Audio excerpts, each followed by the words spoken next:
must have been during summer, when I had lots of time, and I had an urge to look up old maps.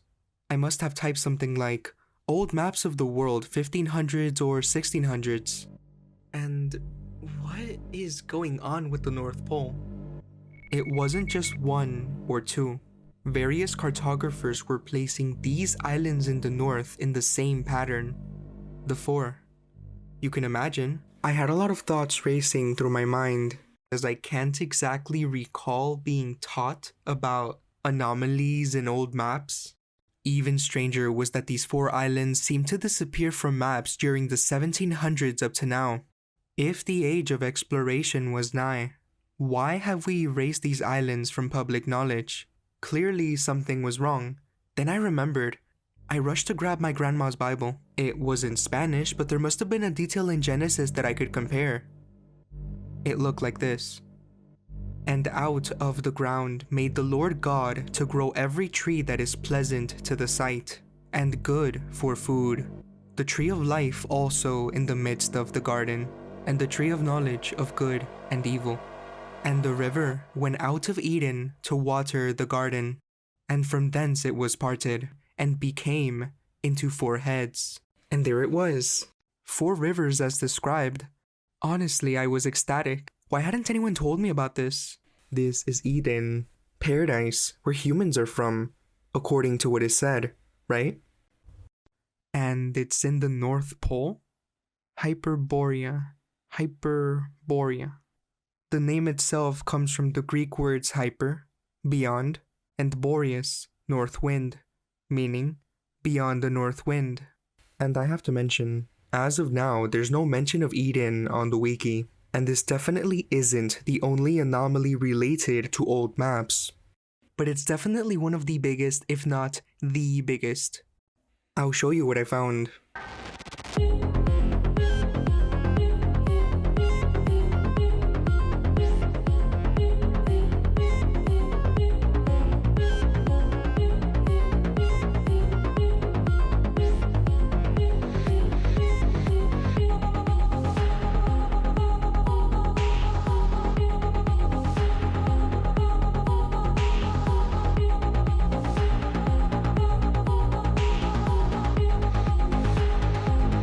Is there any unexplored land left on this earth that might appeal to adventurous young Americans? Yes, there is. And not up around the North Pole because it's getting crowded up there because they find out it's really useful, not only to live in, but militarily. My name is Ozymandias. Wow. King of kings, look on my works, ye mighty and despair.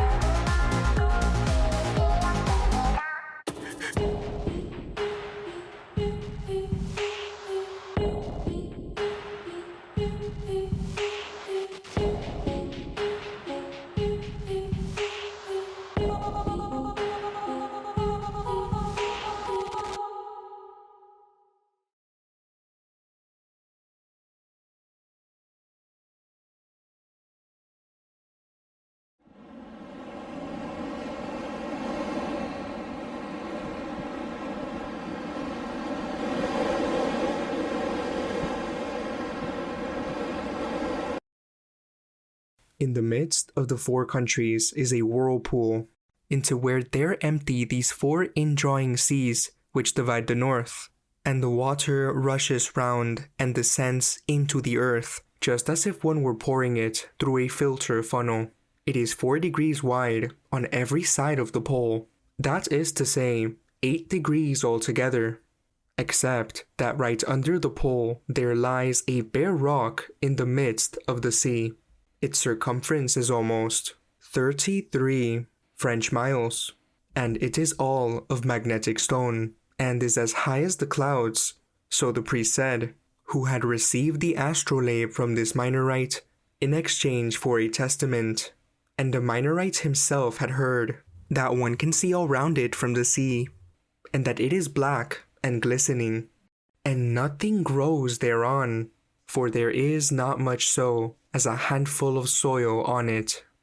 From Jacobus Noyen, aka Jacob van Noyen, James Noyen, or Knox, a modern interpretation of his last name, in his summary itinerarium of the lost book Inventio Fortunata. Keep this missing book in mind. Itinerarium roughly translates to journey or travel route from Latin to English, and Inventio Fortunata roughly translates to the fortunate discovery. Inventio Fortunata was also mentioned in a letter discovered in 1956, known as the John Day Letter, found in the Archivo General de Simancas in Spain. The letter was written by the English merchant John Day to the most magnificent and most worthy lord, the Lord Grand Admiral, presumably Christopher Columbus, dated between December 1497 and January 1498. The letter expresses John Day's regret over being unable to locate Inventio Fortunata, which he had expected to have among his belongings. He writes, "Your lordship's servant brought me your letter. I have seen its contents and would be most desirous and most happy to serve you. I do not find the book Inventio Fortunata, and I thought that I or he was bringing it with my things. I am very sorry not to find it, because I wanted very much to serve you. I am sending the other book of Marco Polo and a copy of The Land Which Has Been Found by John Cabot." This reference further highlights the book's significance in early exploration narratives, and suggests that it was considered valuable enough to be sought after by figures connected to transatlantic voyages. Quick side note, do not confuse the John Day letter with a letter written 1577 by Mercator to John Dee. The John Day letter, as was said earlier, was discovered in 1956 in the Archivo General de Simancas in Spain, was written by the English merchant John Day in 1497 to 1498, and addressed to Christopher Columbus. It briefly mentions Inventio Fortunata, but expresses regret over not being able to locate a copy. In contrast, John Dee, a 16th century mathematician and advisor to Queen Elizabeth I, referenced Inventio Fortunata during his research into Arctic geography in the mid-1570s. In 1577, he received a letter from Gerardus Mercator, the famous cartographer, who explained that his knowledge came from Jacobus Noyen, who had summarized Inventio Fortunata's description of the North Pole in his own book, Itinerarium, which is also a lost book. Also, John Dee's original Arctic research writings, including any full treatise or correspondence detailing his theories about the North Pole, Hyperborea, or Inventio Fortunata, are also either missing, lost, or only survives in fragments and references.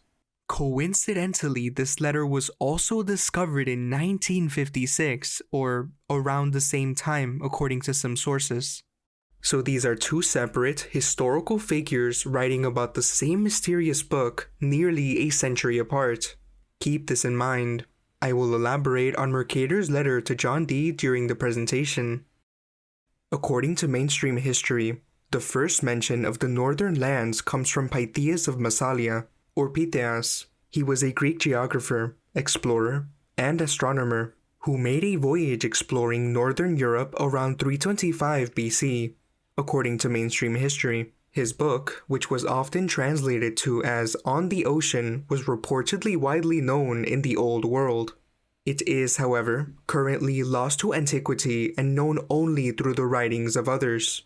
In the 4th century BC, he describes an island called Thule, located far to the north, where land, air, and water become a single impassable substance. His accounts are second-handed, as only fragments survive through other authors, many of which were very critical and skeptical of Pytheas' accounts, such as Polybius, Dicaearchus, Eratosthenes, and Strabo. From the Geography of Strabo, Book 2, Chapter 4, as published in Volume 1 of the Loeb Classical Library Edition, 1917, page 399, quote, Polybius, in his account of the geography of Europe, says he passes over the ancient geographers, but examines the men who criticize them, namely Dicaearchus and Eratosthenes, who has written the most recent treatise on geography, and Pytheas, by whom many have been misled. For after asserting that he traveled over the whole of Britain that was accessible, Pytheas reported that the coastline of the island was more than 40,000 stadia, and added his story about Thule, and about those regions in which there was no longer either land properly so called, or sea or air, but a kind of substance concreted from all these elements, resembling a sea lungs, a thing in which, he says, the earth, the sea, and all the elements are held in suspension, and this is a sort of bond to hold all together, which you can neither walk nor sail upon. Now, as for this thing that resembles the sea lungs, he says that he saw it himself, but that all the rest he tells from hearsay. That, then, is the narrative of Pytheas, and to it he adds that on his return from those regions he visited, the whole coastline of Europe, from Gades to the Tanais. End of quote. What Pytheas hinted at, others would try and fail to define. Eratosthenes followed, expanding the mystery. From Geographicum Fragmenta by Eratosthenes, edited by Gunther Karl Friedrich Seidel, page 134. Quote, all things and this one, as a bond of the whole, being neither traversable nor navigable at any time. And in these Pytheas followed Eratosthenes. See above in Book 2, page 64. Various opinions on Thule, whether it should be understood as Iceland or the coastline of Norway. We will examine more thoroughly here, but gladly omit it, because, as it seems to me, the matter cannot be brought to a clear conclusion. Furthermore, Mannert's book, Geography of the Greeks and Romans, Nuremberg, 1788, in the famous work we hold in our hands, discusses this well, and it touches upon this matter significantly on page 74 and following. Finally, the description of regions beyond the Rhine, extending to the Scythians, was given by Pytheas, which Strabo and Polybius judged completely legendary, a judgment that Eratosthenes, citing Polybius, also considered somewhat unreliable, as noted by Strabo on page 104, the western regions. 2. The continent of Europe. As we already understood from previous points, Eratosthenes was somewhat inexperienced in European geography. We can clearly see this from the faults in the description of certain locations on his map. Iberia, Gaul, and Germania were not well known to the Romans until after the time of Eratosthenes, and only after the Punic and Gallic Wars. The shores of Gaul and Germania were somewhat known up to the Rhine during Eratosthenes' time, as even Strabo did not consider the narratives of Pytheas regarding these regions completely mythical. Beyond the Rhine, they believed the Great Ocean existed, Germany being adjacent to the Scythians, all the way to regions above the Pontus, to the Hyrcanian Sea. From here, Pytheas argued that he sailed along the coast of Scythia all the way to the edges of Europe, to the Tanais in the ocean. Eratosthenes himself could scarcely believe these accounts of Pytheas, as Strabo mentions on page 163. Furthermore, the regions beyond the Ister, Danube, and the Pontus, those of the Getae, Bastarnae, and others closer to the north, and beyond the Adriatic, Pannonia, Dacia, etc., were little known to Eratosthenes, Strabo 149. As the Greeks only frequented maritime areas, they knew little of inland regions, particularly those to the north. Mediterranean areas, which were more northern, were only better known to the Romans after they had explored nearly the entire earth. End of quote. The phrase Pytheas followed Eratosthenes in modern English would likely be better understood as Pytheas built upon or expanded upon the works of Eratosthenes. This implies that Pytheas' geographical exploration and ideas were part of or followed the general framework established by Eratosthenes, though not necessarily in a strict chronological order.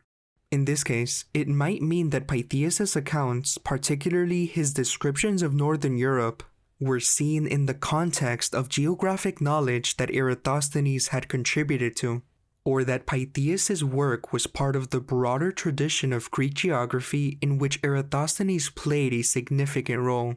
So, while Pytheas preceded Eratosthenes in mainstream history, the phrase could be referring to how later scholars, including Eratosthenes, treated or interpreted Pytheas' travels within the geographic system that Eratosthenes helped define. Basically, it doesn't make sense chronologically. Pytheas lived nearly a century earlier. but this likely isn't meant literally. It's more accurate to say that Pythias' observations were absorbed into or recontextualized through the geographic system that Eratosthenes helped define. Later scholars may have treated Pythias as if he fit within that framework even if his work predated it. The line might reflect how Pythias was later interpreted, not how geography actually developed. But from an alt historical view, maybe it hints at something stranger. A non-linear flow of knowledge, or access to information out of time. Even though skeptical of Pythias, Strabo acknowledges that some of Pythias' observations about the harsh conditions of northern regions, such as the scarcity of animals and the difficulty of cultivating grain, could be plausible, particularly in the context of the far northern latitudes. From the Geography of Strabo, Book 4, Chapter 5, Sections 4 to 5, page 261, quote, "Concerning Thule, our historical information is still more uncertain on account of its outside position, for Thule, of all the countries that are named, is set farthest north. But that the things which Pythias has told about Thule, as well as other places in that part of the world, have indeed been fabricated by him, we have clear evidence from the districts that are known to us, for in most cases he has falsified them, as I have already said before, and hence he is obviously more false concerning the districts which have been placed outside the inhabited world. And yet, if judged by the science of the celestial phenomena, and by mathematical theory, he might possibly seem to have been made adequate use of the facts as regards the people who live close to the frozen zone. When he says that, of the animals and domesticated fruits, there is an utter dearth of some and a scarcity of the others, and that the people live on millet and other herbs, and on fruits and roots, and where there are grain and honey, the people get their beverage from them. As for the grain, he says, since they have no pure sunshine, they pound it in large storehouses after first gathering in the ears thither, for the threshing floors become useless because of this lack of sunshine and because of the rains." End of quote. On the other hand, Pliny the Elder seems to have been more enthusiastic about Pythias' journey. In his Naturalis Historia, Book 4, page 37, quote, "The farthest of all which are spoken of is Thule, in which there are no nights, as we have declared, at the solstice when the sun passeth through the sign Cancer, and on the other hand no days in midwinter, and each of these times they suppose to last 6 months. Timaeus, the historiographer, saith that farther within, at 6 days sailing from Britannia, is the island Myctis, in which white lead is produced, and that the Britanni sail thither in wicker vessels, sewed round with leather. Some make mention of others, as Candia, Dumna, and Burgos, and the biggest of all, Nerigos, from which men sail to Thule. Within 1 day's sail from Thule is the frozen sea, named by some Cronium." End of quote. And in Book 2 of Pliny's Naturalis Historia, page 133, quote, "Pythias of Massalis writeth that above Britain the tide floweth in height 80 cubits." End of quote. When it comes to the inhabitants, Pliny relays Pythias' strange descriptions in Book 4 of the same work, page 32. Quote, "The North Ocean from the river Paropamisus, where it washeth Scythia, Hecataeus nameth Amaucium, which word, in the language of that nation, signifieth frozen. Philemon writeth that the Cimbrians call it Morimarusa, that is, Mortum Mare, the Dead Sea, even as far as the promontory Ruby, then beyond, Cronium. Xenophon Lampsacus saith that in 3 days sailing from the Scythian coast there is the island of Baltia, of exceeding magnitude. The same doth Pythias name Basilia. They are reported the Isles of Unai, wherein the inhabitants live on birds' eggs and oats. Others also, wherein men are born with the feet of horses, and called hippopodes. Others of the Panoti, who, being otherwise naked, have immensely great ears that cover their whole bodies." End of quote. Yes, you heard that correctly. These beings can be a presentation of their own. Diodorus of Sicily is one who does not mention Pythias by name in his world history. The association is made as follows. Pliny reported that Timaeus says there is an island named Myctis where tin is found, and to which the Britons cross. Diodorus says that tin was brought to the island of Ichthys, where there was an emporium. The last link was supplied by Strabo, who said that an emporium on the island of Corbulo in the mouth of the river Loire was associated with the Britain of Pythias by Polybius.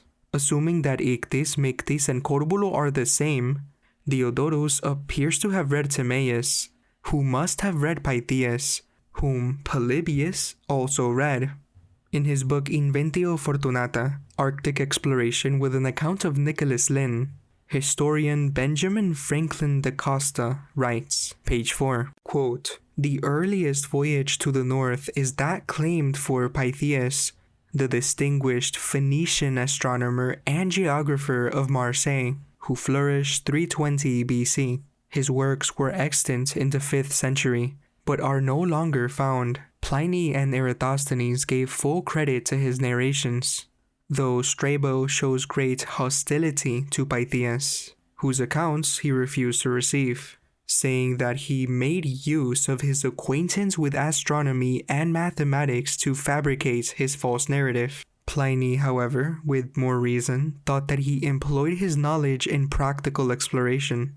The latest editor of Strabo does not share in his author's doubt. According to Pliny and others, Pythias sailed through the Straits of Gibraltar, making his way north to the British Isles, whither it was the custom of his countrymen to resort, and, after traveling over England on foot, proceeded northward to a place called Thule, 6 days' sail from the northern part of Britain.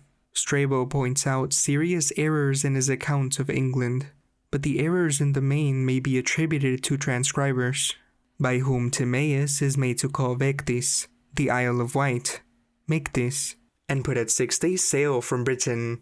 In Pliny's time those regions were well known, and he speaks of writers who make mention of other islands Scandia, namely Duna, Burgos, and Greater than all, Nerigos, from which persons embark for Thule. At 1 day's sail from Thule, he adds, is the frozen ocean, which by some is called the Cronian Sea. End of quote. Hyperborea. Pythias' exploration of the northern regions links to the concept of Hyperborea. Long before the 4th century BC, according to mainstream history, ancient Greek and Roman poets and historians such as Pindar, Herodotus, Hesiod, and Homer, and later Virgil and Cicero, spoke of Hyperborea and the Hyperboreans, whose name, as I've mentioned, translates to the place or people beyond the north wind. According to these accounts, the Hyperboreans were giants who lived over 1,000 years, leading lives of unparalleled happiness and contentment. Hecataeus of Abdera, or of Chios, was a Greek historian said to live during the 4th century BC, not to be confused with Hecataeus of Miletus. None of his complete works survive, but his writings are attested by later authors in various fragments. Some of his works included Aegyptica, a work on the society and culture of the Egyptians, and on the Hyperboreans. 8 fragments are from his book about the Hyperboreans, the mythical people of the far north. 6 fragments survive from his Aegyptica, and regard Egyptian philosophy, priests, gods, sanctuaries, Moses, wine, and which makes mention of Clearchus and the Gymnophocists. Jacobi, die Fragmente der griechischen Historiker. He is one of the authors, FGR, Hist. 264, whose fragments were collected in Felix Jacobi's Fragments of the Greek Historians. The books are in Greek and German. I think it's organized a bit strangely, but I don't fault Jacobi because we're dealing with fragments here. In the book, Jacobi also acknowledges this. This is from his 1A book, The Fragments of the Greek Historians Part 1, Genealogy and Mythography, on page 1 after the title. Quote, I cannot hope to have pleased everyone with this arrangement, not least because the interest with which users approach a collection of fragments are too varied. However, it has ultimately proven to me to be the only scientifically viable arrangement, without dismissing the merits of a purely alphabetical or a strictly chronological order." End quote. I will leave the books in the description. They're not all in English, but you can use extensions to translate the text, or programs like Transcribus and DeepL for any foreign text. Keep in mind, this is ongoing research. Starting on page 11 of Book 3A1, let's see what some of them have to say about Hecataeus.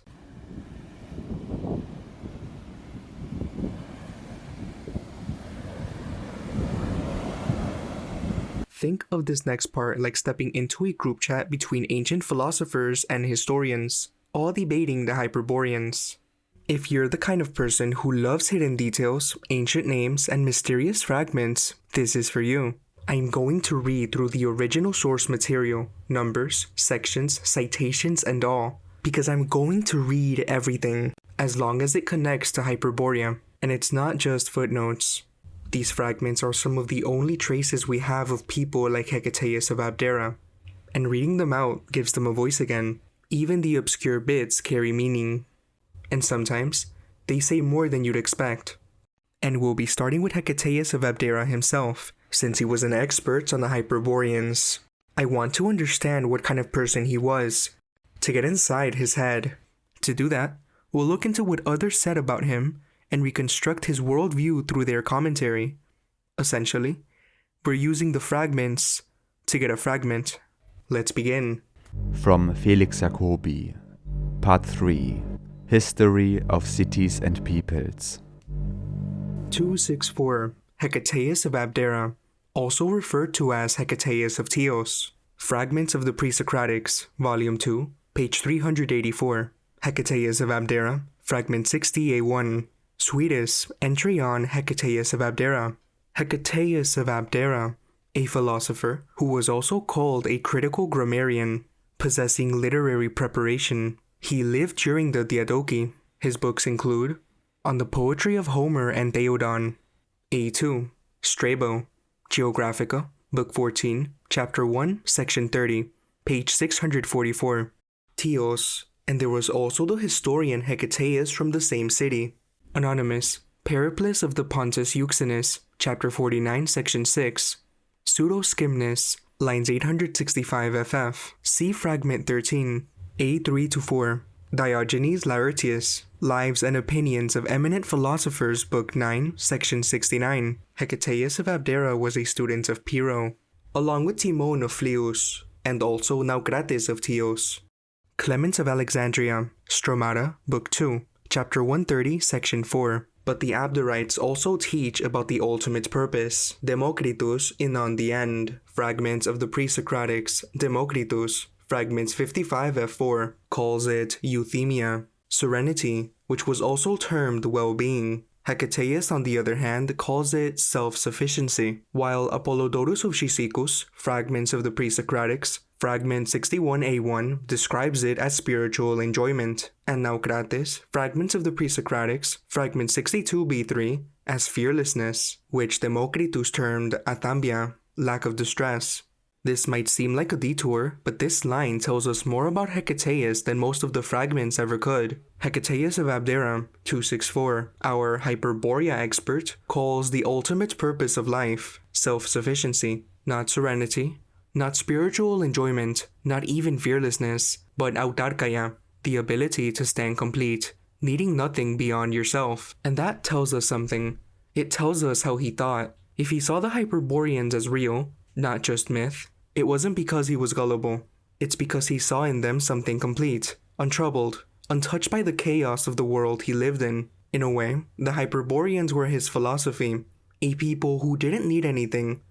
No empire, no war, no stress, just music, harmony, temples, myths, and a god who visits them every 19 years to dance beneath the stars. Perhaps when Hecataeus wrote about them, he wasn't just recording mythology. He was imagining the best version of life, a world shaped by his idea of the ultimate purpose.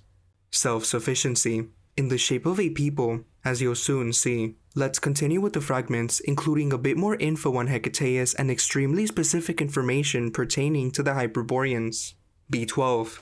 Diodorus Siculus, Bibliotheca Historica, Book 1, Chapter 46, Section 8, Fragment 25. Many Greeks who had traveled to Thebes under Ptolemy I Soter compiled Egyptian histories, among whom was Hecataeus. See Testimonium 7.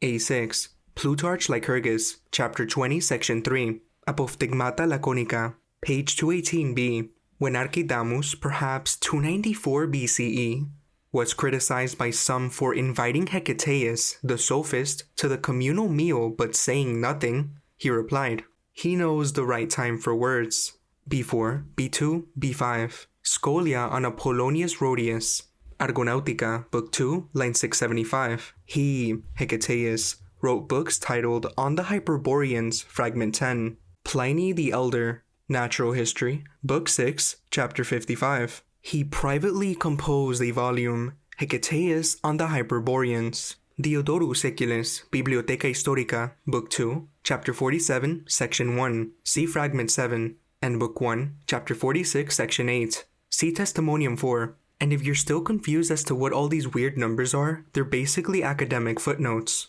used to organize and track ancient quotes and lost works. More formally, they're scholarly references to things like fragments, F, or testimonia, T, often catalogued in major works like Jacobi's Fragments of the Greek Historians. Let's continue. B15 to 16.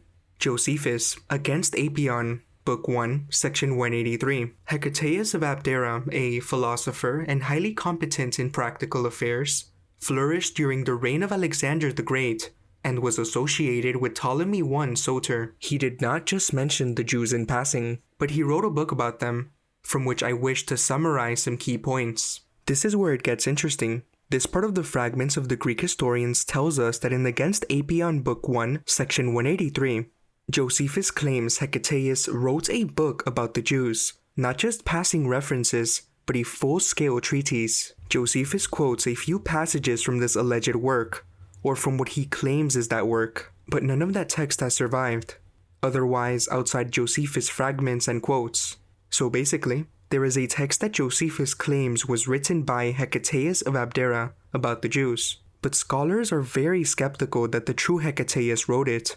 It's often called a pseudo-Hecataean work, i.e., falsely attributed to him. Now, this is where the big question comes in. Are On the Jews and On the Hyperboreans really two different works? Or were they once part of the same vision, maybe even the same book? Keep in mind, everything we know about both On the Jews and On the Hyperboreans comes only from later authors quoting or paraphrasing Hecataeus, especially Josephus, mainly in Against Apion, Diodorus Siculus, Eusebius, Clement of Alexandria, Origen, and possibly others like the Letter of Aristeas. Here's what modern scholarship generally says. Key points. They say the On the Jews material differs in tone and focus from what we know of Hecataeus' surviving works, which lean more toward mythology, geography, and ethnographic wonders like the Hyperboreans. Some parts of On the Jews engage in defensive or apologetic arguments against Judaism, which are more characteristic of later Hellenistic or Roman-era literature than early classical Greek writing, according to mainstream history. This supports the theory that ancient history may be more recent than we've been led to believe, and that errors in historical placements have been bleeding through over time. Ancient sources do not mention a work on the Jews attributed to Hecataeus, but most scholars treat it as spurious, calling it pseudo-Hecataean. It's not impossible that On the Jews and On the Hyperboreans could stem from a common philosophical vision, but most modern scholars see them as separate, mainly due to stylistic differences and the apparent shift in cultural focus. That said, both describe idealized peoples governed by sacred law, which raises interesting questions about deeper connections that might have been obscured over time. According to earlyjewishwritings.com, basically, Josephus quotes a work he claims was written by Hecataeus of Abdera, a Greek historian from the 4th century BC, which praises the Jews and describes their laws, priesthood, and temple in detail. But scholars are split. Some think the text is authentic, while others believe it was written by a Jewish author using Hecataeus' name to give it authority. There's also confusion whether this book was called On the Jews or On Abraham, and some ancient writers even doubted it was by Hecataeus at all. Still, it clearly presents the Jews as an idealized, law-abiding people, just like how the Hyperboreans were described in other Greek works. So the big question is, were these really 2 different books? 3 different books, counting on Abraham? Or 3 fragments of one lost philosophical vision? So yes, what if On the Jews and On the Hyperboreans weren't entirely separate? What if, somewhere between myth and ethnography, Hecataeus had written a single philosophical travelogue on ideal civilizations, and what survives today are just 2 mislabeled fragments from a lost work?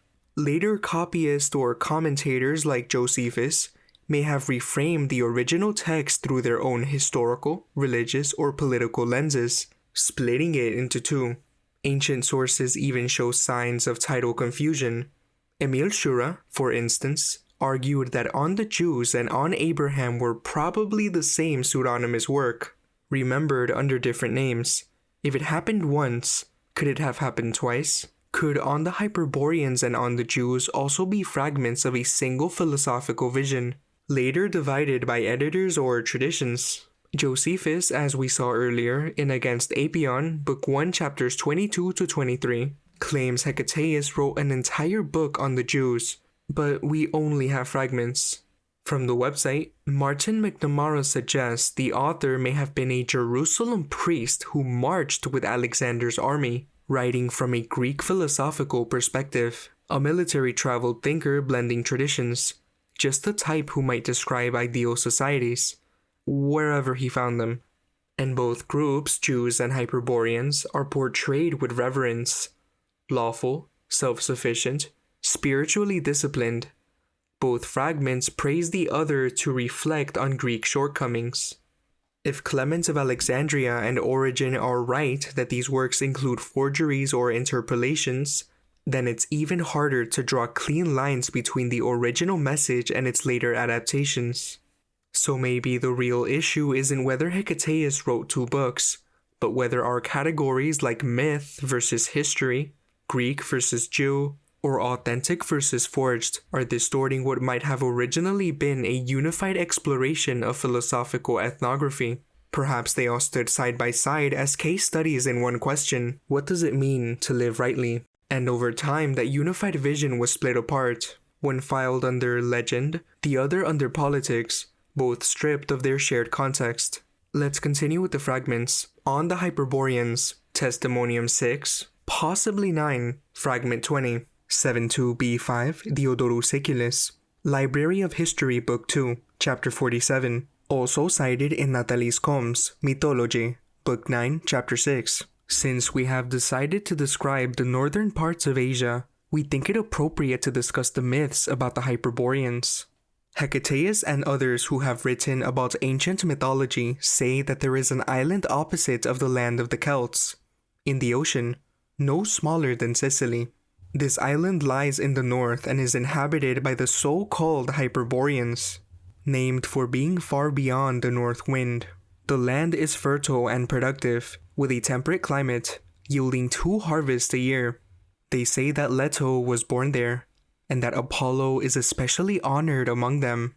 They are like priests of Apollo, as they continually sing hymns to him and honor him above all others. There is also a magnificent temple on the island. 16a. Authors about various cities, countries, a magnificent precinct of Apollo, and a notable temple adorned with many offerings, spherical in shape. There is also a sacred city of this god, and most of its inhabitants are harpists, who continually play the harp in the temple, singing hymns to the god and glorifying his deeds. The Hyperboreans have their own dialect and are very friendly toward the Greeks, especially the Athenians and Delians, with whom they have maintained good relations since ancient times. Some Greeks are said to have visited the Hyperboreans and left costly offerings inscribed with Greek letters. Similarly, Abaris, a Hyperborean, is said to have come to Greece in ancient times to renew the goodwill and kinship with the Delians. They say that the moon appears very close to the earth from this island, and some rugged moon-like elevations are visible on it. It is also said that the gods visit the island every 19 years, during which the stars complete their cycles. And for this reason, The Greeks called this 19-year period the Great Year. During this appearance, the god plays the harp and dances continuously through the nights, from the spring equinox until the rising of the Pleiades, delighting in his own good fortune. The city and the temple are ruled by the so-called Boreads, descendants of Boreas, who inherit the leadership by lineage. 86b1, Strabo, Geography Book 7, Chapter 3, Section 6, page 299. Among these, the writers mention the Rhipaean Mountains and Mount Ohion, where the Argonauts and Hesperides were said to dwell. Hecataeus of Miletus, Fragment 1F 194. And this is the other Hecataeus, by the way. The other's code name is 264. Let's continue. And the land of the Meropians according to Theopompus, Fragment 115F 75. Hecataeus mentions the city of the Cimmerians, Fragment 7 and 3. And Euemerus, Fragment 63T5, speaks of the island of Pangaea, or Panchaea. 93b4, Scholia on Pindar, Olympian Ode 3, line 28a. Everywhere, the Hyperboreans are called sacred to Apollo. They are named Hyperboreans after a certain Hyperboreus of Athens. As Phanodemus, Book 3, Fragment B says, Philostophanus, Book 4, says that Hyperboreus was a Thessalian. Others say they are named after Hyperboreus, a Pelasgian son of Photoneus and Perimede, the daughter of Aeolus. Pheronicus says the Hyperboreans are of Titan descent. Hecataeus, however, tells a different story. 10.1b4, Scholia on Apollonius Rhodius, Argonautica, Book 2, line 675. Herodotus, Book 4, Section 36, says that the Hyperboreans do not exist at all. Poseidonius, Fragments 87F 103, says that the Hyperboreans exist and live around the peaks of the Rhipaean Mountains. Nasius, Book 5, says that nowadays the Hyperboreans are... and then apparently it cuts off. Okay. Hecataeus of Abdera, Fragments 8 to 13, the Celts are called. Hecataeus says that the Hyperborean people existed up to his time. There are books attributed to them titled On the Hyperboreans. Apollo is honored among the Hyperboreans, and choruses are sent there. 3 people are said to be Hyperborean: the Epizephyrians, the Epicnemidians, and the Ozolians. 11.5b1, Stephanus of Byzantium. Entry, Elixoia. Elixoia is an island of the Hyperboreans, no smaller than Sicily, located beyond the river Karambica. The islanders are called Karamai after the river, as Hecataeus of Abdera says. Stephanus of Byzantium. Entry, Karambicae. A people of the Hyperboreans named after the river Karambica, as Hecataeus of Abdera says. 12.4b3, Aeolian, On the Nature of Animals, Book 11, Chapter 1. The race of the Hyperboreans and their honors to Apollo are sung by poets and celebrated by writers, including Hecataeus, not the Milesian, but the Abderite. He says many solemn things, which I do not need to recount here. What his work calls me to mention is this. There are priests of this god, the sons of Boreas and Chion, 3 in number, brothers by nature, 6 cubits tall. When they perform their sacred duties at the appointed time, swans fly down from the so-called Rhipaean Mountains, circling the temple and purifying it with their flight, then descending into the temple precinct, magnificent in size and beauty. When the singers and harpists perform their harmonious melodies, the swans join in, singing in unison without discord, as if they had learned their parts from the choir leader and harmonized with the sacred local songs. After their hymn is completed, they perform the customary rites in honor of the god, and these winged choristers delight the god all day long. 13a2, Anonymous, Periplus of the Euxine Sea, Chapter 49, Section 6. Pseudoskimnos, lines 865 ff. From the Laioi, the Maiotis Lake takes its name. It lies next to the Tanais River, which flows from the river and mixes with the Maiotis, as Hecataeus of Teos says. According to Ephorus, Fragment 70f 159, it comes from a certain Nis, whose end is unknown. 18a, Authors about various cities, countries. 14, 6ab2. Pliny the Elder, Natural History, Book 4, Chapter 94, also in Solinus, Book 19, Section 2. Next, we must discuss the outer regions of Europe, crossing the Rhipaean Mountains.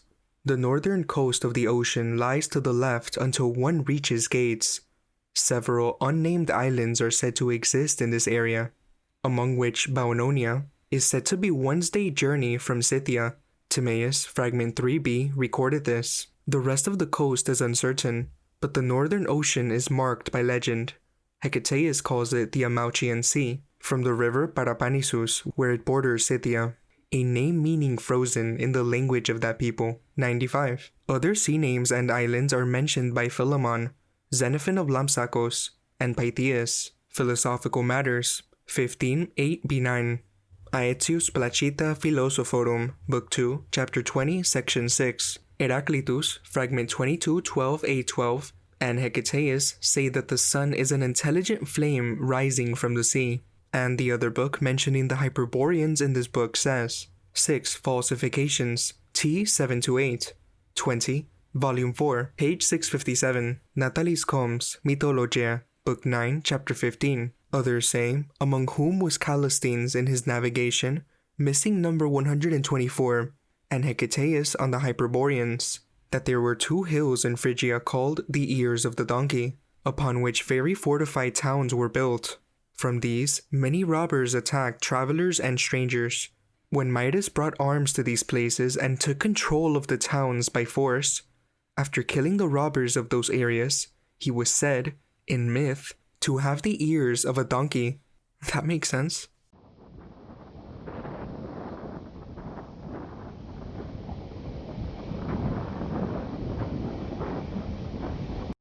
The Legends of the North and Hyperborea. The idea of a northern paradise, untouched by time and suffering, has persisted in mythology, exploration accounts, and historical records. From the Hyperboreans of Greek legend to the lost expeditions seeking Thule, Avalon, or the magnetic mountain at the pole, stories of an extraordinary northern land have shaped the narratives of many civilizations. However, as we examine these accounts, we must distinguish between poetic myth, historical reports, and deliberate obfuscation. The Hyperboreans, an ancient northern race. The classical Greek poet Pindar wrote on the Hyperboreans, describing them as a blessed people untouched by disease, hardship, or war. He stated, "Never is the muse absent in their ways. Lyres clash, and flutes cry, and everywhere maiden choruses whirling. These people," he claimed, "live beyond the north wind, in a land unreachable by ship or foot." Hyperborea was a region associated with Apollo, who was believed to visit the land every 19 years, a cycle that corresponds with the metonic cycle of the moon. Here is Pythia 10, page 87, from the Odes of Pindar, translated by Richmond Lattimore. I will show you that whole section for your viewing pleasure, but I'm only going to read the part that mentions Hyperborea.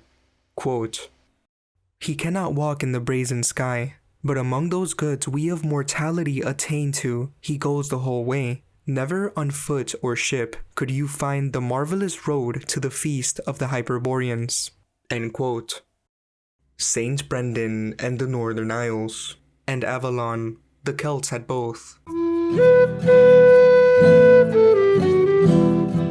Similar to Hyperborea, the Celts had their own legends of a northern paradise. One such legend was Avalon, the island where King Arthur was taken to recover from his wounds. Another was the journey of Saint Brendan, an Irish monk who, according to the Voyage of Saint Brendan, reached a land full of lush landscapes, luminous stones, and streams dividing the land into 4 parts.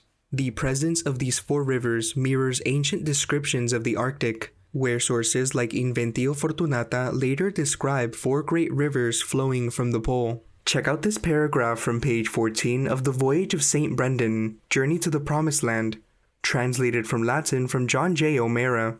Quote, "The island or islands of Brendan feature on many a map, chart, and globe between the 13th and 16th centuries and beyond. Their location is variously indicated all the way from Iceland to east of Newfoundland, to east of the Antilles, to west of the Canaries or Azores." End quote. There is a deeper thread to be followed here, one best saved for another time. The Frisian exploration and Adam of Bremen's account. according to mainstream history. During the mid-11th century, the Archbishop Adalbert of Bremen, Vicar of Scandinavia, sent a team of Frisian nobles to explore the polar north.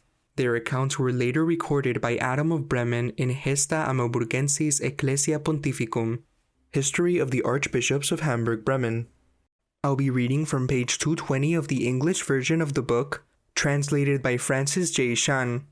Quote, Archbishop Adalbert of blessed memory likewise told us that in the days of his predecessor, certain noble men of Frisia spread sail to the north for the purpose of ranging through the sea, because the inhabitants claimed that by a direct route toward the north from the mouth of the Weser River, one meets with no land but only that sea called the Liber Sea. The partners pledged themselves under oath to look into this novel claim, and, with a joyful call to the oarsmen, set out from the Frisian coast.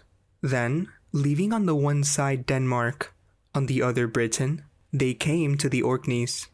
And when they had left these islands to their left, while they had Norway on their right, the navigators landed after a long passage on icy Iceland, and as they furrowed the seas, from that place toward the farthest northern pole, after they saw behind them all the islands spoken about above, they commended their way, and ventured to Almighty God, and the holy confessor Willehad. Of a sudden they fell into that numbing ocean's dark mist, which could hardly be penetrated with their eyes, and behold, the current of the fluctuating ocean whirled back to its mysterious fountainhead, and with the most furious impetuosity drew the unhappy sailors, who in their despair now thought only of death, on to chaos. This, they say, is the abysmal chasm, that deep, in which report has it, all the backflow of the sea, which appears to decrease, is absorbed and in turn revomited, as the mounting fluctuation is usually described. As the partners were imploring the mercy of God to receive their souls, the backward thrust of the sea carried away most of their ships, but its forward ejection threw the rest far behind the others. Freed thus, by the timely help of God, from the instant peril they had before their eyes, they seconded the floor by rowing with all their might. No sooner had the marines escaped the peril of darkness and the land of frost, than they came unexpectedly upon an island fortified like a town by very high cliffs which encircled it. When they disembarked there to explore the place, they found men lurking in underground hollows at midday. Before the entrances lay a countless number of vessels of gold and of metals of a kind considered rare and precious by mortals. When they had taken as much of the treasure as they could carry away, the happy oarsmen returned quickly to their ships. Of a sudden they saw coming behind them the amazingly tall men whom our people call Cyclops. Before them ran dogs exceeding the usual size of these quadrupeds, who in their attack seized one of the comrades and in a twinkling tore him to pieces before their eyes. The rest, however, took to the ships and escaped the peril. The giants, as they said, followed them with vociferations almost out to the high sea. Attended by such a good fortune, the Frisians came back to Bremen, where they told Archbishop Alibrand everything as it had happened, and made offerings to the blessed Christ and his holy confessor Willehad for their safe return. Quick side note, in case this sounds familiar to you, this is almost exactly the same setup as Odysseus' landing on the island of the Cyclops in Homer's Odyssey, Book 9, a straight-up replay. According to mainstream history, Adam of Bremen is writing this nearly 2,000 years later, in a completely different context, and yet it's the same sequence. Strange island, underground dwellers, looted treasure, giant Cyclops, and the crew member getting torn apart before escape. They date Bremen's account to the 11th century AD, but that puts it squarely inside the weird Void era full of inconsistencies, thanks to Scaliger and the other old chronologers, which makes me wonder, what if this and the Odyssey are both retellings of the same original story that split into two traditions? And like I said, the Cyclops specifically isn't even the only similarity, as I'll show on the screen here. And I'm sure there's more. This is something very real and very weird, and I only noticed this when I finished the entire script. The best part about this is that the history of the archbishops of Hamburg-Bremen takes place in the north, with the Frisians, as in Frieslandia, a phantom island which mirrors Thule, and a bunch of other phantom island names I've already mentioned and others I'll get to later. Meanwhile, the Odyssey is canonically set in and around the Mediterranean, which might not be so Mediterranean. Mediterranean literally just means Middle Earth, just like Hyperborea. I'm using some flamenco-like logic here which could be elaborated upon, but let's continue. Page 222 of the History of the Archbishops of Hamburg-Bremen. There are still other things that might not improperly be mentioned in this place about the tide of the sea, which rises twice a day. This phenomenon excites all with the greatest wonder. So much so that even the natural philosophers who search out the secrets of things fall into doubt about a phenomenon of which they do not know the origin, while Macrobius and Bede apparently have something to say about this occurrence, and Lucan confesses he knows nothing. Various writers contend for various theories, but they all go astray with uncertain explanations. For us, is it enough to declare with the prophet, "How great are thy works, O Lord! Thou hast made all things in wisdom, the earth filled with thy riches." And again, "Thine are the heavens, and thine is the earth, and thou rulest the power of the sea, and thy judgments are a great deep." And so they rightfully call them incomprehensible. This is what we have learned about the nature of the northern regions in order to set it down to the honor of the church at Hamburg. We behold the immensity of the blessings bestowed on it by the divine goodness that has enabled it to become the metropolitan church of that innumerable multitude of peoples, who in great part have been converted to Christianity by its preaching. There is only is its preaching hushed, where the world has its end. Undertaken first by the saintly Ansgar, that mission, bringing salvation to the heathen, has by prosperous increase grown continuously down to this very day, to the passing of the great Adalbert, a period of about 240 years. Behold, that exceedingly fierce race of the Danes, of the Norwegians, or of the Swedes which, in the words of the blessed Gregory, knew nothing else but in barbarism to gnash its teeth, has long since learned in a tone Alleluia the praise of God. Behold, that piratical people, by which we read, whole provinces of the Gauls and of Germany were at one time devastated, and which is now content with its bounds and can say with the apostle, "For we have not here a lasting city, but we seek one that is to come, and we believe to see the good things of the Lord in the land of the living." Behold that land of horrors, inaccessible, always because of its worship of idols, whose altar is no more benign than that of Scythian Diana. Everywhere admits eagerly, now that the native fury of its folk have been subdued, the preachers of the truth, and, since the altars of the demons have been torn down, it builds churches far and wide, and with universal acclaim, everyone proclaims the name of Christ. Surely, this is the change of the right hand of the Most High, and so swiftly runs the word of the Almighty God, that, from the rising and from the setting of the sun, from the north and from the sea, the name of the Lord is worthy of praise, and every tongue should confess that the Lord Jesus Christ is in the glory of God the Father, with the Holy Ghost, living and reigning forever and ever. Amen. End quote. So yeah, now you can see what kind of text this really is. This isn't just a travel report, it's a theological argument disguised as history. But even within all that, the references to the north remain, and those are what we're here to trace. In the medieval Latin version of the History of the Archbishops of Hamburg-Bremen, Gesta Marburgensis Ecclesia Pontificum, the parts read are pages 186 to 190, starting on the portion that says 39 on page 186. Additionally, they encounter the legendary polar maelstrom, a violent whirlpool believed to regulate the tides. Adam of Bremen described it as a great chasm in the ocean, where the sea's waters were drawn in and expelled with immense force. This is on 220 to 221 in the English version.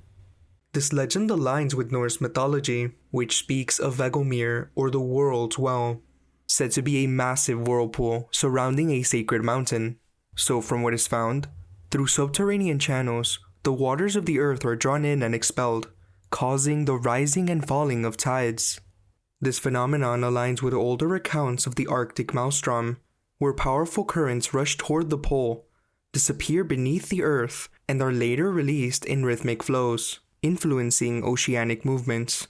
Medieval chronicles, including those of Adam of Bremen, Norse sagas, and early cartographic traditions, describe a great northern whirlpool that swallows the sea before returning it, a process believed to regulate tides. Some ancient sources even specify that these fluctuations occur in 6-hour cycles, as I will show throughout this presentation, reinforcing the idea that such periodic movements were long associated with the hidden forces governing the world's waters. The polar maelstrom, the magnetic mountain, and lost Arctic knowledge. By the 8th century AD, historical texts began referencing a phenomenon at the pole known as the ocean's navel. Paulus Diaconus, or Paul the Deacon, a Benedictine monk, scribe, and historian of the Lombards, wrote in his Historia Langobardorum that not far from the shore where the ocean extends without bounds is that very deep abyss of waters, which we commonly call the ocean's navel. It is said to draw in and spew out the waves twice a day, affecting the tides along distant coasts. From page 8 of Historia Langobardorum by Paul the Deacon, translated by William Dudley LLD. Chapter 6. Quote, "Not very far from this shore of which we have spoken, toward the western side, on which the ocean main lies open without end, is that very deep whirlpool of waters which we call by its familiar name, the navel of the sea. This is said to suck in the waves and spew them forth again twice every day, as is proved to be done by the excessive swiftness with which the waves advance and recede along all those shores.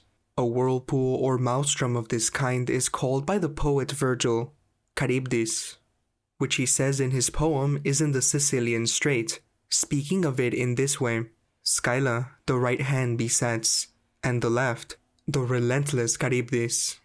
Thrice in the whirl of the deepest abyss, it swallows vast waves headlong, and lifts them again in turn one after another forth to the upper air, and lashes the stars with the billows." End quote. And continuing on page 9, quote, "Ships are alleged to be often violently and swiftly dragged in by this whirlpool, of which indeed we have spoken, with such speed that they seem to imitate the fall of arrows through the air, and sometimes they perish by a dreadful end in that abyss. But often, when they are upon the very point of being overwhelmed, they are hurled back by the sudden masses of waves, and driven away again with as great speed as they were at first drawn in. They say there is another whirlpool of this kind between the island of Britain and the province of Galicia, and with this fact, the coasts of the Seine region and of Aquitaine agree, for they are filled twice a day with such sudden inundations that any one who may by chance be found only a little inward from the shore can hardly get away. You may see the rivers of these regions falling back with a very swift current toward their source, and the fresh waters of the streams turning salt through the spaces of many miles." End quote. Geraldus Cambrensis, or Gerald of Wales, a 12th century historian and royal clerk to King Henry II, also mentioned an astonishing whirlpool in the far north.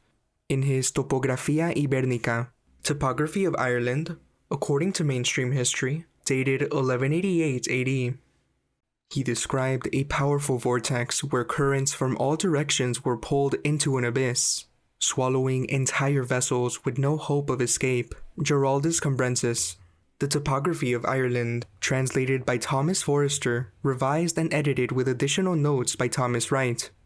Page 42, or page 75 if you're using this one. Depends on the version apparently. Quote, "Chapter 14, of a whirlpool in the sea which sucks in ships. Not far from the islands towards the north, there is an astonishing whirlpool in the sea. Towards this whirlpool, there is a set current of waves from all quarters. until, pouring themselves into nature's secret recesses, they are swallowed up, as it were, in the abyss. Should a vessel chance to pass in that direction, it is caught and drawn along by the force of the waves and sucked by the vortex without chance of escape. There are 4 of these whirlpools in the ocean, described by philosophers as existing in 4 different quarters of the world, whence it has been conjectured that the current of the sea, as well as the winds, are regulated by fixed principles." End quote. The notes at the bottom of this page further gives us details. Quote, Giraldus speaks of the Maelstrom, a whirlpool in the Northern Ocean, on the coast of Norway, between the island of Weiro and the southern part of Lofoten Island. Some Latin writers fancifully called it umbilicus maris, the navel of the sea, while our author describes the vortex as secreta naturae penetralia, the secrets of nature's depths. This whirlpool, formerly painted in the most frightful colors, is only a strong current of the sea, which roars loudly, as it rises every day during 6 hours, after which it is more calm for the same period. End quote. Interestingly, in this same book, I noticed they also mentioned the island of Thule. From page 42 to 43, it reads, quote, Chapter 17, of Thule, the Western Island, very celebrated among the Orientals, though it be totally unknown to the people of the West. Thule, which is said to be the furthest of the Western Islands, is very remarkable for having been well known among the Orientals both in name and position, although entirely unknown to the people of the West. Virgil says to Augustus, Et tibi serviat ultima Thule, and furthest Thule, own thy rule. And Solinus mentions Thule as the farthest among the islands which surround Britain. He says that at the summer solstice there is no night there, and at the winter solstice no day. And both Solinus and Isidore relate that beyond Thule lies the thick and frozen ocean. Solinus places Thule, the most remote island in the ocean, between the northern and western regions beyond Britain, and says it derives its name from the sun, because the sun causes the summer solstice there, and beyond there is no day. But this island is so unknown to the people of the West that it appears that no one of the western or northern islands have the same name or character. We find, however, that in the furthest parts of the Arctic regions, the sun in summer is seen by the inhabitants revolving constantly for several nights about the edge of the earth, but above the horizon. And when it returns from the constellation of Capricorn, as though under the dark confines of the Antarctic pole, the cheerful beams of that luminary vanish during the same space of days. Either, therefore, Thule is an island as fabulous as it was famous, or it must be looked for in the most remote and distant recesses of the Northern Ocean, far off under the Arctic pole. Hence Orosius, speaking with more certainty than others respecting doubtful points, says that Thule, which is separated on all sides by boundless space from the rest of the world, and faces towards the south in the midst of the ocean, is known but to a few persons, and to them imperfectly. Augustine, however, in his 21st book, De Civitate Dei, the City of God, says that Thule, an island in India, is to be preferred to other lands, because there the trees which it produces keep their leaves all the whole year round, so that it appears to be situated in India, but he was led astray by a doubtful meaning, which is more apparent than real, for Tylus is the name of the one, Tyle, Thule, of the other. Hence Isidore also says, Tylus is an island of India, where the leaves are always green, and again, Solinus says, Tylus is an island in India, which bears palms, produces oil, and abounds in vines. And it excels all the lands in the miracle that every tree which grows there is clothed with perpetual verdure. End quote. I have never seen this English word before. There's also other parts in this book that talk about huge stones being brought to Ireland from Africa by giants, and the effect of the worldwide flood on islands and the population of animals, but let's move on. A similar description appears in Historia Norwegi, allegedly an anonymous 12th century work by an anonymous Norwegian monk. This version is edited by Inger Ekram and Lars Boye Mortensen, translated by Peter Fisher. This text provides an intricate account of the whirlpool, stating, from pages 71 to 73, quote, "Furthermore, I think it wrong to omit mention of an event which they say happened there in our own time.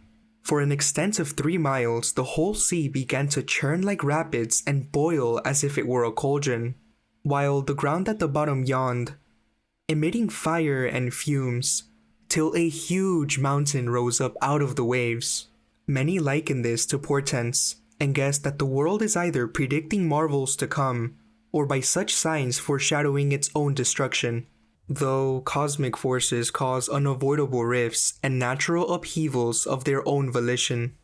For in this book on the wonders of the universe, Solinus has said that there is a vast yawning pit in the earth itself, whence it is written, the fountains of the great deep were broken up, that by the side of this, unobstructed hollows contain winds endangered by watery exhalations, and these form the breath of storms.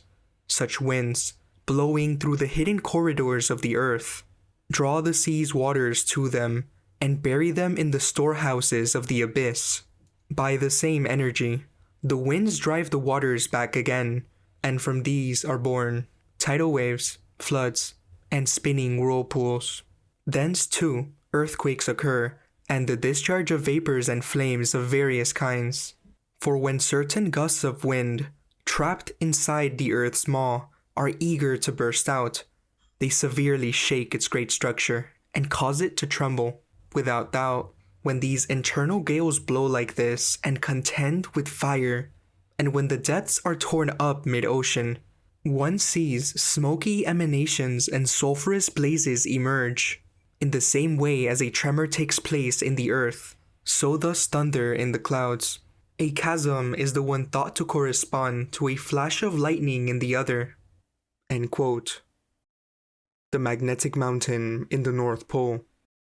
According to mainstream history, by the 13th century, the idea of a magnetic mountain at the North Pole had become widely known. Italian poet Guido Guinizelli referenced this in his poem Madonna, "The Fine Love I Give You," using it as a simile for love's power, stating, quote, "In that land beneath the north wind are the magnetic mountains, which transmit to the air their power to attract the iron." End quote. This legend would later be expanded upon in Arctic accounts like Inventio Fortunata, the lost 14th century book that described the North Pole as a magnetic mountain surrounded by a massive whirlpool. Who wrote Inventio Fortunata? A long-standing mystery surrounds the authorship of Inventio Fortunata, the book I've been mentioning that described the Arctic's geography that you're going to get tired of hearing, but it's an important piece nonetheless, including info on the magnetic mountain and its influence on compasses, while some 16th century scholars, such as Richard Hakluyt, attributed it to Nicholas of Lynn, a Carmelite friar. Later research points to an alternative candidate. John Bale's Scriptorum Illustrio Majoris Britanniae, 1557, suggests that Inventio Fortunata was instead written by a Hugh of Ireland, a 14th century Minorite friar. This correction is significant because the original author was described as a Minorite, whereas Nicholas of Lynn was a Carmelite. Furthermore, Bale explicitly records that Hugh wrote an Itinerarium, a travel book, aligning with the descriptions of Inventio Fortunata found in later sources. Nicholas of Lynn's wiki explains the inconsistency. Quote, "Reputation. What he was not, as far as any early biographers were concerned, was an explorer.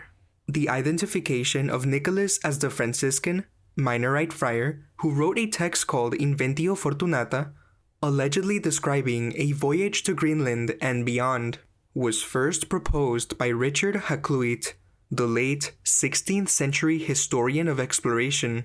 Hakluyt based the claim on information from mathematician John Dee, who, in turn, relied on information obtained from the Dutch cartographer Gerardus Mercator. Nicholas, however, was a Carmelite, not a Minorite, and if Hakluyt and Dee had read Bale, rather than apparently basing their identification on Chaucer's praise for Nicholas's work with astrolabes, they would have discovered an entry about a Franciscan friar named Hugh of Ireland, who wrote A Certain Journey in one volume. End quote. This is the actual text from John Bale's book originally in Latin, which took me months to find for some reason, but from pages 244 to 245, Scriptorum illustrium majoris Britanniae, quam nunc Angliam excotiam vocant, meaning of the illustrious writers of Great Britain, which they now call England and Scotland. The full title is longer. Quote, Hugh of Ireland. Hugh of Ireland, entry 96. Hugh, called of Ireland since the writers did not know any other surname, was Irish by birth and a professor of the Franciscan order.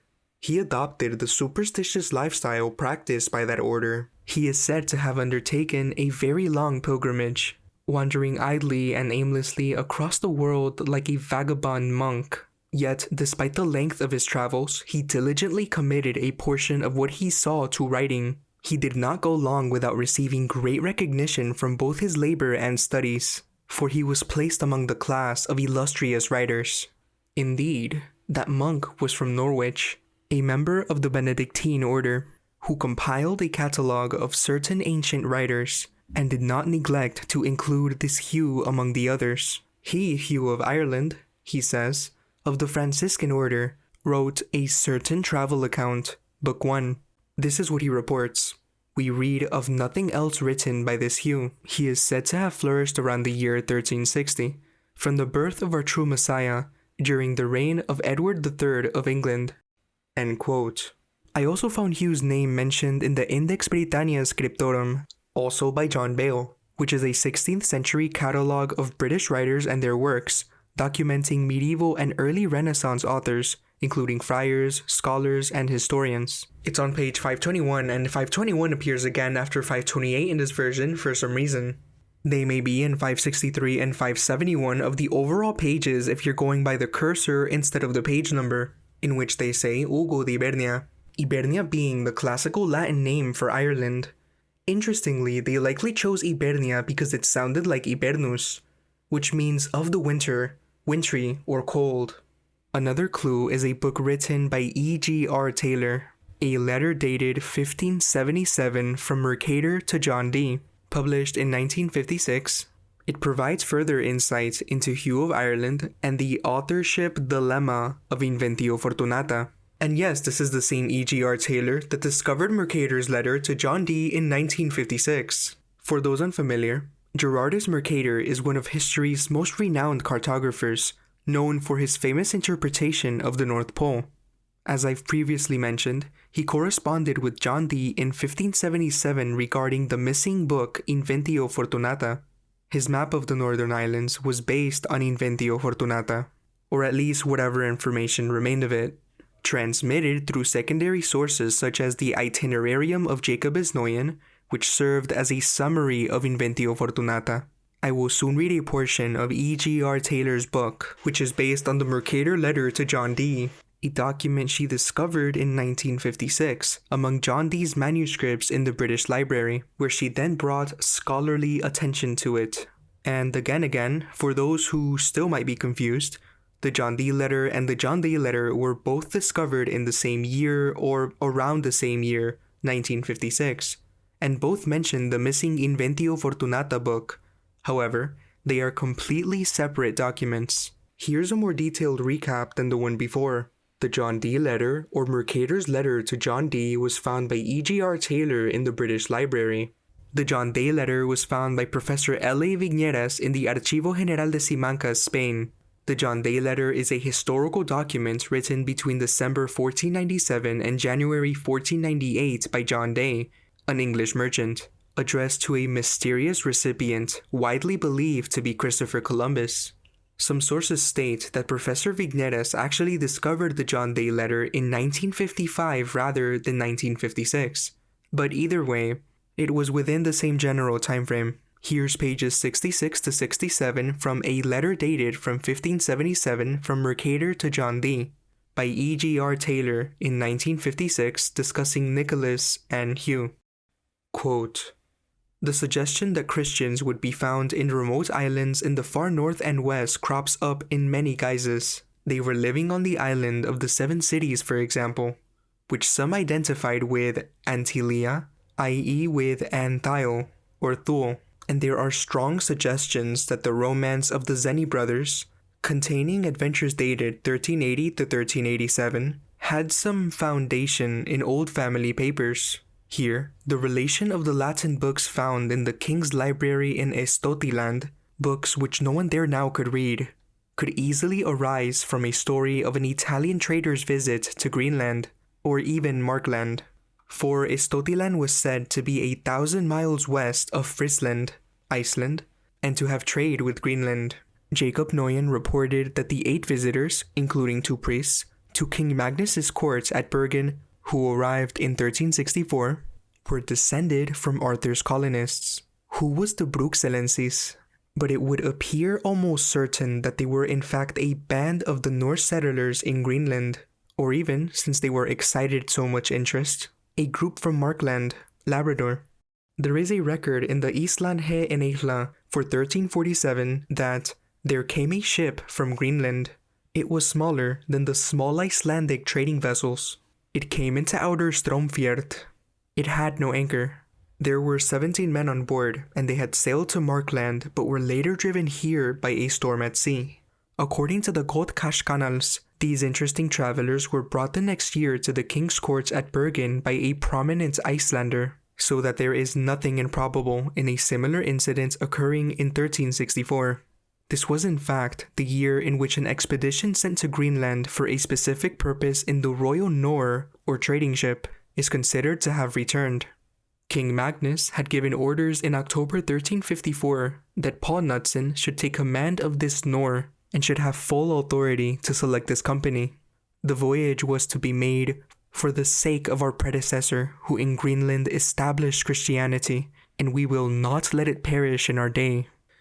That a friar should have been among the ship's passengers is therefore not unlikely, and that he was possibly a friar from Oxford is not to be ruled out, for just at this period there was active trade between England and Scandinavia, and a considerable English merchant colony lived in Bergen.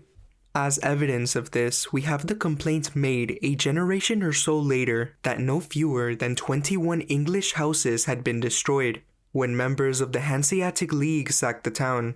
The sufferers in this case were said to be the men of Lynn. But during Edward III's reign, other eastern ports are mentioned as trading with Bergen, and even with Iceland. In the well-known Libel of English Policy, circa 1436, the writer speaks of a recent revival of the Iceland trade, which of old had been carried on from Scarborough, while as Hakluyt reports certain privileges for this trade had been granted to the men of Blakeney. Blakeney, in North Norfolk, was an active fishing port where saltfish and stockfish were landed. Hakluyt, who as we know, consulted the records lodged in the Tower of London, dates the grants as made in the 2nd, 4th, and 31st years of the king's reign. In circa 1328 to 29, 1330 to 31, and 1357 to 58, there is the further intriguing point that the British Museum possesses an English astrolabe dated Blacon 1342, but the only religious house there was Carmelite, not Franciscan. It is on a similar point too that these identification of the mathematical friar of Oxford with Nicholas of Lynn has to be rejected. Though a famous Oxford mathematician, Nicholas was a Carmelite. Nevertheless, there was also a Franciscan house at Lynn, and the period was that in which the Franciscans of Oxford were famous for their mathematical teaching, and notably for their teaching and practice of the use of the astrolabe, popularized besides by Chaucer. Unfortunately, the records of the Oxford friars contain no mention of a far-ranging traveler, though such a man as Thomas Kingsbury would fit the circumstances so far as the dates are concerned, and that he was among the mathematicians is suggested by the reference to him by calendar-making John Somer as his preceptor. That Thomas did service to the king too, is suggested by the fact that Richard II sought preferment for him from the Pope, alternatively from the footnote added by Dee, or perhaps Hakluyt. To Mercator's letter, one Hugh the Irishman was also considered a possibility. In this case, we have the record of a book, but no hint of Oxford or of an astrolabe. Our sole authority is John Bale, who, in his Centuria XIV, chapter 96, writes, Hugh, called of Ireland, whose other name is unknown, was Irish by birth and joined the Franciscan order. He accepted the way of life they practiced, and as a wandering monk is said to have traveled widely about the world. And whatever he saw on his journey, he committed to paper with the greatest care. Now nothing remains of his unrewarded labors, save his inclusion in the class of illustrious authors. For that Norfolk Benedictine monk who made a catalogue of ancient authors did not omit this man. Hugh, he says, of Ireland, a Minorite, wrote a certain journey in one volume. That is what he says. We read of no other work by this Hugh, but he is said to have flourished in 1360 AD in the reign of King Edward III. It is perhaps worth noticing that this traveler was recorded by a Norfolk man, but unless fresh evidence appears, the actual traveler cannot be identified. Nevertheless, that he existed and that he wrote Inventio Fortunata, purporting to describe the world from latitude 54 northwards, i.o., what lay beyond the limits of the classical 7th climate, cannot be doubted, and the number of authentic touches to be found in the scanty notes we have of what he saw supports the suggestion that he visited Greenland and Markland. He mentions, for example, tool-worked timbers which indicated former human habitation, and on this point we have the independent testimony of the recent destruction of the western settlements given by the Greenlander Ivar Bardsson, who was sent there in 1341 and found no human being left. End quote. I want to point out that on page 66 of Taylor's book, there is a drawing of the Northern Islands. The caption reads, The Arctic regions on Behaim's globe. 1492, the frozen sea is north of Asia. Behaim's globe, also known as Erdapfel, German for earth apple, was conveniently made between 1490 and 1492. It is known as the oldest surviving terrestrial globe. The Americas are not included because, according to mainstream history, Columbus returned to Spain no sooner than March 1493, which is weird because the Americas were already known before 1492. Watch Tartarian Timelines Part 1 for more context. It all applies to the old connected world. And when it's not 3 a.m., the History Channel also shows this. Excluding Fusong and even more ancient Fusong, and a few other examples. In America Unearthed, Ancient Ruins Discovered in California, the Ancient Walls of California episode, something compelling happens at around minute 39. After casually showing some old Chinese coins found in pre-Columbian America, Dr. Sui-Lung Lee takes out an old world map. It was made public in 1602, but, as he explains, was likely created long before that date. Dr. Lee tells host Scott Walter, a forensic geologist, that this map has always been attributed to the Italian Jesuit Matteo Ricci, who arrived in China in 1582. The mainstream narrative says Ricci took European geographic knowledge and translated it into Chinese, but Dr. Lee argues the opposite, that the map is not based on European sources at all, but is in fact a Chinese-made world map, one that includes the Americas a full 60 years before Columbus ever set sail. Lee also points out something striking. The Europe shown on this map is extremely old. It does not include Florence or the Papal States, which would be unthinkable omissions for a Jesuit cartographer like Ricci. It would be like making a US map and leaving out Washington, D.C. or NYC. Walter agrees. If such major cities are missing, the map was likely created much earlier than the 1500s. Dr. Lee then points out another extraordinary detail. On the map in the Americas, there's a name he pronounces as Apouchen, which is now Appalachian. And according to Dr. Lee, that name is written in another Chinese map that even predates Ricci's. Also, Walter proposes an intriguing theory that Marco Polo may have traveled with early Chinese explorers as a spy for the Pope. Fascinating on its own, but I want to point out something not mentioned in the episode. This is supposed to be the Ricci map up close, as it's attributed to him. So the map shows all the continents, including the Americas and Australia. I actually have no idea what's going on with Australia. I'd have to translate this whole map to get a full picture. But looking at the northern regions, this is clearly Iceland, which means that the landmass beside it must be Greenland. It definitely has its general shape. I'm actually surprised they got the little arm on the other side. Near Norway, there's another landmass I'm not sure about. It could be a phantom island like Thule or Friesland, unless the Chinese somehow discovered Svalbard, which I don't think is the case. Rather, if this landmass does correspond to Svalbard, it may point to older shared geographic knowledge, whether preserved through copied sources, lost maps, or interconnected trade networks.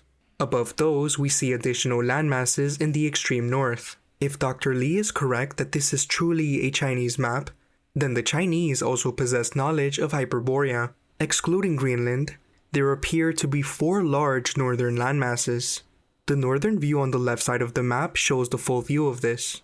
It resembles yet another depiction of Hyperborea, about the 80th one I found so far. The characters in the center are Japanese phonetic spellings written in katakana, confirming that this particular copy of the map was annotated in Japan.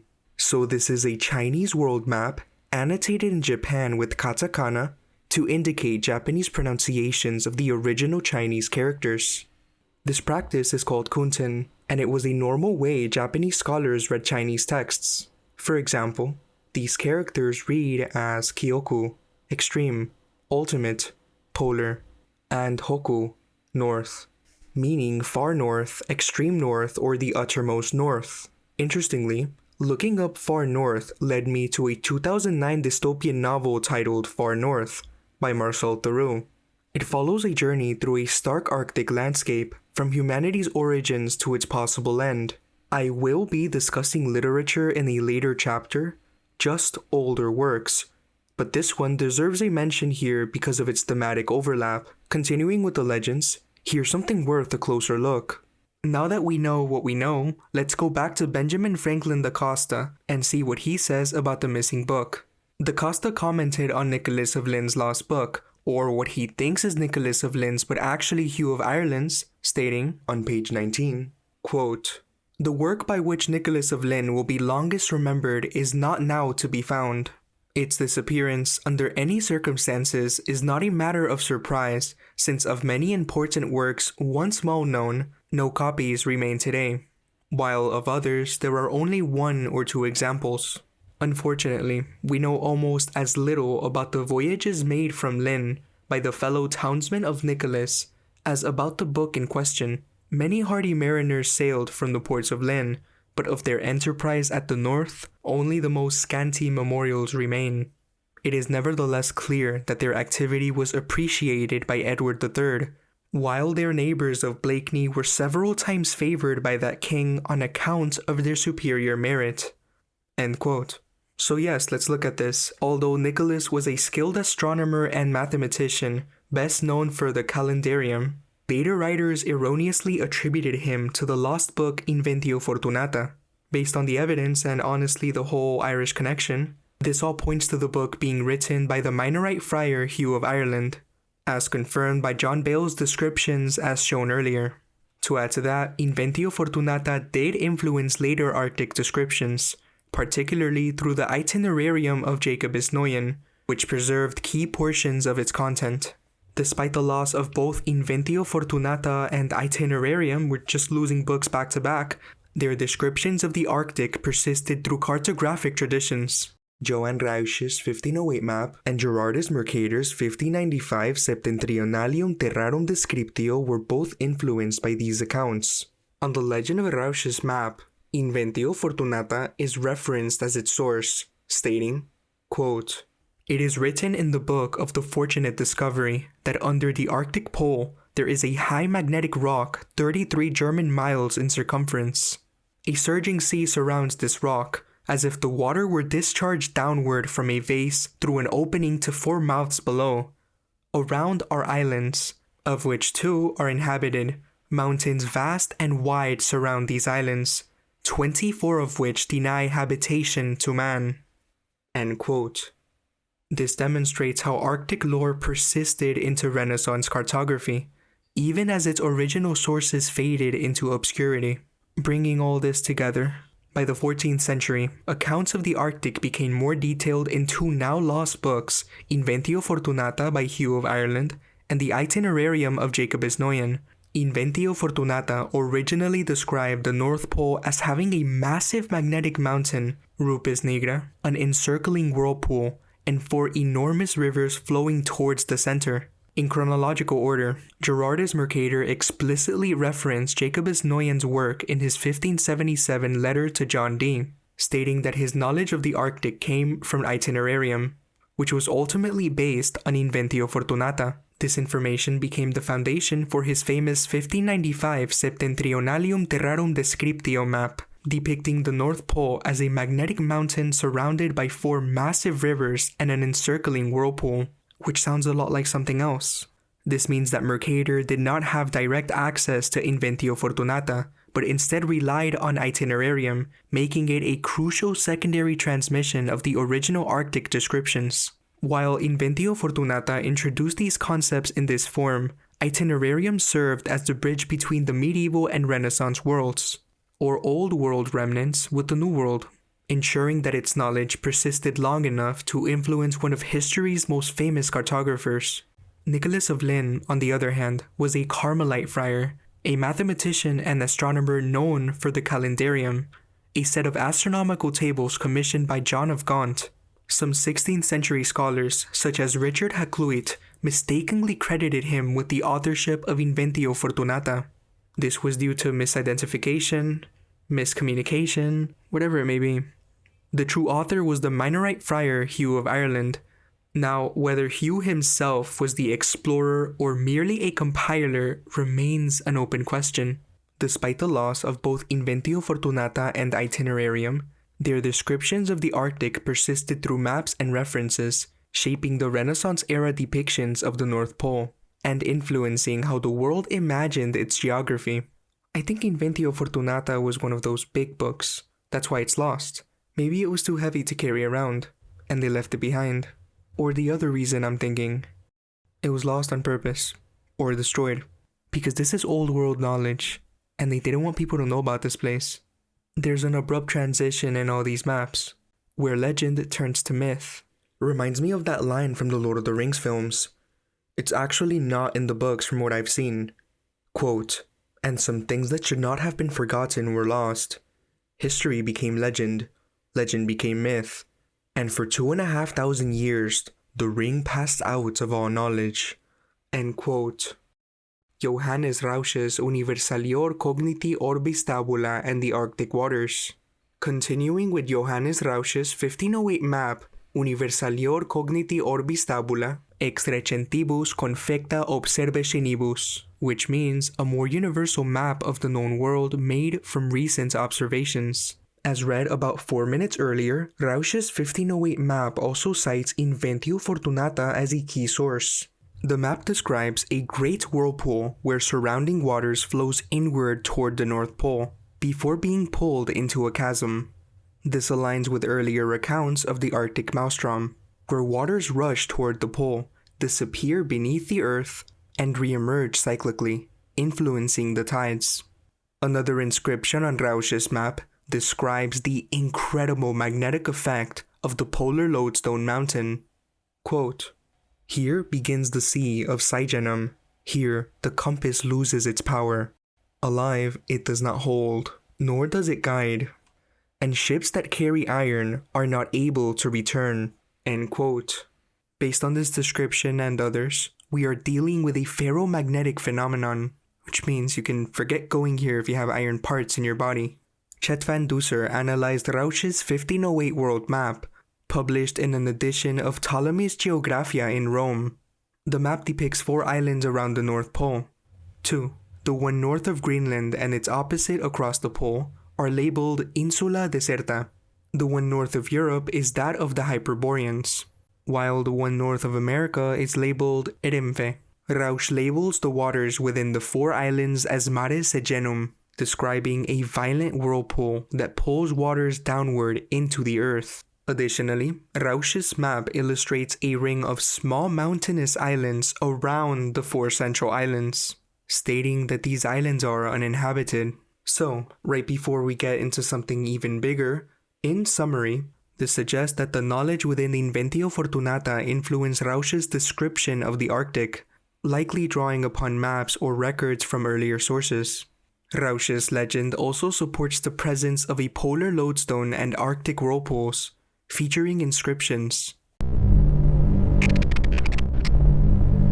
Swedish historian Olaus Magnus, 1555, similarly recorded that in the far north, this effect was so well known that ships were constructed using wooden pegs instead of iron nails to prevent them from being pulled out by the lodestone, echoing the accounts found in Inventio Fortunata.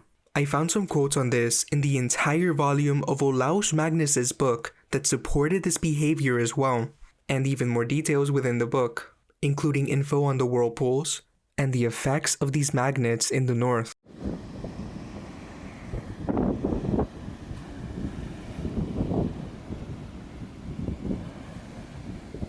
Description of the Northern Peoples by Olaus Magnus. So far, I found 2 Latin editions, the full 1555 Roman folio, and the condensed Antwerp version by John Beller from around 1557. In this specific edition, there is the year 1558 drawn with a pen before the title page, but this could mean anything. It could simply be an ownership mark. They're both the same core work, but printed differently. So don't be surprised if the page numbers don't line up. There's also an English version translated by Peter Fisher and Humphrey Higgins, edited by Peter Foote, with annotations derived from the commentary by John Granland. This edition was published in 1996 by the Hakluyt Society in London.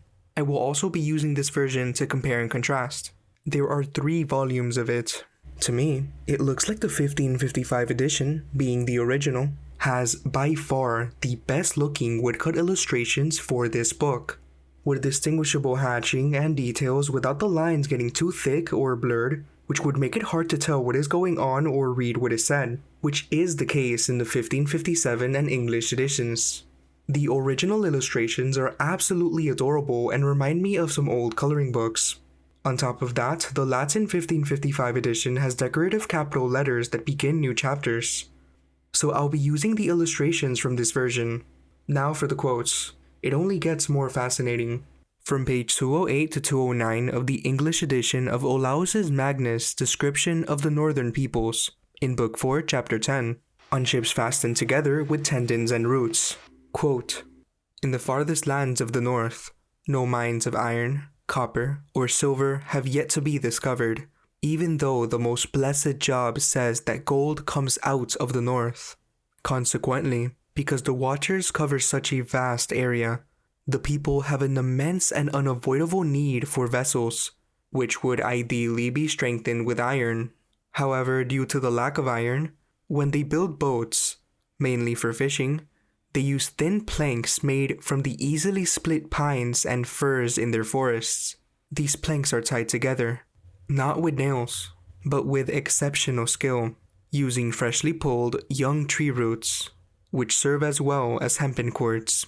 Others use ropes made from pliant withes of poplar or other trees, except for oak, which does not grow nearer than about 200 Gothic or German miles.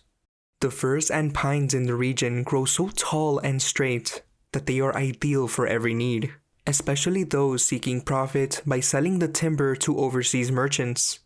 In some places, boats are bound with animal tendons, primarily from reindeer, which are softened by pounding and dried in the sun and wind. These tendons are separated from the finer sinews, which are then cleaned for use as thread. All of these vessels, regardless of how they are fastened, are carefully sealed with pine tar, available in abundance, and further reinforced with wooden dowels whenever necessary. Built broad in beam and with shallow draughts, these boats are well suited for the choppy foaming waves stirred by submerged rocks. They yield to the sea like leather bags, absorbing the energy of the rebounding waves. thanks to their flexible buildings of twigs and sinews rather than rigid, breakable iron. These boats last a long time, protected by the tar in their construction. For anchors, they used curved roots of sturdy trees, weighed down with stones and tied to ropes made of poplar or birch withes. Their sails are made from wooden cloth or tree bark, especially for use on lakes, only rarely on the salt sea. Each of these craft is called skuta, just as another rectangular kind, employed in the Bothnian Gulf and inland waters, is called happer, very accurately fitted together without any iron at all. As this ship is remarkably long, it boasts an unusual speed, and, at a gentle puff of wind, seems to fly. It is used only on swift rivers that flow down from higher terrain, and for summer fishing. It was in this kind of boat that I was carried down the network of mountain rivers in the year 1518, to my very great danger. Because of public business that had to be done, I was compelled to entrust my soul and safety to this frail piece of wood, and the passage was all the more terrifying when I saw marks along the bank, indicating that persons of great importance had drowned there from the violence of those waterways." End quote. Page 143, Book 4, Chapter 10 of the original 1555 edition contains these exact same quotes and illustrations. We can tell by focusing here at the first really cool looking letter graphic with the letter Q. Quia means because or whereas in Latin. It was used in legal documents to indicate the reason or consideration for a conveyance. Then we have extremis and terris, which with my bilingual capacity I know is extreme and land. The word in the middle, aquilonaribus, I looked it up and it means northerners, so in the extreme northern lands. Then we see ferrae, that's iron. We're definitely in the right place and nothing's been lost in translation.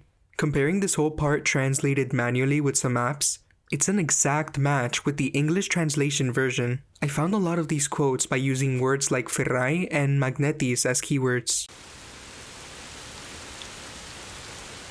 So let's turn to a shorter quote in one of the original Latin editions of Description of the Northern Peoples by Olaus Magnus, specifically Book 2, Chapter 26, on Crystal and the Magnet, page 88 to 89 of the 1555 edition. Just a refresher, this is Historia de Gentibus Septentrionalibus eramque diversus statibus conditionibus moribus ritibus etc. Can you imagine talking like this every day? There's many in the alt history circles that believe Latin sounds artificial, and I've made some video essays on this. So to again confirm the content is actually there, this is the same page that includes the illustration with the bunnies. If you were to translate this paragraph using a modern translation app like Google Translate, DeepL, or some version of an AI translation tool, you'd get this. Now, let's look at the same book in English. Olaus Magnus's Description of the Northern Peoples, Book 2, Chapter 26, on Crystal and the Magnet, pages 126 to 127, to compare and contrast the exact same corresponding passage. Quote, "Property of the magnet. Also in the extreme north are found magnets, by which sailors steer their course at sea, as they do by taking bearings from mountains. The influence of these magnets is so powerful that, if they are laid touching certain sticks of beech wood, they communicate to them a hardness like their own, with the property of attraction.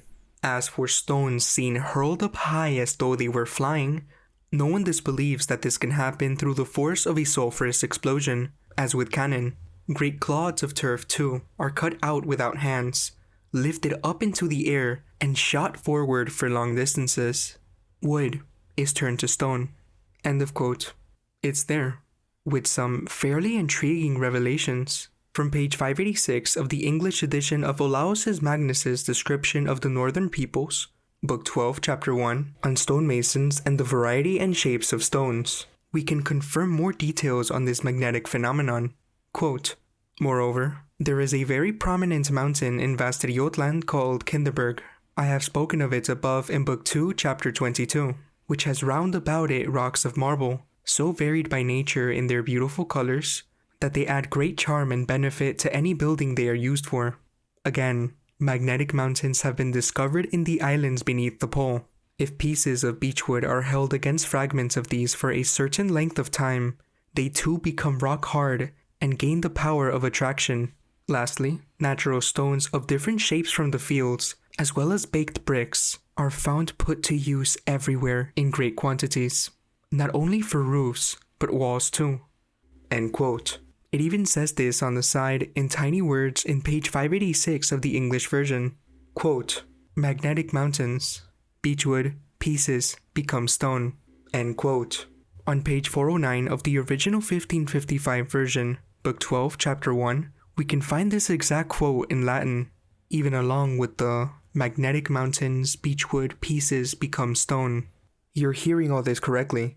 They are talking about wood turning into stone using giant magnets, which reminds me of some other things.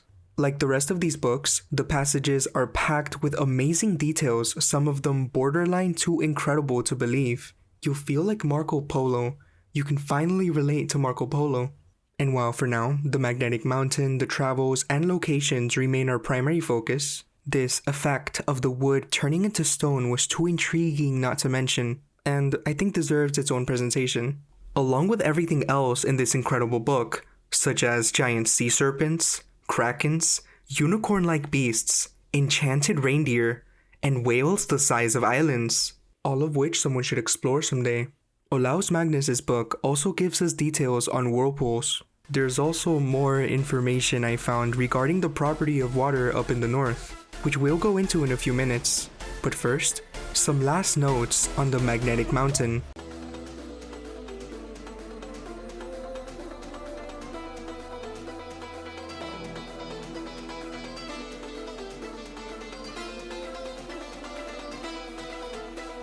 My name is Agib. I am the son of a king, at whose death I took possession of an extensive and flourishing kingdom. When I was settled on the throne, I resolved to visit the distant provinces of my empire, particularly several valuable islands. We had an exceeding pleasant voyage there, but on our return, a furious storm arose and drove us so far off our course that the pilot knew not in what direction to steer. While we were in this uncertainty, a sailor from the masthead gave notice that he saw something which had the appearance of land, but looked uncommonly black. The pilot on this report expressed his utmost consternation. "We are lost," said he. "The tempest has driven us within the influence of the Black Mountain, which is a rock of adamant, and at this time its attraction draws us toward it. Tomorrow we shall approach so near that the iron and nails will be drawn out of the ship, which of course must fall to pieces, and as the mountain is entirely inaccessible, we must all perish." This account was too true. The next day, as we drew near the mountain, the iron all flew out of it, the ship fell to pieces, and the whole crew perished in my sight. I had the good fortune to secure a plank which bore me up, and the tide gently drove me to the foot of the mountain. When I approached it, I found it was entirely perpendicular for a great height. I continued therefore upon my plank, coasting it, and was almost reduced to despair, when I discovered a flight of steps that went up to the top. These I gained with great difficulty. There was no ground on either side, and when I landed I found the steps so narrow, rugged, and difficult that the least wind must have blown me into the sea. I got up, notwithstanding, to the top without accident, and gave God thanks for my deliverance. End quote. Page 46 of the 1001 Nights, or the Arabian Nights Entertainments, specifically the history of the third calendar, Prince Agib's Adventures. I also came across another book, and this is where we start to see a shift into more mainstream thinking. De magnete, magnetichisque corporibus, et de magno magnete tellure, or On the Magnet and Magnetic Bodies, and on that great magnet, the Earth. The scientific work was published in 1600 by the English physician and scientist William Gilbert. It was a groundbreaking book that immediately influenced many contemporary thinkers, including Francis Godwin and Mark Ridley. The edition I found is translated by Sylvanus P. Thompson. Gilbert's work marks one of the earliest scientific shifts away from the medieval idea of a massive magnetic mountain at the North Pole. In De Magnete, he catalogued earlier explanations: celestial influences, the constellation of the Bear, reports of magnetic rocks pulling nails from ships, and dismissed them bluntly as old wives' tales, accusing previous writers of being whole horizons wrong. He was equally contemptuous of the scholarly tradition itself, openly dismissing what he called grammatists, sophists, and wranglers, those sworn to the opinions of other men, and declaring that his magnetic doctrine was at variance with most of their principles and dogmas.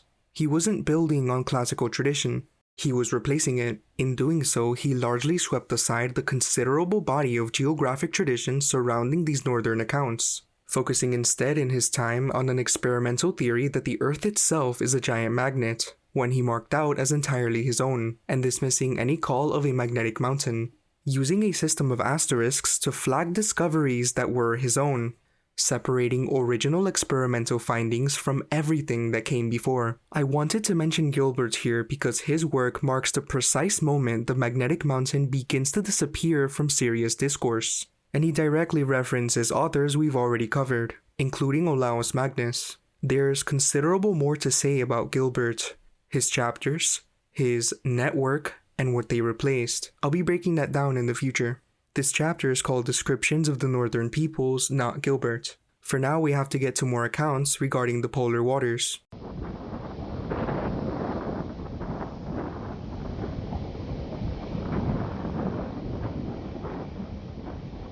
Whirlpools and the behavior of Arctic waters.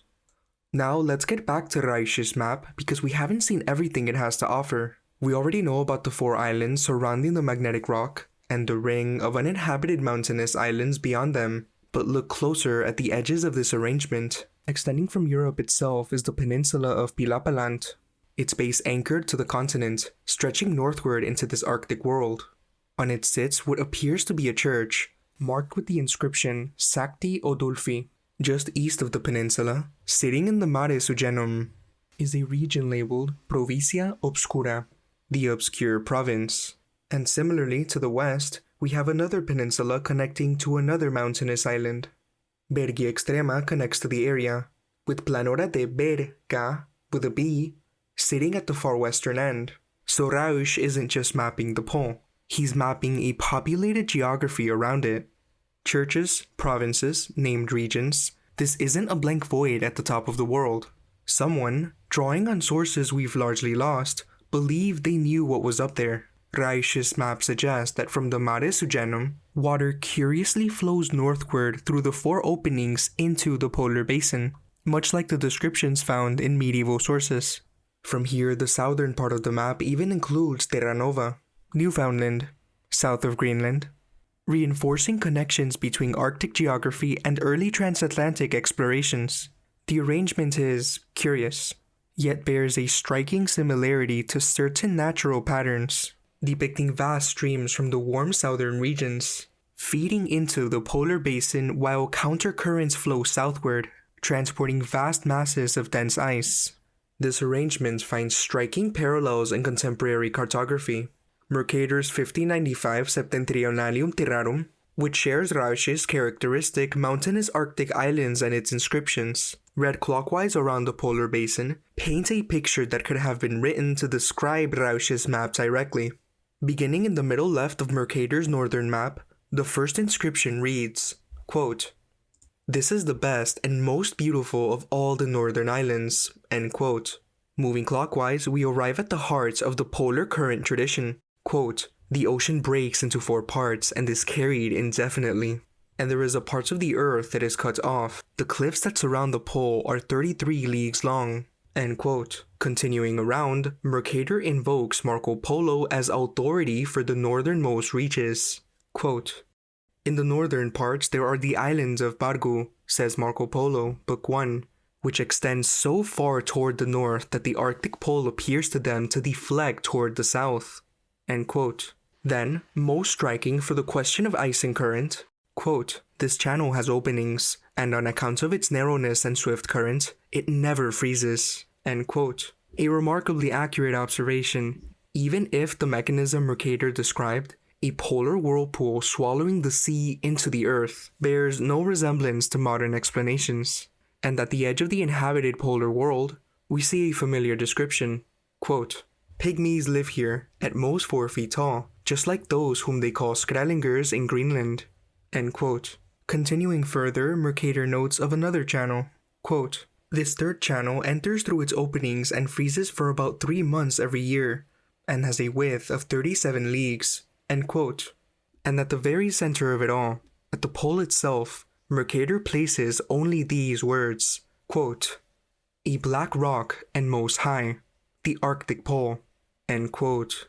That the same Northern Current tradition permeated mainstream cartography even earlier is confirmed by a previously untranslated marginal inscription on the 1507 Waldseemüller map, placed near Engroneland and the Arctic land of Pilapeland, a toponym Rausch himself echoes, Engroneland being Greenland, and no one's really sure what Pilapeland is. The inscription at the top records the classical account of Cornelius Nepos in full.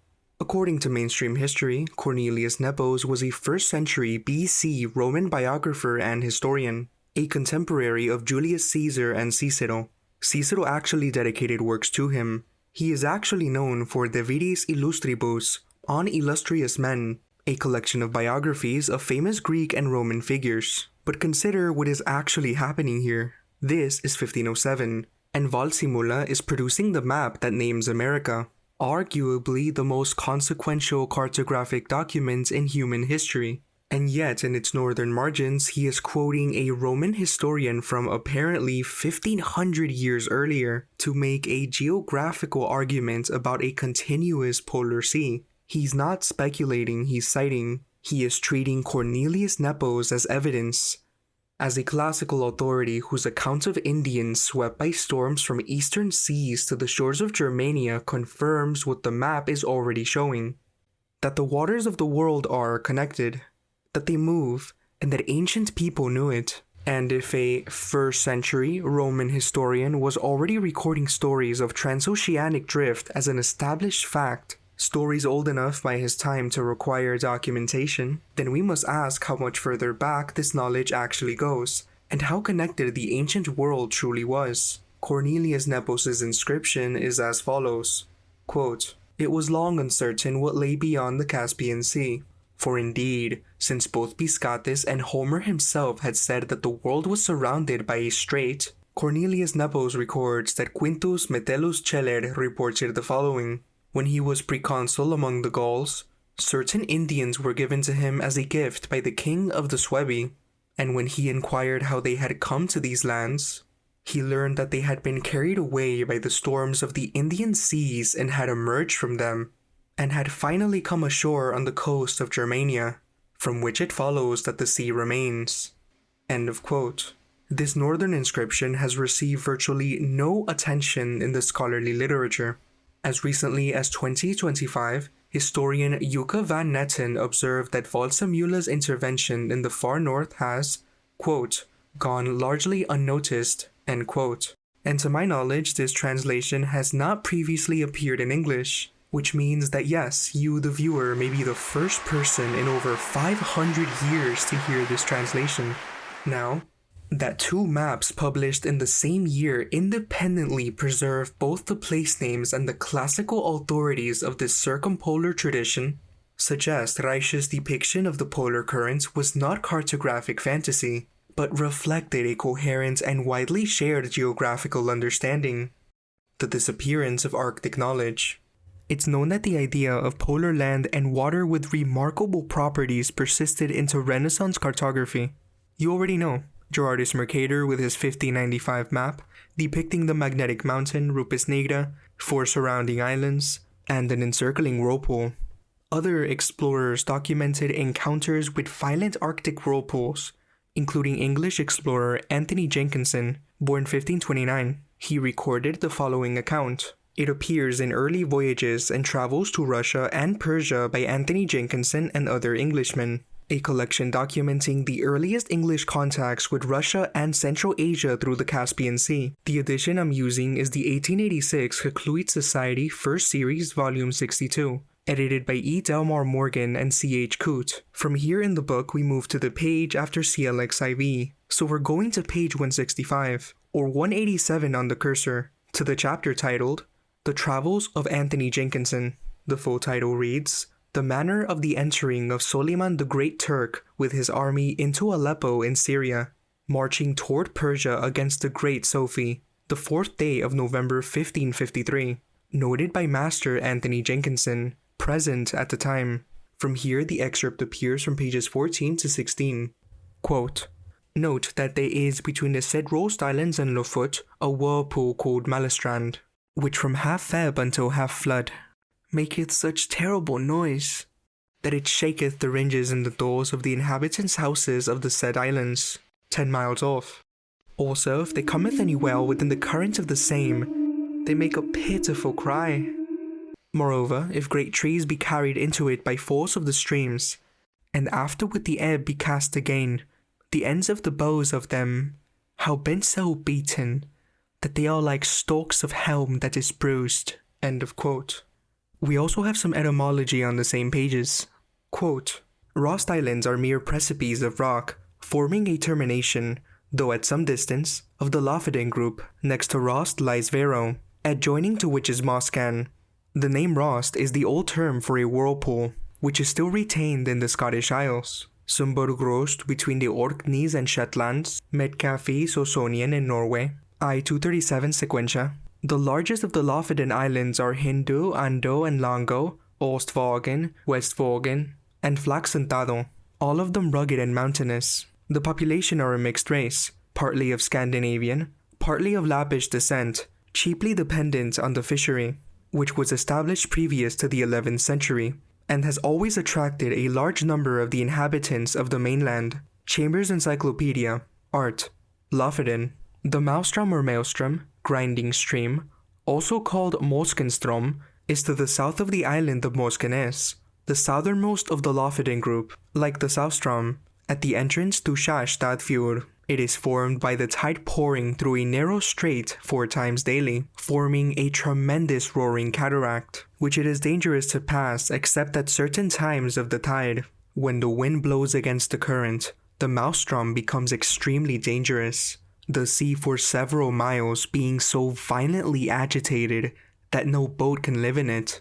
The Maelstrom, though more famous, is surpassed by the Southstrom, where, during spring tides, the scene is described as a most imposing one. Medcafis Oronian in Norway, I-237, Badekers Norway and Sweden, pages 222, 227, end quote. Now, there's another.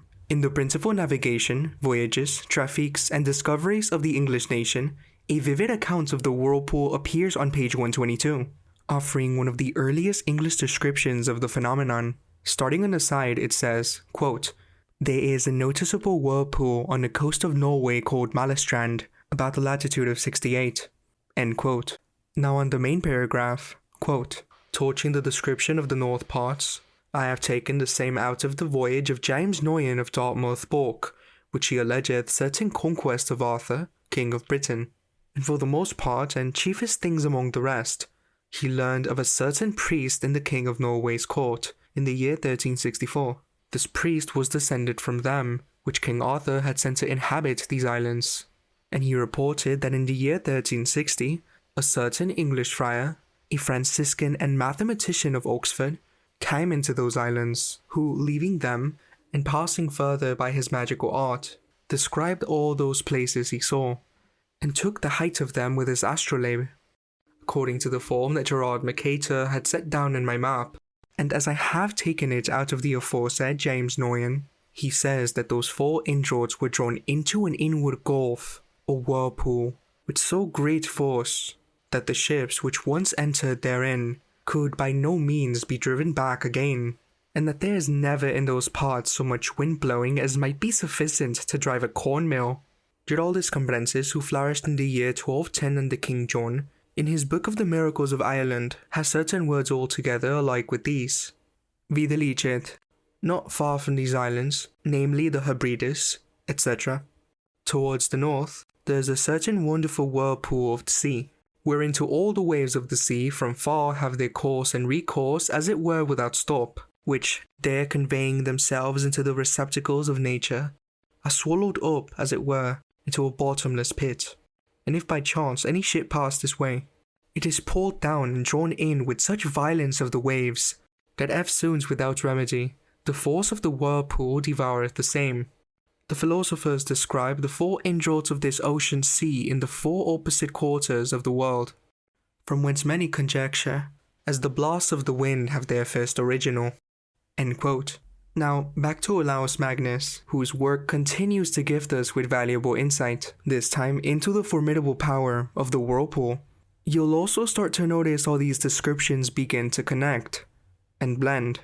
Starting on page 100 of the English edition of Olaus Magnus's Description of the Northern Peoples, Chapter 7, Book 2, to Chapter 8, Book 2. I'll also be including the quotes on the side. Quote, Chapter 7, On the Tide or Ebb and Flow of the Ocean. Rost, Lofoten, Whirlpool. On my Gothic map or delineation of the northern regions are engraved certain bights of the ocean off the shores of Norway.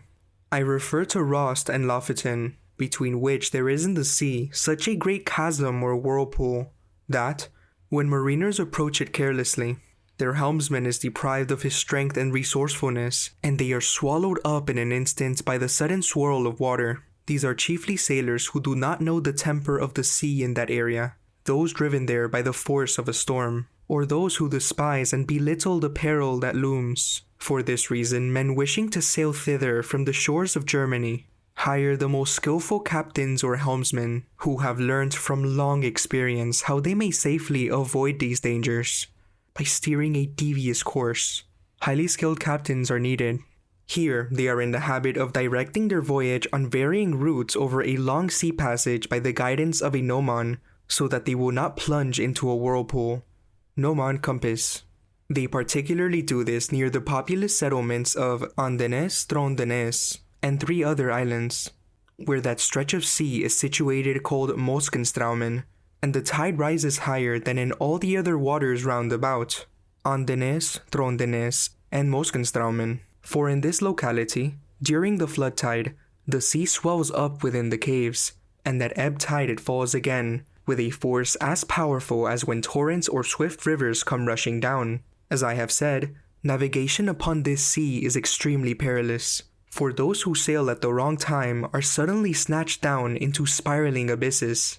The debris of shipwrecks is very seldom cast up, and, if it is, the timbers are so battered by being bashed against the rocks that they look as though they have been wrapped in fluff and smashed to pieces. Here, the might of nature may plainly be outdoing the mythical Symplegades, the dreaded Cape Malea, Charybdis of Sicily, and other great marvels. Spiraling abysses, debris of shipwrecks is not yielded up. Scientific investigators confirm how difficult it is to ascribe a cause for this. Nevertheless, they attribute it to some divine power, which bursts out and operates freely in whatever way, to whatever extent, and whatever it will. A divine power freely works where, when, and as it will. Chapter 8. On the whirlpool and on the wonderful property of ice. I have related in the chapter immediately preceding this how dangerous seafaring is in the Norwegian Ocean. Seafaring is perilous on the Northern Sea, especially where for some impenetrable reason, mariners, unless they have immense foresight, run the danger of a huge whirlpool. And I think now that when some have escaped the peril of this sort, it should be assigned hardly at all to human courage, but to the protection of God. This principally occurs in the case of those who, impelled by raging storms to stray far and wide over the sea, are driven to such a region, like stranger guests ignorant of the places they have reached. Such I believe the Spaniards or the French to be. That was sudden, I'm keeping that in. Such I believe the Spaniards or the French to be, who with hostile intentions or a burning desire for plunder, land on an unknown shore. Strangers ignorant of places. True, it must be admitted that they are very skillful in handling the mariner's gnomon, or compass, requisites for mariners, and in taking soundings with the lead, but the appearance of the coast in this land of ours is different from that of the Africans or the Moors. The cold, keenly bitter, rock-like towers may lie anywhere hidden from view, and there exist ferocious, terrifying sea monsters, where I shall describe below where I write about monstrous beasts, terrors of mariners. Moreover, there are icebergs like walls of huge houses demolished by storms, which, from their close proximity, look as though they will bring about unavoidable shipwreck. Yet, whichever of these dangers you may encounter, all this is more bearable than to experience the compassion of the people of Ireland, whose custom it is, as might be proved by many instances which I here omit, with tears in their eyes, to invite distressed sailors to take shelter with them, only to send them back to their shattered ships half dead and stripped of their goods.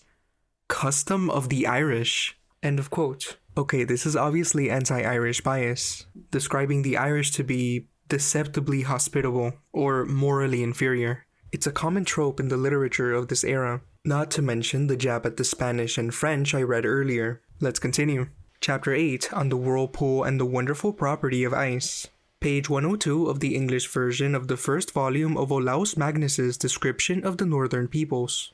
Quote, "Wonderful nature of ice. However much else we are called upon to wonder at the nature of ice, this remains certain, that it is driven onto the shore of Iceland in great masses, as Saxo testifies, and if a fragment of this is kept in a container, however carefully, it vanishes at once when all the rest of the ice drifts away from the promontory into the deep sea. Yet people preserve it in the wide desolate areas, chiefly under juniper needles and also under chaff from grape barns and deal shavings.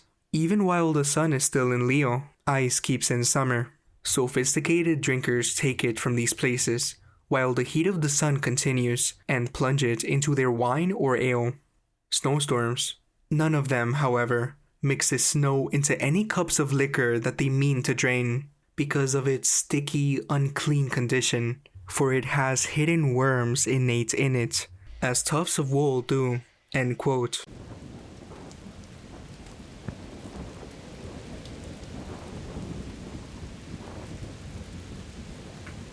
Moskstraumen, or Moskstraumen, is fascinating because this name has been popping up a lot, and the location of this whirlpool is known today, off the coast of Norway, as one of the strongest in the world, according to conventional history. It even appears on old maps, as you've probably seen a few examples. And honestly, to me, regardless of how strong it is today, it seems it's decreased in size and power throughout the years, and along with it, changed our definition of power. According to the wiki, quote, "Moskstraumen is a system of tidal eddies and whirlpools, one of the strongest in the world, that forms at the Lofoten archipelago in Nordland County, Norway, between the Norwegian Sea and the Vestfjorden. It is located between the Lofoten Point on the island of Moskenesøya and the island of Mosken."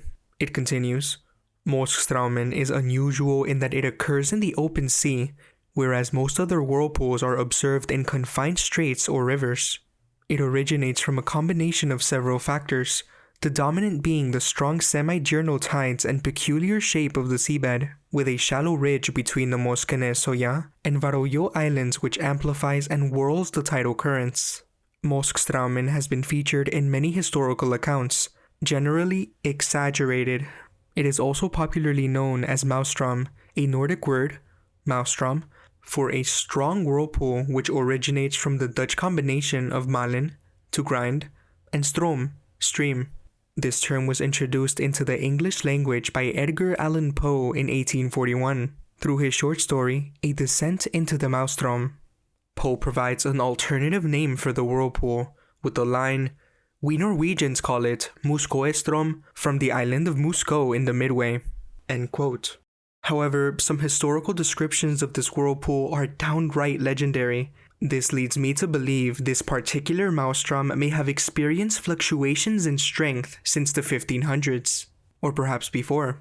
For example, in literature, according to mainstream history, quote, "Moskstraumen was described in the 13th century in the Old Norse poems Edda, and remained an attractive subject for painters and writers, including Edgar Allan Poe, Walter Moors, and Jules Verne. As you've heard in previous examples, the Swedish bishop Olaus Magnus included Moskstraumen into his detailed reports on the Nordic countries and their map, Carta Marina, 1539. He attributed the whirlpool to divine forces and mentioned that it was much stronger than the previously known Sicilian whirlpool, Charybdis. Most other writers of the time believed that Moskstraumen played an important role in ocean circulation, but given the large number of tales and lack of scientific observations, grossly overestimated the size and power of the phenomenon. This is still the wiki, by the way. It elaborates on all the authors. Continuing, the Moskstraumen, referred to simply as the Maelstrom, was the inspiration for Poe's short story A Descent into the Maelstrom from 1841, which brought the term Maelstrom, meaning strong whirlpool, into the English language. Moskstraumen also features in the climax of Jules Verne's 1870 novel 20,000 Leagues Under the Sea, which I'm using as a mouse stand as we speak, and is mentioned by Captain Ahab in Herman Melville's 1851 novel Moby Dick. A likely source of information on Moskstraumen for those writers was a fictional description of Moskstraumen by Jonas Danielsson Rames from 1715, which was translated into English and partly included in the 1823 edition of Encyclopedia Britannica. Poe quoted Jonas Rames and Encyclopedia Britannica in his tale. Moskstraumen is visited by characters in Leo Shishkin's Death's End. End quote. Okay, so let's back it up for a moment. It says here his source of information was a fictional description of Moskstraumen from 1715. I'm suspecting this is a light cover-up from a description from 1715. But to be sure I have to find it, or at least one of them, and compare and contrast. And I found it. Although Jonas Danielsson Rames is not explicitly credited in this 1823 Encyclopedia Britannica passage, the vivid account of the Moskstraumen, complete with roaring vortices, shattered ships, drowning whales, and a doomed bear, strongly echoes descriptions long attributed to his 1715 work. Scholars widely recognize this dramatic portrayal as a paraphrase or adaptation of Rames's original narrative, despite the absence of his name. This omission was typical of 19th century encyclopedic compilations, which often absorbed earlier sources without formal attribution. From Encyclopedia Britannica, 1823, Volume 15, page 58 to 59, quote, "The coast of Norway, extending more than 300 leagues, is studded with a multitude of small islands that provide habitation for fishermen and pilots, and pasture for a few cattle. These islands form an infinite number of narrow channels and a natural barrier of rocks, which renders Norway nearly inaccessible from the naval power of its enemies. Attempts of this kind are more dangerous, as the shore is generally bold, steep, and impending, so that close to the rock the depth of the sea amounts to 100, 200, or 300 fathoms. The perils of the North Sea are moreover increased by sudden storms, sunk rocks, violent currents, and dreadful whirlpools. The most remarkable vortex on this coast is called Moskokstrom, from the small island of Moscow, belonging to the district of Lofoten in the province of Nordland.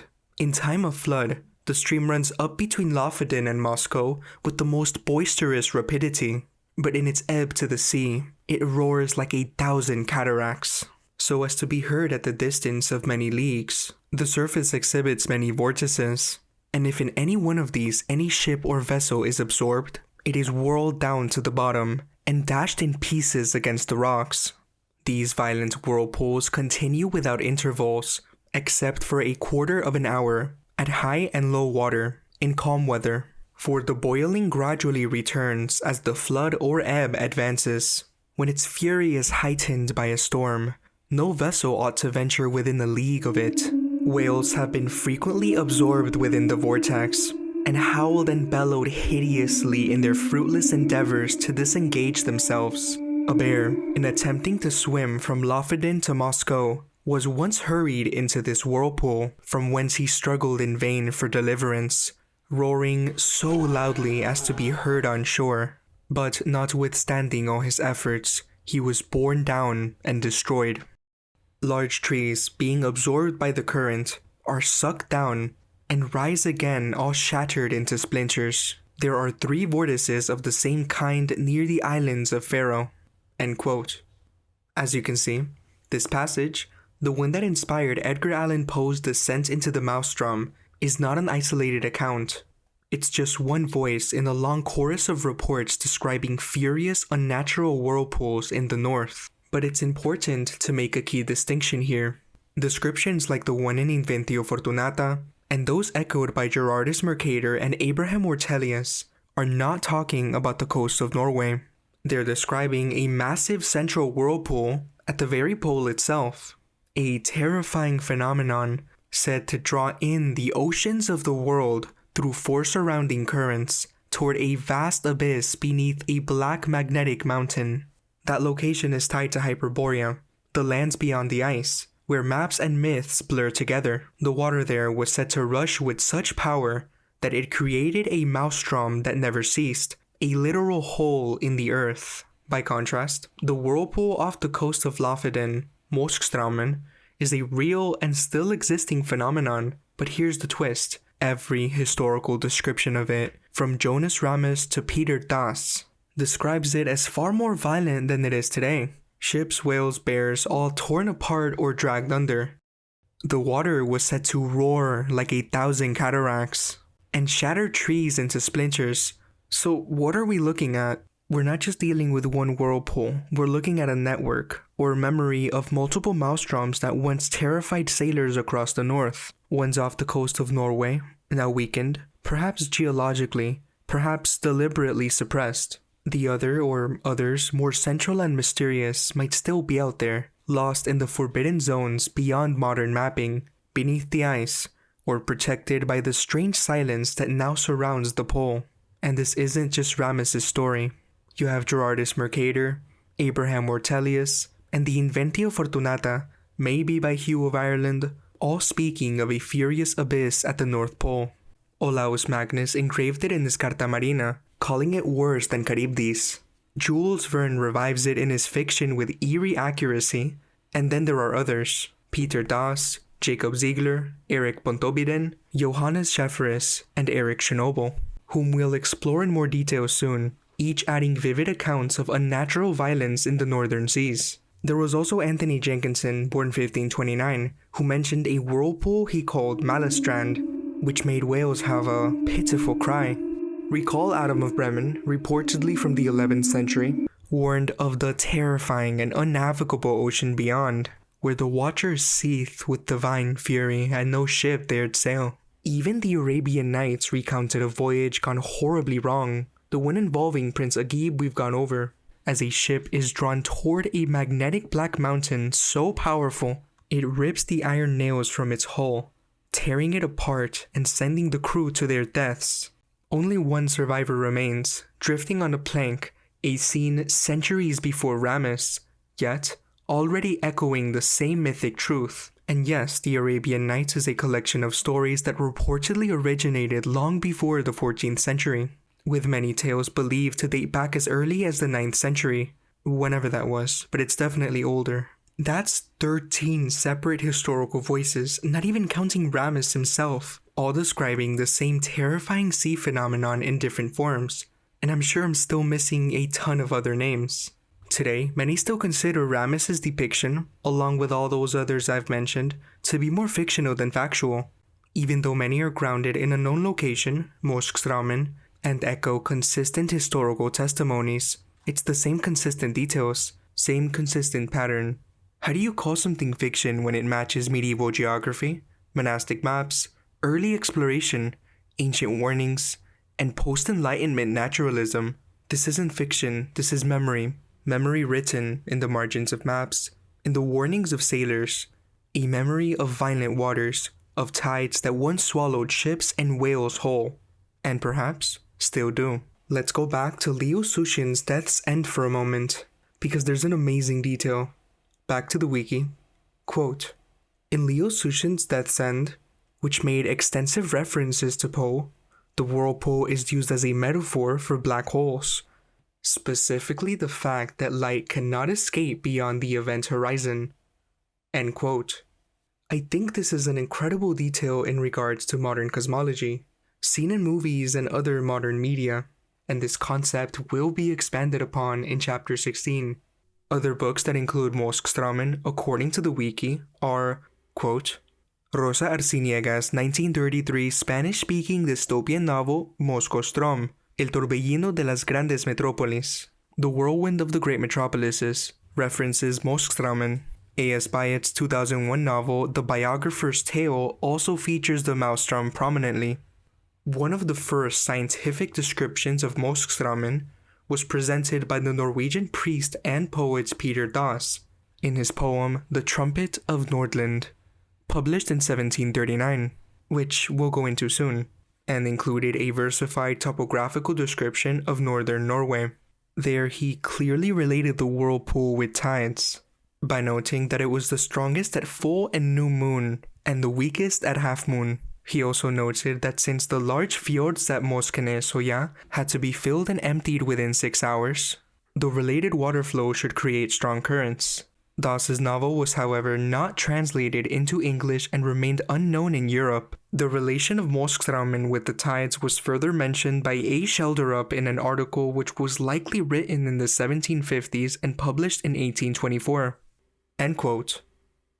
So, from what I understand, these so-called tales are what we have of the early descriptions of Moskstraumen. It seems it was way more powerful than it is today. And this is without including the other monstrous whirlpools that are way more up north, as I described earlier, that are near the Magnetic Mountain. Now, let's establish Erik Hansen Schnobel, 1591, who served as sheriff of Lofoten and Vesterålen for over 20 years. Also left behind a chilling account of the Arctic currents. His name's going to come up a few times during the rest of the presentation. But before we get into what he mentioned, since he's a big key witness, let's take a moment to understand who Erik Hansen Schnobel actually was. Since we're grounding this in real-world testimony, it's worth establishing his authority. And yes, he'll be mentioned. Erik Hansen Schnobel has been known from earlier records, although he has sometimes been incorrectly attributed to the Bernhoft family. Schnobel was from a poor noble family from Fyn, Funen, Denmark.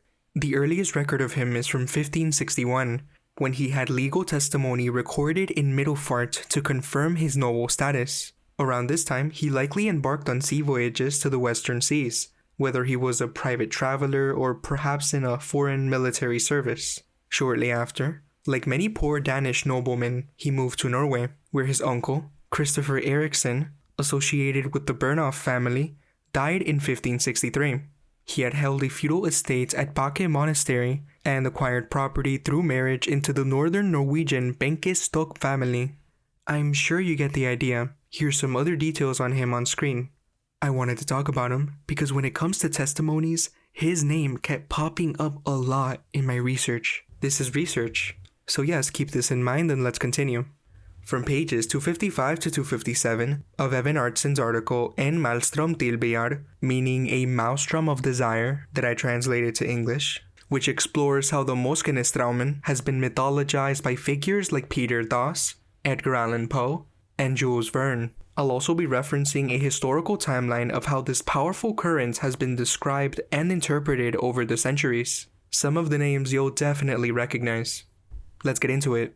255 to 257 of Evan Artsen's article in Malstrom Tilbeyar. Quote, The Great Maelstrom. In Capellan's Road and Tourist Map, 2002, for Nordland, Moskenstraumen is marked on the sea area between Lofoten and the island of Mosken. It is also labeled as the world's strongest ocean current. This last claim may be debated, but there is no doubt that Moskenesstraumen is at least one of the world's most powerful tidal currents, approximately 5 kilometers wide and around 50 meters deep. Why is Moskenesstraumen so powerful? The sea is far deeper both outside and inside this marine area, and the massive volume of tidal water must pass over the shallow shelf twice a day when Vestfjorden fills and empties. Thus, between high and low tide, the current changes direction, and the difference between high and low water can be up to 4 meters. The speed of the maelstrom. The strength of the current varies greatly. The average speed at spring tide is around 7 kilometers per hour, 3.8 knots. The maximum speed can reach up to 18 kilometers per hour, 9.7 knots. The maelstrom in History and Myth. End quote. Side note, this is where you'll see some of what we've talked about in chronological order. Quote, As far as is known, the first written reference of Moskenesstraumen dates back over 2,000 years to the Greek historian Pytheas. Folk tradition has also been deeply engaged in explaining the phenomenon. which could be seen, for example, in the legend of Veiraimannen and Moskenes Shairinga. The Varoiman and the Moskenes crone had shared a cauldron together since time immemorial, and there they sat stirring, she with her ladle and he with his pole. Then, one moonlit night, the crone discovered that the 7 sisters were wandering out at sea. They shone and glittered in their crowns, and the Moskenes crone thought that they had come to steal the fish from the sea. So she sent the Varoiman to chase them away. But it went no better than that the Varoiman became infatuated with the beautiful sisters, who told him that they had lost their moon crown and were now searching for it. Had he not seen it when he sat staring down in the kelp? The Varoiman began searching for the crown together with the 7 sisters, but when he finally came home, the crone was, naturally, furious. She locked herself in and left the man outside all night without food. In the morning, she came storming out and began stirring furiously with her ladle. Then the Varoiman became afraid she would take the whole cauldron from him, grabbed his pole and began stirring with such force that the spray flew. When the crone saw this, she began stirring the other way, and the Varoiman was no different than that he did the same as the crone. But then she suddenly turned and began stirring opposite to the man. They kept this up until evening. Then the Varoiman softened and made himself pleasant and ingratiating, and the crone let him share the evening meal. So they were friends and well reconciled. But every time the full moon blinked in the sea, it reminded the crone of the 7 sisters and their moon crown. Then she became furiously angry and jealous again, and out she went and stirred with her ladle so that the sea came to a boil. The Varoiman followed, grabbed his pole, and began stirring. So they stirred against each other until the sea stood like a waterfall and the anger went out of the crone, and then they were well reconciled again. Olaus Magnus's 1539 map, the Maelstrom as a Death Trap. The exiled Swedish priest Olaus Magnus published an illustrated map of the Nordic region in 1539, titled Carta Marina. 16 years later, in 1555, he published his major historical work, Historia om de Nordiska Folken, the history of the Nordic peoples, which can be considered a commentary on Carta Marina. On Carta Marina, Moskenesstraumen is depicted as a massive whirlpool where large ships are sucked down and shattered by the force of the water. In this context, Olaus Magnus writes the following: In Charta Gotica, or Description of the Northern Lands, some landmasses extending into the ocean along the Norwegian coast are depicted, namely, Rost and Lofoten. Between them there is a great abyss, or rather a Charybdis, where the waters suddenly swirl and, in an instant, swallow the seafarers who approach carelessly, as the helmsman loses his strength and composure. End quote. Side note, this passage appears in Swedish in Artsen's source, as Olaus Magnus's Latin original was translated into Swedish. The English translation above is rendered from that Swedish version. Let's continue. Quote, 1591. Erik Hansen Schonobel's account. A few years later, in 1591, the sheriff Erik Hansen Schonobel joins the description carousel, and among other things, he discusses how conditions are outside of hell. When this Moskenesstrom is in its true form and the wind is against the current, then the current runs so fiercely, and it makes a roar that the land and the earth tremble from it. The houses shake from it, and an iron ring, which is fixed in the door of the living room, made to pull the door open, is shaken back and forth by the roaring current and the great storm. 1601. Pille Clausen Fues. 10 years later, Pille Clausen Fues takes over the descriptive relay in his Nordiques Beskrivelser. He is considerably more sober than Schonobel in his description of Moskenesstrom, but his accounts also contain several strange and speculative claims. 1685. Peter Das. In 1685, Peter Das, in his Nordlandstrompet, provides a topographical description of the Moskenesstrom. 1735. Jonas Rasmus in 1735. Another priest, a certain Jonas Rasmus, in the work Nordiques Beskrivelse, comes with his observations on the phenomenon. End quote. Side note, this is a separate and more obscure figure from the better-known Jonas Ramus, 1649 to 1718. who wrote his own Noriges Pescribirse in 1715.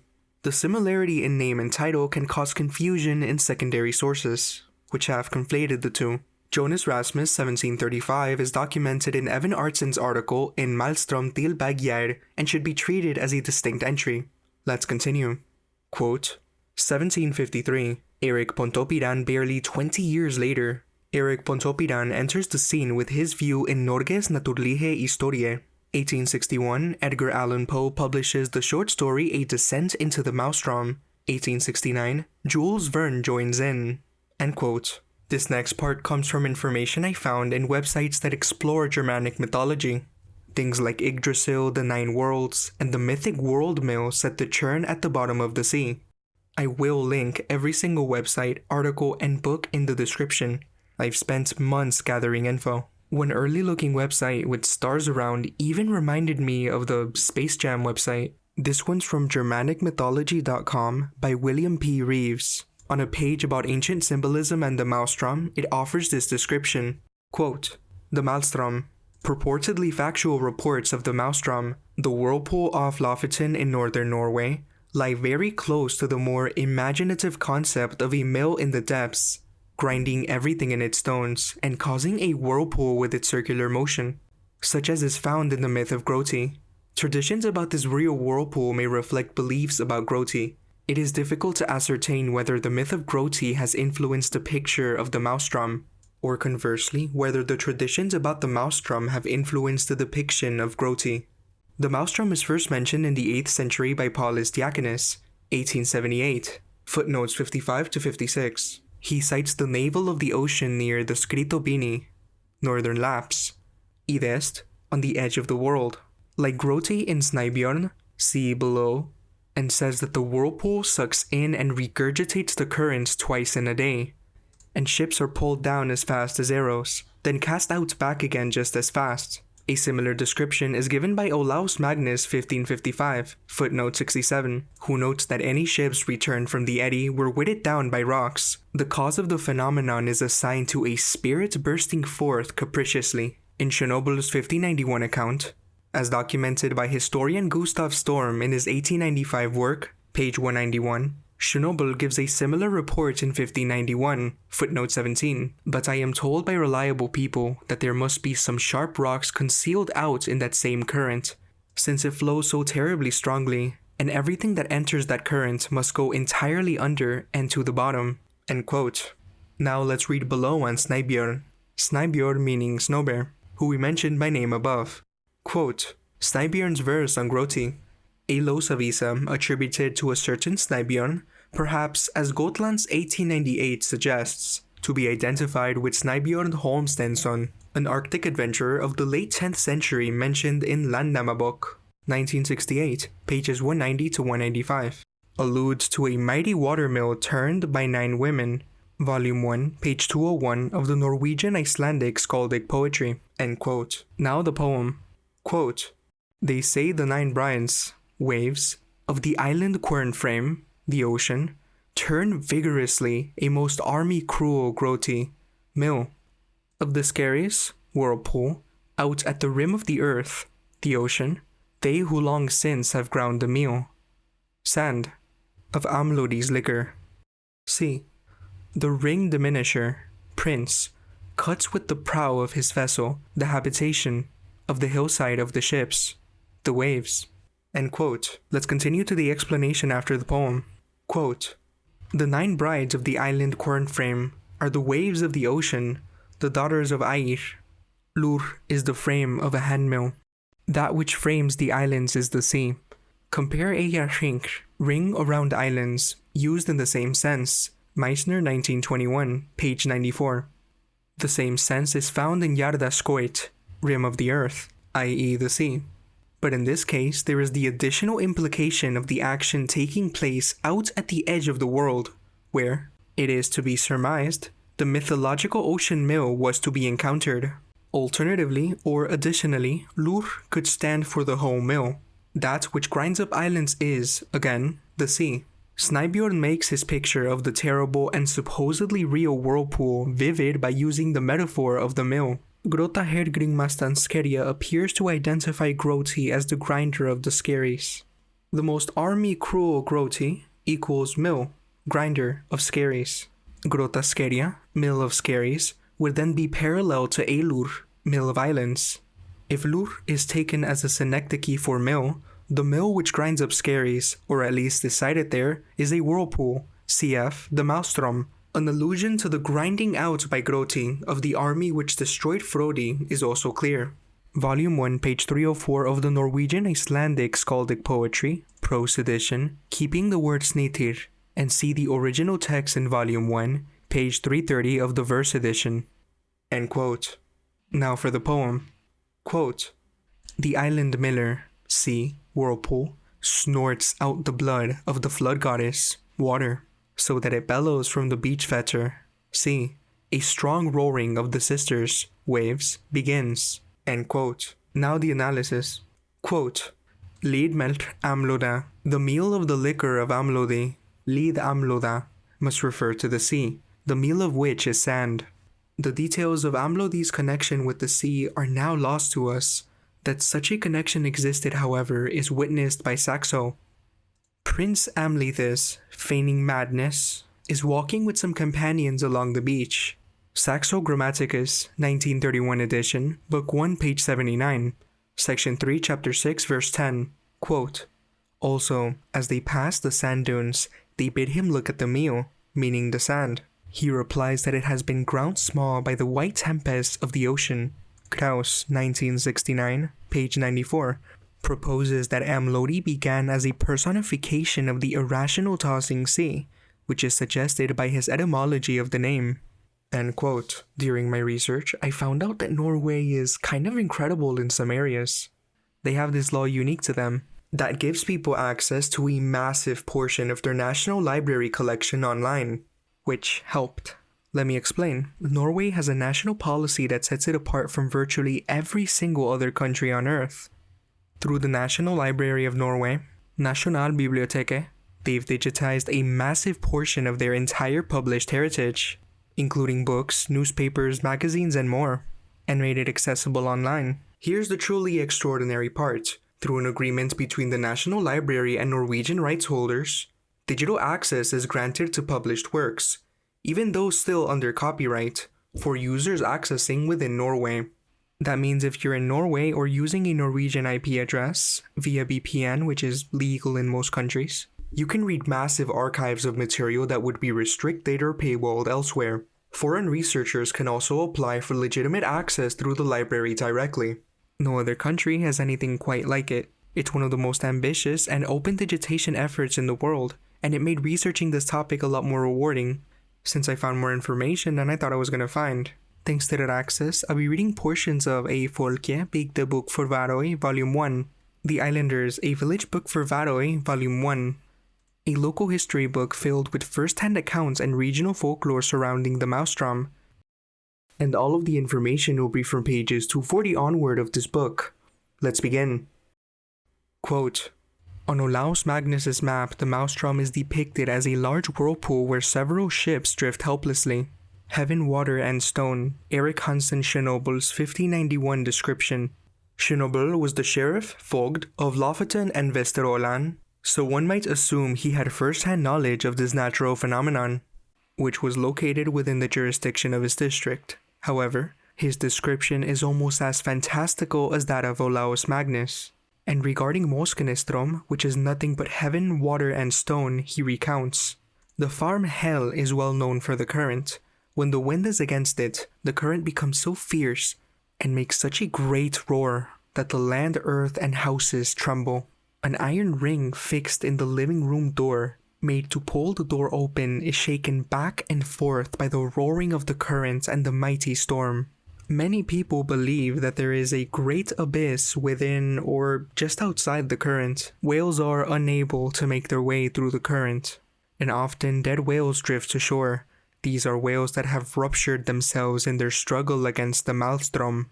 End of Schnobel's quote. Some individuals left poetic testimonies on page 241.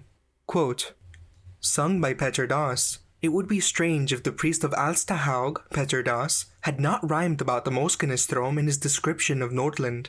And indeed he has done so. There is hardly a place in Nordland that has been celebrated in more verse lines than precisely the Malstrom. End quote. Here is what the original poem looks like.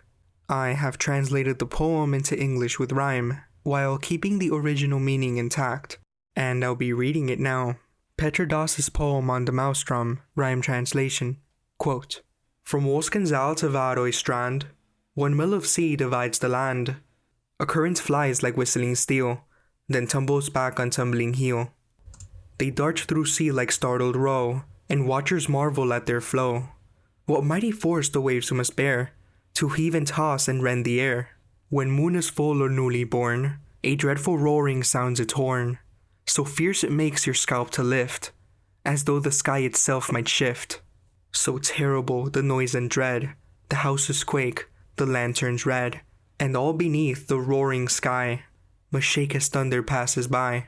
When wind and current break their truce, then waves like jagged cliffs let loose. As tall as peaks the waters rise, to crash on boats and crush their ties. If anyone dare venture there, he'll hardly draw another air. For boats are dashed like insects small, the sea devours one and all. I warn the man who sails in haste, who rushes on, no time to waste, who minds the clock and not the tide. He'll wreck where skerries darkly bide, far better wait with watchful eye, until the winds grow calm and shy, and all the waves in silent glide, obedient to the moon and tide. Take care with full or ebbing sea, is ruled by moon's authority. That time is hard and fraught with fear, no prudent soul should venture near. But when the moon is half and waned, the tides are slack and less constrained.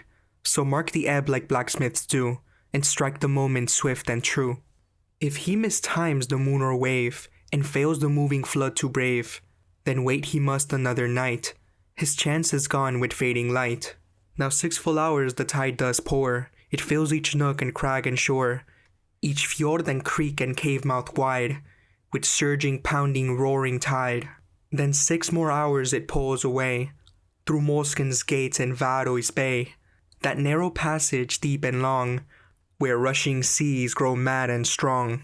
No wonder, when so vast a flood must turn and churn with raging thud, and pass through clefts so tight and steep, the sea itself begins to weep.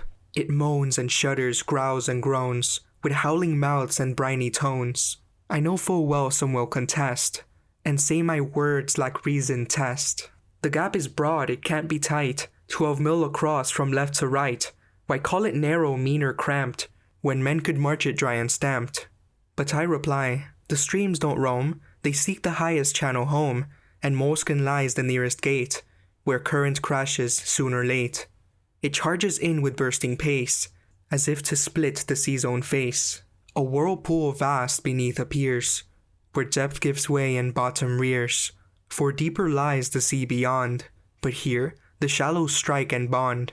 When water presses from below, the current has nowhere to go. It tears and claws with maddened might, and scrapes the skerries in its flight. End of Petter Das's translated poem. In this image it says, quote, The farm called Hell at Lofoten is known to Ellen for its notorious neighbor, the Great Maelstrom. End of quote. Now, returning to page 240, on the left page alongside Petter Das's poem, Arnson's article adds one more detail about Chernobyl worth noting. This wasn't just local gossip, he refers to faithful people who had long preserved these observations. And I know I've said various variations of these reports. I just keep seeing it again, and again, and again, from different sources. This was common knowledge back then. Their patterns. Beginning translated quote on page 240. And the end of Chernobyl's account is no less dramatic than its beginning. When the current is at its strongest, one can see the sun through the waves and breakers because they rise as high as other mountains. If the traveler has good, strong men with him, then with God's help, he will reach land. But if he does not, then he will surely not escape a wet bathhouse, so that they must all perish, unless God chooses to help them in some miraculous way. End of Chernobyl's translated part. We continue now with a surprising agreement mentioned in the text on page 242. Beginning translated quote, "The surprising agreement between Petter Dass and Chernobyl. In many ways, the account of the priest of Alstahaug, Petter Dass, surprisingly aligns with the sheriff, Chernobyl's description. In some places they match so closely that they use the exact same words. However, Petter Dass was certainly more knowledgeable than just his Lord's Prayer, i.e., he was well educated. As practical man he explained the currents in terms of the moon, tides, and ebb and flow. Even though modern scientists may not write their findings in such elegant verse as the late Reverend Petter, it is doubtful that anyone would contradict him on this point." End of translated quote. Side note, what's worth noting here is that Dass's mention of lunar activity isn't a gesture toward modern science. It's a preservation of something coastal people had known for a very long time. The moon-tide connection had been documented since at least Pytheas around, long before modern heliocentrism, long before the Newtonian takeover, which didn't actually go how many think. But unlike older accounts which speak of giants stirring the sea, waters vanishing into tunnels beneath the earth, or currents funneled into a bottomless abyss, what some might call the movements of the great deep, Dass offers a more modern interpretation. Yet, the rest of his poem doesn't stay within that framework. In fact, some of its imagery closely echoes local legends, like the Varoi man and the Moskenes crone, who stir the sea with a stick and spoon each full moon, driven by jealousy and fury. Dass may have nodded toward a scientific cause, but he still wove it into a mythic atmosphere. He doesn't downplay the Maelstrom's force. He treats it with the same weight, danger, and awe as the older tales. To add to that, you'll find that older framing echoed not only Olaus Magnus, Chernobyl, Pontoppidan, and the folk legends of the Varoi man and the Moskenes crone, but also in Mercator's descriptions of the North Pole, the indrawing seas of Arthurian lore, Pythias' lost island of Thule, the Liafoil and sacred stones of Ireland, and even tales from the Arabian Nights, where the sea swallows entire ships into whirlpools ruled by unseen forces, and even more as I read earlier with the Black Mountain. Let's continue looking at info also referenced in the Islanders A Village Book for Varoi Volume 1, page 243. Beginning summarized quotes based on the information on this page and the legendary memory analysis I did myself. Pille Clausen Fries, 1632, in Norges beskrivelse, Fries tries to give a naturalistic account. No ship can enter without being pulled down and shattered. The whirlpools are so large that even whales, once caught, howl and bellow until they are dashed to pieces. He also describes trees surfacing with all their bark and branches stripped away, and repeats the idea of a sea abyss fed by mysterious underground tunnels or sulfuric fires. Here's a legendary memory. To expand on the legend I mentioned earlier, the Varoi man and the Moskenes crone, an old folk legend, portrays the Maelstrom as a literal cauldron stirred by mythic figures. The Varoi man and the Moskenes crone each stirred the sea with their stick and spoon, creating the chaos that remains. Every full moon, her jealousy reignites her fury. The Varoi man and the Moskenes crone embody primal forces, the man wielding a heavy wooden staff and the crone brandishing an oversized spoon. Together, they stir the sea like witches at a cauldron, each motion summoned by argument and jealousy. As the moon waxes full, their sea-spinning dance intensifies, not due to tide tables, but because their simmering envy compels chaos. In oral retellings, villagers have recited these details almost word for word across centuries. You'll hear the same imagery in Petter Dass's poem, the sea ripping through narrow fjords, roaring in jealousy, clawing at skerries, as if the sea itself were split apart. Chernobyl's 16th century descriptions similarly evoke a living vortex, one that springs from emotional fury as much as physical currents. That intersection of resentment, ritual, and fury suggests that for generations, people didn't distinguish from mythic allegory and ecological reality. They experienced it both as story and as manifest force. But not everyone believed the Maelstrom lived up to its terrifying reputation. In the 17th century, the Italian priest, Francesco Negri, reportedly the first Italian to reach the North Cape, and the first outsider to leave a written eyewitness account of the Maelstrom, made a long, arduous journey north to see the fabled vortex himself. According to the Varoi local history Oifolkia, what he found was nothing at all. The Big the Bok sums up Negri's verdict in a few simple words. Oifolkia, page 244, quote, "All of this is just talk," end quote. Whales dragged under, ships dashed to pieces, waves crashing with supernatural fury. According to Oifolkia, Negri dismissed it all. No whirlpool, no thunderous roar, and the Big the Bok closes its Negri section with an even harder line. On page 244, quote, "So, and pathetically then, could one kill off a myth?" End quote. For the Varoi historian, Negri was the man who killed the Maelstrom myth. Case closed. Except, on the very next page, Oifolkia quietly walks itself back. Page 245, quote, "But despite Negri's description being based on eyewitness, we must believe he hit the current on an especially calm day," end quote. So even the Big the Bok admits its own debunker may have simply caught the Maelstrom on a quiet tide.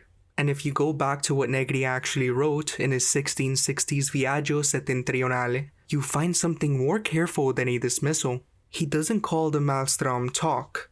He calls the printed accounts a catalogue of marvels proclaimed from afar by men who had never been there. So let's set the Big the Bok aside for a moment and go straight to the source. Negri's own words in his own Italian from letter 7 of the Viaggio Settentrionale, page 370 to page 371, quote, "The water at this place of the ocean seized in a vast gyre or whirlpool. Its roar heard from many miles away. Great trees dragged to the bottom and then cast back up in small fragments. Ships in their full course snatched and shattered, whales violently hauled down by that abyss, and with a great bellow, knowing as if lamenting their inevitable ruin, torn apart. These are the marvelous effects proclaimed from afar, and not found in person." End quote. Notice what Negri is doing. He's not denying the Maelstrom exists. He's naming precisely the printed tradition of whales bellowing their own death, and ships snatched mid-course, and saying those specific marvels weren't what he found when he arrived. Then, one by one, he itemizes what the books had gotten wrong. Francesco Negri, Viaggio Settentrionale, Lettera Settima, pages 370 to 371. Quote, "I say, therefore, no whirlpool appears here. The crash of broken waves is not heard. The trees, the ships, the whales are not hurled down nor shattered." End quote. No vortex, no roar, no shattered whales. But Negri didn't stop at correction. He described what was there. He crossed the strait himself in a small boat, timing his passage to slack tide the way the locals did. He dropped a fishing line between the promontory and the island of Moskin and sounded the depth, and he recorded the danger in plain terms. Viaggio Settentrionale, Lettera Settima, pages 370 to 371. Quote, "When it runs fast, the wind blows against it. It makes so furious a tempest that it renders this place terrible and dangerous. As I passed through in a small boat, I let down the fishing line, and I found between the promontory and Moskin 22-man height of depth. A peasant's house set on the shore of the promontory trembles somewhat when the sea runs fast." End quote. 22 fathoms. A house that trembled when the current ran. Terribile o pericoloso. Terrible and dangerous. This is not a man dismissing the Maelstrom. This is a man measuring it. And he went further. He recorded the 5 currents of the Lofoten Wall by the names the local people themselves used, something no earlier printed source had done. Viaggio Settentrionale, Lettera Settima, page 372. Quote, "Which, like 4 great rivers, cut through the promontory not in a straight line but with various bends, and make it not a peninsula but the union of several islands, called altogether Lofod, which in this tongue means the lion's paw, whose 5 paws are the 5 strum. The chief of this is Moskene Strum. The others are Sigenstrom, Napstrom, Gultestrom, and Gimmistrom." End quote. The lion's paw, 5 claws, 5 currents, named by the people who lived on them. So we actually have 3 layers stacked on top of each other here, and they don't agree. First, the print edition that came before Negri, Olaus Magnus, Kircher, the cartographers and cosmographers, who never saw the Maelstrom but put it on their maps as a world-devouring vortex with whales bellowing their own elegy as they died. Second, Negri himself, in the 1600s, carefully saying, "Those specific marvels, proclaimed from afar, are not what I found in person, but I did find 22 fathoms, a trembling house, a furious tempest when wind met current, and 5 named currents the locals call the Lion's Paw." And third, the Varoi Bygdebok in the 20th century, compressing all of Negri's careful measurements into Alteter Baresnak, all of this is just talk, and crowning him as the man who killed the myth, before quietly admitting on the next page that he'd probably just caught the straits on a calm day. So Negri wasn't quite the skeptic the Oifolkje makes him out to be. He was the first outsider to write the Maelstrom down to scale, correcting the printed marvels without denying the danger. And if the Bygdebok is right that he caught the straits on an unusually calm day, then what he measured may not have been the Maelstrom at full strength, but a current that breathes. Stronger in some ages, quieter in others. The myth didn't die in the 1660s. It got measured. End of summarized quote and analysis with Negri's book. Side note, I also find it interesting that his last name is Negri, coming from the word black in Italian, and we've discussed Rupes Nigra, black rock.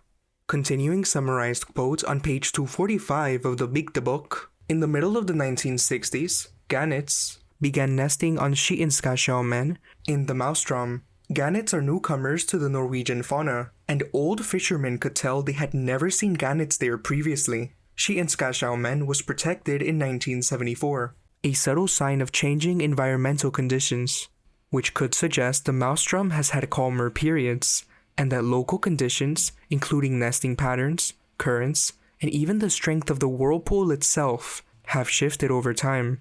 So, was he just lucky? 2 centuries later, the renowned physician Dr. Armaur Hansen, best known for discovering the bacterium that causes leprosy, crossed the Maelstrom in a small boat and painted a very different picture. Beginning summarized quote from Oifolkje, page 248. The currents did not behave like normal tides, but moved in the wildest dance, attacking from all directions at once, as if possessed by an evil will, trying to get into the boat. Waves as high as small houses reared up, though they still held their form. No treacherous foam crowns, no foamy collapse. Hansen concluded that he could well understand how, in bad winter weather, the strait could not be passed at all. End of summarized quote. Unlike Negri, Hansen wasn't theorizing, he was surviving. His account doesn't just describe a turbulent sea, it describes the uncanny. And if his experience was closer to what Poe, Das, Ramis, and Pontoppidan described, then Negri may have simply seen the Maelstrom at its calmest, or missed it altogether. Then on page 248 we have this information, beginning summarized quote. Even then Norsklus, the official Norwegian pilot guide, documented the current's dangers, warning of subsurface whirlpools, dangerous shoals, and conditions so severe that in winter storms, no vessel could safely navigate it. As one observer put it, one might assume that was reasonably correct. While it no longer rips whales in half, the current remains treacherous. End of summarized quote. So from priestly poetry to maritime science, the Maelstrom's violent legacy lives on. The contradiction between Negri and everyone else isn't proof of fiction, it's proof of complexity. A phenomenon so chaotic, so subject to wind, tide, and moon, that even seeing it in person can produce wildly different conclusions. Yet the consistency of fear, awe, and broken things across centuries suggests this was no fantasy. If anything, it has weakened. The legends didn't exaggerate, they may have underplayed it. The original Norwegian book offers even more detail than I've included here.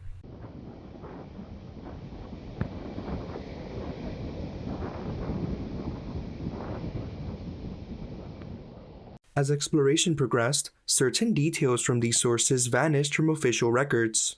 A magnetic mountain at the pole, 4 inward flowing rivers, a whirlpool that swallows the ocean into the earth, widely accepted for centuries, only to disappear from modern maps.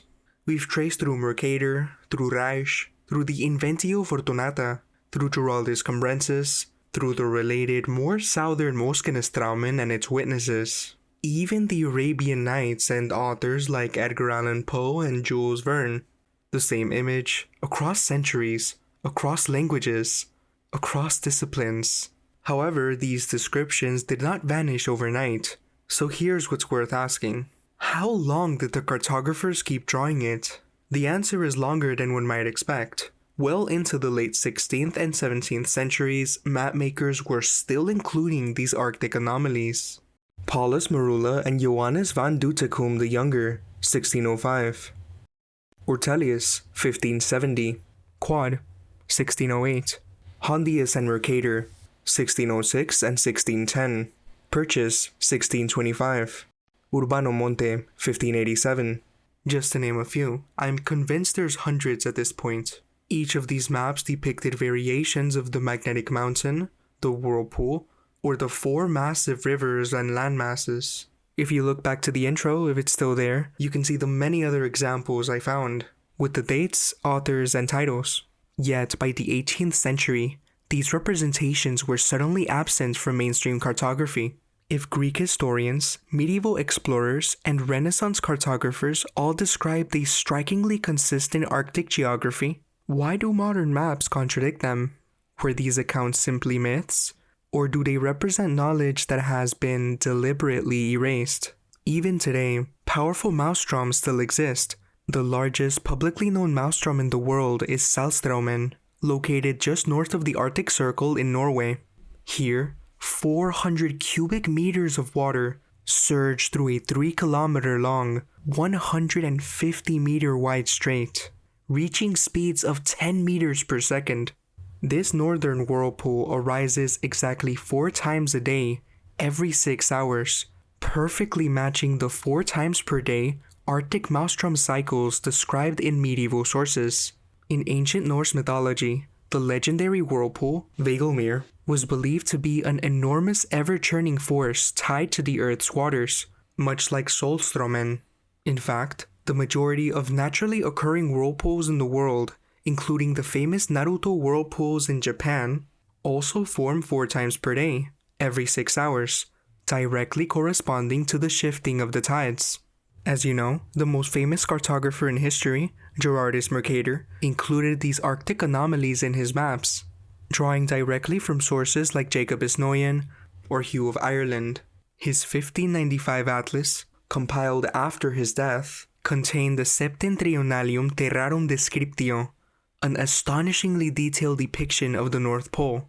You've seen this before, but I don't think anyone's ever depicted the geometry of this thing. It's surprisingly complex. I'll try to show that now. A massive black magnetic mountain at the pole, known as Rupes Nigra, 33 miles in circumference, believed to be the source of Earth's magnetic field. 4 inward flowing rivers, aligning with the 4 cardinal directions, feeding into a monstrous whirlpool that absorbed the ocean into the bowels of the Earth. More specifically, it goes under the mountain and perhaps other places. Surrounding islands, one of them inhabited by 4-foot-tall pygmies, as recorded in Mercator's notes, and many other legends, including giants and other creatures and many other things. I also found this very intriguing. It's about King Arthur's journey in the northern lands. I wasn't even originally going to mention this yet, but looking at what's been said so far, it fits perfectly. This is from that E.G.R. Taylor book that I mentioned previously, titled A Letter Dated 1577 from Mercator to John Dee. The same book I got some more info on Hugh of Ireland. This part in Taylor's book dives into encounters of 23-foot-tall giants, the Pygmies, or Little People, which coincidentally might be the topic of a soon-to-be project, and the indrawing seas.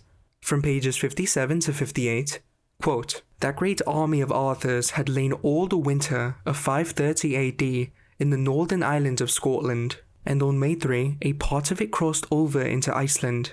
Then 4 ships of the aforesaid land had come out of the north, and warned Arthur of the indrawing seas, so that Arthur did not proceed further, but peopled all the islands between Scotland and Iceland, and also peopled Grokland. So it seems the indrawing sea only begins beyond Grokland.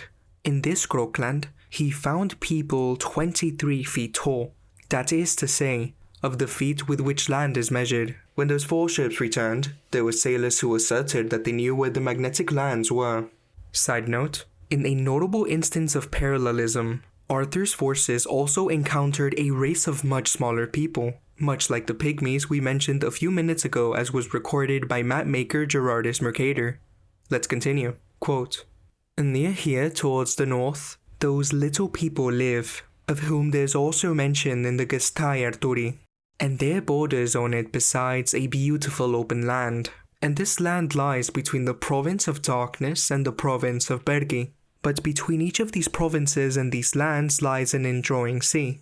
And this province, the open land, has a mountain border of over 72 French miles by land. These facts and more about the geography of the north are to be found in the beginning of the Gestai Arturi, etc." End quote. So yes, we now see further parallels between the account of King Arthur's northern expedition and the features described on Mercator's map, as relayed in his 1577 letter to English polymath John Dee. It continues, quote, "The islands adjacent to the North Pole were formerly called Chile, perhaps Thule, and now the Septentrionales. Among them is North Norway, and there are many small rivers, some 2, some 1, some 3 kennings wide, more or less, and they are called indrawing seas, because the current always flows northward so strongly that no wind can make a ship sail back against it. Here, it is all ice from October to March, and in these latitudes the mountains reach up to the clouds, and are almost all rock bare of vegetation, and it is almost always misty and dull weather. And it is well known that beyond 70 or 78 degrees of latitude, there is no human habitation. Moreover, the 78 parallel goes in a circle round the Arctic Pole, in the form of a high mountain range." End quote. I'll get back to King Arthur soon. Chet Van Duser, who I briefly mentioned when we looked at Rausch's map, without really mentioning what he concluded from his analysis, also studied Mercator's Arctic depiction, and this takeaway is worth hearing. Quote, "The map shows a North Pole that is very unfamiliar to modern eyes. At the center of the map, and right at the pole, stands a huge black mountain. This mountain was made of lodestone, and was the source of Earth's magnetic field. The central mountain is surrounded by open water, and then further out by 4 large islands that form a ring around the pole. The largest of these islands perhaps 700 by 1,100 miles, and they all have huge mountains along their southern rims." End quote. And then Mercator's own notes provide additional insight.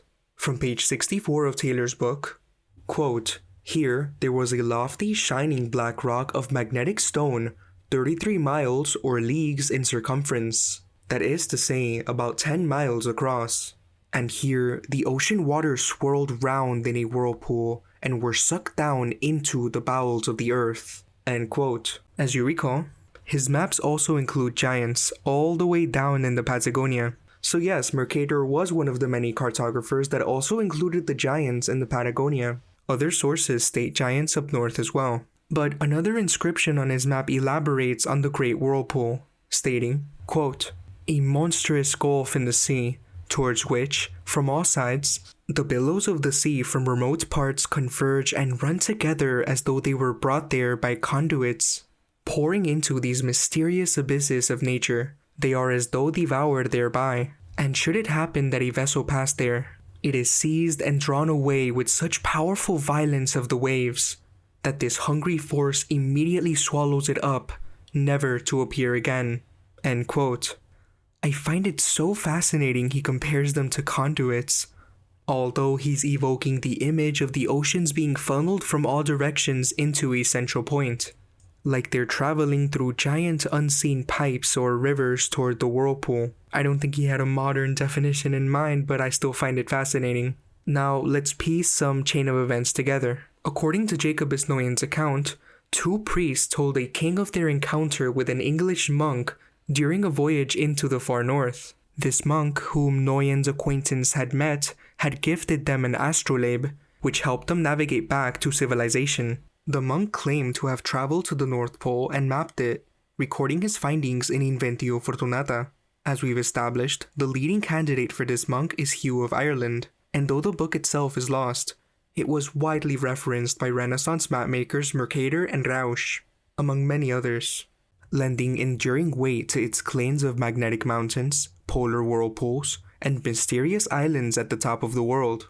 Let's continue with the now lost chronicle, Gestae Arturi, the Deeds of Arthur, which recorded the strange inhabitants and legendary exploits of King Arthur, including his conquest in the northern realms. And yes, no surprise, this book has also been lost but for even longer than Inventio Fortunata apparently. But before turning to this text, it's important to recognize that Arthur's northern adventures didn't begin here. Earlier works such as Geoffrey Monmouth's Historia Regum Britanniae already placed Arthur far into the north. There, we read that Arthur launched a naval expedition to Iceland, defeated its inhabitants, and imposed his rule. As his fame spread across the Isles, the kings of Gotland and the Orkneys submitted without resistance. Arthur then prepared to conquer all of Europe, beginning with a brutal campaign through Norway and Denmark, leaving the countryside in flames and securing the crown for his brother-in-law, Loth. But Gestae Arturi goes even further. Venturing into the mythic Arctic, according to Noyen's summary, Arthur's army spent the winter of AD 530 in the northern islands of Scotland. On May 3rd, part of his fleet crossed into Iceland. Soon after, only 4 of 12 ships returned from the far north, reporting a terrifying force known as indrawing seas. Heeding their warnings, Arthur halted his advance but colonized the islands between Scotland and Iceland, and even claimed the land called Grokland. Mercator adds a note here. So it seems the indrawing seas only begin beyond Grokland. In Grokland, Arthur's men reportedly encountered people 23 feet tall, measured in land-based feet, a startling claim of giants inhabiting the polar frontiers. A second extract adds that during these campaigns, nearly 4,000 men entered the indrawing seas and never returned. 3 mythic themes stand out here: the indrawing seas, Grokland, and the giants. And if you consider the other tales, there's also little people. And as we know from Rausch's summary of Inventio Fortunata, there's a high magnetic rock, 33 miles in circumference, where waters get sucked under it, and there's 2 islands uninhabited around it for some reason. We now know that the one in the bottom right is inhabited by pygmies. And if Greenland had 23-foot tall giants, I now wonder if they inhabited this one or any other one of the 2. We're connecting 2 old accounts to fill in the blanks. These maps and legends didn't come from nowhere. They were built on sources that are now missing.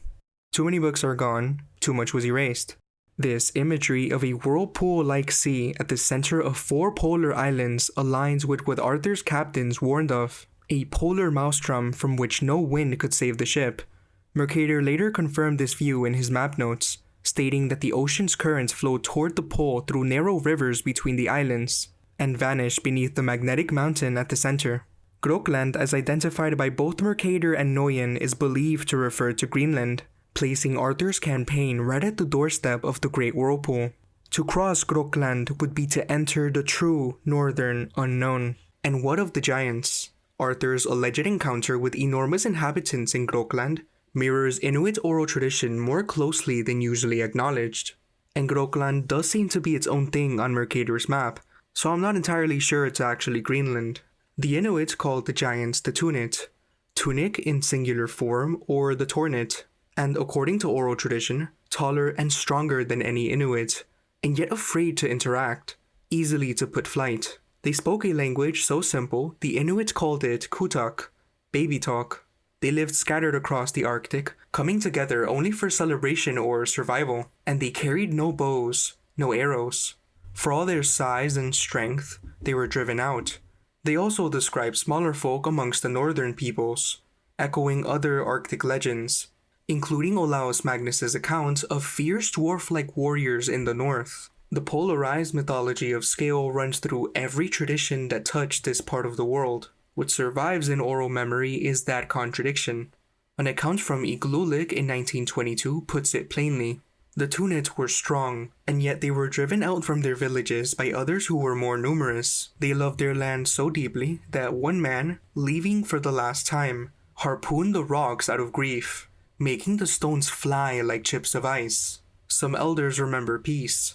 Others remember conflict, but everyone remembers that they were there first. But rest assured, the Tunit were indeed giants. From Scandinavian Monographs, Volume 1, 1914, The Voyages of the Norsemen to America by William Hofgaard, late commander in the Royal Danish Navy, professor in the Naval Design and Construction in the Massachusetts Institute of Technology, with 83 illustrations and 7 maps.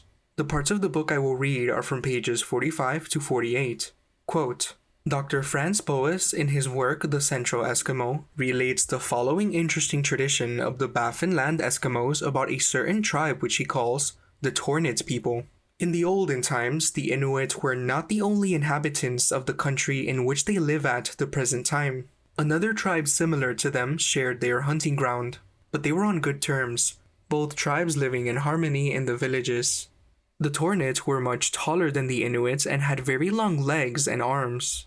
Almost all of them were blear-eyed. They were extremely strong and could lift large boulders, which were by far too heavy for the Inuit. But even the Inuits of that time were much stronger than those of today, and some large stones are shown on the plain of Mileaktuin, in Cumberland Sound, with which the ancient Inuits used to play, throwing them great distances. Even the strongest men of the present generation are scarcely able to lift them, much less to swing them or throw them any distance. The Tornit lived on walrus, seals, and deer, just as the Eskimos do nowadays, but their methods of hunting were different. The principal part of their winter dress was a long and wide coat of deerskins, similar to the jumper of the Eskimo, but reaching down to the knees and trimmed with leather straps. When sealing in winter, they wore this garment, the lower edge of which was fastened on the snow by means of pegs. Under the jacket, they carried a small lamp called Tumyu Yang, literally resembling a footprint, or kuming, over which they melted snow in a small pot. Some Eskimos say that they opened the seals as soon as they were caught and cooked some meat over these lamps.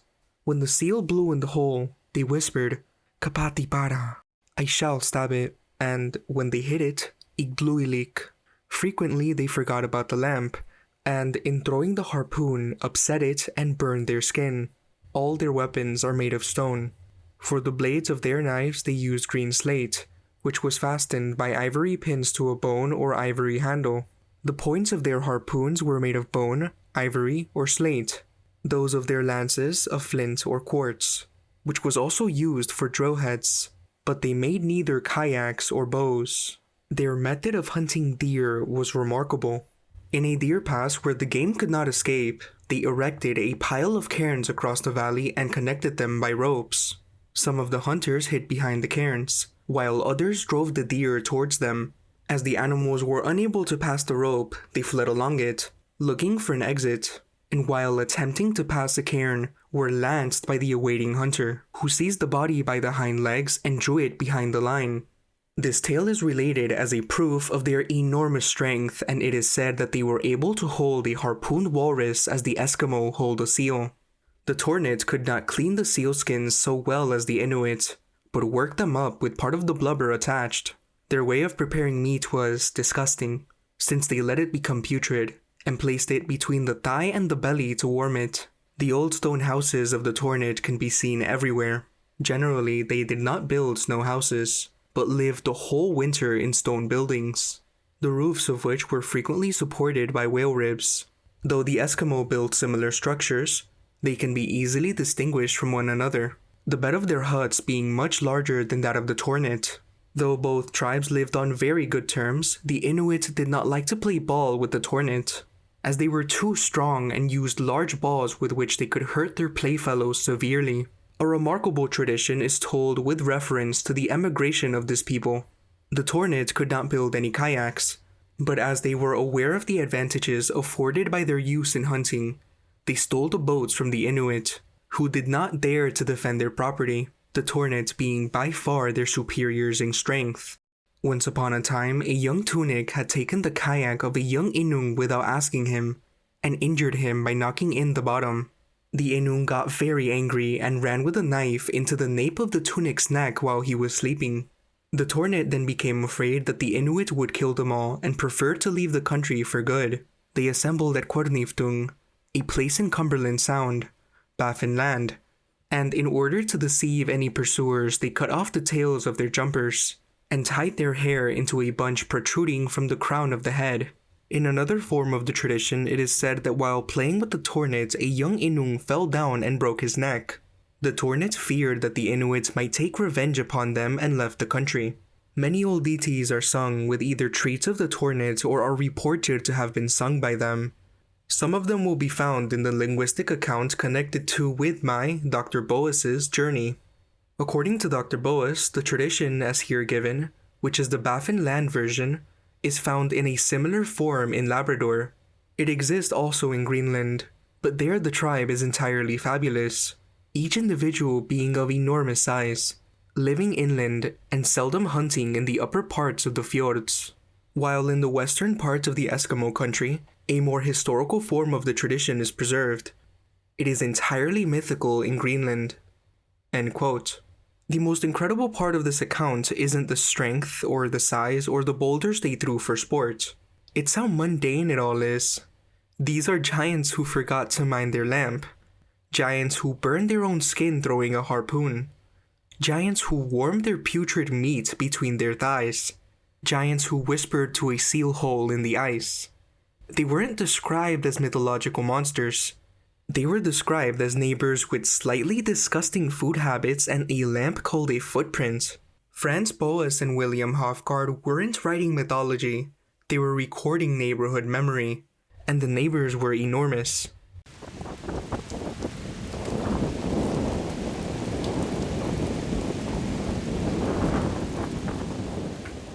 Here's a clear timeline of some of the most prominent sources we've gone over so far, along with a few others we'll get to.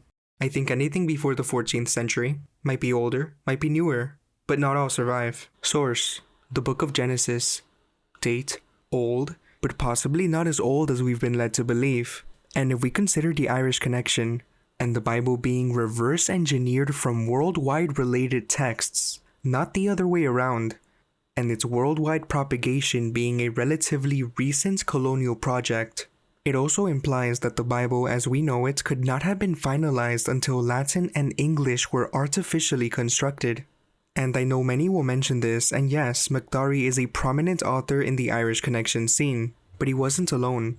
So although he may have framed the Bible as plagiarized directly from Irish Druidic texts, other thinkers propose that the roots of biblical and classical texts lie in a wider worldwide spiritual heritage, not just the Middle East. Many of them view the Irish/British Isles as a preserver of older worldwide traditions, a transmission point rather than the sole source, a target of cultural erasure that affected many regions everywhere, which still positions McDarry's research as equally important within the context of his perspective. Or consider old research like Fomenko's, which argues that the Old Testament contains phantom duplicates or distortions of events that happened more recently. Consider all this and the timeline research gets even more fascinating. Content describes the Garden of Eden as a sacred origin point from which 4 rivers flow outward: the Pishon, Gihon, Tigris, also called the Hiddekel, and Euphrates. This tale of a paradisiacal garden at the world center echoes other northern myths, all describing a mountain, a spring, and rivers flowing in the 4 cardinal directions. Status: survives, canonical religious text, widely cited and interpreted across cultures. More on this in the next chapter in this presentation. Source: Pytheas of Massalia's voyage account. Date: chronologically known as 325 BC, according to mainstream history. Content: first known account of Thule, a mysterious northern land beyond Britain where the sun barely sets. Also describes icy seas and strange phenomena. Status: lost, known only through later quotations and summaries by authors like Strabo and Pliny the Elder. Recall that in the last video, we already established that Pliny the Elder actually died in 1631 AD, tying his death to the eruption of Vesuvius in 1631 rather than the traditionally accepted eruption in 79 AD, which already puts Pytheas' voyage much later on the timeline.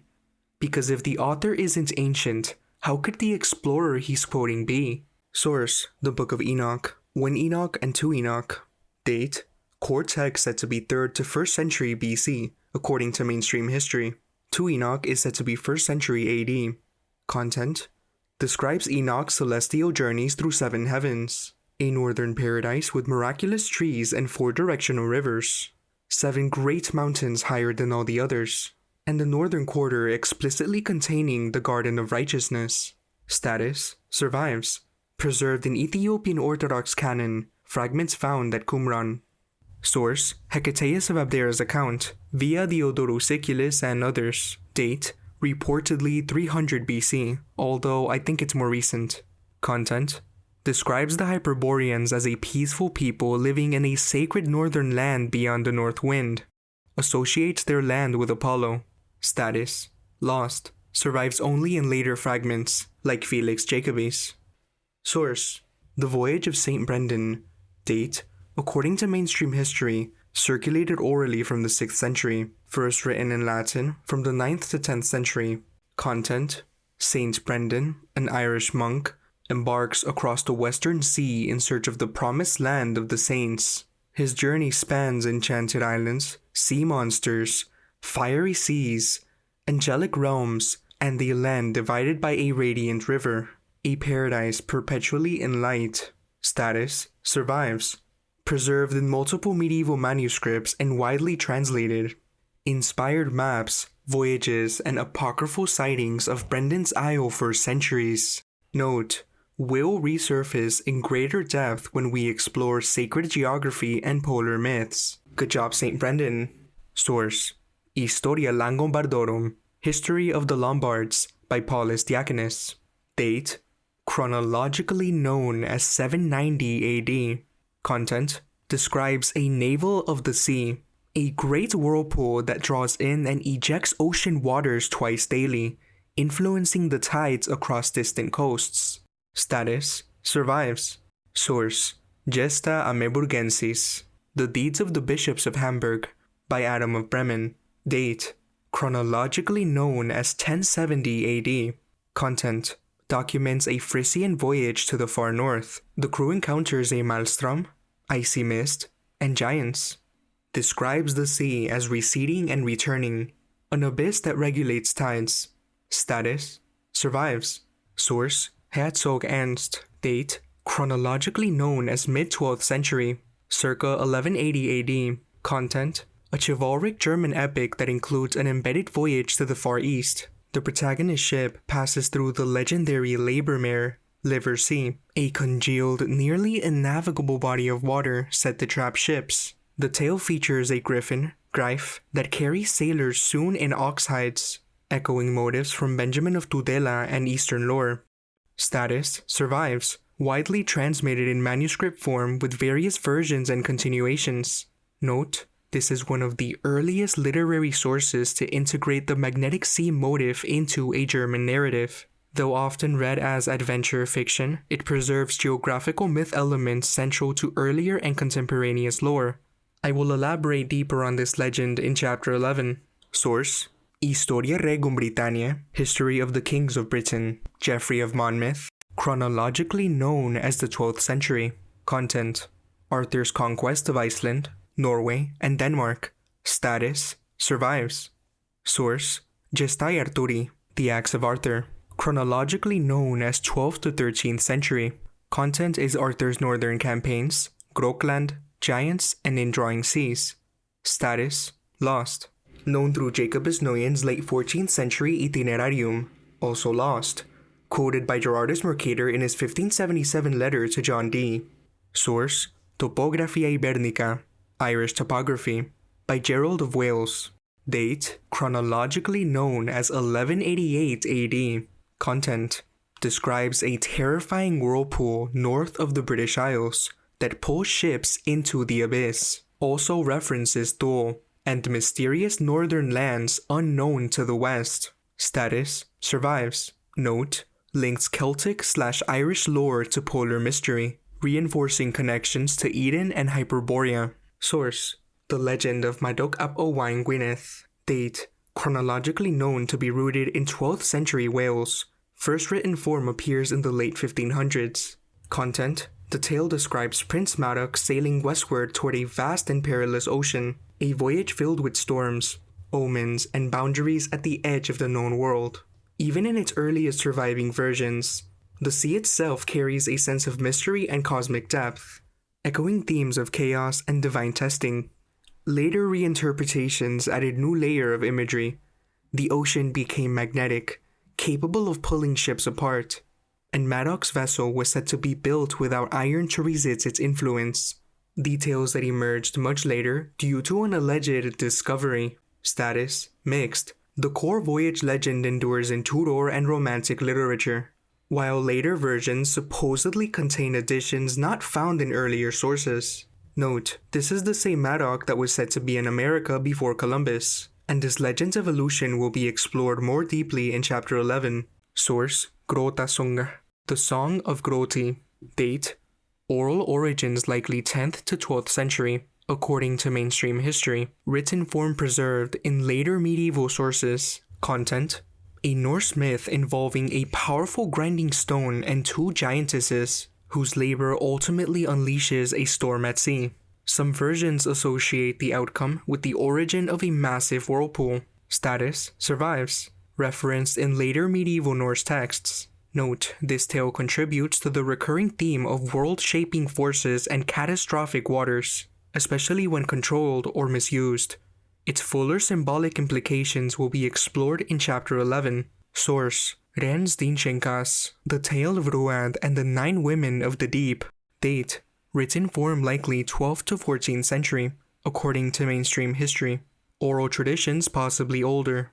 Content: a sea journey is interrupted by mysterious forces. Ruad, a royal figure, encounters 9 supernatural women beneath his ship. What follows is a tragic tale of seduction, broken promises, and vengeance, ultimately tied to the naming of a real-world location. Status: survives, preserved in the prose tales of the Rens Dinchenkas. Note, this story blends maritime mystery with mythic femininity and place lore. I'll return to its symbolism and deeper meaning in Chapter 11. Source: 1001 Nights.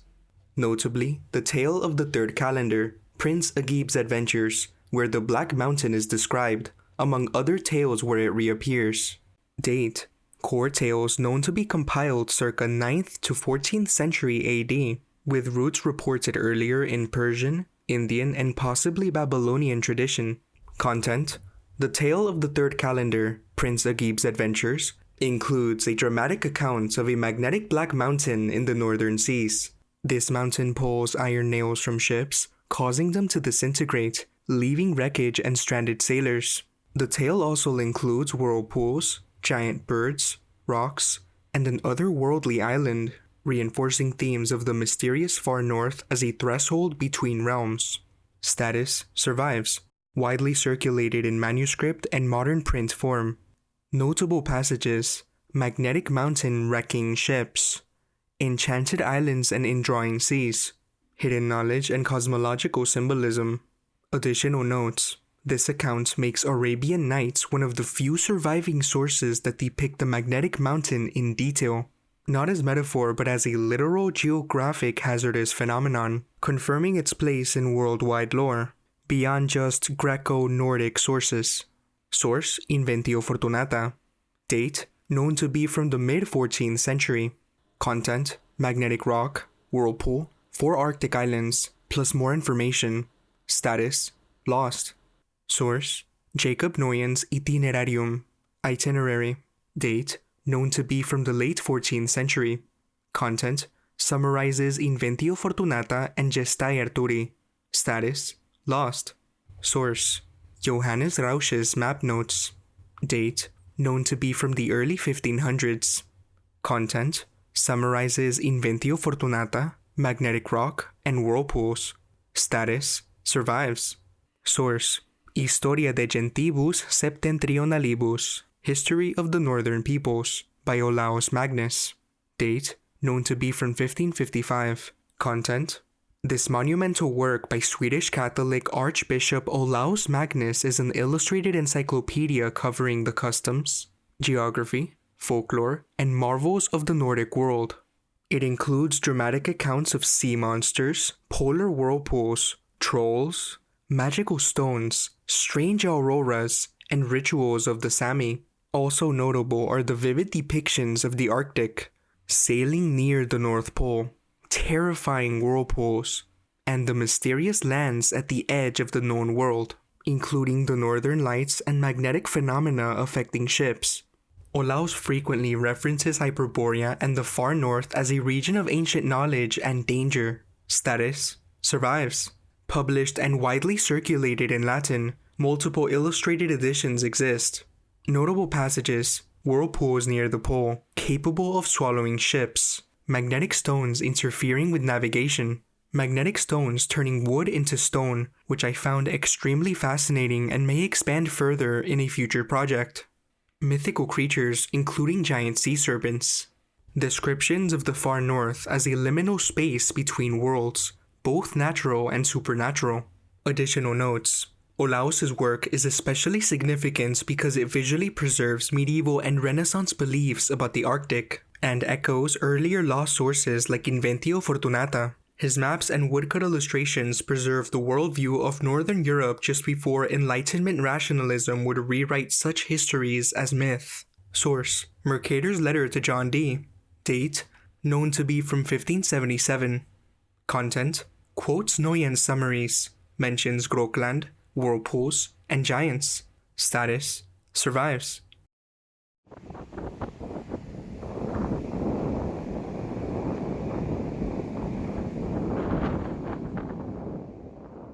Gerardus Mercator studied at the University of Louvain in 1549, where he met and befriended another influential figure of his time, John Dee, an astronomer, astrologer, and advisor to Queen Elizabeth I.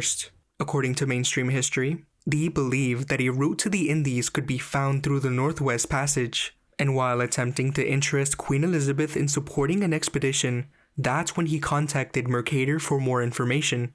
Mercator responded in the 1577 letter, where he copied verbatim from Jacobus Noyen's Itinerarium, revealing that, and here's the famous quote, the "in the midst of the four countries is a whirlpool one," where he mentions a central whirlpool, four surrounding lands, and a massive magnetic mountain 33 miles in circumference, as high as the clouds, according to a priest who heard it from a Minorite monk said to have been there, all in one fantastic paragraph. So where did these inscriptions originally come from? This is where the tug-of-war between Nicholas of Lynn and Hugh of Ireland emerges, with Hugh being the one I believe has more evidence on his side. Recall that Richard Hakluyt, the late 16th century historian of exploration, seems to have mistakenly attributed the authorship of the book to Nicholas of Lynn, because as far as early biographers go, Lynn was not an explorer. And he was also not a Minorite friar but a Carmelite, contradicting the voyage describing Greenland and beyond as being written about by a Minorite friar. Hugh, on the other hand, fits the description. Regardless of the source, these details were preserved in later maps and accounts, only to mysteriously vanish by the 18th century. Even by the mid-17th century, scholars like Peter Heylin, 1659, still wrote of a black rock under the pole, 33 leagues in circumference, surrounded by 4 indrawing rivers. He explicitly documented this in his work, Heylin Peter's Cosmography in 4 books, containing the chorography and history of the whole world, and all the principal kingdoms, provinces, seas, and isles thereof. London, 1659, page 1127. Quote, "Under the Arctic pole, saith he, is said to be a black rock of wondrous height, about 33 leagues in compass, the land adjoining being torn by the sea into 4 great islands, for the ocean violently breaking through it and disgorging itself by 19 channels, maketh 4 Eurypii, or fierce whirlpools, by which the waters are finally carried towards the north, and there swallowed into the bowels of the earth. That Euripus, or whirlpools, which is made by the Scythic ocean, hath 5 inlets, and by reason of his strength, the passage and violent course is never frozen. The other on the back of Greenland, being 37 leagues long, hath 3 inlets, and remaineth frozen 3 months yearly. Between these two lieth an island in the north of Lapia and Biamia, inhabited, as they say, by pygmies. the tallest of them not above 4 foot high. A certain scholar of Oxford reporteth that these 4 Eurypae are carried with such furious violence towards some gulf, in which they are finally swallowed up, that no ship is able with never so strong a gale as to stem the current, and yet that there is never so strong a wind as to blow a windmill. The like is reported by Geraldus Cambrensis in his book De Mirabilibus Hibernia. End quote. Violent whirlpools still exist today. So were the ancient descriptions of the Arctic maelstrom echoes of a forgotten memory? If the entire ancient world, from mythologies to historical records, described an Arctic geography featuring a polar mountain, an enormous whirlpool, 4 rushing rivers, and strange inhabitants, why is none of this reflected on modern maps? Did every explorer, historian, and cartographer spanning centuries all misunderstand the North Pole? Or are we now, and this is to be cinematic, in modern times, the victims of a concerted cover-up kept from knowing what truly lies at the top of the world? Look at this map, for example. Orbis vetus juxta Strabonem, Tire de Cellarius, taken from Cellarius, a 17th century visualization of the ancient world based on Strabo. A quick note on attribution. Both the BNF catalog entry and Wikipedia Commons credit this map to Andreas Cellarius, the famous Dutch cosmographer. That attribution is almost certainly wrong. Andreas Cellarius died in 1665 and made celestial atlases, star charts. This map is dated around 1685 and depicts ancient terrestrial geography reconstructed from Strabo. Both the date and the subject matter point instead to Christoph Cellarius, Latinized as Christophorus Cellarius, a German classical historian who lived from 1638 to 1707, and whose entire body of work was exactly this kind of Strabo-based ancient world cartography.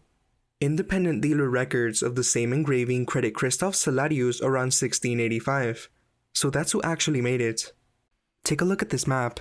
At the crown of the world, Aeolus, the king of winds, sits enthroned atop a mountain, holding chained figures within a cavern while a face beside him blows a gale downward.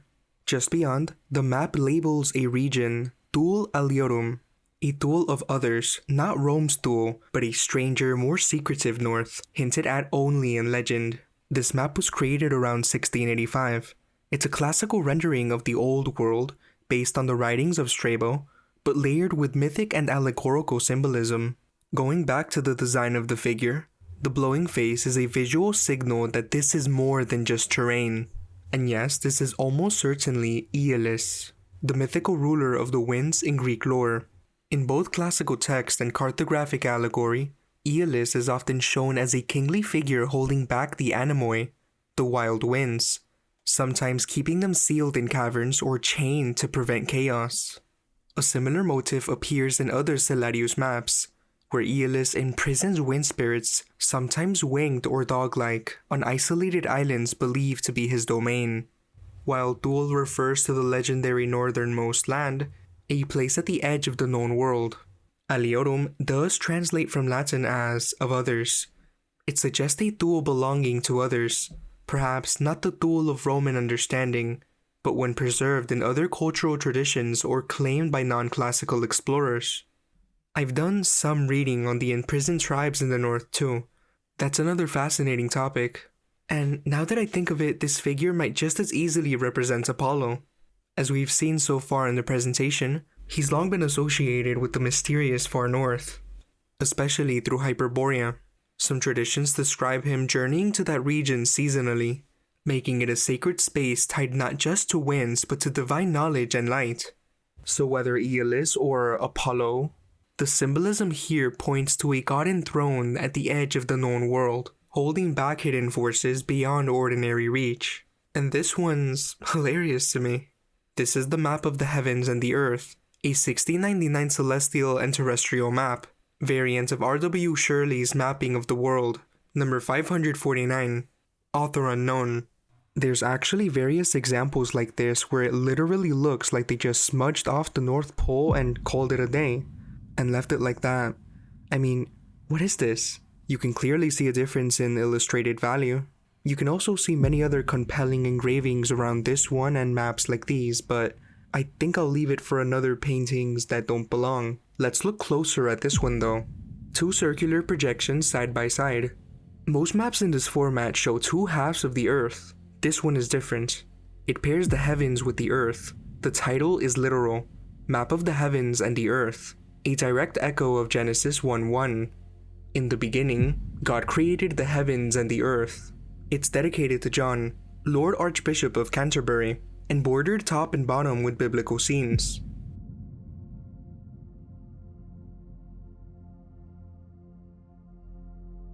Creation. Adam and Eve. The flood. The Tower of Babel.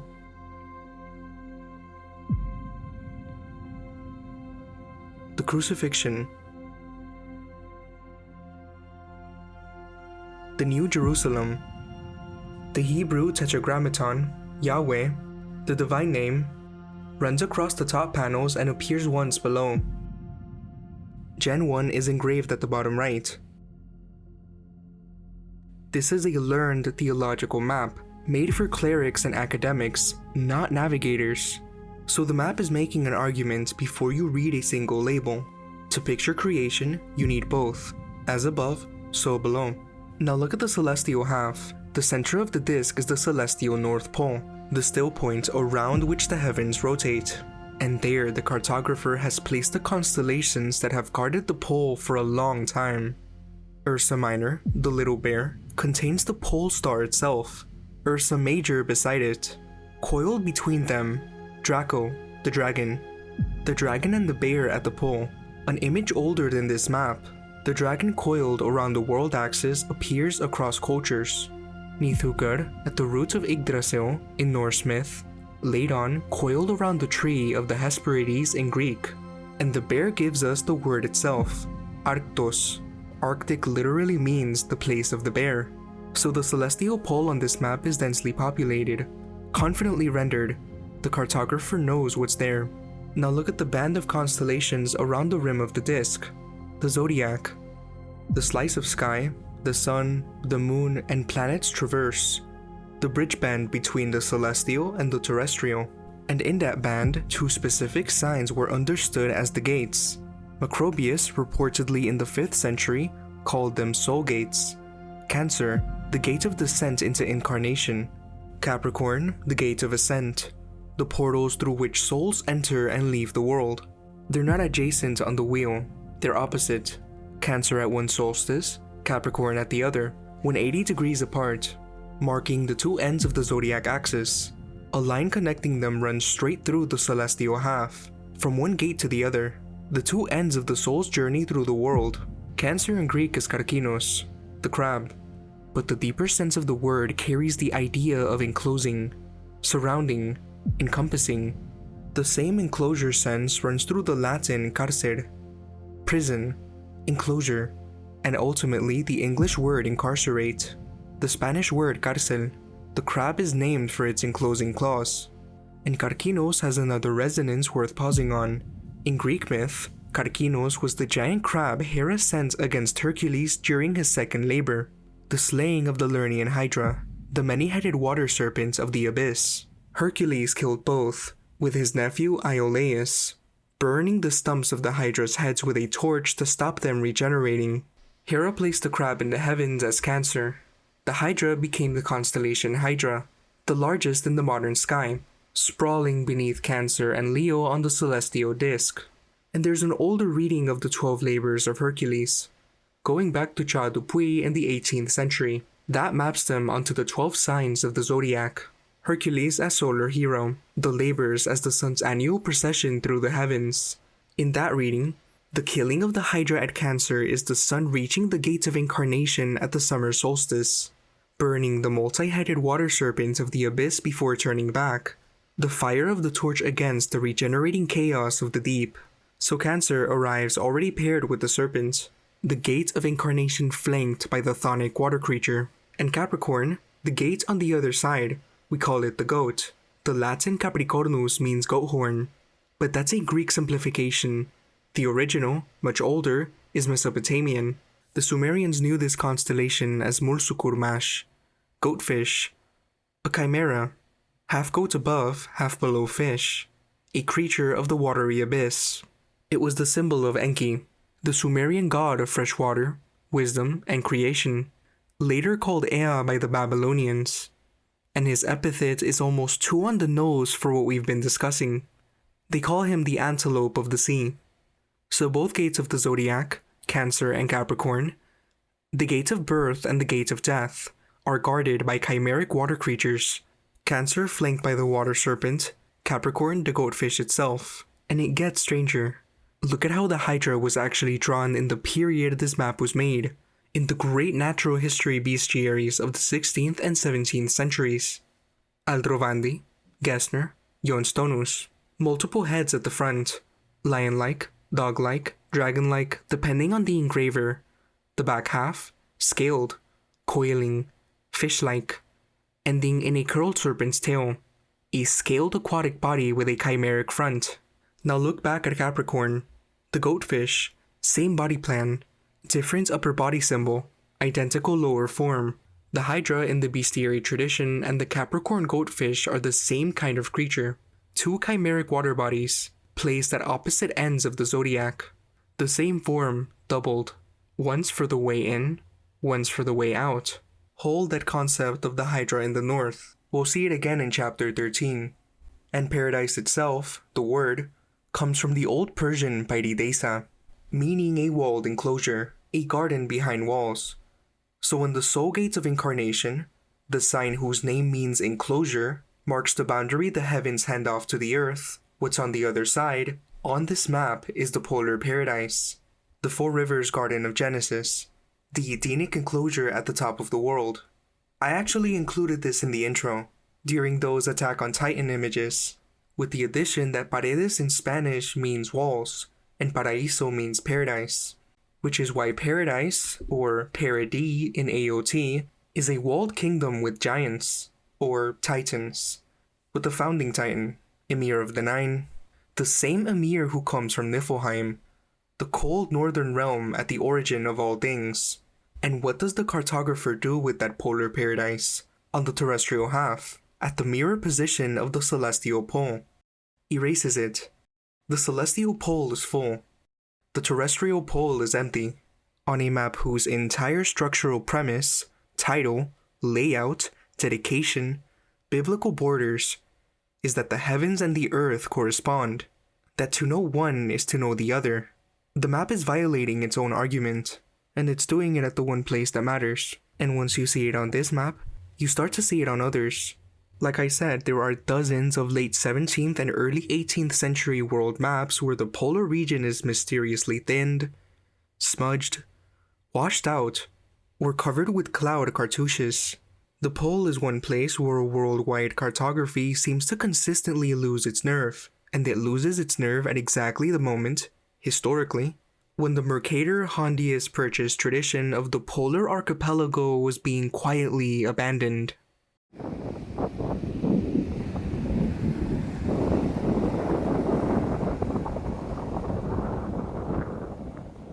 A shared memory of the world axis in legends, myths, and cultures.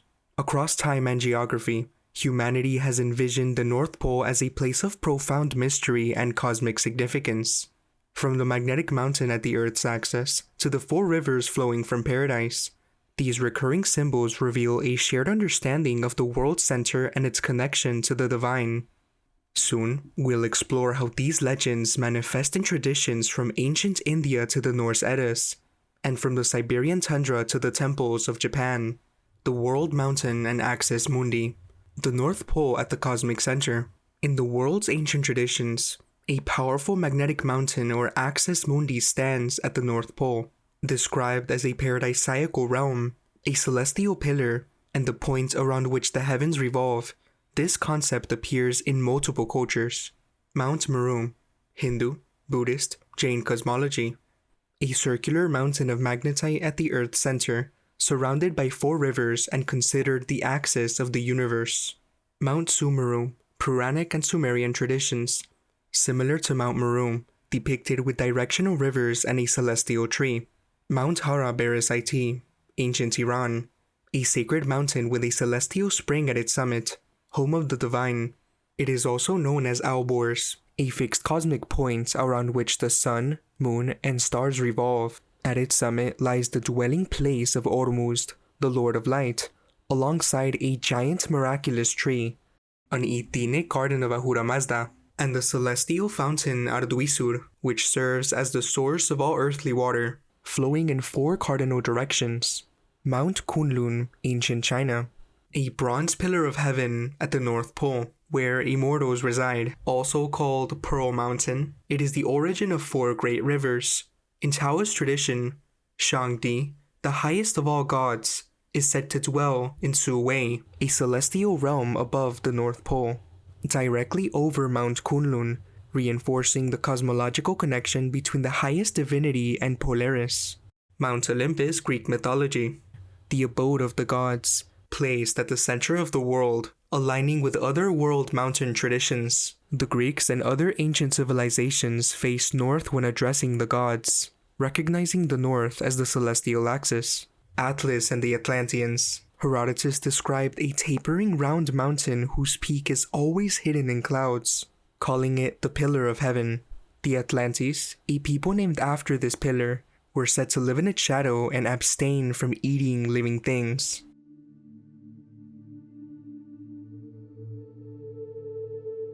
Strabo and Pliny on the Sacred Mountain. Strabo, the great Roman-era geographer, dismissed the old Greek fables of a paradise in the far north, but in dismissing them, he preserved the fragment of Sophocles describing that same northern place. The extremities of the earth, where night received its birth, where the opposite side of the heavens is beheld, and where is situated the ancient garden of Phoebus. Pliny, meanwhile, described Mount Atlas with its snow-capped summit, and the milky-juiced herb that grew on its slopes, extolled for healing and divine properties, and placed the Hyperboreans behind the great mountain range at the world's far north, calling that very spot the hinges upon which the world revolves, and the extreme limits of the revolutions of the stars. Ancient Germanic and Finnish traditions. The Germanic and Finnish peoples faced north when praying or sacrificing to the gods, recognizing the North Pole as the divine axis. In the Scandinavian Eddas, both Asgard and Idavole are described as the center or navel of the world. At the summit of Yggdrasil, the world tree, was Asgard, the heavenly realm of the gods. Christmas symbolism. The modern Christmas tree tradition reflects this ancient belief, as placing a bright star at the tree's peak symbolizes the pole star atop the world tree, preserving the cosmological reverence for the celestial axis. Hymns from the Rig Veda refer to the supporting column of heaven, or the Atlas pillar of Vedic cosmology, describing it as standing upon the navel of earth. The 158 hymn of the Rig Veda describes day and night as twin sisters locking arms and spinning around a common center. Quintius Curtius' account mentions a mysterious navel set in gems, representing the divine being, reinforcing the ancient concept of the Earth's central axis. The Babylonian epic of Gilgamesh, formerly read as Izdubar, the earliest literature of Babylonia, speaks of a sacred land beyond human reach, where the holy house of the god stands beneath a world tree beside full waters, a description closely resembling ancient Asiatic polar mythology. Inca and Chickasaw traditions.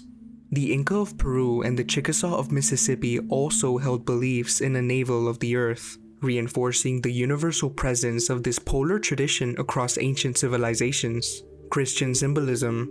At the Church of the Holy Sepulchre, certain features, like the Chapel of Adam, embody more than medieval geographic assumptions, echoing ancient beliefs in a world axis, a sacred point where the divine meets the terrestrial.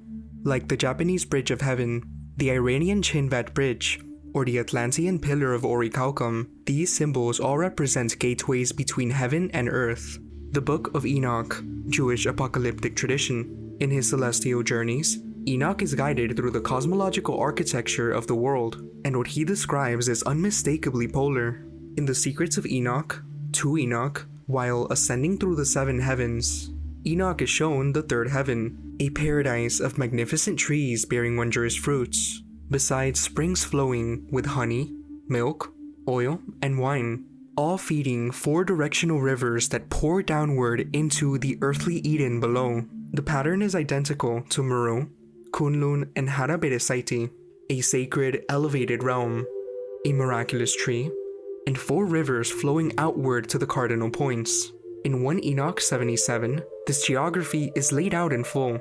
Quote, "And the 4th quarter, named the north, is divided into 3 parts.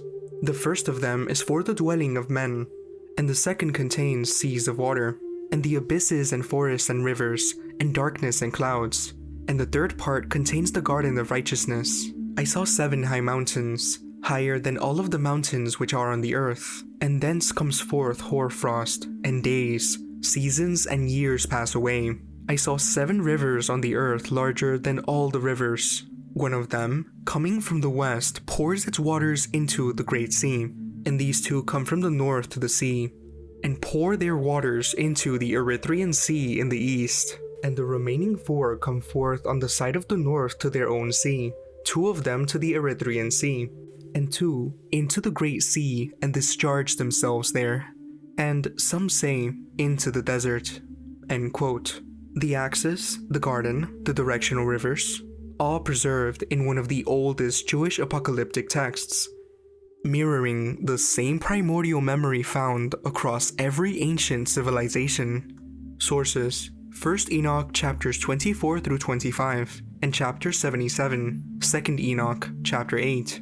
Talmudic cosmology. A pillar is said to exist in terrestrial paradise, allowing souls to ascend to the celestial realm, spend the Sabbath there, and return to the earth below. Polar mythology. The Cardo, Atlas, Meru, Haraberesaiti, and Karzakura were all considered the cosmic axis around which the heavenly bodies revolve. Gemendagap and the Norse Abyss. In the Norse world, this same polar mythology emerges through the concept of Genungagap, which it's also known as, the yawning void at the edge of creation, an abyssal sea that swallows ships and breathes like a living entity. Just as Yggdrasil's roots stretch into chaos, Gemendagap marks the mythic threshold between the known world and the cosmic unknown. Its echoes in medieval Christian geography show just how far this shared memory traveled.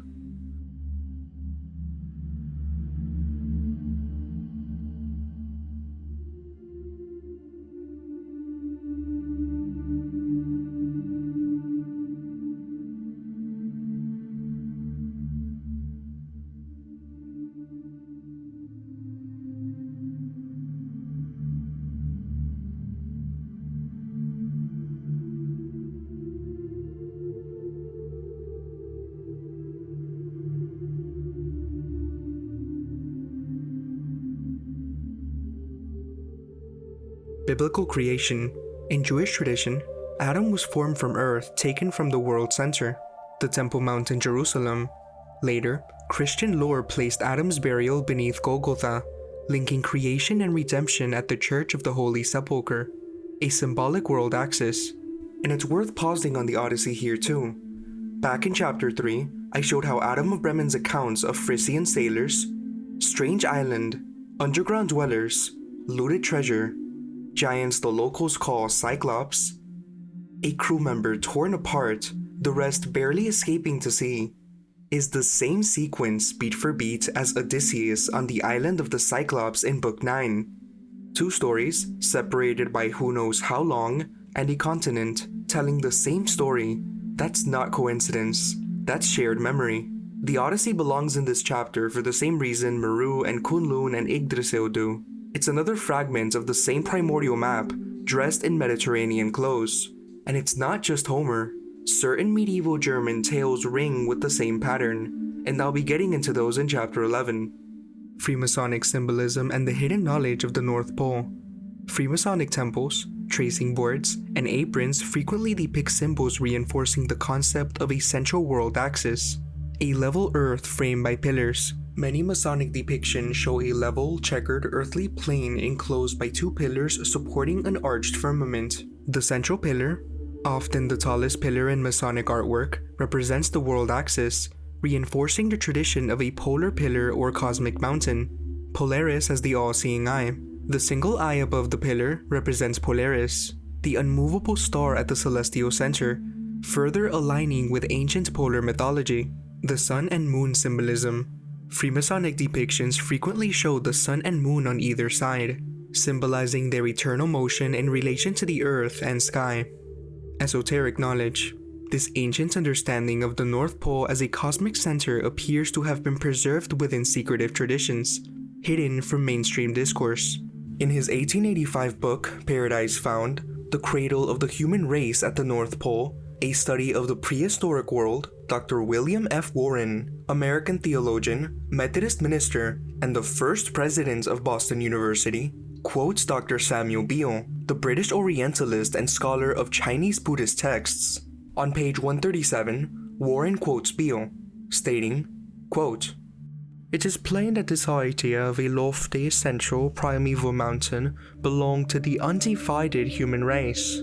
Elsewhere, the same learned sinologue has said, "I have no doubt, I can have none, that the idea of a central mountain, of rivers flowing from it, and of the abode of the gods upon its summit, is a primitive myth derived from the earliest traditions of our race." End quote. Warren himself, on page 139, asks, quote, "How came it to pass that the ancestors of the oldest historic races and peoples agreed to regard the North Pole as the true summit of the earth and the circumpolar sky as the true heaven?"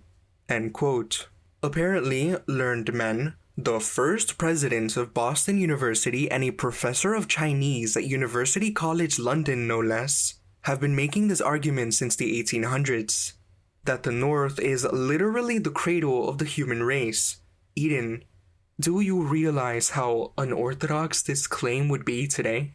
Here are some key sources. This extensive body of tradition suggests that the North Pole has long been considered the true cosmic center, a sacred origin point, and possibly the location of a lost paradise.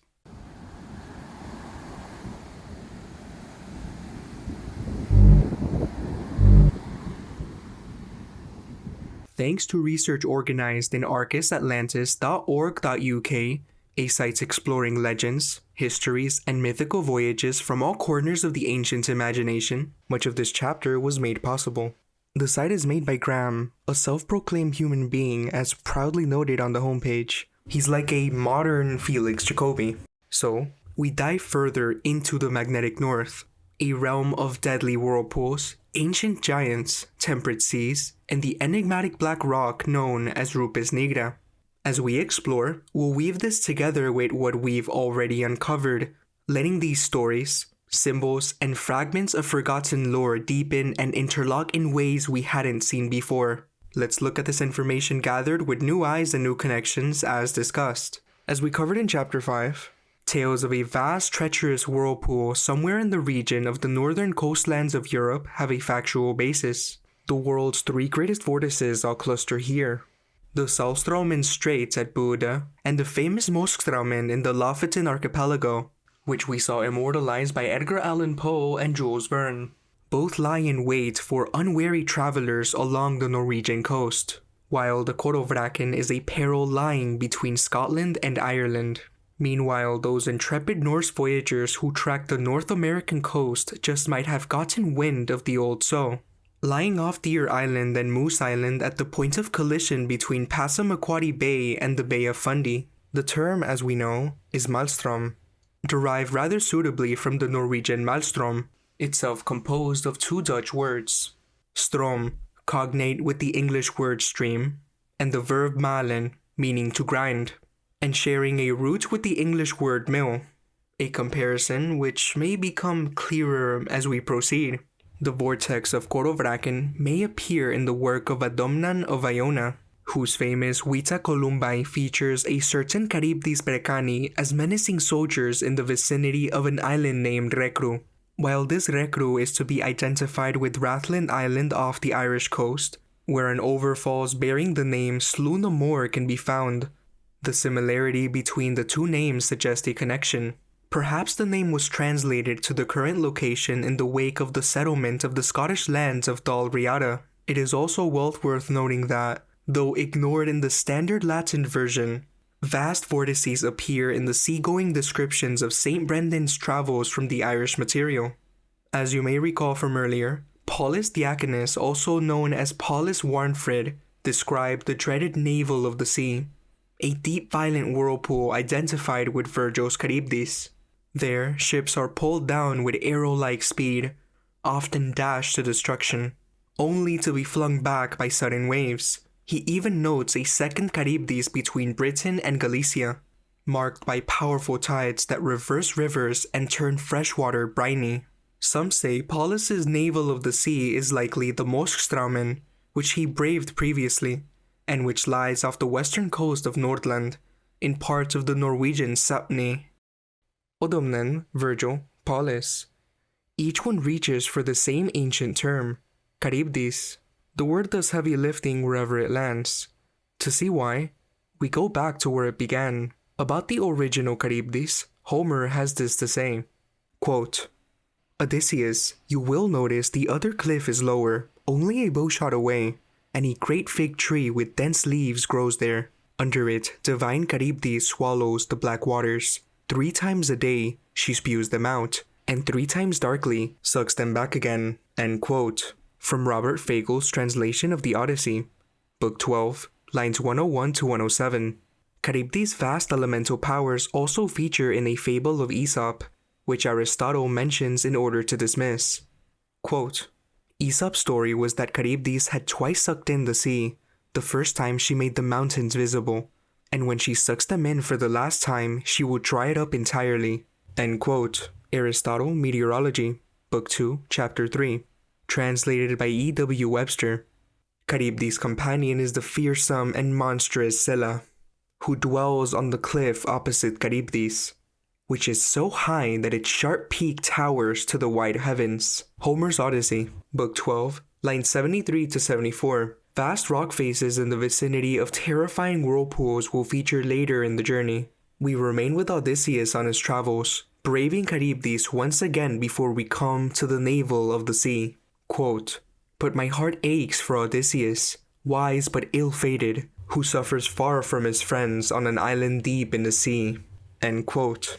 Homer's Odyssey, Book 1, lines 48 to 50. Notice the Greek here. Literally, is the navel of the sea. Most English readers of the Odyssey never see this. The Fagel's translation we just heard softens it to an island deep in the sea. More literal versions, like Richmond Latimore's, preserve the original, but the phrase has been sitting in Homer's Greek for a very long time. And look where else it shows up. Paulus Diaconus, supposedly hundreds of years later, uses the exact same phrase, the navel of the sea, to describe the polar whirlpool. In Greek thought, an omphalos isn't just the navel, it's the cosmic center, the axis point of the world. Homer isn't just saying Odysseus is stranded on a remote island, he's placing him at the cosmic navel of the sea itself. Interestingly, Plutarch in On the Face in the Moon places Ogygia west of Britain, close to the confined Cronus, whose name is often applied in classical sources to the northern seas. Speaking of Ogygia, I know some of you may recall this word from research pertaining to the Irish connection, how Ogygia may in fact be a reference to Ireland, and that it was a name given to only the most ancient. Pay attention here specifically to what it says about the Greeks. From Irish Wisdom preserved in Bible and Pyramids by Conor McDarry from pages 12 to 13. Quote, In their great missionary pilgrimage, they circled the globe in order to give religion and a knowledge of God to the different races of mankind. They also established priesthoods and gave alphabets to the races who were unenlightened in such matters up to that time. Ireland is the country in which the arts and sciences were first discovered and developed. To this country, the Greeks applied the term Ogygia, a term which was never given but to the very ancient, and it is from the Irish, Aryans, that the Greeks trace their descent. Donnelly's Atlantis, page 458. To the Irish Magi we owe the discovery of fire, and the common grains which they developed from the grasses. They were the first people to practice agriculture. They invented the common tools of workmanship, which have come down to us practically unchanged from those ancient times. There is no mistaking the monuments left by the Irish who were once the rulers and masters of the whole earth. Side note, As I've said earlier, Magdari's work is deeply rooted in his Irish-centric perspective. His framing of history reflects a cultural lens that places Ireland at the spiritual and civilizational core. But that doesn't make his research any less important, especially in the context of a forgotten, possibly worldwide, old world civilization. These perspectives, while geographically distinct, often echo the same deeper idea, that ancient spiritual knowledge, advanced culture, and monumental architecture once spanned the world, before being fragmented or erased. Let's continue. Quote, "Their rule embraced all countries it was worldwide. Ireland was the first mistress of the seas. It was the first and only worldwide empire which has ever been known, for it was spiritual. It was greater in extent than Persian, Greek, Roman, or Mughal ever attained to. The remains of their works, wherever they are found, bear an unmistakable similarity in shape and character. They are huge, immense, and conceived and carried out on a plan so extensive that it awes the mind of the man today. These remains extend from Ireland along the Atlantic coast of Europe to Africa, along the Mediterranean Sea to Egypt, India, China, Java, Tahiti, and the Caroline Islands in the South Pacific Ocean. On the American continent, we find the Round Tower near Newport, Rhode Island, which bespeaks its Irish origin, and the great pyramidal mounds of the Ohio and Mississippi valleys. Also the ruined temples of Yucatan and Mexico. And similar remains in South America are all evidences of their handiwork. All owe their origin to the same source, and they establish beyond any doubt that the Irish were the first real discoverers of America. Side note, for those that didn't see Tartarian Timelines Explored Part 1, as I stated there around minute 11, if you read about the Irish connection, the Egyptians, the Phoenicians, the Irish, they're all the same thing. Notice what's happening here. Almost every one of these old world researchers is making the same move, tracing real connections between their own homeland and the rest of the world. And given how consistently the patterns repeat, rightfully so. The evidence is strong, but each of them tends to frame it through their own lens. An Irish researcher concludes it was the Irish who led it. Someone from another country credits his own ancestors instead. As I've said, there are many names for this connected old world and its people. Which is exactly the point. It can't be pinned to one nation. A connected old world, by definition, implies everyone. That's precisely why the evidence surfaces everywhere, on every continent, in every tradition. There was no single founding people. Everyone was the Old World Kingdom, among many, many other terms. Also, Irish happens to be extremely similar to Hebrew.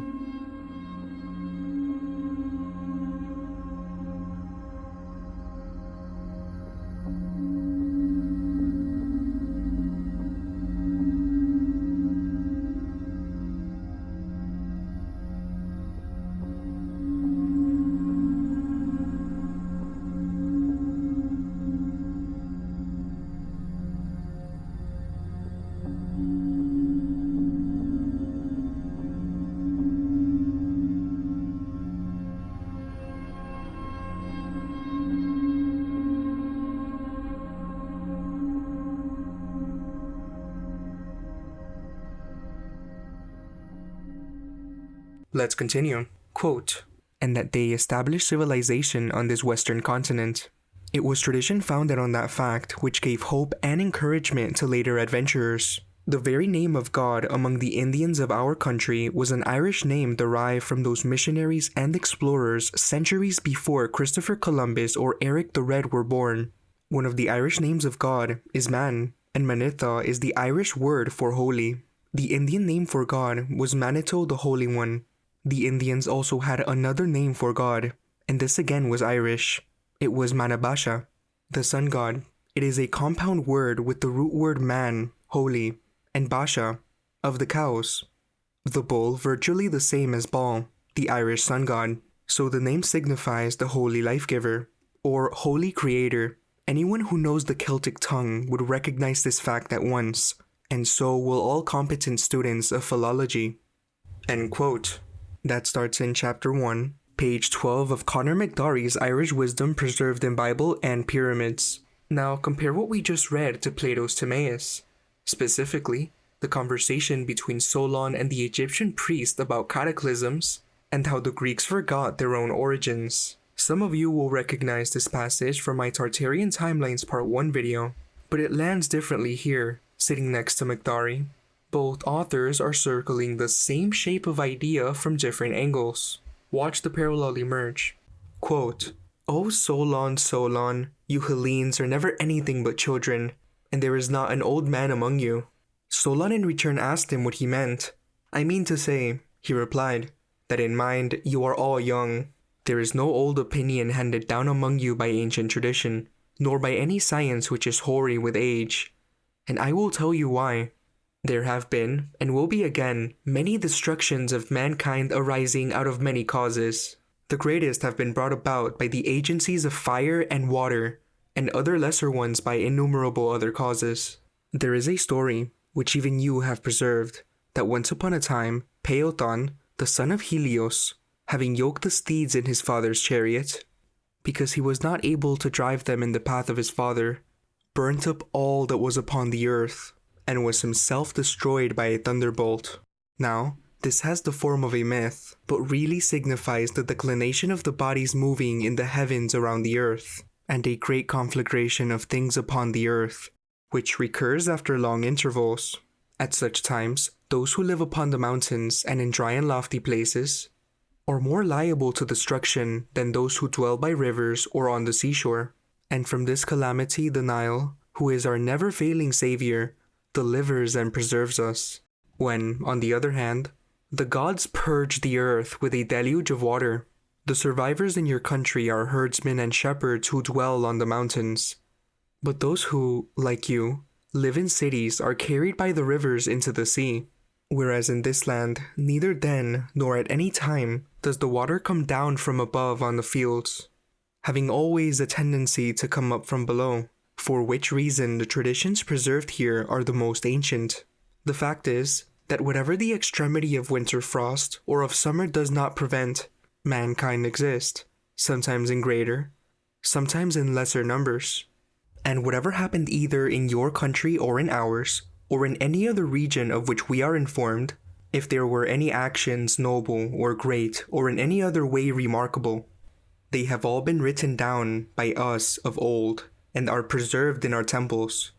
Whereas just when you and other nations are beginning to be provided with letters and other requisites of civilized life, after the usual interval, the stream from heaven, like a pestilence, comes pouring down and leaves only those of you who are destitute of letters and education. And so you have to begin all over again, like children, and know nothing of what happened in ancient times, either among us or among yourselves. As for the genealogies of yours which you just now recounted to us, Solon, they are no better than the tales of children. In the first place, you remember a single deluge only, but there were many previous ones. In the next place, you do not know that there formerly dwelt in your land the fairest and noblest race of men which ever lived, and that you and your whole city are descended from a small seed or remnant of them which survived. And this was unknown to you, because for many generations the survivors of that destruction died, leaving no written word. For there was a time, Solon, before the great deluge of all, when the city which is now Athens was first in war and in every way the best governed of all cities, is said to have performed the noblest deeds and to have had the fairest constitution of any of which tradition tells under the face of heaven. Solon marveled at his words and earnestly requested the priest to inform him exactly and in order about these former citizens. "You are welcome to hear about them, Solon," said the priest, "both for your sake and that of your city, and above all, for the sake of the goddess who is the common patron and parent and educator of both our cities. She founded your city 1,000 years before ours, receiving from the earth and Hephaestus the seed of your race, and afterwards she founded ours, of which the constitution is recorded in our sacred registers to be 8,000 years old. As touching your citizens of 9,000 years ago, I will briefly inform you of their laws and of their most famous action. The exact particulars of the whole we will hereafter go through at our leisure in the sacred registers themselves. If you compare these very laws with ours, you will find that many of ours are the counterparts of yours as they were in the olden time. In the first place, there is a caste of priests, which is separated from all others.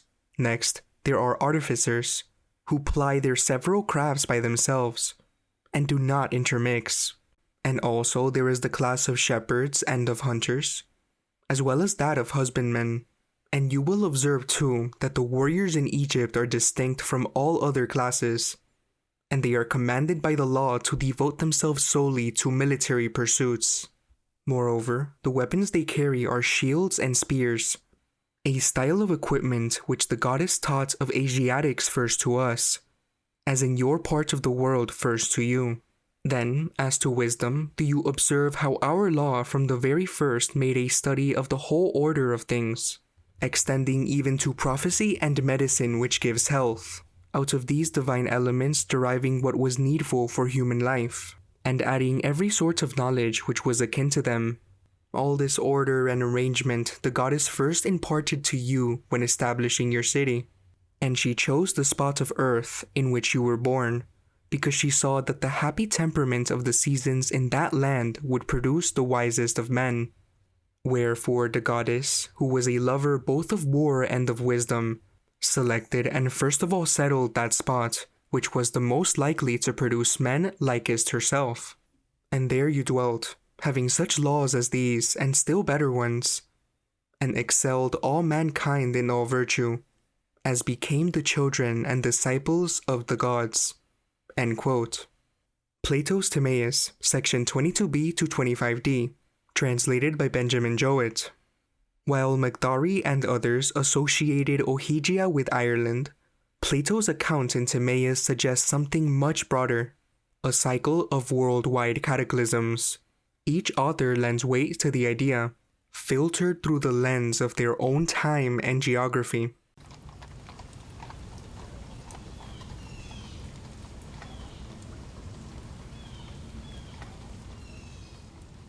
Let's catch up with the Odyssey, with Ogygia being Calypso's home.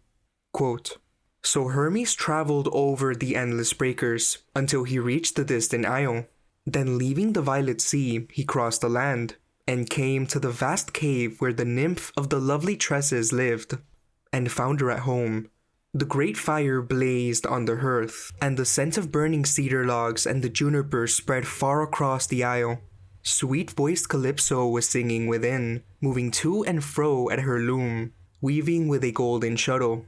Around, the cave grew a thick copse of alder, poplar, and fragrant cypress, where large birds nested, owls and falcons, and long-necked cormorants whose business is with the sea.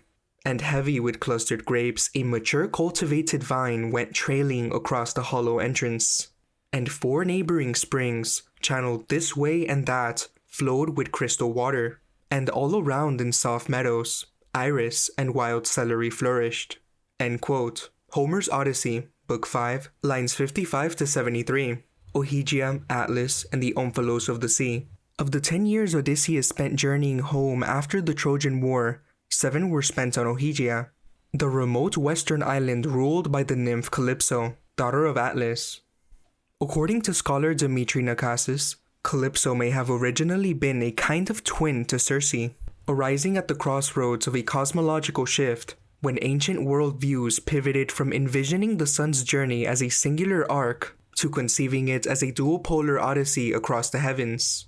Nakasis points out that Calypso's mythological location aligns with her lineage. She's a daughter of Atlas, the titan who, in the Odyssey, holds up the pillars dividing earth and sky, Book 1, line 52, and who, in Hesiod, bears that same heaven at the edge of the world, beside the threshold of Tartarus, Theogony, line 744 to 748. Drawing on previous scholarship, Nakasis notes that Douglas Frame highlighted the close similarities between Homer's description of Calypso and Hesiod's description of the primordial goddess Styx.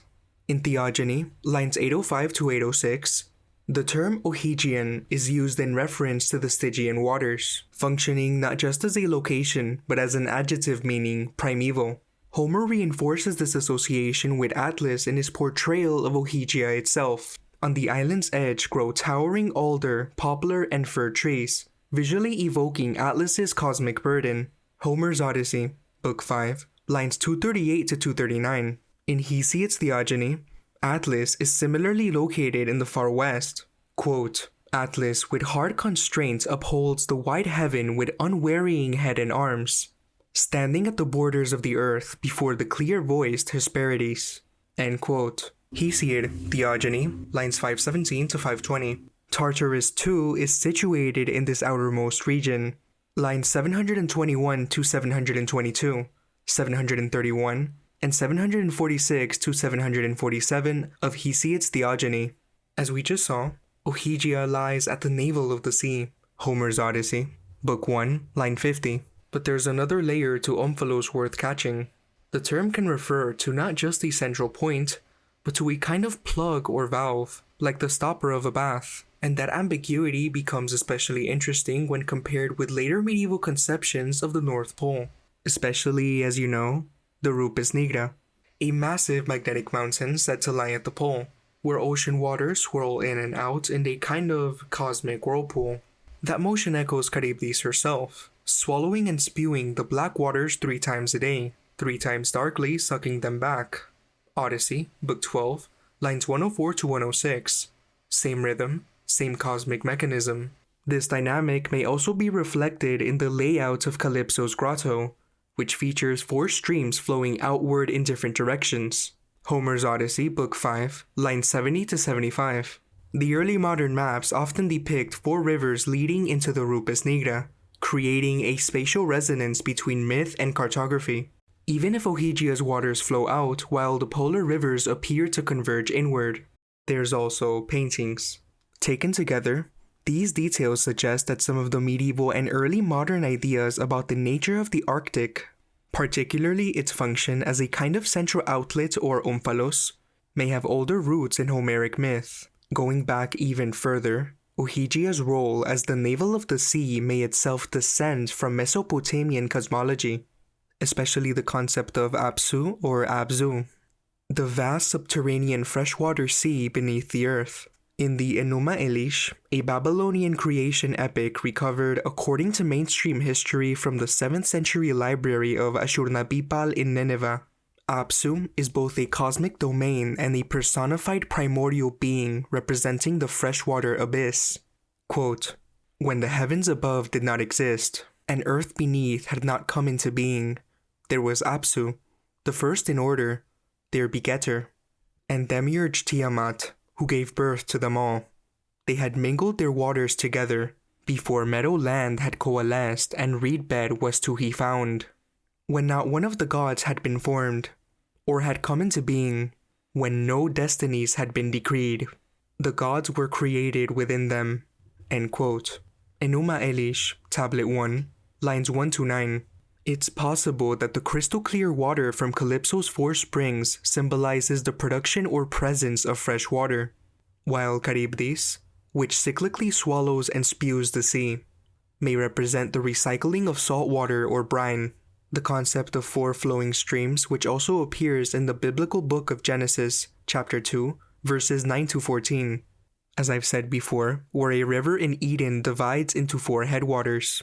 While Homer doesn't use the term explicitly, the 4 fountains on Ogygia might also be interpreted as the Pigae, the sacred springs from which the river Oceanus was believed to originate, as referenced in Hesiod's Theogony, lines 280 to 282. Quote, And when Perseus cut off Medusa's head, there sprang forth the horse Pegasus, who is so called because he was born near the springs, Pigae, of the ocean. End quote. This connection is reinforced by Hesiod's description of the Pegasus's origin, quote, in a soft meadow amid spring flowers, end quote. Line 279, which evokes the idyllic and verdant imagery used by Homer in describing Ogygia's terrain. While not direct evidence, the thematic and symbolic overlaps lend weight to the suggestion. The Ogygian echo, Calypso, Styx, and the architecture of the abyss.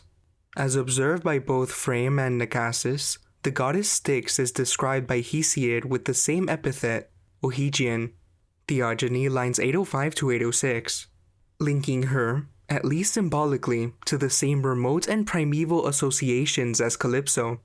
Hesiod describes Styx's domain as a renowned palace over-roofed with towering rocks. its perimeter supported by silver columns that push heaven itself, pages 777 to 779. The river Styx, he continues, is a branch of Oceanus that flows a vast distance through the darkness of night beneath the broad earth. It is said to comprise a tenth of the whole, while the other 9 loops of silver swirling water circle the earth and its oceans before flowing into the sea. This particular stream, however, greatly vexing the gods, plunges over a precipice, lines 789 to 792. Compare also Homer's Odyssey, Book 5, line 185, which refers to the water descending from Styx. The imagery of Styx's palace evokes parallels with Calypso's vast cave on Ogygia, while the silver columns that push heaven strongly resemble the great columns that separate earth and sky, supported by Calypso's father, Atlas. In Homer's Odyssey, Book 1, lines 53 to 54. A similar geographic motif appears in Odyssey, Book 20, lines 63 to 65, where Penelope, in a moment of despair, prays that Artemis might let the storm wind snatch me up, carry me over the darkened ways, and abandon me at the mouth of ocean's backflow. A passage that may suggest a liminal or chthonic space at the edge of the world, one that could be aligned with Ogygia. Another point of connection between Calypso and Styx lies in Homer's Odyssey, Book 5, lines 184 to 187, where Calypso swears a binding oath by the river Styx not to harm Odysseus. Despite this solemn vow, an oath so powerful it binds even the Olympian gods. Theogony, lines 400 to 401, and 782 to 787. Calypso offers Odysseus a parting gift of fine clothing, Book 5, lines 262 to 264, which nearly leads to his death when Poseidon raises a storm, Book 5, line 321, only by heeding the sea goddess Leucothea's advice, Book 5, line 343, and casting off the garments, Book 5, line 372. Is he able to survive? This sequence suggests that Calypso may have covertly attempted to bring about Odysseus' demise, a violation of her sacred oath. Unlike the Phaeacians, who are explicitly punished by the gods for aiding Odysseus, Book 13, lines 159 to 187, Calypso appears to suffer no consequences for her transgression. This absence of divine retribution may point to her deeply symbolic identity as a cipher or aspect of Styx herself. If Ogygia is interpreted as the mouth of ocean's backflow, as mentioned in Penelope's lament, the connection between Calypso and the underworld deepens. Notably, Penelope references the fate of Pandarus' daughters, who, like her imagined self, were transported to serve the Erinyes. Homer's Odyssey, Book 20, lines 77 to 78, reinforcing the association of Ogygia with a place of exile, judgment, or hidden divine order. Now, let's get to some etymology. The name Ogygia notably parallels that of Ogyges and Ogygias, a flood hero from the Boeotian and Attic tradition. Boeotia is central Greece, with Thebes as its major city, and Attica is the region around Athens. Scholars such as Joseph Eddy Fontenrose and Tomislav Bilic have drawn connections between the figure of Ogyges and the primordial god Oceanus, as well as the defeated Titan-like entity Ophion, suggesting a shared mythic stratum involving ancient cataclysms and cosmic order. Further resonances emerge in connection with Plato's antagonists. Writing a century after Plato, the poet Lycophron refers to Calypso using the epithet Atlantis, Lycophron's Alexandra, lines 744 to 745, reflecting the traditional identification of her as a daughter of Atlas. It is not beyond plausibility that Plato's choice of the name Atlantis for his mythical island may have been partly inspired by such mythological figures. Daughters of Atlas, who dwell at the edges of the known world, Calypso, an isolated goddess inhabiting the far west, may well represent one of the mythic sources behind the Atlantean archetype. Also, I can't help but notice how Pirates of the Caribbean at World's End picked up on this so well. I flashed it earlier in the intro.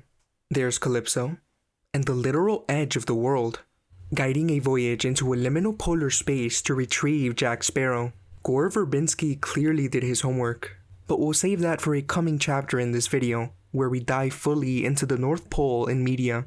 Let's continue with chthonic and solar associations of Ogygia. Despite the underworld-like or chthonic undertones often associated with Ogygia, scholar Dmitry Nakasis notes an interesting duality. He observes that both Circe and Calypso live on islands with pronounced affinities to the Isles of the Blessed, placing them in a tradition of paradisiacal liminal spaces linked to the divine or posthumous realms. Nakasis further associates both figures with the solar journey, as one who covers or conceals and lives in a cave. Calypso is associated with the setting sun, darkness, and death. This symbolic alignment mirrors other Homeric figures such as the Lastrygonians and Cimmerians, who are also positioned at the edges of the world where light fades and night reigns. Though Circe and Calypso share significant thematic overlap, many authors have pointed out that Calypso is portrayed as the more ominous and potentially dangerous of the two.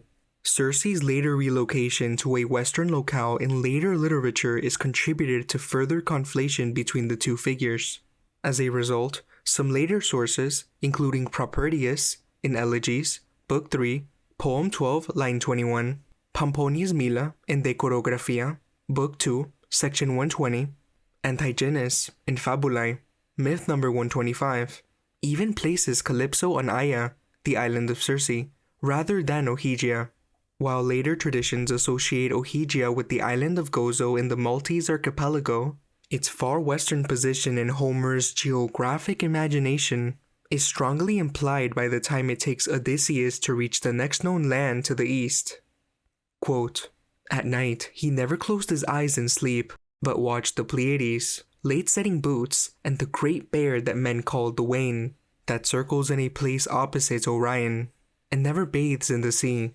Calypso, the lovely goddess, had told him to keep that constellation to larboard as he crossed the waters. 17 days he sailed the seas, and on the 18th day the shadowy peaks of the Phaeacian country loomed up ahead, like a shield on the misty sea." Homer's Odyssey, Book 5, lines 270 to 281.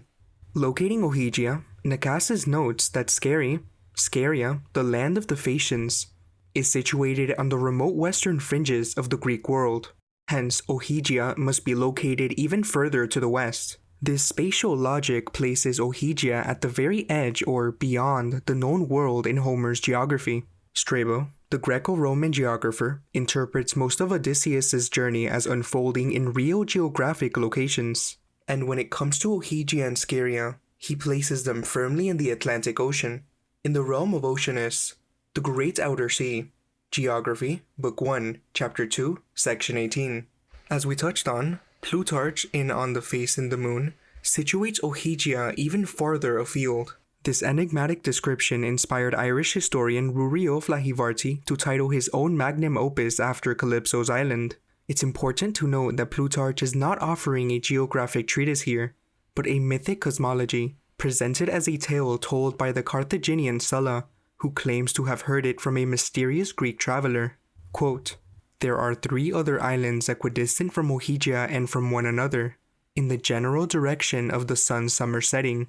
The natives have a story that in one of these, Cronus has been confined by Zeus, but that he, having a son for Gauler, is left sovereign lord of those islands and of the sea, which they call the Gulf of Cronus. To the great continent by which the ocean is fringed is a voyage of about 5,000 stades, made in rowboats from Ogygia, of less of the other islands, the sea being slow of passage and full of mud, because of the number of streams the great mainland discharges, forming alluvial tracts and making the sea heavy like land, whence an opinion prevailed that it is actually frozen." End quote.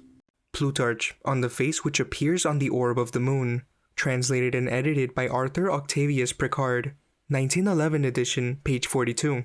That last image of a thickened vicious sea should stand out. It echoes Pythias' sea lung, encountered far to the north, where water, air, and earth mix into a gelatinous mass. In both cases, the sea at the edge of the world becomes less like water and more like congealed myth, a border not just of geography, but of reality itself. Scheria, the final stop before Ithaki, inhabits this same liminal zone. It is a kingdom perched at the edges of the known world, sophisticated, strange, and otherworldly. Homer describes its efficient harbor in detail, highlighting a civilization that lives by and through the sea, yet stands apart from ordinary men. Quote, "While we are in the country and among plowed fields, walk quickly behind the mules and wagon with my maids. I will lead the way, but on the approach to the city, which is ringed by a high wall, there's a fine harbor on both sides, and the causeway between is narrow, and the curved ships are drawn up to the road, each man having his own mooring. There's a meeting place as well, next to Poseidon's fine temple, paved by huge stones bedded deep in the earth. Here the crews are busy with the black ship's tackle, with cables and sails, and here they carve their thin oar blades, for Phaeacians are indifferent to bows and quivers, caring only for the graceful ships they delight to sail over the grey sea." End quote. Homer's Odyssey, Book 6, lines 259 to 272.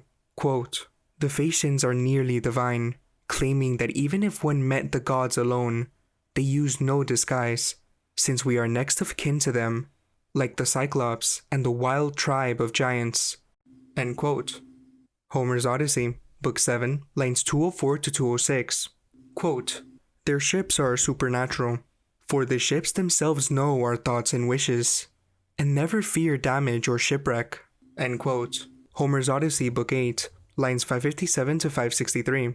"King Alcinous's palace is magnificent, where," quote, "the radiance of sun or moon shone over the vaulted halls." End quote. Homer's Odyssey, Book 7, lines 83 to 84. Even Plutarch continues this mythic cosmology, describing a world beyond Ogygia, a forgotten continent inhabited by Greeks who lived around a vast bay, nearly opposite the mouth of the Caspian Sea. These Greeks see themselves as continental, and regard us as mere islanders, surrounded by ocean and cut off from the true landmass of the gods. In their mythos, the Hellenic spirit was nearly extinguished, until some of Heracles' men left behind during his travels intermingled with the ancient subjects of Cronus. Once every 30 years, during a rare celestial alignment, these people launch a sacred voyage in great rowing ships, carrying offerings and scholars across the sea. Their destination lies far to the north, on islands where even at night, the sun sets for less than an hour, a place of pale twilight, mild air, and divine presence. There, they live among spirits, speak with gods in dreams, and serve Cronus himself, who sleeps in a golden cave, nourished by ambrosia-bearing birds. When he dreams, his visions reveal even the intentions of Zeus. Quote, "The coasts of the mainland are inhabited by Greeks living around a bay as large as the Meatic, with its mouth nearly opposite that of the Caspian Sea. These Greeks speak of themselves as continental, and of those who inhabit our land as islanders, because it is washed all round by the sea. They think that in time those who came with Hercules and were left behind by him mingled with the subjects of Cronus and rekindled, so to speak, the Hellenic life which was becoming extinguished and overborne by barbarian languages, laws, and ways of life. And so it again became strong and vigorous. Thus the first honors are paid to Hercules, the second to Cronus, when the star of Cronus, called by us the Shining One, by them, as he told us, the Night Watcher, has reached Taurus again after an interval of 30 years. Having for a long time made preparation for Sulla, the sacrifice, and the voyage, they sent forth men chosen by lot in as many ships as are required, putting on board all the supplies and stuff necessary for the great rowing voyage before them, and for a long sojourn in a strange land. They put out, and naturally do not all fare alike, but those who come safely out of the perils of the sea land first on the outlying islands, which are inhabited by Greeks, and day after day, for 30 years, see the sun hidden for less than an hour. This is the night, with a darkness which is slight and of a twilight hue, and has a light over it from the west. There they spend 90 days, meeting with honorable and kindly treatment. and being addressed as holy persons, after which they pass on, now with help from the winds. There are no inhabitants except themselves, and those who have been sent before them. For those who have rejoiced in the service of God for 30 years are allowed to sail back home, but most prefer to settle just in the place where they are, some because they have grown used to it, some because all the things are there in plenty without pain or trouble, while their life is passed in sacrifices and festivals, or given to literature or philosophy.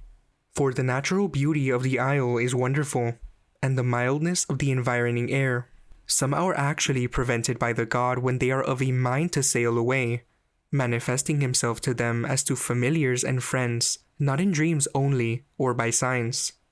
For many meet with shapes and voices of spirits, openly seen and heard. Cronus himself sleeps within a deep cave resting on rock which looks like gold. This sleep being devised for him by Zeus in place of chains. Birds fly in a topmost part of the rock, and bear him ambrosia, and the whole island is pervaded by the fragrance shed from the rock as out of a well. The spirits of whom we hear serve and care for Cronus, having been his comrades in the time when he was really king over gods and men. Many are the utterances which they give forth of their own prophetic power, but the greatest and those about the greatest issues they announce, when they return as dreams of Cronus. For the things which Zeus premeditates, Cronus dreams, when sleep has stayed the titanic motions and stirrings of the soul within him, and that which is loyal and divine alone remains, pure and unalloyed. End quote. Plutarch on the face which appears on the orb of the moon, translated and edited by Arthur Octavius Picard, 1911 edition, pages 42 to 43. The splendor of Scheria and its historical interpretations. Homer elaborates on the almost magical wealth of King Alcinous's palace. Odysseus arrives in awe, standing before the threshold of a structure that seems to glow with divine radiance. Quote, Odysseus approached Alcinous's glorious halls. He stood there reflecting, before crossing the bronze threshold, since the radiance of sun or moon shone over the vaulted halls of valiant Alcinous. The walls that ran from the entrance to the innermost room were topped with a frieze of blue enameling. Gold doors fronted the well-built house, with silver doorposts set in the bronze sill. The lintel above was silver too, and the door handle of gold. Gold and silver dogs stood either side, fashioned by Hephaestus with consummate skill, to guard valiant Alcinous's palace. They were ageless and immortal. Inside, seats were fixed along the walls from the entrance to the innermost room, covered with cleverly woven fabrics worked by the women. There the Phaeacian princes would sit, eating and drinking, living lavishly. Golden statues of youths on solid pedestals stood there, with flaming torches in their hands, to light the banqueting hall by night. End quote. Homer's Odyssey, Book 7, lines 82 to 102. The passage paints Scheria not just as a kingdom, but as a mythic ideal, lavish, luminous, and crafted with divine precision. The artistry of Hephaestus, the sacred symmetry of the architecture, and the untouched abundance reinforce the Phaeacians' liminal status between mortals and gods. This prosperity extends to Alcinous's legendary garden, which yields fruit perpetually, a symbol of divine abundance and otherworldly peace. Homer describes it in full. Quote, Beyond the courtyard, near the doors, lies a large 4-acre orchard, surrounded by a hedge. Tall, heavily laden trees grow there, pear, pomegranate, and apple, rich in glossy fruit, sweet figs and dense olives. The fruit never rots or fails, winter or summer, it lasts all year, and the west wind's breath quickens some to life, and ripens others, pear on pear, apple on apple, cluster on cluster of grapes, and fig on fig. There is Alcinous's fertile vineyard too, with a warm patch of level ground in one part set aside for drying the grapes, while the laborers gather and tread the others. As the foremost rows of unripe grapes shed their blossom, and others become tinged with purple, beyond the furthest row again are neat beds with every kind of plant, flowering all year round. And there are 2 springs in the orchard, one flowing through the whole garden, while the other runs the opposite way, under the courtyard sill, near where the people of the city draw their water, towards the great house." End quote. Homer's Odyssey, Book 7, lines 112 to 131. This depiction of fabled riches may have been inspired by tales of distant wealthy lands like Tartessus. However, scholar Douglas Frame offers a different interpretation, arguing that the Phaeacian rulers symbolically represent the family of Nestor. He suggests Homer's portrayal was crafted to flatter the Ionian Decapolis aristocracy, particularly from Miletus, who claimed descent from Nestor. Frame posits the epics were formalized for performance at the Panionion, embedding propaganda to legitimize these ruling elites. Despite later traditions identifying Scheria with Corfu, Homer's text emphasizes its isolation, describing it as far from men, where the inhabitants live far off over the turbulent sea, the remotest of races, and deal with no other peoples. Homer's Odyssey, Book 6, line 8, and Book 6, lines 204 to 205. A notable exception is their long-distance transport of the hero Rhadamanthus to Euboea, Book 7, lines 321 to 324. But here's where it gets interesting. When Alcinous tells Odysseus that Euboea is the furthest place his sailors have ever reached, the word Homer uses is eschaton. Klein translates it as the world's end. There it is, in Homer himself, the actual word. We just mentioned Pirates of the Caribbean at world's end. Calypso, the liminal polar realm, the literal edge of the world. So that title isn't poetic embellishment. It's the word Homer uses for the furthest place the Phaeacian sailors ever reached. Apparently, Adam of Bremen will use the same idea centuries later for Harald Hardrada's voyage into the Northern Ocean. We'll unpack a full thread in chapter 15. Consequently, most scholars, following Strabo's view of Scheria as an imagined land in the mythical realm of Oceanus, place it in the far west. In contrast, Timothy Bridgman has proposed an eastern origin, noting their name may derive from Phaeos, gray or dusky, or Phaikos, bright.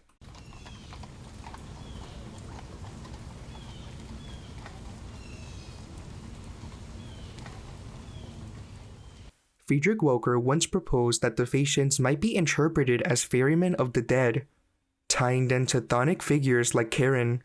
The idea has been met with mixed reactions, not least because it doesn't quite fit their portrayal of Homer, carefree islanders on a paradisiacal island, closer in spirit to the Fortune Isles, Hyperboreans, or early conceptions of Atlantis. A more compelling version of the story comes from Erwin Cook, who reframes the Phaeacians not as ferrymen to the underworld, but to Elysium, the realm of the blessed dead. This interpretation may fit better, especially since Rhadamanthus, who appears in Homer's narrative, is also known elsewhere as a judge and ruler of the Elysian fields. Their role as mythic carriers eventually invites divine backlash. King Alcinous recalls an old prophecy from his father Nausithous. Quote, "Though I heard a story once from my father Nausithous, who used to say that Poseidon was angry with us because we conveyed all men in safety. He claimed that someday, when a well-built Phaeacian ship was crossing the misty sea, returning from such a journey, Poseidon would strike her, and then ring our city with a mountain chain." End quote. Homer's Odyssey, Book 8, lines 564 to 569. When the Phaeacians return Odysseus safely to Ithaca, Poseidon does exactly that, turning their returning ship to stone just before it docks. Homer's Odyssey, Book 13, lines 159 to 167. This might sound familiar. Earlier, in Chapter 4, we looked at Olaus Magnus's description of the northern peoples, specifically where he describes magnetic forces in the north with eerie similarity. Quote, "The influence of these magnets is so powerful that, if they are laid out touching certain sticks of beechwood, they communicate with them a hardness like their own, with the property of attraction." End quote. Olaus Magnus's description of the northern peoples, Book 2, Chapter 26, pages 126 to 127, English edition. And again in Book 12, Chapter 1, page 586 of the English edition. Quote, If pieces of beechwood are held against fragments from these magnetic mountains for a certain length of time, they too become rock hard and gain the power of attraction. End quote. The margin note here even reads, quote, magnetic mountains, beechwood pieces become stone. End quote. In the descriptions, the magnetic force reshapes nature itself. Here, in Homer, it becomes divine will.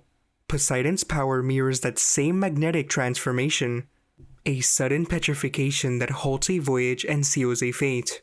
It's a poetic echo across time, linking mythology to forgotten physics. In that lore, the magnetic power is almost literal. Here, Poseidon's force is the poetic embodiment of magnetic transformation and stasis. From my view within context, they must have hit these magnetic mountains while high out at sea, and then blamed it on Poseidon. The full paragraph detailing the ship turning to stone in the Odyssey, Book 13, lines 139 to 183 is as follows. Quote, then Zeus, the cloud gatherer, answered him and said, Amen, thou shaker of the earth, wide of sway, which a thing hast thou said? The gods do thee no dishonour.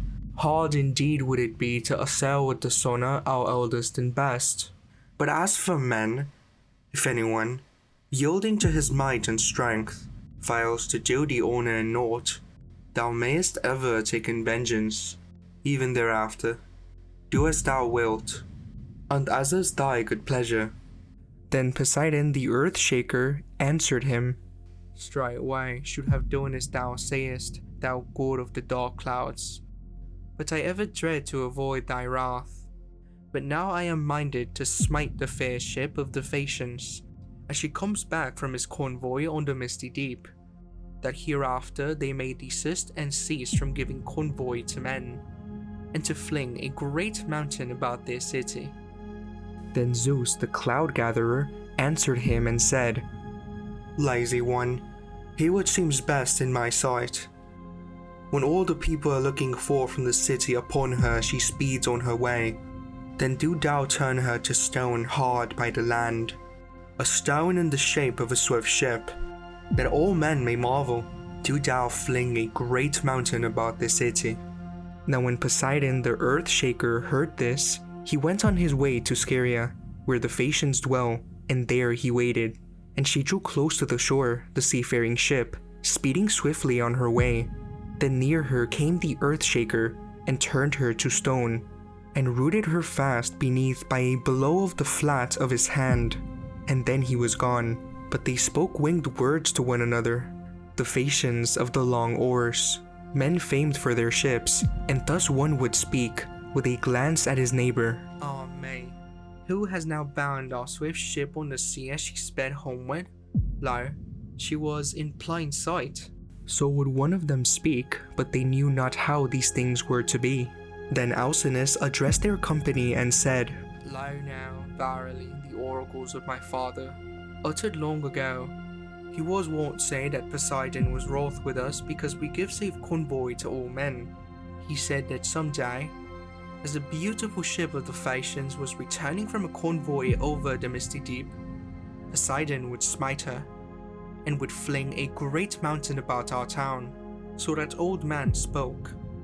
And lo, now all this is being brought to pass. But now come, as I bid us all obey, cease ye to give convoy to mortals.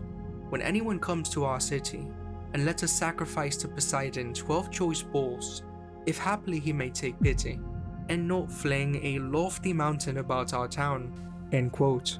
Homer's Odyssey, Book 13, lines 139 to 183, translated by A.T. Murray, Lowell Classical Library Edition, 1919. The passage continues with the Phaeacians doing exactly as Alcinous commanded, seizing with fear and preparing the bulls, desperate to appease Poseidon before the full curse could unfold. Quote, so he spoke, and they were seized with fear and made ready the bulls. Thus they were praying to the Lord Poseidon, the leaders and counselors of the land of the Phaeacians. End quote. Homer's Odyssey, Book 13, lines 184 to 187. The Odyssey offers few concrete clues about the true origins of the Phaeacians. But one of the more compelling breadcrumbs comes in a passing reference to Aperia, or Apere, the homeland of Eurymedusa, the old nursemaid of Princess Nausicaa. Though her role in the story is small, Eurymedusa serves as a symbolic tether to an older, perhaps mythic world. Homer tells us she was taken from this island aboard curved ships and given as a prize to King Alcinous. Quote, "There a fire was kindled for her by her waiting woman, Eurymedusa, an aged dame from Apere. Long ago the curved ships had brought her from Apere, and men had chosen her from the spoil as a gift of honor for Alcinous, for that he was king over all the Phaeacians, and the people hearkened to him as to a god." End quote. Homer's Odyssey, Book 7, line 711. The name Apere translates to boundless or limitless, suggesting a land beyond the edges of the known world, perhaps even echoing Plato's opposite continent mentioned in the Timaeus, lines 24e to 25a, a vast mythic region lying past the Atlantic. The nursemaid's name, Eurymedusa, deepens this mythic angle. Her name is the feminine form of Eurymedon, a giant king and the maternal ancestor of the Phaeacians. Both names derive from Evrykrion, meaning wide ruling, reinforcing their ties to powerful, semi-divine lineages. In other words, this isn't just a royal servant from a forgotten land. It's a veiled hint at a bloodline that stretches back to the giants, to rebellion against the gods, and perhaps even to otherworldly origins. The names, the places, the gifts, all feel like shadows of a deeper story just under the surface. Not all roads lead to Ithaca. Quote, "For of a truth, after many woes and wide wanderings, I brought my wealth home in my ships and came in the 8th year. Over Cyprus and Phoenicia I wandered, and Egypt, and I came home to the Ethiopians and the Sidonians and the Arembi, and to Libya, where the lambs are horned from their birth, for there the ewes bear their young thrice within the full course of the year.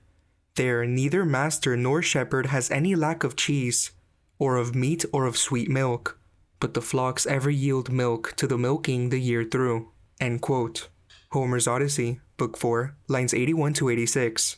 Menelaus, like Odysseus, doesn't get an easy route home after Troy.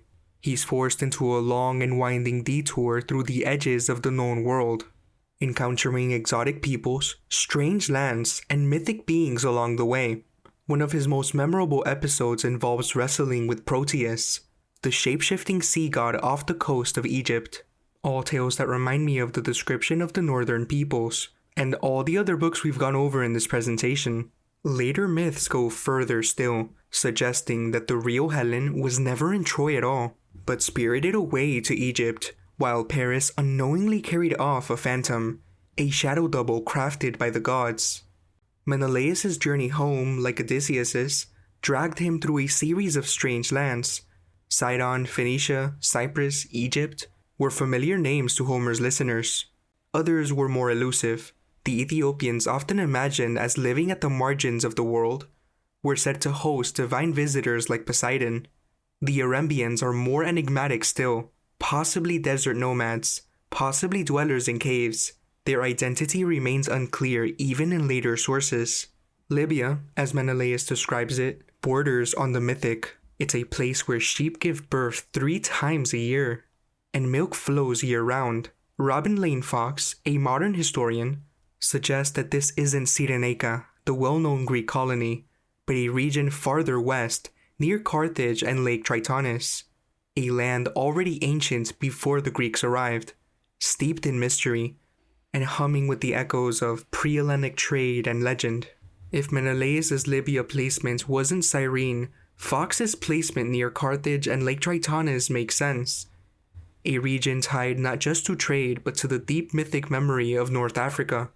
Lake Tritonis, in particular, appears in early accounts of Amazons, Libyan goddesses, and the birth of Athena herself. This was more than a fertile land. It was a threshold between the historic and the mythic, where the Greek world brushed up against something older and stranger. Quote, "There is an isle called Syre, if haply thou hast heard thereof, above Ortygia, where are the turning places of the sun. It is not so very thickly settled, but it is a good land, rich in herds, rich in flocks, full of wine, abounding in wheat. Famine never comes into the land, nor does any hateful sickness besides to fall on wretched mortals. But when the tribes of men grow old throughout the city, Apollo, of the silver bow, comes with Artemis, and assails them with his gentle shafts, and slays them. In that isle are 2 cities, and all the land is divided between them, and over both ruled as king my father, Theseus, son of Ormenus, a man like to the immortals. End quote. Homer's Odyssey, Book 15, lines 403 to 414. The swineherd Eumaeus recalls his childhood on Syre, a place not to be confused with the modern Levantine region of Syria. In the Odyssey, Syre lies beyond Ortygia, where the sun turns in its course, a poetic marker placing it at the cosmic threshold, perhaps in the far west or northwest. This location, like many in Homer's mythic geography, signals a liminal zone, a place of transition between the known world and unknown worlds. Ortygia, associated later with the island near Syracuse, also has symbolic weight. In older myths, it's linked to Orion, Artemis, and the movement of the sun, possibly acting as a mythic checkpoint between the civilized Mediterranean and the untamed cosmic sea. And let's not forget, Mediterranean means Middle Earth, Haraldr and the Abyss. Quote, he spoke also of yet another island of the many found in that ocean. It is called Vinland because vines producing excellent wine grow wild there. That unsown crops also abound on that island we have ascertained not from fabulous reports, but from the trustworthy relation of the Danes. Beyond that island, he said, no habitable land is found in that ocean, but every place beyond it is full of impenetrable ice and intense darkness. Of this fact, Marcianus makes mention as follows. Beyond Thule, he says, the sea is congealed after 1 day's navigation. The very well-informed prince of the Norwegians, Harold, lately attempted this sea. After he had explored the expanse of the northern oceans in his ships, there lay before their eyes at the length of the darksome bounds of a failing world, and by retracing his steps he barely escaped in safety the vast pit of the abyss. End quote. Gesta Meburgensis Ecclesia Pontificum, History of the Archbishops of Hamburg-Bremen, Book 4, Chapter 38, page 219 to 220. Expanding on Adam of Bremen's book, 1 page before the one explored in Chapter 3, the Norwegian king Haraldr Hardrada, or Haraldr the Hard Ruler, led a voyage deep into the northern sea, searching for the end of the world. What he found there, according to Adam of Bremen, was a collapsing lightless region near the edge of existence. The imagery here is profound, the world thinning out, failing, becoming unreal. This same theme, a realm where geography gives way to dream, where the sea folds in on itself, echoes in an even earlier account of a Greek explorer who may have reached similar regions. Pythias and the Sea Lung, the backstory. Now we've circled back to the man that supposedly started this all, Pytheas or Pythias, around 325 BC, according to mainstream history. A young Greek explorer, Pythias set sail from Massalia, modern Marseille. His goal? Explore the distant and fog-shrouded island known as Britannicae, what we now call Britain. Long before Pythias, Carthaginian navigators like Emilco had spoken of these northern lands, even mentioning the neighboring Holy Island, likely Ireland. But Pythias brought new detail. He wrote about tin mining in Cornwall, the trading island of Ichthys, possibly today's St. Michael's Mount, and gave the first recorded circumnavigation of Britain. Then he went even farther, north of Britain, and described a strange land called Thule, followed by an oceanic boundary called the Cronian Sea, and in that eerie, frozen region, Pythias claimed to have seen something truly bizarre. Greek geographer Strabo, though skeptical, records the account, and I'll read this part again from chapter 1. Quote, Pythias reported that the coastline of the island was more than 40,000 stadia, and added his story about Thule and about those regions in which there was no longer either land properly so called, or sea or air, but a kind of substance that concreted from these elements, resembling sea lungs, a thing in which he says, the earth, the sea, and all the elements are held in suspension, and this is a sort of bond to hold all together, which you can neither walk nor sail upon. Now, as for this thing that resembles the sea lungs, he says that he saw it himself, but that all the rest he tells from hearsay. That, then, is the narrative of Pythias. And to it he adds on his return, from those regions he visited the whole coastline of Europe, from Gates to the Tanais. End quote. From the Geography of Strabo, Book 2, Chapter 4, as published in Volume 1 of the Loeb Classical Library Edition, 1917, page 399. This description, a liminal zone where the classical elements blend into something unclassifiable, whether real or metaphorical, Pythias' sea lung seems to describe a place outside the order of the world. Not quite sea, not quite sky, not quite earth, a boundary beyond where myth and matter collapse together. Even if Strabo expressed doubt, Pythias' observations left a lasting imprint. Upon his return, he is said to have traced nearly the entire European coastline, as we saw there, from the Atlantic outpost of Gades, modern Cadiz, to the Tanais River, now the Don, near the Black Sea.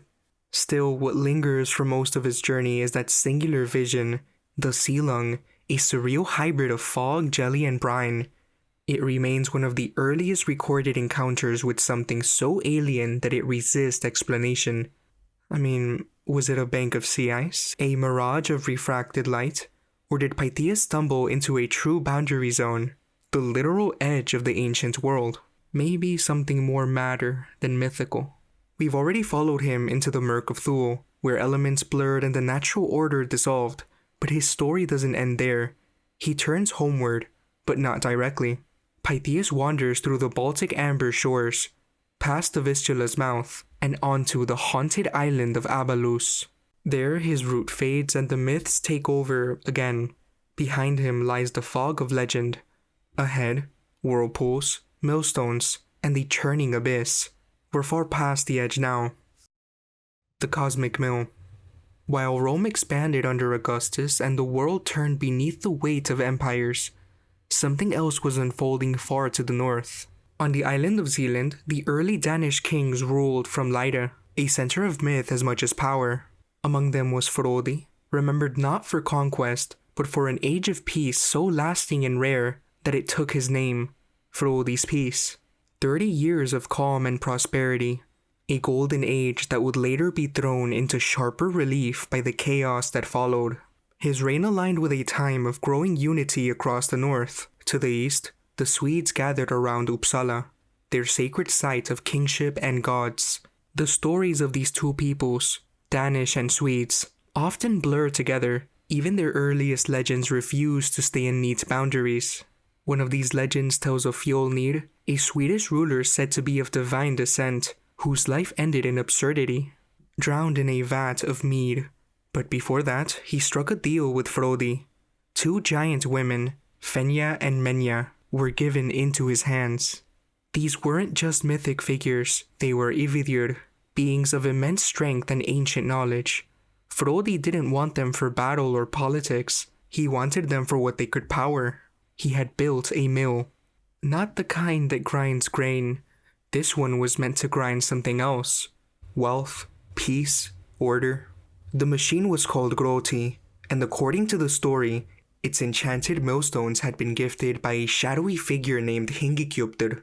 The stones could produce anything the king asked for, but they couldn't be moved by ordinary hands. Only the giants could turn them. And so Fenja and Menja did, until the demands became too much. Pushed beyond their limits, the mill turned on its master. The same mechanism that had once produced peace began to pour out destruction. So this mill was a philosopher's stone type of deal.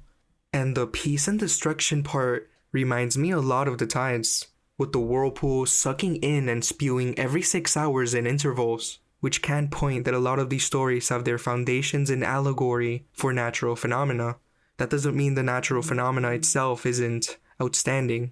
The story of Groti might seem like a local myth, but it parallels other ancient accounts of the north, as with the other tales.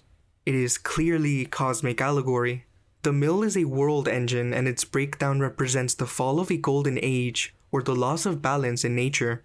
Many scholars compare Groti to the Axis Mundi, the cosmic axis or world pillar believed to hold all things in balance. And it's no coincidence that the center of our world, as described by John Dee and Mercator, drawing from the Lost Inventio Fortunata, is framed as a massive whirlpool at the north, surrounded by 4 rivers and anchored by a towering magnetic mountain. Much like Groti's mill, the north holds things in balance and is associated with both creation and destruction. And like I said, it even has cycles much like the 6-hour rhythm. As I've shown throughout this presentation, from Genesis, where Eden is described as a paradise divided by 4 rivers, to the many cultures that echo a central world axis, as outlined in Chapter 10, the sheer volume and similarity of these accounts is too precise to write off. At some point, the idea that it's all just a coincidence collapses under its own weight.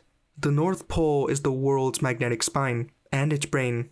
And just like your brain sends electrical signals that influence your state of being, the etheric charge flowing from the Earth's umbilical cord influences the state of being and various points within it, branching through channels, veins, and vortices. This goes far beyond cities.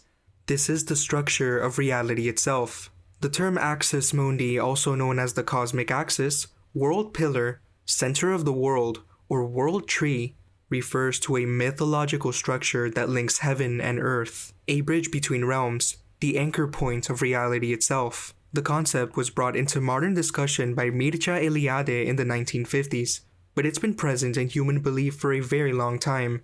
Spanning continents, cultures, and cosmologies, as I've shown, it closely parallels the ancient idea of the Omphalos, the navel of the world, a sacred center from which all creation flows. The Axis Mundi appears in both religious and secular contexts, across shamanic practices, animist traditions, and major world religions, as well as in the symbols of modern urbanized civilizations. Its form might be natural, a tree, a vine, a mountain, a column of fire or smoke, or man-made, a staff, a rope, a staircase, a tower, a steeple, a skyscraper. Whether it's a pagoda or a lighthouse, a totem pole or a rocket, the image is the same, a vertical link between the worlds, the axis at the center of all things. As Eliade wrote, quote, "Every microcosm, every inhabited region, has a center, a place that is sacred above all." End quote. Mircea Eliade, Images and Symbols, Studies in Religious Symbolism, Symbolism of the Center, page 39. Translated by Myray. There's a movie based on a book I'll be covering in chapter 15. In it, the North Pole is depicted as a massive tree in a land of giants, hidden away from humanity. The giants in the movie could hear the entire world from there, and he can even capture dreams, both good and bad. I would love to do a deep dive into the nature of reality from a hermetical point of view eventually. But before I do that, I have to present certain aspects of the physical realm that mirror aspects of the higher one. A clue, a puzzle, like Plato's cave. That's what I've been doing so far, with the exception of the Alice in Wonderland one, which I consider a necessary sneak peek into the deceptive nature of our senses. After I build up against that basis, I could brush up against that veil. If I go straight to it without pointing my finger around as we're standing on solid ground, you might think I've lost it. So, one step at a time. Speaking of the physical, the human body has long been seen as a reflection of the world axis. In Kabbalism, the Sephirot of the Tree of Life align with the human body, abstract patterns mapped onto a vertical frame. In Hinduism and Buddhism, the chakra system sees the spine as a central column connecting Earth and the heavens. Disciplines like yoga and Tai Chi begin from that very premise, the body as a channel between worlds. The Buddha, seated in meditation, is often portrayed as a literal world center, the temple and the tower embodied in a singular form. You see this echoed everywhere in astrology, where celestial movements are tied to human health and fate. In religion, where the body is a temple, and prayer becomes a vertical link, a column uniting above and below. In giant statues of meditating figures, not just symbolic, but architectural. Even the Colossus of Rhodes stood as both portal and skyscraper, a human figure stretched between sky and sea. And then there's Da Vinci's Vitruvian Man, a mathematical meditation on the body as the axis itself. Continuing with Groti, When Fenya and Menya came in, Fjolnir, perhaps glad to be rid of two potentially unruly giantesses, sealed the deal. And for a time, Frodi's plan worked. The millstones turned, Denmark prospered, and abundance flowed from the labor of giants. But like so many so-called golden ages built on the backs of the unwilling, it was destined to crack. Worked to exhaustion without pause, the giantesses finally began to sing, and their song wasn't one of joy, it was a prophecy, a curse, foretelling the downfall of the Danes. This ominous chant would later be known as Grotasöngr, or Song of Groti. Not long after, the Sea King Mysingr appeared with his fleet. He took Fenya and Menya, seized the mill, and ordered them to grind salt instead of peace, but the demand proved catastrophic. The mill spun wildly, dragged beneath the waves by its own weight. A maelstrom opened, a great whirlpool churning at the sea's heart, as the stones sank into the deep. And so, the legend goes, the sea became salty, sometime during the reign of Caesar Augustus, while Christ still walked the earth. That puts things into perspective on the timeline a bit, doesn't it?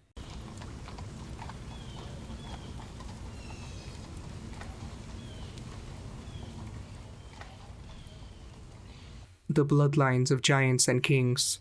Giants are everywhere in these ancient mill myths, not just as workers, but as ancestors. Fenya and Menya, for instance, descend from the primeval line of giants, daughters of Bergolmir, son of Thruthgelmir, grandson of Argolmir, better known as Emir, the primordial being whose body formed the world. Bergolmir himself survives the world's first flood by escaping with his wife aboard a vessel called Luther, a term that most interpret as a millboat hybrid, reinforcing the symbolic link between creation, grinding, and cosmic cycles. Also, this is basically Noah's tale with him as a giant. There's a lot of versions of Noah's tale that I know I'm going to talk about in the future. Even Fjolnir, the one who sold Fenya and Menya, was no mere man. He was the son of the god Freyr and the giantess Gerther. Once again, we find gods, giants, and mortal rulers tangled into the same ancestral roots. In Old English traditions, this mythic pattern continues. Skilder becomes Scyld, and his father Sjafa, a mysterious child said to have arrived alone at sea. He appears in early sources like Widsith as a ruler among the Langobards, and the chronicler Aethelwerd offers this haunting origin story. Quote, "This chef came in a light boat to an island of the ocean which is called Skani, arms around about him, and he was a very young boy, unknown to the dwellers in the land, but he was accepted by them and cared for like one of their own kind, and afterwards they chose him as king." End quote. This origin story shows up in Audrey L. Meany's paper Shield, Chefing, and the Dating of Beowulf again, right on page 13, but she's quoting it from Alistair Campbell's edition of Aethelwerd's Chronicon, which appears on page 33. You can also find the Latin and English versions side by side in some online commentaries, like the one that credits a translation by Newton, page 73, and includes the full passage. The child from the sea, the grinding stones from a vanished god, the whirlpool beneath the waves. It's all part of the same turning myth. The seaborn king and the island. The Beowulf poem echoes the myth of Scyld, with powerful imagery. A seaborn king, found fragile and alone in an icy ship, later honored with a funeral just as mysterious as his arrival. Quote, "Scyld, the chief child from scourging foemen, from raiders a many in their mead halls rested, he lives to be feared. The first as a waif, puny and frail he was found on the shore. He grew to be great, and was girt with power, till the border tribes all obeyed his rule. And seafowl Cardi, that sit by the whale path, gave him tribute. A good king was he." End quote. From James Doe McCallum, The Beginnings to 1500, 1929, page 1. One of the most famous translations by Francis B. Gummer is shown here. I used the clearer modern translation earlier to better convey the meaning of this pivotal moment in Scyld's story, but we'll be using Gummer's version henceforth. By the way, in line 33, page 23 of Gummer's translation of Beowulf, Scyld's ship is described as ice-feckled. Gummer's poetic rendering of the Old English word isig, literally meaning icy. The meaning of this epithet has been much debated. Anatoly Liberman offers a full survey and suggests that it may have meant shining. I think this is actually a very, very insightful revelation I'd have to dive into in the future. Quote, "In the roads that rocked ring-dight vessel, ice-flecked, outbound, Atheling's barge, there laid down their darling lord on the breast of the boat, the breaker of rings." End quote. This image of a shining quote-unquote icy vessel carries a symbolic weight. It is not just a burial, but a mirror of his origin. The king who once arrived from the sea as a forsaken child now returns to it in splendor, completing a cycle both poetic and mythic. In the lines that follow, Shield's departure is described in direct contrast to his mysterious arrival, now a revered figure, honored with rich offerings as he's once again set adrift on the waves. Quote, "Forth he fared at the fated moment, sturdy Shield to the shelter of God. Then they bore him over to ocean's billow, loving clansmen, as late he charged them, while wielded words the winsome Shield, the leader beloved who long had ruled." End quote. Page 23, lines 25 to 30, in the oldest English epic, Beowulf, Finnsburg, Waldir, Thior, Widsith, and the German Hildebrand, translated in the original meters with introductions and notes by Francis B. Gummer, New York, The Macmillan Company, 1910. The motif didn't vanish with Child's ship. Across the sea, and perhaps just a generation or two later, a Norseman named Snæbjorn preserved a vision of it in verse. We've met him before, back in chapter 6, when we first looked at the grinding mill Groti.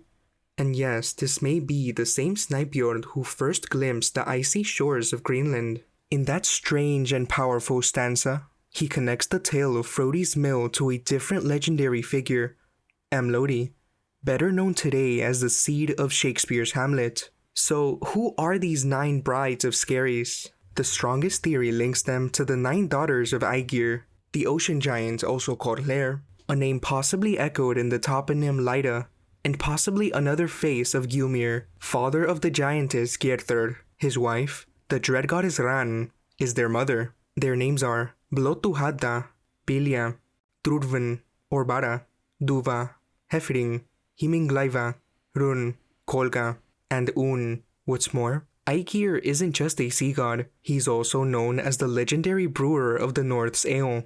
That grain and brew connection casts a new light on the mythic grinding mill, linking ocean, ale, and other worldly forces. The 9 women of the deep, that image, 9 powerful women connected to the sea, shows up again in Irish myth. From the prose tales in the Ren Dinchenkas, we get a chilling story of seduction, betrayal, and supernatural vengeance. Quote, "Ruad, son of Rigdon, son of the king Fir Murig, mustered the crews of 3 ships to go over the sea to have a speech with his foster brother, the son of King Loklan, a term often used in Irish sources to refer to Norway or a mythic northern sea realm. When they got halfway across, they were unable to voyage in any direction, just as if an anchor was holding them. So then Ruad went out over the ship's side, that he may know what it was that was stopping them, and he turned under the vessel. Then he sees 9 women, the loveliest of the world's women, detaining them, 3 under each ship. So they carried Ruad off with them, and he slept for 9 nights, one with each of the women, on dry ground or beds of bronze. And one of them became with child by him, and he promised that he would come again to them if he should perform his journey. Then Ruad went to his foster brother's house and stayed with him for 7 years, after which he returned and did not keep his tryst truly, but fared on to Ma Murig. So the 9 women took the son that had been born among them, and set out, singing, in a boat of bronze, to overtake Ruad, and they did not succeed. So the mother then kills her own son, and Ruad's only son, and she hurls the child's head after him, and then said everyone, as if with one voice, Isolvinje, i.e., it is an awful crime, it is an awful crime. Hence the place name, Invernan Olvinje, the estuary of the Delvin River at Malahide. End quote. Whately Stokes. The Prose Tales in the Ren Dinchenkas. Revue Celtique, 15, 1894. Pages 294 to 295. Since the tale setting, Loklan, is often used in Irish tradition to refer to Norway, or at least some mythic northern sea realm, adding yet another layer to the geography of the deep north. A place filled with powerful sea women, anchored ships, bronze vessels, and eerie consequences for broken oaths. Their number, 9, and their watery dominion evoke the 9 brides of Skerries, who turned the mill of Groti, grinding out fate from the depths of legend. The number itself may carry deeper mythic resonance. In Norse mythology, the world is structured around 9 realms, all held together by the great tree Yggdrasil, suggesting these women may not just be spirits of the sea, but echoes or guardians of an older cosmic order. Even Nikola Tesla, by all accounts, was obsessed with the numbers 3, 6, and 9. He circled buildings 3 times before entering.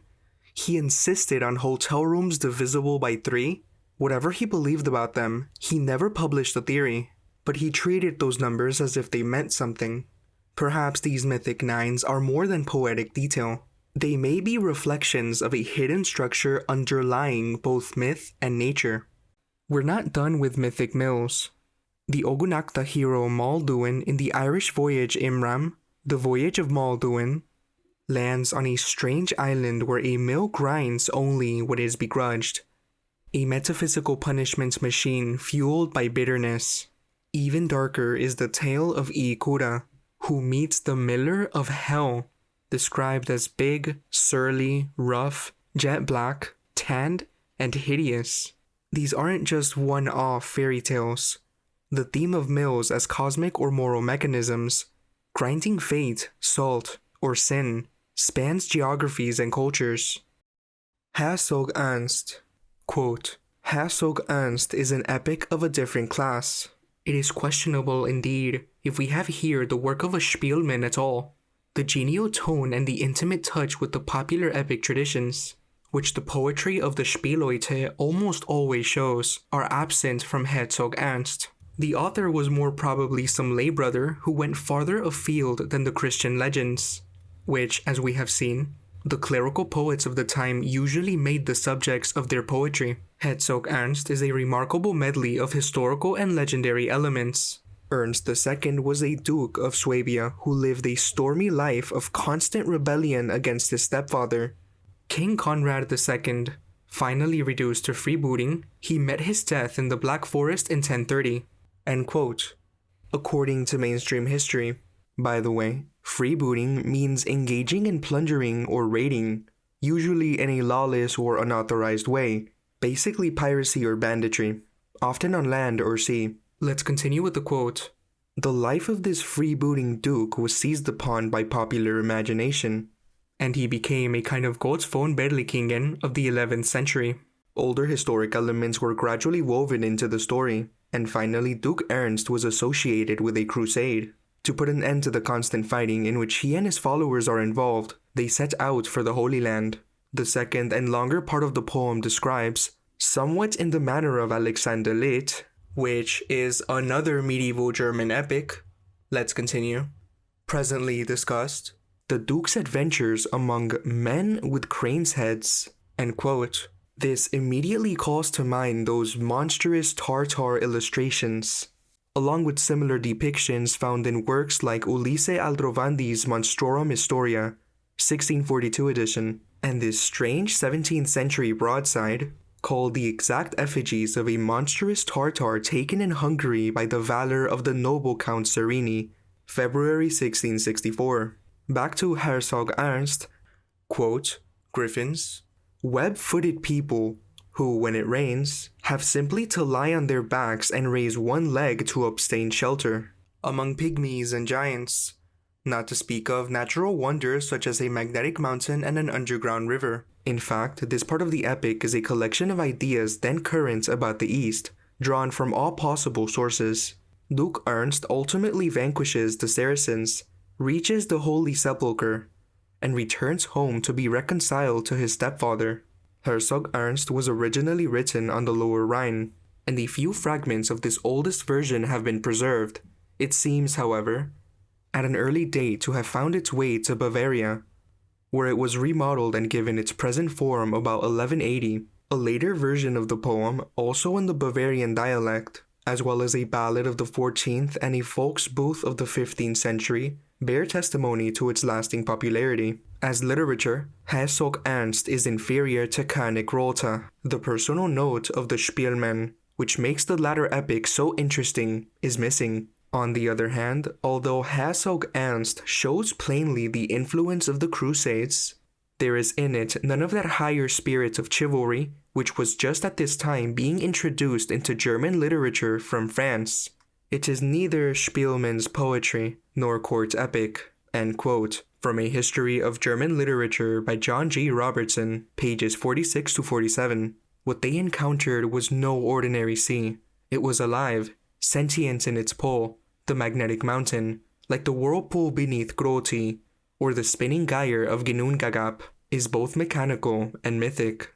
It doesn't merely draw ships to it, it grinds them down, absorbs their riches, and recycles their dead through monstrous agents like griffins. The Lebermeer or Liver Sea becomes a strange cousin to Pythias' sea lung, another part liquid, part organic anomaly of the deep north. The Liver Sea and the mountain that draws ships.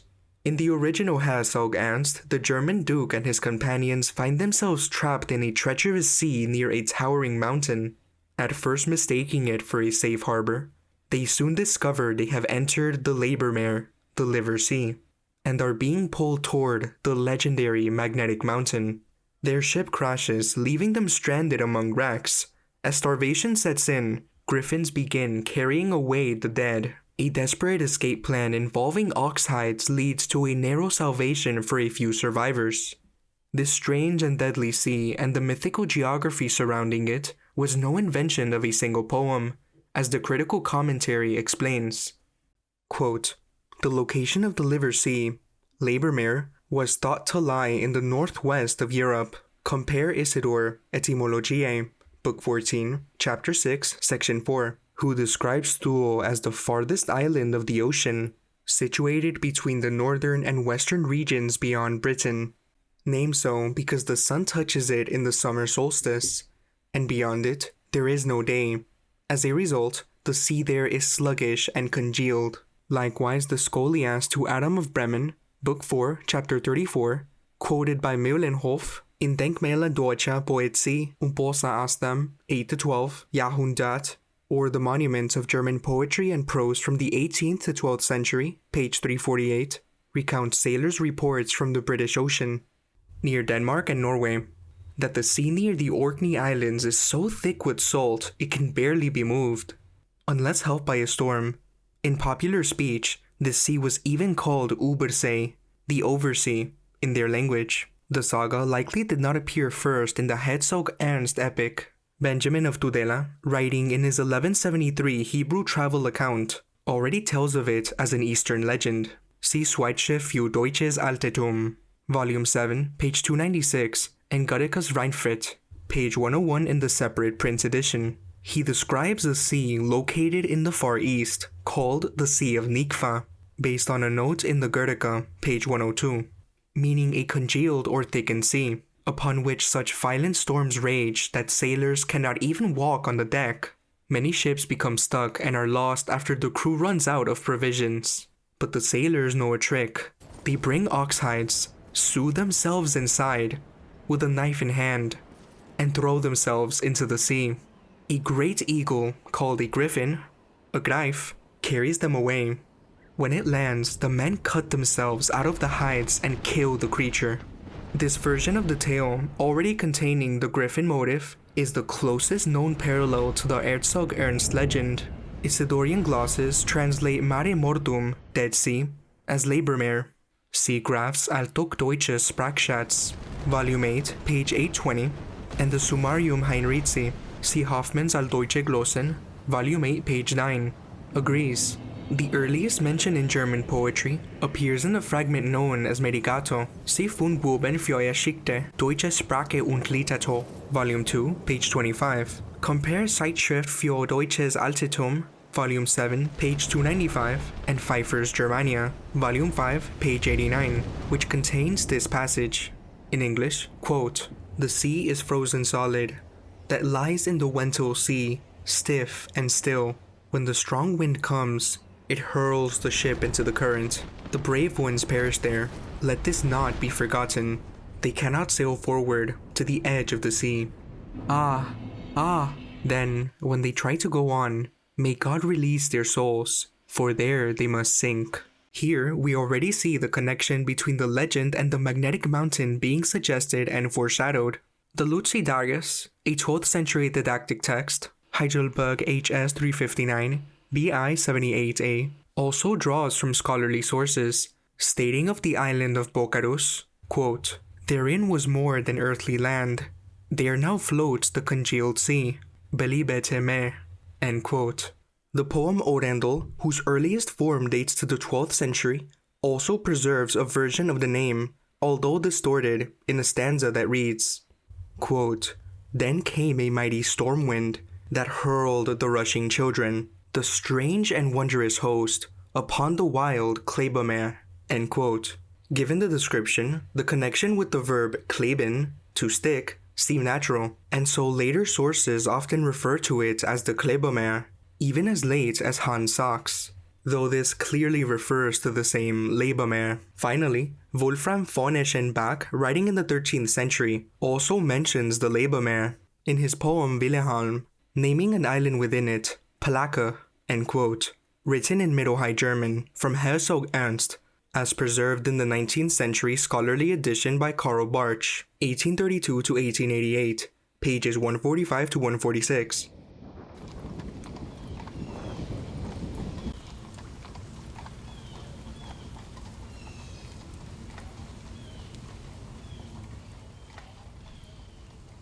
Magnets, Griffins, and Northern Edge mythology. Though the tale, Herzog Ernst, is nominally set near the Euxine, the Black Sea, many of its details, especially the magnetic mountain and the Liver Sea, belong more naturally to the mythic north than the eastern Mediterranean. The image of a devouring sea mountain recalls Homer's Scylla, but the treasure-guarding griffins point even farther, into the archaic Greek visions of the far north. One such account comes from Aristeas of Proconnesus, an ecstatic seer whose lost poem, the Arispeia, survives in Herodotus' summary. Quote, "This Aristeas, possessed by Phoebus, visited the Iserones. Beyond these, he said, live the one-eyed Arimaspians, beyond whom are the griffins that guard gold, and beyond these again, the Hyperboreans, whose territory reaches to the sea." End quote. The Histories of Herodotus, Book 4, Chapter 13, Section 1.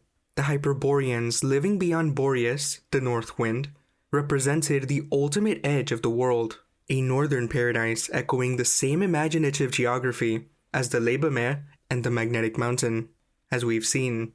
Livered waters and gelatinous seas. Scholar Malcolm Lett suggested a simple explanation for the name Liver Sea. The waters were described as livered, thick, vicious, and unnatural, making navigation nearly impossible. It is a vivid descriptor, and a familiar one. It strongly echoes Pythias' sea lung, that surreal gelatinous zone where land, sea, and air seem to blur together. Perhaps one of the oldest recorded glimpses of sea ice, sludge, or something else entirely unknown. Later tales across Europe multiplied this theme. In the legend of Saint Amaro, the voyager drifts into the Mar Cuajado, the curdled sea. In Welsh tradition, Madoc ap Owain Gwynedd sails to the Mare de Grangolad, where the pole is so magnetic that his ship must be built without iron, using antler instead. But this version of Madoc's tale originates from a murkier source, a lost poésie, supposedly discovered in the archives of Poitiers, France, and reported only by the controversial author Richard Deacon, real name Donald McCormick, in 1963. Deacon claimed that the manuscript described Madoc's voyage to a magnetic sea, and that his ship was fastened with antler rather than iron to resist its pull. But the manuscript has never been verified and no historian has ever seen the letter or the précis. Still, for some, the imagery has persisted, becoming a vivid, if suspect, thread in the myth of Madoc's journey. Either way, it's not like we're short on legends about the magnetic mountain in the north. What we do have of Madoc, however, still contains powerful imagery of a cosmic barrier. A sea unlike any natural ocean, In Robert Southey's 1805 epic poem Madoc, the prince and his crew do not simply sail over familiar waters. They are dragged into a storm-ridden void where nature itself seems to dissolve. Between pages 34 and 36, the sea is described as if it is alive, unbound, or perched on the edge of reality itself. As Southey wrote it, included here not just as poetry, but as evidence of a deep mythological undercurrent in the Madoc tale, a voyage beyond the world. Quote, "Close round our narrow view, when that brief term, the last poor respite of our hopes, expired, they shortened sail and called with coward prayer for their homeward winds. Why, what poor slaves are we, in bitterness I cried, the sport of chance, left to the mercy of the elements, or the more wayward will of such as these, blind tools and victims of their destiny." "Yeah, Madoc," he replied, "the elements, master, indeed, the feeble powers of man.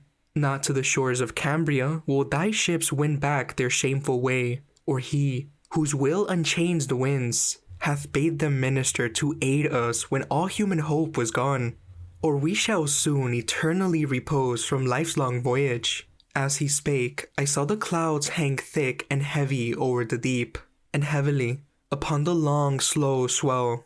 The vessel labored on the laboring sea. The reef points rattled on the shivering sail. At fits, the sudden gust howled ominous, anon with unremitting fury raged. High rolled the mighty billows, and the blast swept from their sheeted sides the showery foam. Vain now were all the seamen's homeward hopes, vain all their skill. We drove before the storm. 'Tis pleasant by the cheerful hearth to hear of tempests and dangers of the deep, to pause at times and feel that we are safe, then listen to the perilous tale again, and with an eager and suspended soul, woo terror to delight us. But to hear the roaring of the raging elements, to know all human skill and all human strength avail not, to look round and see only the mountain wave incumbent, with its weight of bursting waters o'er the reeling bark. O God, this is indeed a dreadful thing, and he who hath endured the horror once, of such an hour, doth never hear the storm howl round his home, but he remembers it and thinks upon the suffering mariner. Onward we drove, with unabating force the tempest raged. Night added to the storm new horrors, and the morn arose o'erspread with heavier clouds. The weary mariners called on Saint Cyric's aid, and I too placed my hope on heaven, relaxing not while our human efforts. Ye who dwell at home, ye do not know the terrors of the main. When the winds blow, ye walk along the shore, and as the curling billows leap and toss, fable that ocean's mermaid shepherdess drives her white flocks afield and warns in time the wary fisherman. Gwenedwy warned us when we had no retreat. My secret heart almost had failed. Were the elements confounded in perpetual conflict here? Sea, air, and heaven? Or were we perishing where, at their source, the floods forever thus, beneath the nearer influence of the moon, labored in these mad workings? Did the waters here, on their outmost circle, meet the void, the verge and brink of chaos? Or this earth, was it indeed a living thing, its breath the ebb and flow of ocean? And had we reached the storm ramparts of its sanctuary, the insuperable boundary, raised to guard its mysteries from the eye of man profane? 3 dreadful nights and days we drove along. The 4th, the welcome rain came rattling down. The wind had fallen, and through the broken cloud appeared the bright dilating blue of heaven. Emboldened now, I called the mariners. Vain were it, should we bend a homeward course, driven by the storm so far. They saw our barks, for service of that long and perilous way, disabled, and our food, belike to fail. Silent they heard, reluctant in assent. Anon, they shouted joyfully. I looked and saw a bird slowly sailing overhead, his long white pinions by the sunbeam edged, as though with burnished silver. Never yet heard I so sweet a music as his cry. Yet 3 days more, and hope, more eager now, sure the signs of land. Weed shoals and birds who flocked the main, and gentle airs that breathed, or seemed to breathe, fresh fragrance from the shore. On the last evening, a long shadowy line skirted the sea. How fast the night closed in. I stood upon the deck and watched till dawn, but who can tell what feelings filled my heart? When, like a cloud, the distant land arose grey from the ocean, when we left the ship and cleft with rapid oars the shallow wave and stood triumphant on another world.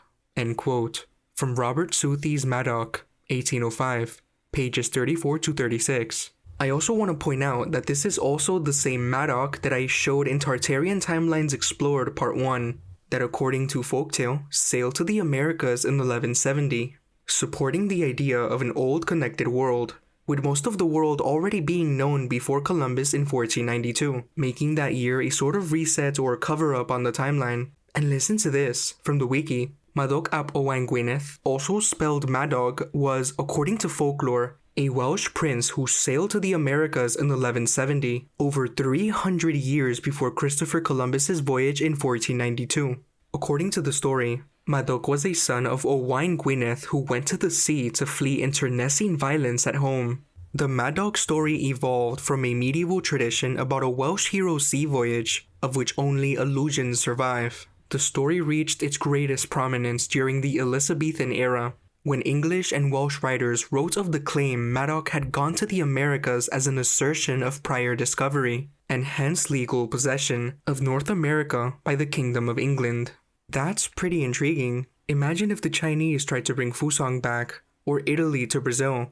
Either way, I've noticed so many incredible things about Madoc that I wish to revisit in more depth. Regarding Madoc's overall journey, again and again, whether German, Greek, Iberian, or Welsh, the imagery converges. Seas that defy nature, mountains that pull, grinding mills, and guardians of gold, all point to the same horizon, the outermost boundaries that were known in the ancient world. Gemendegup, the whirlpool at the edge.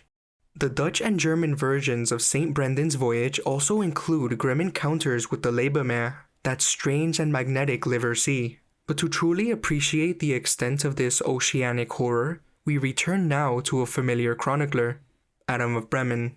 We've already explored his famous account of King Haraldr at the edge of the world, and separately the Frisian expedition into the polar north, found on pages 219 to 221 of Gesta Amaburgensis Ecclesia Pontificum, the deeds or acts of the bishops of the Hamburg Church. But now, we revisit that same passage with a new lens, one that reveals an entirely different layer. Because in those very same pages, particularly 220 to 221, Adam's chronicle records not just the journey, but something far stranger embedded within it. Through a 15th century scholion, a marginal gloss added by later scribes, a new interpretation emerged. The region the Frisians stumbled into wasn't just stormy, it was cosmic. Here the sea becomes Ginnungagap in disguise, the mythic swirling void at the edge of the cosmos. And the name it's given, Gemendegap, a terrifying echo of Norse cosmogony, hiding in plain sight. Let's see these specific quotes if you recall. Quote, "Of a sudden, they fell into that numbing ocean's dark mist, which could hardly be penetrated with the eyes. And behold, the current of the fluctuating ocean whirled back to its mysterious fountainhead, and with most furious impetuosity drew the unhappy sailors, who, in their despair, now thought only of death, onto chaos. This, they say, is the abysmal chasm, that deep in which report has it all the backflow of the sea, which appears to decrease, is absorbed and in turn revomited, as the mounting fluctuation is usually described." End quote. History of the Archbishops of Hamburg Bremen, page 220. Ginnungagap pulls them in with no resistance. They cry out to God for mercy, and somehow the sea listens. Pay attention here. Quote, "As the partners were imploring the mercy of God to receive their souls, the backward thrust of the sea carried away most of their ships, but its forward ejection threw the rest far behind the others, freed thus by the timely help of God from the instant peril they had had before their eyes. They seconded the flood by rowing with all their might." End quote. History of the Archbishops of Hamburg Bremen, page 221. Ginnungagap specifically is the primordial void that preceded creation. In the Voluspa, a supernaturally long-lived Volva, a seerist raised by Jotnar, tells how Odin and his brothers forged the world from this very gap, Ginnungagap. In conventional linguistics, Volva, the Norse staff-bearing prophetess, and vulva, the Latin word for the womb, are said to be unrelated. But if Latin itself was a late codification drawing on other tongues, including Northern, then the similarity may be more than chance. The vulva's staff and the vulva's generative power mirror each other, both portals between worlds, both embodiments of creation. The Gylfaginning expands on this vision. Quote, Ginnungagap, the yawning void which faced toward the northern quarter, became filled with heaviness, and masses of ice and rime, and from within, drizzling rain and gusts. But the southern part of the yawning void was lighted by those sparks and glowing masses which flew out of Muspelheim. End quote. The Gylfaginning. The same imagery of a churning, breathing void emerges in Adam of Bremen's Chronicle and others. A sea that pulls and ejects, like lungs or a heart. On and off, in and out. In Hermetic terms, this is the essence of reality, duality, creation and destruction, day and night, the sun and the moon, expansion and collapse. And if this truly is the yawning void where Odin and his brothers shaped the world, it would be the perfect primordial soup to do so, because all the ingredients are here. Going back to Bremen's tale involving mortals, of course the terrors for them didn't end there.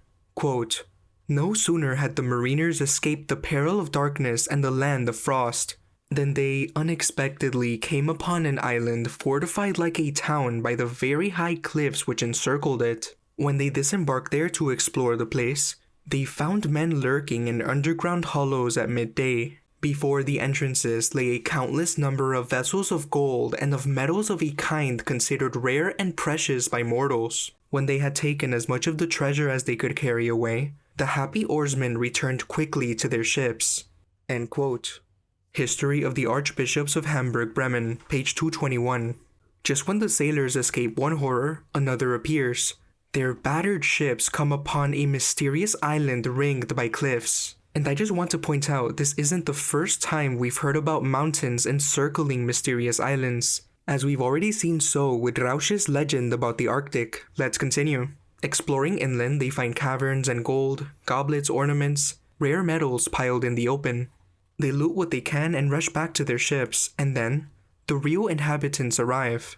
Quote, of a sudden, they saw coming behind them the amazingly tall men whom our people call Cyclops. Before them ran dogs exceeding the usual size of these quadrupeds, who in their attacks seized one of the comrades, and in a twinkling tore him to pieces before their eyes. The rest, however, took to the ships and escaped the peril. The giants, as they said, followed them, with vociferations, almost out to the high sea. End quote.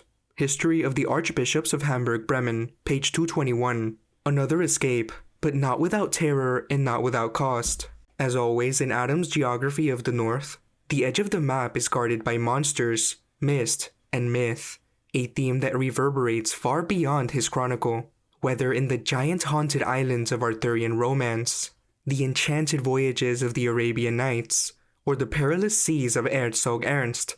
The pattern is the same. The farthest one sails towards the world's margins, the more the horizon bristles with danger, and the price of curiosity is blood. Regarding the presence of the Cyclops, let us not forget the lost poem of Arimaspeia by Aristeas of Braconussus, paraphrased by Herodotus because the original poem was lost, where the one-eyed Arimaspians are mentioned along with others, and Homer's Odyssey, Book 7, lines 204 to 206. And those who survived Gemandagop, the dark, mist-bound chasm that sucks in and vomits out the sea, eventually returned, likely to Archbishop Alibrand, still shaken and soaked. Their stories stuck.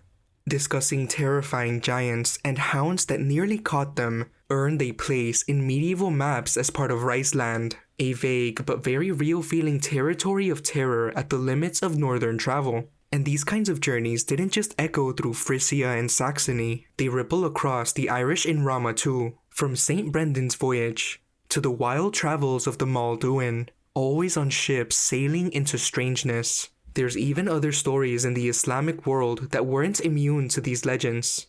In his geography, the famed Arab scholar Muhammad al-Drisi describes an island called Sahalia, also rendered as As-Shasland or Arslanda. Quote, 7th Climate, Folio 225 Verso, Folio 226 Recto, First section, Ireland and Scotland.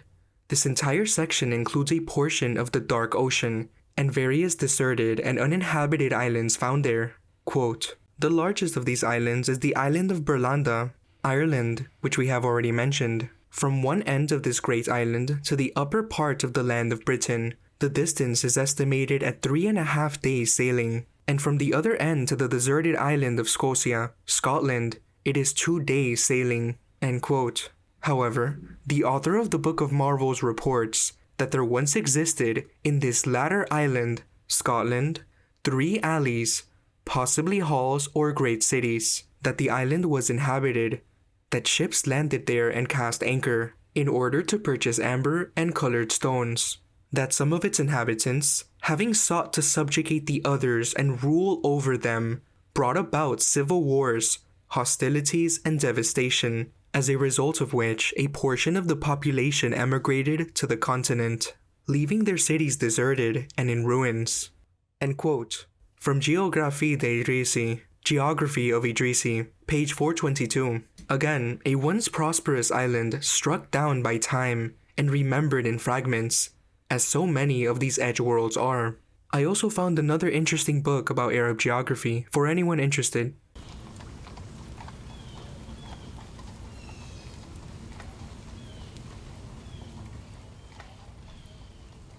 Now, let's go back to a familiar tale. Again, earlier in the script, in Chapter 7, we explored the tale of King Arthur's legendary foray into the polar regions. A journey steeped in mystery, teeming with giants, curious beings, and the powerful indrawing seas. Now, we return to that thread from a fresh vantage, drawing from a letter dated 1577 from Mercator to John Dee, as edited by E.G.R. Taylor, pages 57 to 60, which expands on these northern legends with surprising geographical specificity. As previously mentioned, Arthur's forces ventured far beyond Britain, establishing settlements between Scotland and Iceland. These are the 3 quotes I am referring to. The first quote echoes the earlier passage we quoted from Adam of Bremen, the one describing that perilous northern ocean where sailors had to row frantically with the current to avoid being pulled into Ginnungagap. Once again, the indrawing sea proves decisive. Even a legendary figure like Arthur turns back. For quote 2 we find another inversion, a contrast to the giants of Grokland, these little people, tucked near an idealized open land. Add another layer of polarity to this mythic geography, vastness versus smallness, terror versus sanctuary, dark provinces versus luminous borders. For quote 3, this closing excerpt paints a world far removed from the familiar, a place where nature warps into myth, where even wind has no power, and where Arthur becomes more than just a king. He's an explorer, perched at the edge of known creation. The myths are mapped, the maps are mythologized, and what's drawn in ink is shaped by the same wonder that gave us giants, little people, and seas that pull you into the earth itself. As you know, these indrawing seas appear again in Jacobus Noyen's Itinerarium, where he paraphrases a northern voyage originally drawn from the Inventio Fortunata, though, as I've said, wrongfully attributed to Nicholas of Lynn. The timeline doesn't quite align. Nicholas would have been only a child when the journey is said to have occurred. And more importantly, he was a Carmelite, not a Minorite friar. This further supports the case for Hugh of Ireland as the more plausible author. A Minorite friar, meaning he belonged to the Franciscan order, commonly referred to as the Minorites in medieval sources. From Fratres Minores, or Lesser Brothers, a Franciscan in the service of Edward III, Hugh was likely the true source behind the lost account. By now you know the story, the lost book Inventio Fortunata, the Minorite friar, and Mercator's preserved summary through Jacobus Noyen.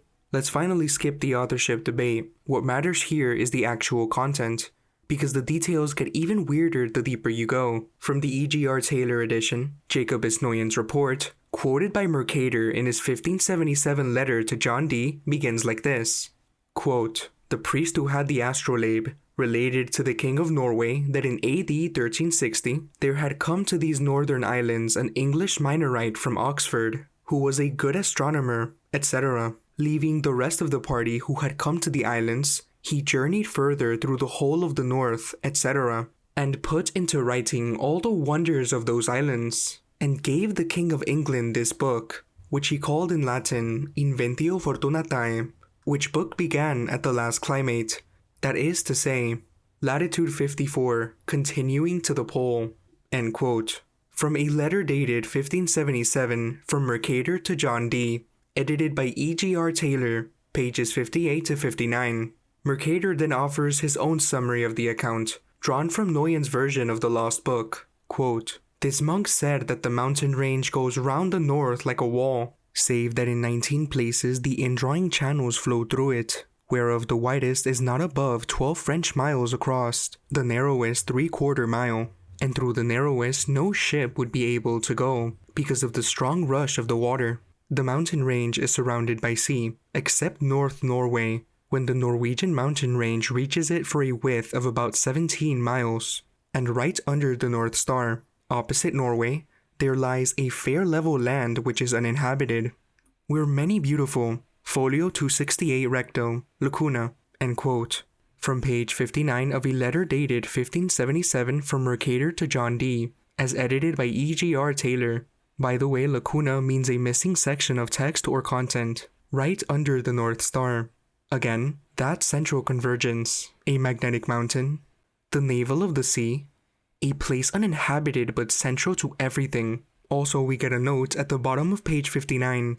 A day's journey is evidently reckoned as 18 French miles, i.e., in terms of average land travel. The quote continues on page 59. Quote, in the east there stretches out an arm of land which is nearly all wooded, and narrows continually, the farther north, the more, so that it is not more than 1 mile wide where it meets the mountain range. Otherwise, no land touches the circumference of mountains anywhere. But in many places, the sea is so narrow that one can see the far side, and the mountain range covers a breadth of 8 miles. End quote. Page 59 of Taylor's book. This stretch of wooded land appears to be North Norway, or Dusky Norway, a name that hints at more than just location, especially once you read what lies across from it.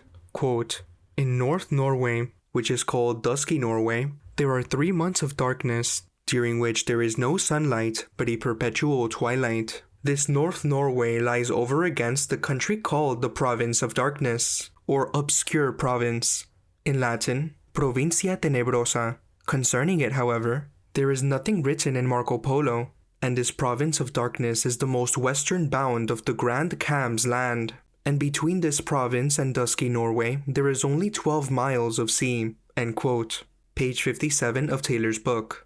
That name, Provincia Tenebrosa, is unlike anything else in Arctic records. Why would this territory, tied to the Grand Kham's land, be referred to as the Province of Darkness? And why is it absent from Marco Polo's account? This region is not only geographically obscure, it's historically and symbolically blacked out. And yet it's right there, just across from the wooded isthmus where the Minorite found signs of lost habitation. Quote, and in the whole circle, said the Minorite, there is no habitation, except on the east side where in that narrow land, isthmus, already mentioned there were 23 people not above 4 feet tall, whereof 16 were women. This monk said that in 2 other places further inland he found a great piece of ship's planking and other bulks, which had been used in big ships besides many trunk of trees which at some earlier date had been hewn down, so that he could say with certainty that there had formerly been habitation there, but the people had now gone, and that the country where they, the pygmies I believe he means, lived was more than 6 degrees broad, that is to say 20 days' journey. And one could cover the distance on foot, and it was 10 degrees wide, that is 33 days' journey. Also there lay there, said he, an indrawing sea of 5 channels gathered together, which came through the mountain range out of the 19 channels mentioned. And this indrawing sea is 12 French miles wide, and measures across about 4 days' journey. End quote. Page 59 of Taylor's book. Everything still flows toward the center.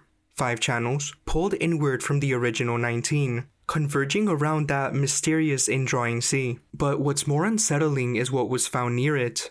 Remnants of habitation now vanished. Ship planks, trunks of felled trees, and traces of a people, possibly pygmies, once living on a narrow stretch of land beneath the North Star. It echoes the silence of a forgotten past. Whether this was Greenland or the land of Grand Kam remains unclear, but what's described is a vanished world, ancient, remote, and marked by the slow erosion of memory, a civilization swallowed by myth, ice, and time.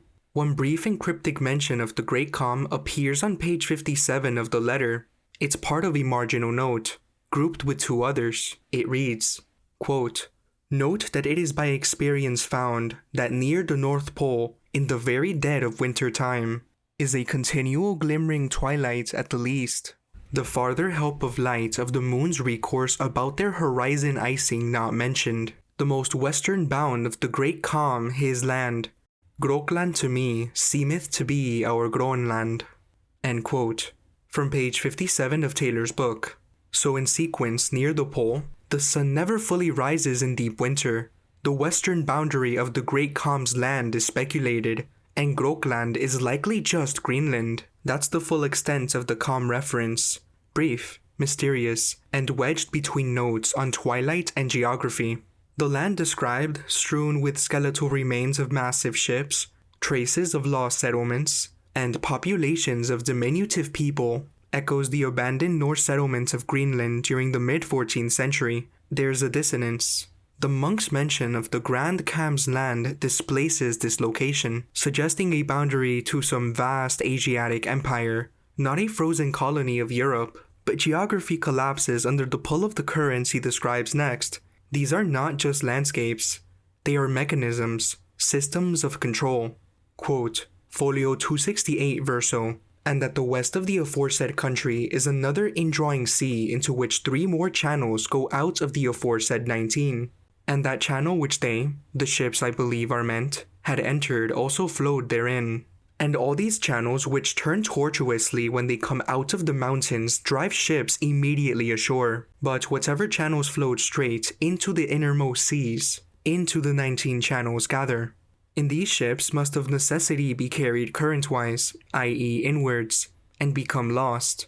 End quote. Page 60 of Taylor's book. The ocean here does not behave naturally. It behaves like a trap, a system designed to deceive, to entice, and to finally swallow.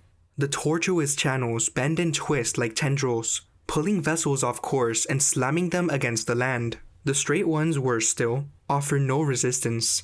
They carry ships inward, helplessly, to be consumed by the central sea. This isn't a myth of getting lost. It's a warning that there is no way out.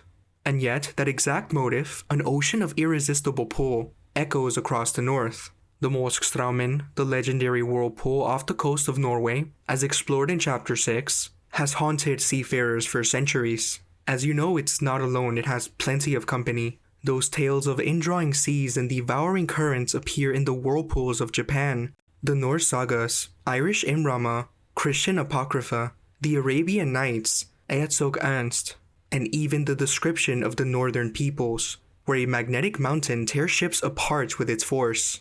Among other writings that share the exact motive, even the Odyssey with the Charybdis, an abysmal maw that swallows the ocean itself. But perhaps one of the most chilling is that the Minorite monk's account aligns chronologically with a real report. He was mentioned once in Chapter 3. In 1364, the Icelandic cleric Ivar Bardsson wrote from Greenland, quote, "Then farther north from the western settlement lies a great mountain called Hamilratsfeld, and beyond this mountain no man may sail who wishes to keep his life, because of the many whirlpools that lie throughout that sea." End quote. Translated from Ivar Bardsson's description of ancient Greenland, edited by Finnur Jonsson, Levin, and Mungsgaard, 1930, page 30, lines 12 to 16. There's even an old Usenet discussion thread from 2002 where researchers hash out this exact authorship question. And what's striking is that the skeptics, the ones working hard to debunk the polar voyage story, still concede the detail our whole case turns on. They grant that Nicholas of Lynn was a Carmelite, while the author of Inventio Fortunata was plainly described as a Minorite, a Franciscan, But either way, the field of suspects here is crowded. That thread floats an Oxford friar named John Somer, and even Ivar Bartson himself. The scholar E.G.R. Taylor put forward Thomas Kingsbury, who fits the dates and the Oxford Circle, and a few other 14th century names drift nearby in some separate notes. John Glynn, Richard Fitzralph, without ever fitting quite the whole way. But the one name that keeps rising to the top is the one our case points to, Hugh of Ireland, the Franciscan friar. The only candidate John Bale actually records as having written a travel book. When they keep landing on the same candidate anyway, that point gets stronger. As I've touched on, there's one more name that keeps surfacing in the same breath. Ivar Bartson, the very cleric who warned of the whirlpool-guarded mountain in Greenland. Whether Hugh of Ireland authored the lost book or Bartson carried the knowledge north, the account didn't drift in from legend. It came from a small circle of clerics who were physically there, in Greenland, reportedly in the 1360s, recording what the Northern Sea was doing, but the authorship is still argued, and the waters they described are not. There's even a Hugh of Avalon, but I don't want to get ahead of myself.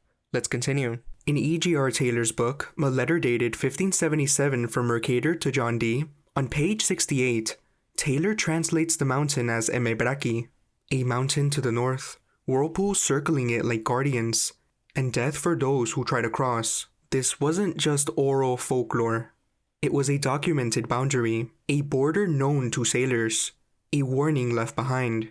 What Bartson described may not have been the same place as the monk, but the forces at work seem uncannily aligned. A network of perilous waters engineered to erase anything that tries to penetrate their domain. And it begs the question, what exactly are they protecting?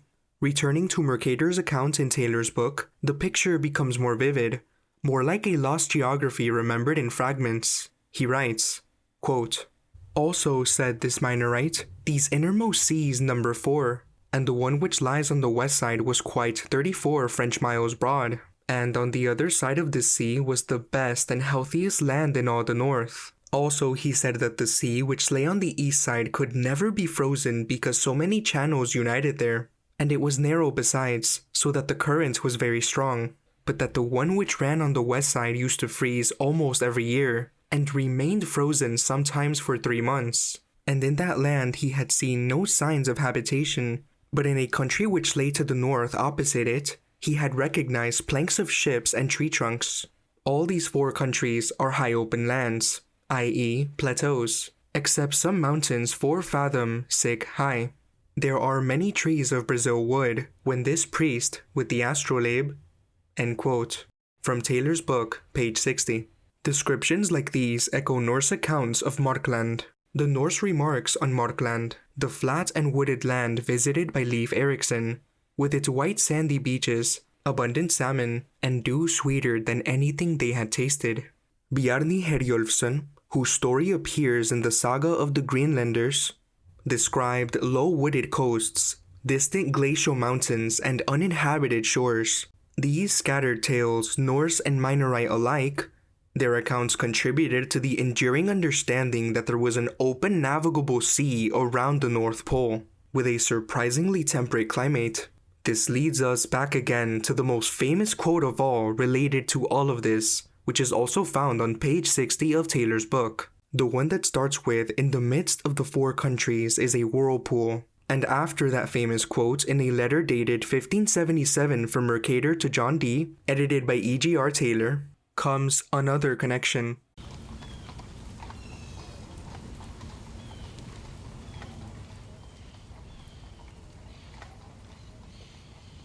Comparing the famous quotes on page 60 of Taylor's book, you get a part that is understandably very similar to that one part in page 122 of the 1599 book called The Principal Navigations, Voyages, Traffics, and Discoveries of the English Nation, etc., by Richard Hakluyt, that we discussed in chapter 5. However, this 1577 version presents it in a much less fancy way and predates it by 22 years. From Taylor's book, pages 60 to 61, quote, "That was the writings and words of the Minorite, who has since journeyed to and fro 5 times for the King of England on business.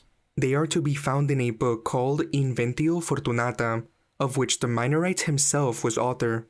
The foresaid priest said also to the king of Norway that in the country where he dwelt not 6 times a year did it rain, and even that was drizzle, lasting not more than 6 or 7 hours. Folio 269 verso, lacuna. The wind never blows hard enough to drive a corn mill. Furthermore, the air there is always cool. And the other 7 that were with him testified that they had also heard such things, as he related, said by their elders, but had never seen them. This is word for word everything that I copied out of this author, Noyen, years ago. Farewell, most learned man, with my most affectionate esteem. 1577, Gerard Mercator. End of translation. End of quote. From a letter dated 1577 from Mercator to John Dee, edited by E.G.R. Taylor, pages 60 to 61. And here's the chapter 5 quote from the Principal Navigations by Richard Hakluyt, 1599, page 122. The contrast between Mercator's 1577 letter and Hakluyt's 1599 Principal Navigations becomes even more intriguing once we realize that E.G.R. Taylor herself treated the Arthurian material as authentic reportage within the Dee Mercator correspondence. In Mercator's own notes, the priest merely describes a calm, almost rainless land at the pole. Yet, within the damaged folios Taylor translates, we find repeated references to King Arthur, his conquest of all the North Islands, to lost fleets, and to colonists who never returned from the indrawing seas. By the time Hakluyt retells it, those fragments have solidified into an imperial genealogy. The priest becomes a descendant of Arthur's settlers, the friar an Oxford mathematician wielding magical art. Rather than dismissing this as embellishment, Taylor quietly preserved the Arthurian passages and cross-referenced them to Dee's own claims that the North Isles were lawfully appropriated to the crown of this British Empire. The result is a layered testimony, part chronicle, part legend, part political document, in which the line between myth and statecraft blurs. The more one reads, the less certain it seems that King Arthur was only ever a legend, and the more it feels as though fragments of an early, half-forgotten history were being reshaped to serve ambitions of empire. So we've circled back to the basics with Taylor and we have a full picture of the geography. We have the Rupes Nigra, the magnetic rock at the world's axis, a mechanism, a force that pulls the oceans inward and outward, forming the great whirlpool at the pole, causing the tides. It mirrors Paul the Deacon's navel of the sea, Gerald of Wales' abyss, and the Norse image of a world bound by currents spiraling into the earth. This wasn't just Mercator's idea. Johann Rausch had mapped it a generation earlier, naming the islands, placing it at the center, and describing its effects. The 1508 world map was published over 60 years before Mercator's Arctic map in 1595. The tradition was already in motion. From De Inventione Fortunatae, thankfully preserved in Taylor's book, we're given a concise summary of the polar mystery. And yes, we've already read my own translation of these written parts of the Mercator map back in chapter 5. Now I want to show Taylor's published translation straight from her book. So the authoritative scholarly rendering is on the record right beside mine. It's the same Latin from the Mercator material. Putting her canonical version on the front keeps the sourcing transparent and lets you check my wording against hers. Quote, "We read in the book De Inventione Fortunatae that beneath the Arctic Pole there is a high rock of magnetic stone 33 German miles in circumference. The indrawing seas surround this rock, flowing as if in a vessel that lets water down a hole, i.e. a funnel. There are 4 surrounding islands of which 2 are uninhabited, but they are bordered by huge mountains 24 days' journey across, which forbid human habitation. Here the indrawing sea begins. Here the ship's compass does not hold, nor can ships containing iron turn back." End quote. From Taylor's book, page 64. A mechanical sea with a force that disables compasses and makes escape impossible. This is the clearest statement yet of the trap-like nature of the pole. Let it also be known that on page 63 of Taylor's book, it says, quote, "That the book Inventio Fortunatae really existed does not depend on the evidence of Jacobus Noyen. Johann Rauch quoted from it and used it. John Dee made a marginal correction of its title, and it is casually mentioned by Bartolomé de las Casas in his Historia de las Indias, 1570, when, speaking of floating and burning islands in the Western Ocean, he says, "There is mention of the same in the book called Inventio Fortunatae."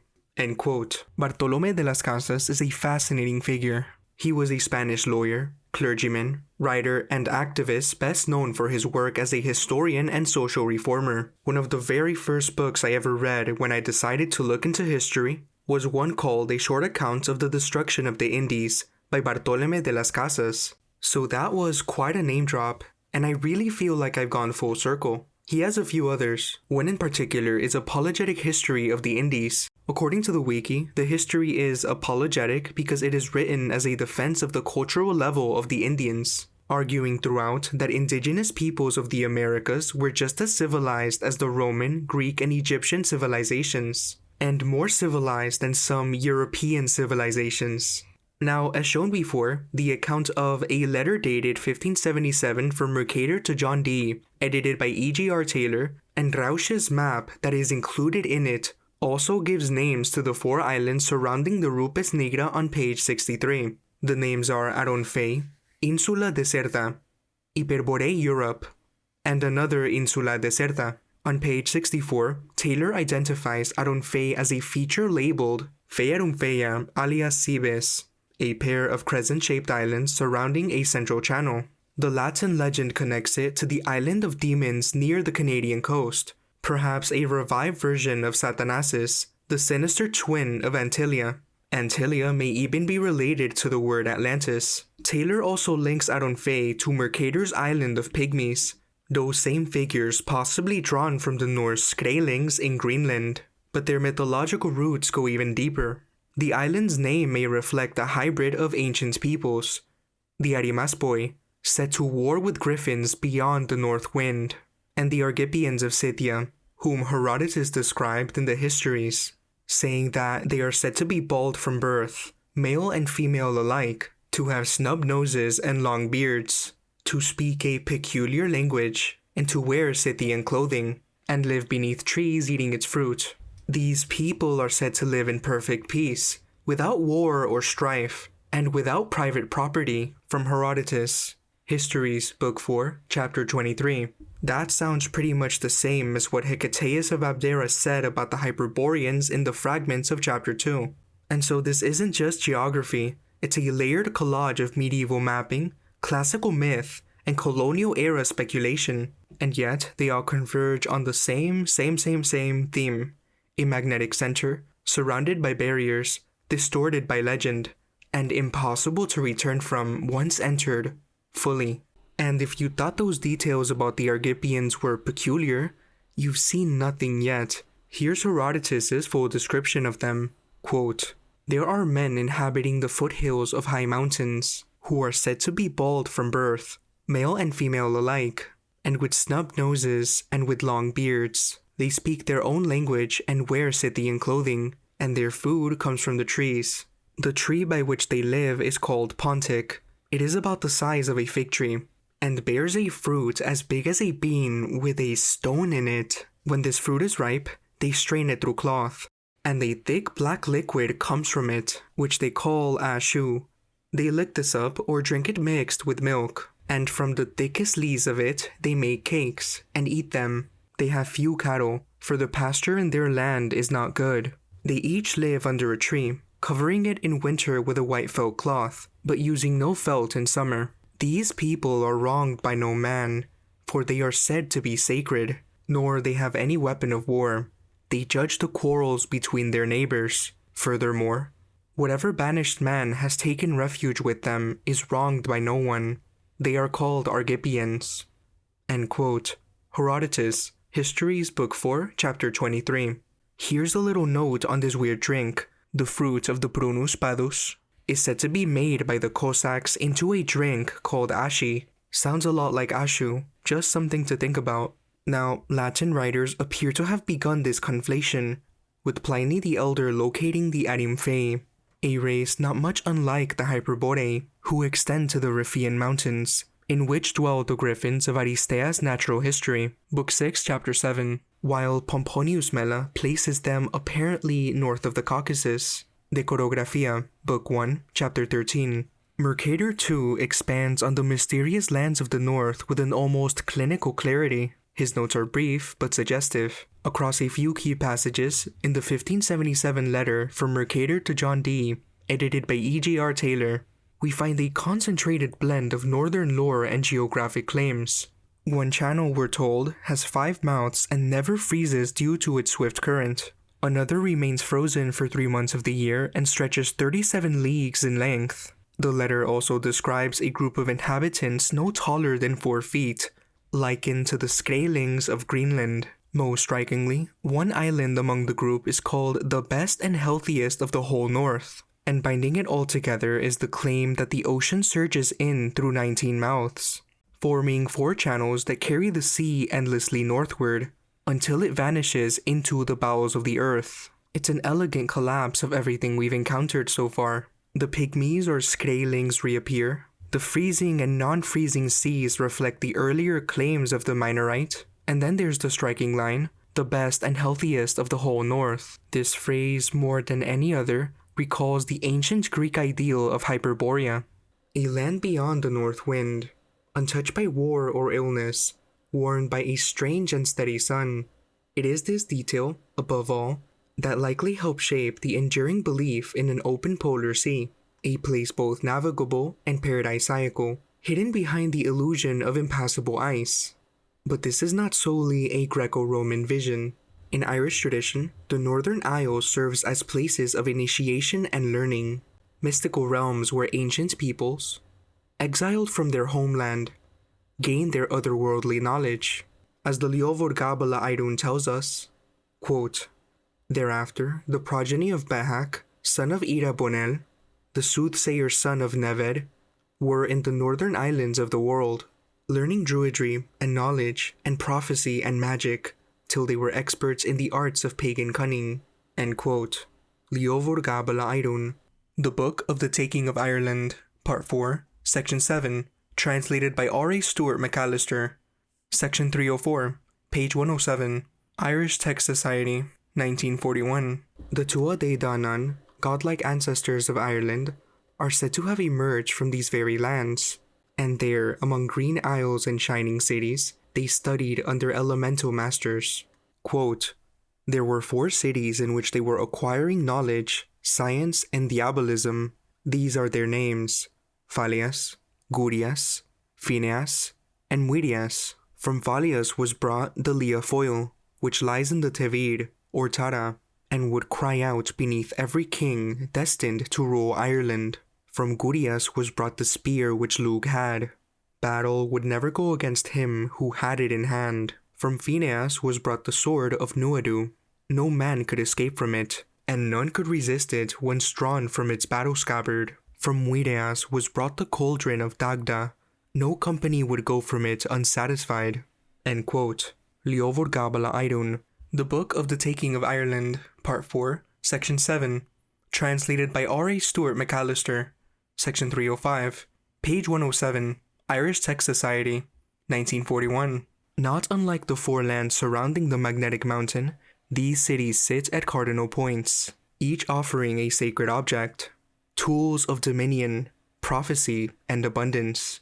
The correspondence is hard to ignore. Even in the later Norse world, such mythic geography lingers.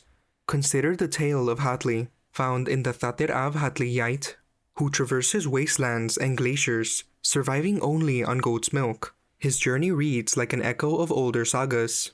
Quote, "He alone succeeded in coming by land on foot, over mountains and glaciers and all the wastes, and past all the gulfs of the sea to Gandvik and then to Norway. He led with him a goat and lived on its milk. He often found valleys and narrow openings between glaciers, so that the goat could feed on either the grass or in the woods." End quote. Flateyjar Bók, Icelandic manuscript. Thatir Av Hatli Yeit, The Tale of Hali the Goat. I couldn't find that quote in any of the 4 versions of Flateyjar Bók, the Flatey book, that I looked through. But I did manage to find it in a book called In Northern Mists, Arctic Exploration in Early Times, by Fridtjof Nansen, the Norwegian polymath. specifically in Volume 2, translated by Arthur D. Chater, London, William Heinemann, 1911, on page 239. I looked through in Northern Myths a bit, and from what I've seen, this guy, Fridtjof Nansen, was an actual genius. A Nobel Peace Prize laureate who gained prominence as an explorer, scientist, diplomat, humanitarian, and co-founder of the Fatherland League. I can't imagine researching all this without internet. And yes, from the little I read, he covered everything. The Magnetic Mountain, the Four Islands, dragons, trolls, giants, pygmies, scaling fairies, dwarves, strange old maps, even a northern ball game. On page 39 of his book, it suggested that the Norse introduced their game Knotleikur to Greenland and Vinland, which may have been adapted by the Inuit and Native Americans into their own versions, possibly including what we now know as lacrosse, which would suggest that the roots of the sport may lie even further back in history. So I definitely recommend Nansen's research as well for anyone looking into the North, and I'll have to come back to it as well. Regarding the tale of Hatli from this quote, he is said to have departed from Greenland, crossing an impossible stretch of land or ice or myth to reach Gandvik, the White Sea, or perhaps something beyond. Fridtjof Nansen even cites the tale as evidence for a forgotten eastern extension of Greenland. J.R. Enterline, in his works such as Ericsson, Eskimos, and Columbus, Medieval European Knowledge of America, proposes a more radical idea, a westward course, possibly into unknown territory altogether. Enterline recounts a remarkable thread of transmission that may trace the roots of Columbus's voyage to a now lost book. According to Enterline, the Ottoman Admiral Pierides inherited knowledge from a Spanish captive, likely someone who had sailed with Columbus on one of his first 3 voyages. That captive told of a book that had fallen into Columbus's hands, a book which claimed that, at the end of the Western Sea, that is, on its western side, there were coasts and islands of all kinds of metals and also precious stones. Crucially, this informant was captured before any controversy about Columbus's motivations had begun, meaning the account could be taken at face value, untainted by later myths. Basically, because the Spanish informant, the sailor captured by the Ottomans, was taken prisoner early on, before debates or myths about Columbus's goals had developed, his account is considered more trustworthy and unfiltered. Enterline challenges the usual assumption that the book was Marco Polo's travels, pointing out that Polo had no Western orientation whatsoever, and recall how I've mentioned how Marco Polo may have reached parts of the Americas. What's more relevant here is that Enterline is challenging the older idea that Polo's travels was the book that inspired Columbus. While that theory was once widely accepted, most mainstream scholars today have dismissed it, claiming that Polo's work had no real westward orientation. Still, it's possible Columbus had access to both travels and another now lost text, pointing to a broader, perhaps interconnected body of Old World knowledge about lands beyond the Western Sea. Instead, Enterline suggests other candidates, such as Piediai's Imago Mundi, which did promote a Western outlook, or even more obscure texts like Ianus Silvius's Historia Rerum Ubique Gestarum. Ultimately, the implication is clear. Columbus may have been guided not by pure speculation, but by a pre-existing tradition of westward-directed knowledge, now largely forgotten, pointing toward lands across the Atlantic. This interpretation aligns with Enterline's broader thesis, that ancient or medieval sources may have described, however cryptically, a westward course into unknown territory altogether. From info in Ericsson, Eskimos, and Columbus, Medieval European Knowledge of America, by James Roberts Enterline, page 226. Interestingly, the earlier mentioned Idrisi's geography, compiled in the 12th century, according to mainstream history, includes a reference to a so-called Book of Marvels, which describes the remote island of Scotland as once rich in amber and precious stones. A curious phrasing considering Scotland was known to medieval geographers, apparently. Yet here it's portrayed more like a legendary island at the edge of the world. Its themes echo the mysterious book said to have guided Columbus, one that spoke of coasts and islands on the western edge of the sea, filled with metals and treasure. The overlap is striking. Columbus's northern voyage and his interest in texts like Inventio Fortunata suggest he was following more than just speculation. Could the Book of Marvels have been part of that same northern thread? A lost echo of medieval belief in lands of wealth across the Cold Sea.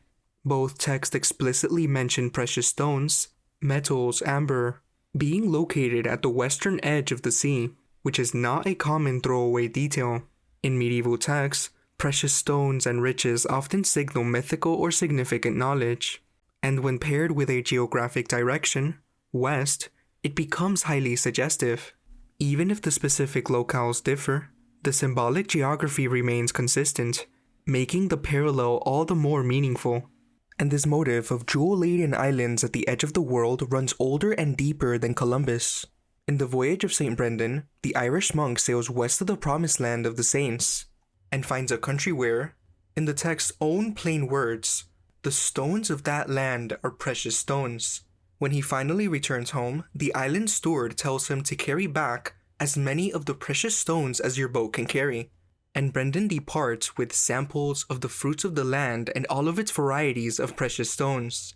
The same detail Ali Idrisi gave his ruined Atlantic island, and the same one Columbus's lost book, placed at the western edge of the sea, sits here too, in a reported 6th century Irish voyage, an island of precious stones out past the known world.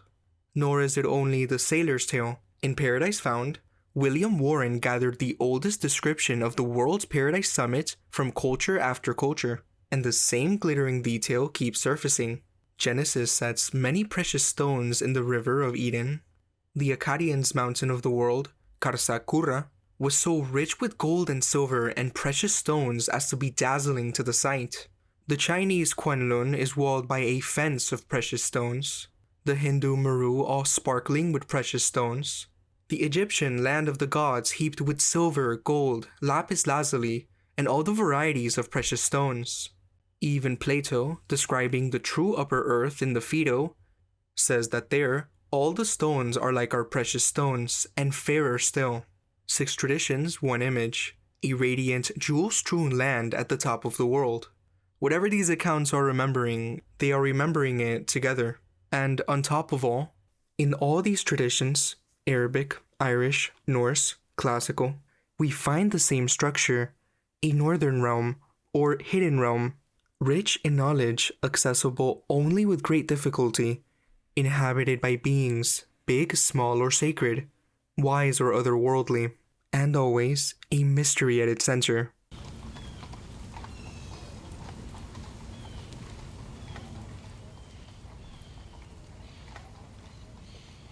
Furthermore, Christopher Columbus, still weirdly involved in all this, the self-styled Admiral of the Ocean Sea, was indeed fascinated by the far north. Chronologically speaking, according to mainstream history, like many navigators of his day, Columbus read voraciously, building his worldview not just from maps and tides, but from medieval accounts and classical literature. As shown in Chapter 1, his personal copy of Marco Polo's travels was heavily annotated, and he showed a keen interest in works like Inventio Fortunata. You may also recall so much so that he apparently tried to retain a copy. The interest was revealed in a letter written by John Day around 1498, who apologizes profusely for failing to deliver the Inventio to Columbus. Whether Columbus ever succeeded in acquiring it is unclear, but his northern curiosity seems genuine. In fact, years earlier, possibly 1477, Columbus is said to have made a voyage toward the Arctic, sailing as far as what is now presumed to be Iceland. His son Ferdinand, in summarizing the elder Columbus's writings, preserves the following passage.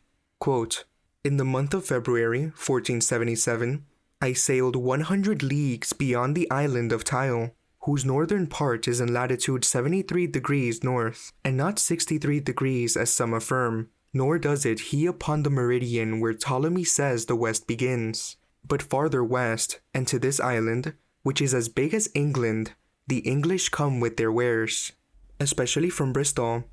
When I was there, the sea was not frozen, but the tides were so great that in some places they rose 26 fathoms, and fell as much in depth. The Thule of which Ptolemy speaks does in fact lie where the admiral says it does. Nowadays it is called Friesland. Farther on, seeking to prove that the equator is habitable, he says, I visited the fortress of São Jorge da Mina, which belongs to the Portuguese king, and he is below the equator, and I can testify that it is not uninhabitable, as some would have it. End quote. The Life of the Admiral Christopher Columbus by his son Ferdinand, translated by Benjamin Keene Rutgers University Press, 1959, page 11. There's a lot buried in this statement. The reference to Frieslanda, a semi-phantom island later popularized by the Zeno map of 1558, suggests that Columbus had absorbed the fusion of Ptolemaic geography, Norse lore, and medieval imagination, if we could even call it that at this point. He's also surprisingly precise about tidal movements and geographic coordinates, even though his longitudinal understanding seems blurred. But the most striking of all is this line, when I was there, the sea was not frozen. In February, the heart of the North Atlantic winter, Columbus observed open, ice-free waters hundreds of miles north of where one would expect. Whether true or exaggerated, this claim would have resonated deeply with those already speculating about a temperate polar sea, a navigable void beyond the Liber Sea and ice-bound edges of northern cartography. It's here, among these swirling medieval theories and explorers' testimonies, that the legend of the open polar sea began to take shape. Not as a mere absence of ice, but as a window into a hidden world.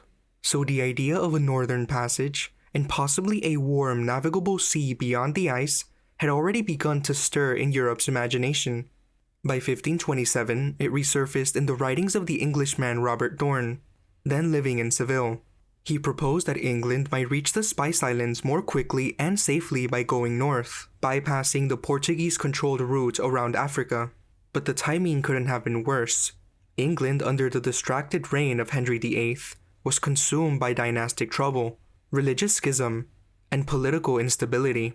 The exploratory momentum his father had backed, such as John Cabot's voyage across the Atlantic, was abandoned. Dorn's vision, though compelling, went unrealized. Still, it planted the seed.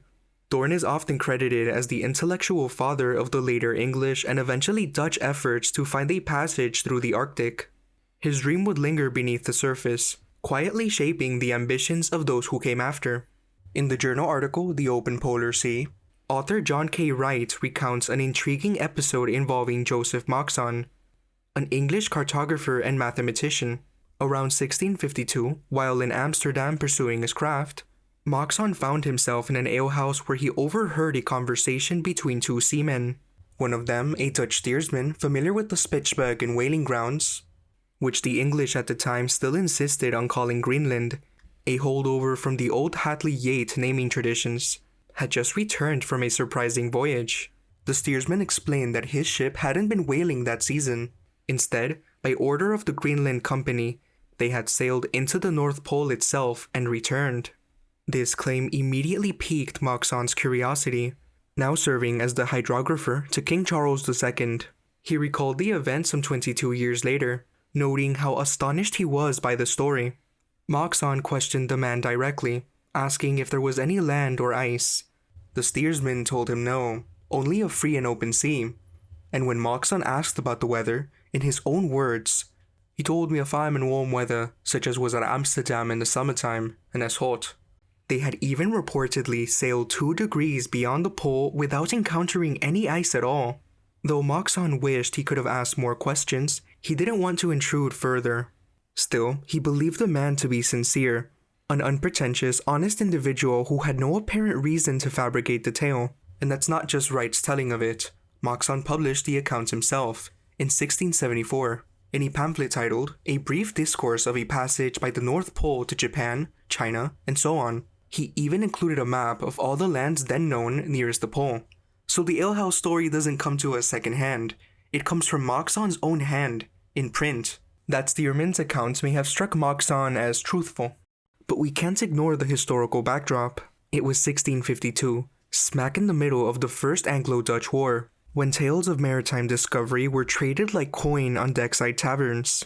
Tall stories weren't just common, they were cultural currency. Still, Moxon wasn't just some gullible scribe, serving as hydrographer to King Charles II, and was taken seriously by the scientific community of his day. Whether the event was exaggerated or misremembered, it seems clear he shared it in good faith. But that faith wasn't universal. In 1676, Captain John Wood launched an expedition east of Spitzbergen, hoping to explore the same northern latitudes. Instead, he was met with walls of ice, impenetrable, unyielding. On his return, Wood lashed out at the likes of Moxon, accusing earlier chroniclers of peddling dangerous fantasies that wasted resources and risked lives. For him, the myth of an ice-free polar sea wasn't just misleading, it was reckless.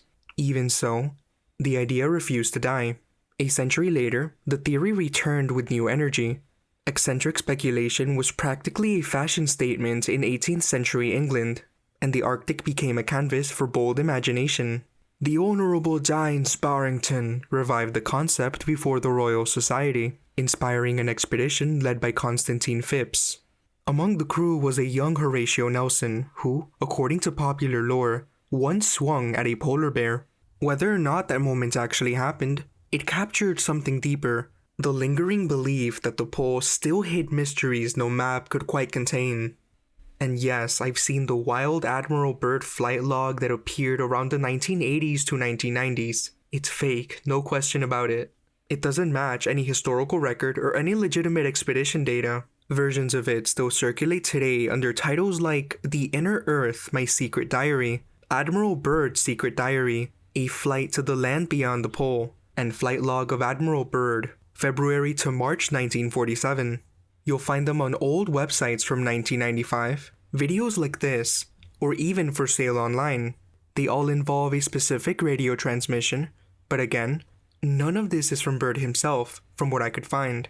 One example sold on Amazon is titled The Secret Lost Diary of Admiral Richard E. Byrd and the Phantom of the Poles. It includes the full flight log with the Inner Earth story. But let's be clear, the so-called diary is not genuine. It's a modern fabrication that could be traced to the era of the internet, now written by Byrd and not found in any of his official records. The second part of the book, The Phantom of the Poles by William Reed, is real, but it was written in 1906, long before Byrd's time. What you're getting here is a mashup of vintage pseudoscience and 1990s conspiracy fiction, repackaged as hidden history. The so-called missing diary involves an extravagant account of an advanced subterranean civilization, German-speaking no less, living within the Hollow Pole. They're reportedly ruled by a shadowy figure known only as the Master, who greets Admiral Byrd and welcomes him to the domain of the Ariani, the inner world of the Earth. Byrd, as the story claims, is sent back to deliver a message to the upper echelons of the US military, and even President Harry Truman, only to be ordered to remain silent, of course. As bizarre as it sounds, the story persists, propped up by a blend of Hollow Earth mythology, post-war UFO folklore, and vague spiritual mysticism. The so-called Ariani are said to inhabit Agartha, or Asgartha, sometimes linked to ancient Indian texts. But in truth, it's little more than a rebranded Ausgarther, Asgard, cloaked in the aesthetics of lost empires. These aren't Vedic sages or extraterrestrials. They're mythic gods reimagined as colonial aristocrats in an underground utopia. It's not history, it's not even hidden history. It's 1990s pop culture dressed as revelation. And either way, as you know, the myth it echoes is much older. Warm seas, magnetic mountains, hidden lands, and lost civilizations in the far north. There's actually another book by Dr. Raymond W. Bernard, the pen name of Walter Siegmeister, originally published in 1963 and later reprinted in 1991, that I did find genuinely fascinating. And notably, it makes no mention of the fabricated flight log. It even references Phantom of the Poles by William Reed from 1906, but we'll get to that soon.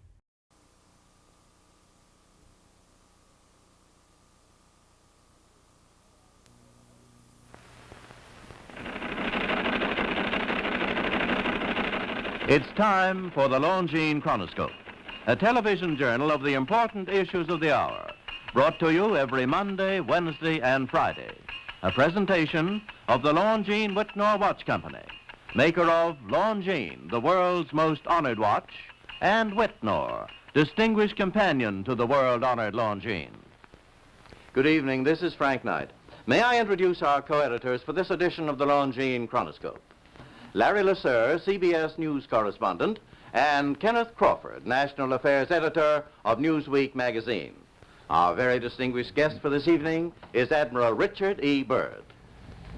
The North Pole used to be a no man's land, but these are the days when, by buying a ticket on a commercial airliner, you can fly across the North Pole and drink a cocktail at the same time. You know, only 70 or more years ago, about 35 years ago, our guest tonight found out whether there was any land north of the North American continent. He made that first discovery flight, and I must say that Admiral Byrd, our guest tonight, is not only our greatest living explorer, but he's been an inspiration to countless Americans. Admiral Byrd, you've been to both the North Pole and the South Pole. Is there any unexplored land left on this earth that might appeal to adventurous young Americans? Yes, there is. And not up around the North Pole, because it's getting crowded up there now, because they find out it's really usable, not only to live in, but militarily. But strangely enough, there's left in the world today an area as big as the United States that's never been seen by a human being. And that's beyond the pole on the other side of the South Pole from Middle America. And I think it's quite astonishing that there should be an area as big as that unexplored. This is a tremendous So challenge. there's a lot of adventure left down at the bottom of the world. Admiral, do you hope to see that? I do. Well, Admiral, Yeah. would you say that since you've been to both the extremities of Earth, are these expeditions to far-off places, are they getting easier because of modern techniques, or is danger still close at hand? Well, it's a little risky, but nothing like it used to be with the old slow planes and the small cruising radius where we had to put down bases. We replaced the dog teams, and of course that was a big improvement. But now the planes go much faster and they are safer, and they have a much bigger cruising radius. You haven't got the danger of a terribly heavy load. Admiral, an expedition to which I believe you're the advisor is now en route. What is that expedition doing? Well, that's the icebreaker Atka, and it's a reconnaissance expedition. It's going down to the South Pole area to make certain observations and to look for some bases. They will be back in April, and they will report back, and upon the information we get from that undertaking, we will base the bigger expedition that's to follow. Is that very definitely planned, or is that... That is being planned right now. So I'm willing to say to you that there will be a number of expeditions that will follow, I think, year after year, to the bottom of the world, because the government has really become interested. Well, Admiral Byrd, I can understand, I think everybody can, the interest in the North Pole because it's so near our greatest challenger, Soviet Russia. But why this interest in the bottom of the world? Nobody living down there, is there? No, it's pretty cold.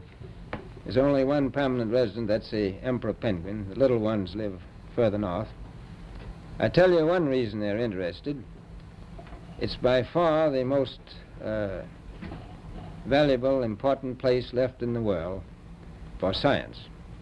That's why the scientific groups all over the nation are really interested. But more important than that, it has to do with the future of the nation, those to come after us, or even during your lifetime, because it happens to be an untouched reservoir of natural resources. And you know, as the world shrinks with an ever-increasing acceleration, far-flung places, once useless, like we thought the North Pole was, and no man's land, become very useful. The bottom of the world will be important, not only to us, but to our allies. I was going to ask you, does it have military importance? It has some, and as the world shrinks, it will continue to shrink with an ever-increasing acceleration, thus bringing these places closer. And in the future, I can see a time when it will be very, very important strategically. Well, has the development of air power increased the strategic importance of places like the oh, very much Parma so. Peninsula, we'll say? Very much so. Even now, if anything happened and we lost the Panama Canal. We would have to control the islands just north of Antarctica, which are part of Antarctica, then between there and Cape Horn. I've heard it said that there are 7 continents in the world, and one of them has never been seen by a woman, and that's Antarctica. Is that actually true? Well, if the Peloponnese is an island, as far as I know, that's true. No woman's ever stepped foot upon the Antarctic continent, and it's the most peaceful place in the world. Well, I'm sure that won't last very long. I understand that now that you're working with the Arnold Bread Company in charge of frozen foods. Now, is there any future for frozen foods down these frozen extremities? Well, I think the human race can be helped by that. This was thought out by Dean Arnold, who's, in my opinion, a great humanitarian. He learned that we went down there after 4 or 5 years and finished a meal that we had left there on the table when we had evacuated Little America. Everything was perfect, including the bread. So he got the idea of this frozen bread, and already he sent some to Europe, and it worked very well over there for some of the starving people. So you can store it down to the Antarctic and against the lean years, and you wouldn't have any people in the world really starving if you did that. Yes, in the event of an atomic war... You'd stay there forever. Admiral, you speak of the resources of Antarctica. What are they? What are the natural resources there? Well, we've found enough of coal within 180 miles of the South Pole in a great ridge of mountains. It's not covered with snow, enough to supply the whole world for quite a while. Well, that's the coal. Now, there's evidence of many other minerals. We are pretty sure there's oil. Now, that coal shows the bottom of the world. Now, by far the coldest spot in the world. Where that coal is gets 100 below zero in the winter. Well, it was once tropical. So we think there's oil there, and there's evidence, probably uranium there. Is it any secret? Is there uranium there? That would be the only thing that would be practical to actually go after, I suppose. Everything else would be economically unfeasible, wouldn't it? Well, as we recklessly expend our resources, the time will come when we'll have to go after that stuff down there. Well, you know, I avoided what you said about uranium. I'm not sure about that. I don't want to have the world fight over the Antarctic. And Robert, is there a competition among other nations to try to get information about Antarctica and possibly to secure some of these resources? Well, yes. There are now 7 nations very much interested. Russia is interested tremendously. That I'm sure of. Australia has an expedition down there. The Argentine, the Chile, New Zealand, Britain, and so on. Now, you can understand those people down there being interested because they live down there, the New Zealanders, the Argentinians, the Chileans, and Australians. And so we don't do much about claiming anything. Admiral, you make this sound a little crowded. Are there that many expeditions now there or en route there? Well, you know, as I said, it's the most peaceful place in the world, but I don't think it will be for long because of this intense interest on the part of other nations and this nation.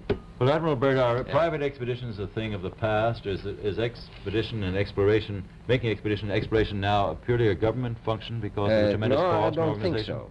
I think down south it may be more or less a thing of the past, but not other expeditions that go there. A lot of them go north now.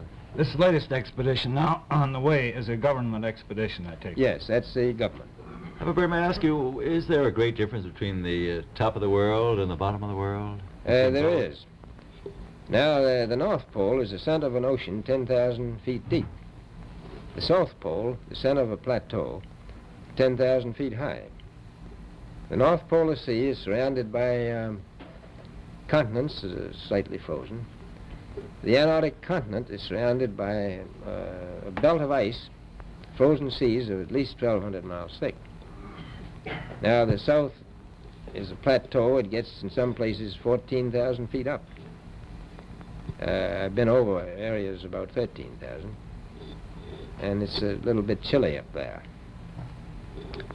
So there's that big difference between the top and bottom of the world. The North really isn't very cold up there on the Arctic Ocean. Not compared to the South.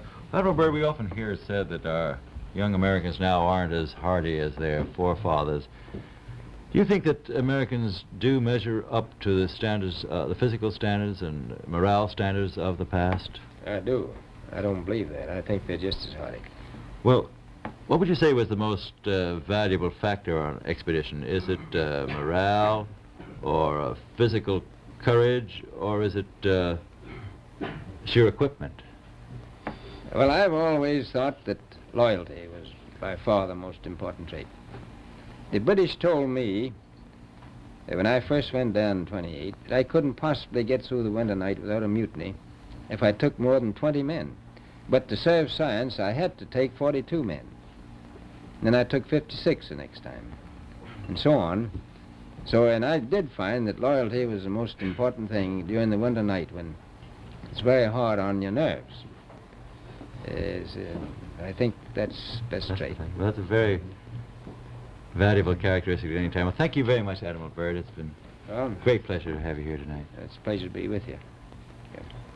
The opinions expressed on the Longines Chronoscope were those of the speakers. The editorial board for this edition of the Longines Chronoscope was Larry LeSueur and Kenneth Crawford. Our distinguished guest was Admiral Richard E. Byrd. A Longines watch makes the most perfect Christmas gift. It has beauty, elegance, and enduring quality, and a universal reputation as just about the finest of the world's watches. Now, actually, barring accident or abuse, the Longines watch that you give this Christmas will be better than new after 5 or even 10 years of daily use. Time holds no terrors for a Longines. The exquisitely finished watch movement defies normal wear and friction, achieves unsurpassed timekeeping accuracy and reliability. Thus does Longines inner quality match Longines outer elegance. Among the finest watches of the world, only Longines watches have won 10 World's Fair grand prizes, 28 gold medals, highest honors for accuracy in fields of precise timing. Cased in precious metal, styled in the best of good taste, a Longines watch is a joy to own, an enduring symbol of your affection, the perfect Christmas gift. Yet, you may buy and proudly give a Longines watch this Christmas for as little as $71.50. Visit your Longines Whitnor Jeweler Agency and make your selection. Longines, the world's most honored watch, the world's most honored Christmas gift. Premier product of the Longines Whitnor Watch Company. Since 1866, maker of watches of the highest character.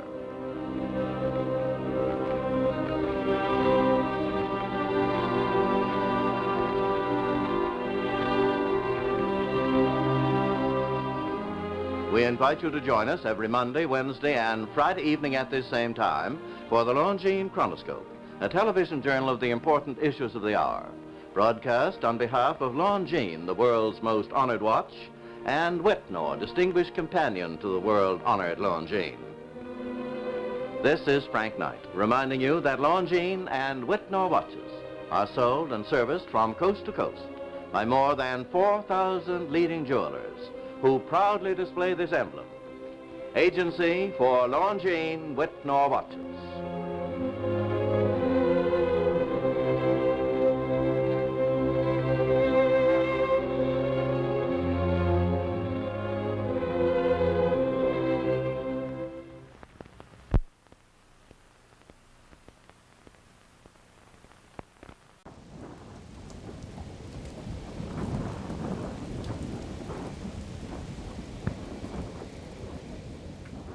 This part goes back more than 5 years to a personal investigation I conducted into what some call Hyperborea, the mythic lands of the magnetic north. I wasn't expecting to find anything, but what I did find was strange enough to stay with me. Back in August 5th, 2020, at 8:24 p.m., I was scanning the Arctic Ocean on Google Earth, in the region where Hyperborea is often depicted on older maps. Out of the blue, I noticed 2 blue dots floating in the middle of the water. Street view markers. You've probably seen them before. That means there's a 360-degree image you can click on. But not these ones. I tried on multiple devices, different internet connections, nothing loaded. Every other blue dot I clicked on, anywhere else in the world, worked just fine. These two, completely dead. Months later, on March 21st, 2021, at 11:09 p.m., I found a lone blue dot in the same general area. This one opened. But what it showed didn't make any sense.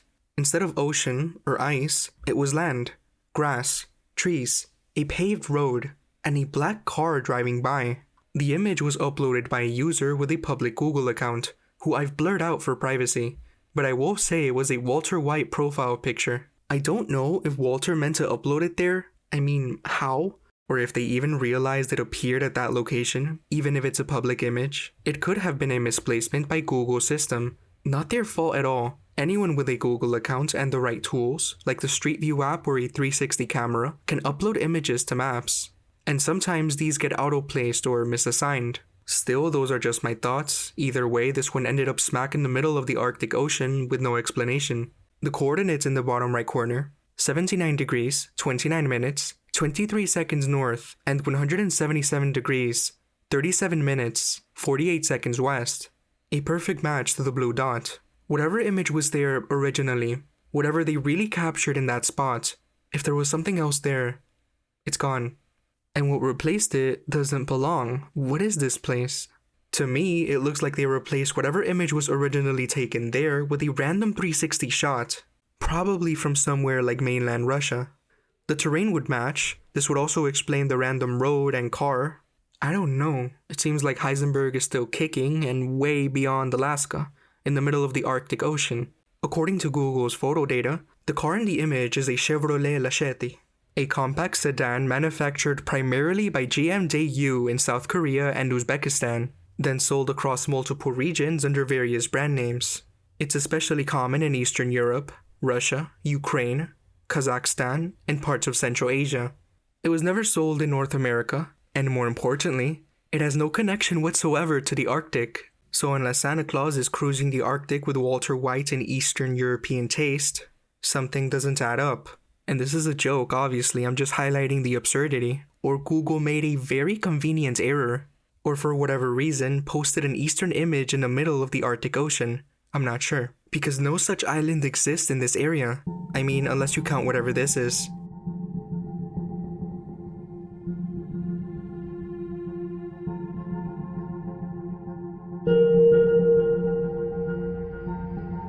I call it the Big Zipper. To me, it looks like a digital scar. Like someone cut something out, maybe some islands, maybe a central landmass, and stitched the map back together. Badly. What stands out is that this error has been known for a long time, and many others in the community throughout the years have taken notice. People have noticed it, documented it, talked about it, yet after every update, it remains. It actually extends way down south to an extra 1,777 kilometers, which means it actually covers an area of about 3,000 kilometers in distance. The top line fluctuates between 2 to 3 kilometers wide, and the bottom one is slightly thicker with its widest part at 4 kilometers. This actually does exist in some form in other world simulations, such as Microsoft Flight Simulator. I actually checked. But here's the thing. Flight Simulator runs on Bing's data, not Google's. 2 different platforms, 2 different data sources, and the same scar runs at least down this island. The terrain seems here while the water doesn't, and neither company has ever cleaned it up. There was no glorious land at the end of this. I didn't expect it. I mostly did this for fun, but I didn't expect to actually find a sink.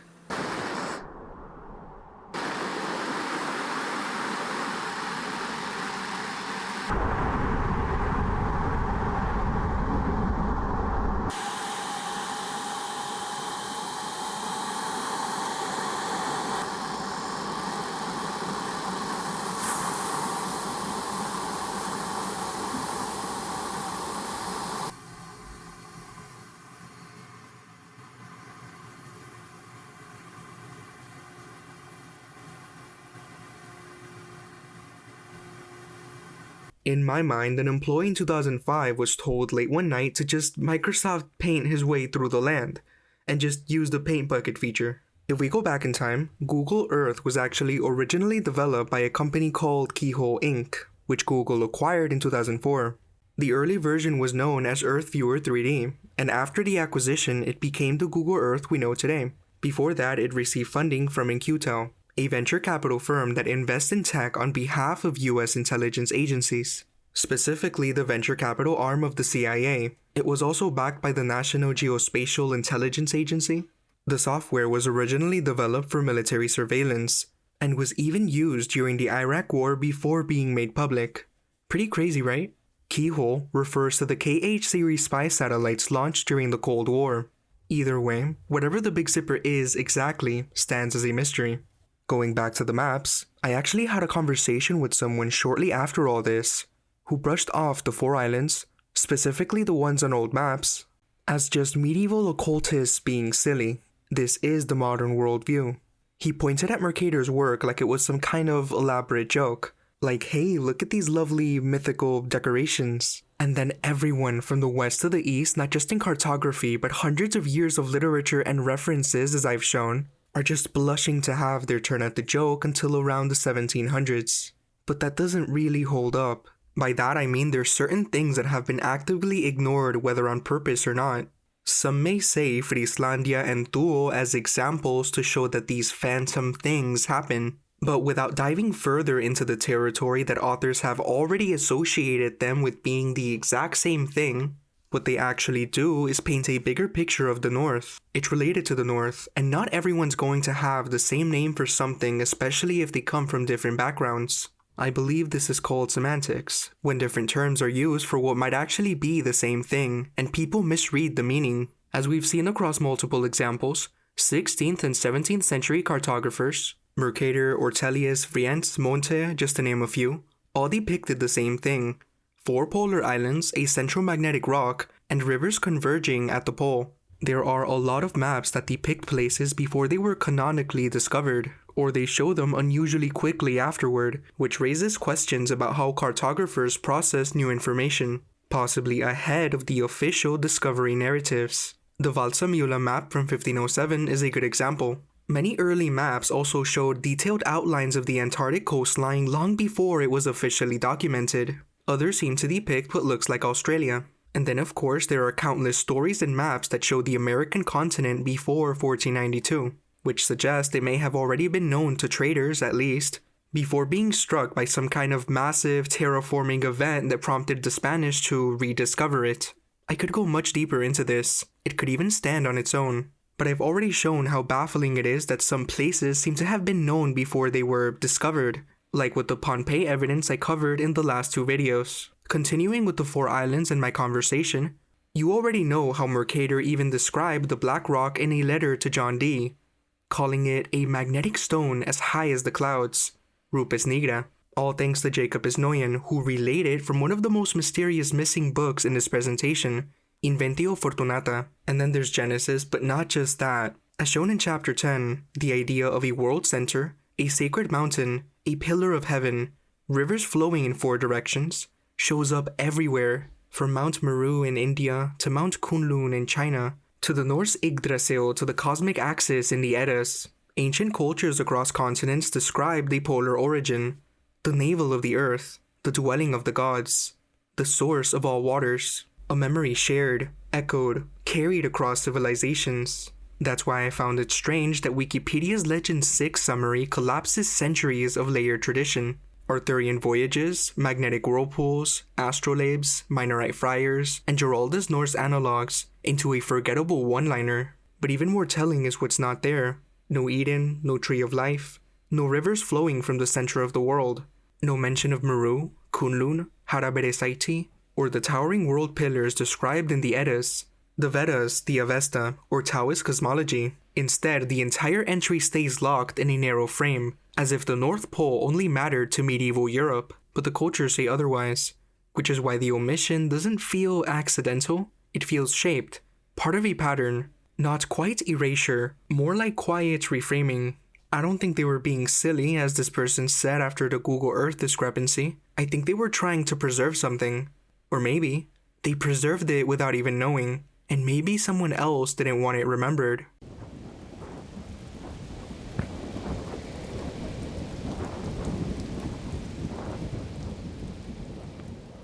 We are told that every landmass on Earth, major and minor, has already been discovered. Satellites provide real-time imagery. Everything should be accounted for, or so we're told. On paper, the regions are accounted for, but repeated contradictions and unexplained gaps suggest a much deeper story. Could something still be hidden in the Arctic? A remnant of Hyperborea or something else? Even without clinging to myth, there's mounting circumstantial evidence that we're not getting the full picture. Before this point, we've already explored the myths, legends, and cultural descriptions surrounding Hyperborea, directly from its original sources, from ancient Greek odes to medieval chronicles. Then after, even a little checkup of a supposed anomaly using technology. This section explores the implications of more Hyperborea on lesser-known maps and written references, gaps in marine and aerial traffic, GPS blackouts, Bering Strait secrecy, and temperature and time zone anomalies. As you know, in Greek mythology, the Hyperboreans were a peaceful, long-lived race set to dwell beyond the north wind, in a place of constant daylight, with some of the most ancient references coming from Herodotus, whose histories allegedly date to around 450 BC. Far from alone, later sources like Pindar, Diodorus Siculus, and Hecataeus of Abdera also spoke of the Hyperboreans, as shown in Chapter 2, often elaborating on their culture and location. With only fragments and secondhand sources surviving, they all point to a persistent belief in a mysterious northern land. Even so, a significant gap exists between these ancient descriptions and the surviving manuscripts, leaving ample room for reinterpretation or erasure over time. This pattern isn't unique to Hyperborea. Similar chronological gaps surround other ancient narratives. Pompeii, already explored in the last two videos, along with Tartary, Petra, the Sahara, and Sodom, all suffer from questionable dating. I'd argue even the island of California fits into this. To add to that, accounts like some accounts of the British dominions beyond the Atlantic, which state, quote, from Spitsberg, which lies almost north of the port of Vardøhus, near the North Cape of Norway, though at a considerable distance therefrom, nearly 200 leagues. Hyperborea extends westward, very nearly within sight of Siberia, at the extremity of Asia, above 700 or 800 leagues, and from within 4 or 5 degrees of the pole, the main body of it reaches 260 degrees, or 500 leagues southwardly, while some parts, which however are hardly the 12th parts of the whole, extend somewhat further to the south. Videlicet, about 52 degrees. That is above 160 leagues more. End of quote. From William Doyle, Some Account of the British Dominions Beyond the Atlantic, with a map, etc. Part 1, London 1770, Chapter 1. That's a massive swath of unaccounted territory, conveniently erased or ignored. As discussed, Mercator's lesser-known 1595 Arctic map, titled Septentrionalium Terrarum Descriptio, and published posthumously in the volume known as Atlantis Pars Altera, depicts a magnetic mountain at the pole, surrounded by 4 islands and whirlpooling seas. This layout, echoing older priestly accounts, recurs across multiple Arctic maps and cosmographies.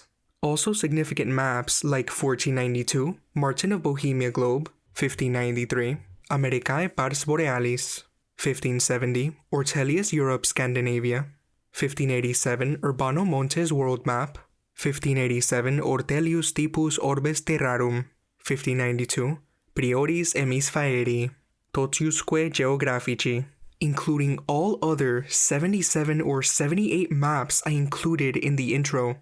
Not exactly rare when laid out like that, yet the average person probably couldn't name even 2 old map titles of anything. I probably couldn't even either before researching this, but you get what I mean. And once again, these cartographic documents reveal surprising consistency: a magnetic center, 4 islands, and inward flowing seas.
marine and aerial traffic.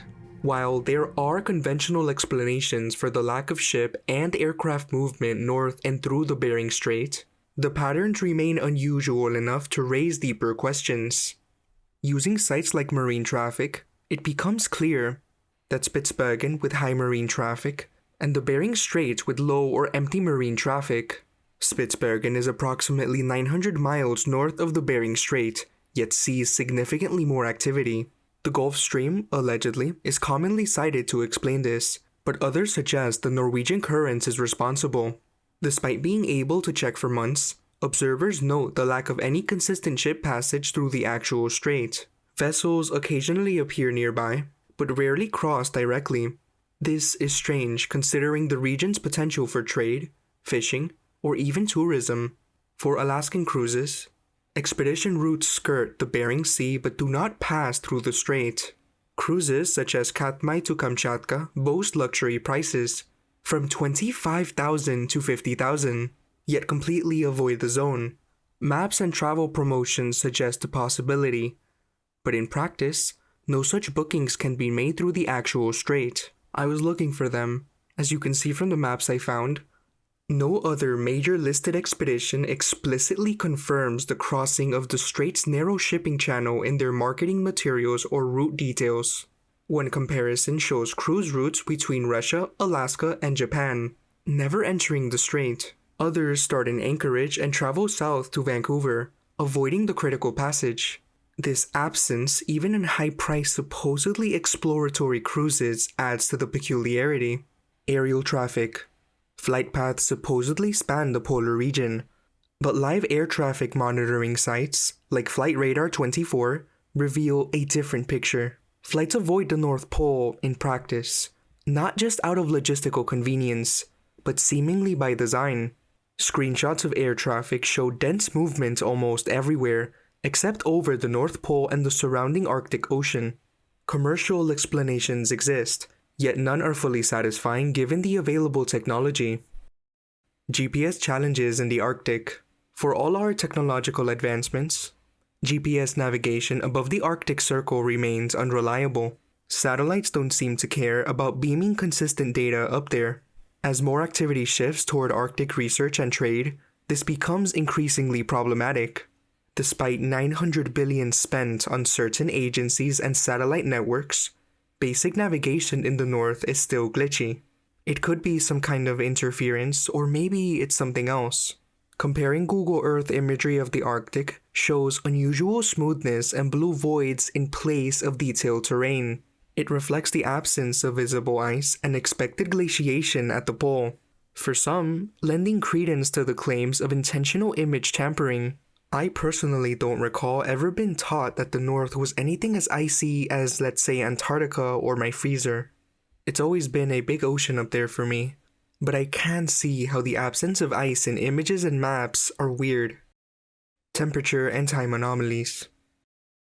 Anchorage, 61.2 degrees north, is often warmer than Vladivostok, 43.1 degrees north, even though it's 1,300 miles farther north. Month-by-month averages reveal that Anchorage consistently experiences warmer temperatures, defying expected climate logic.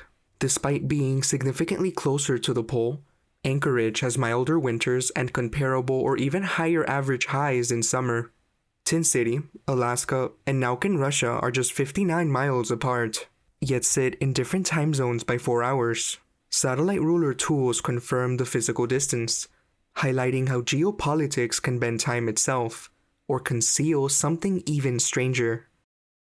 Military presence. Heavy deployment of American and Russian military bases blanket the region. While national security is the obvious justification, such dense coverage suggests the area may serve dual or hidden purposes. A US DoD map of military installations reveals dozens of bases clustered near the Arctic. Russian expansion and fortification in the Arctic is also documented, including new and upgraded bases. The sheer density and parallel buildup can raise questions. There's also a certain US military installation in northwest Greenland, not far from the current North Pole. It used to be called Thule Air Base, but in 2023 it was quietly renamed Pituffik Space Base. And yes, the original name, Thule, comes from the legendary land beyond the North Wind, as discussed in Chapter 1, a name you'll find on old maps referring to territories close to or at the edge of the known world, initially attached to that old Phoenician or Greek explorer Pytheas. The new name, Pituffik, is local. It translates roughly to the place where the dogs are tied. It's operated by the US Space Force now, and although it's described as a communications and monitoring outpost, the scale and complexity of the infrastructure suggest a much broader scope. The base includes satellite tracking systems, missile launch detection arrays, and polar orbit uplinks. It's one of the main early warning stations for intercontinental ballistic threats coming over the Arctic. Its main unit is Space Delta 1, which oversees operations across the Northern Space Surveillance Network. The emblem for Delta 1 features a multi-headed Hydra, 6 heads specifically, each pointing in a different direction. Official descriptions say this represents multi-domain awareness and response capabilities. But if you recall from Chapter 9, you'll recognize the creature. The same chimera that guarded the soul gates of the Zodiac in the Leia map. The many-headed water serpent of the Abyss, drawn by Aldrovandi and Jon Stonus in the same century the polar archipelago disappeared from the maps. It seems 300 years later it's still on duty, watching the north. Another emblem tied to polar operations, this one from the US Space Command's Combined Force Space Component Command, depicts a griffin, a traditional guardian figure long associated with the northern frontiers and protection of treasure. Beyond classical mythology, the griffin is also widely recognized as a symbol connected with Tartaria, appearing in surviving architecture, coats of arms, and artwork attributed to that lost or misrepresented civilization, which is basically used as a sort of umbrella term as I explained in Tartarian Timelines Explored Part 1. The base was originally built under Operation Blue Jay in the early 1950s. Over 120 ships were sent from Norfolk, Virginia, carrying 12,000 construction workers and thousands of tons of equipment. It was one of the largest and fastest Arctic construction projects ever attempted. The region's indigenous population, the Inuit, were relocated during this process, officially for logistical reasons, but the full context isn't often discussed. Pituffik also supplied another Cold War project, Camp Century, a buried city beneath the Greenland ice sheet. According to the wiki, it was powered by a portable nuclear reactor and intended to test feasibility for long-term Arctic operations. But its deeper purpose, known as Project Iceworm, was a plan to deploy hundreds of nuclear missiles in hidden silos under the ice. The project was later abandoned, according to the wiki, partly due to the unpredictability of glacial movement. Today, Pituffik Base remains one of the most restricted military areas in the world. Greenlandic and Danish officials have at times raised concerns about oversight, but US command retains full operational control. There's nothing overtly unusual in any of this. A strategic base near the pole, advanced radar, legacy Cold War infrastructure. But some of the symbols and the historical decisions around it raise questions. Why here exactly? And why is this still one of the most fortified outposts on Earth?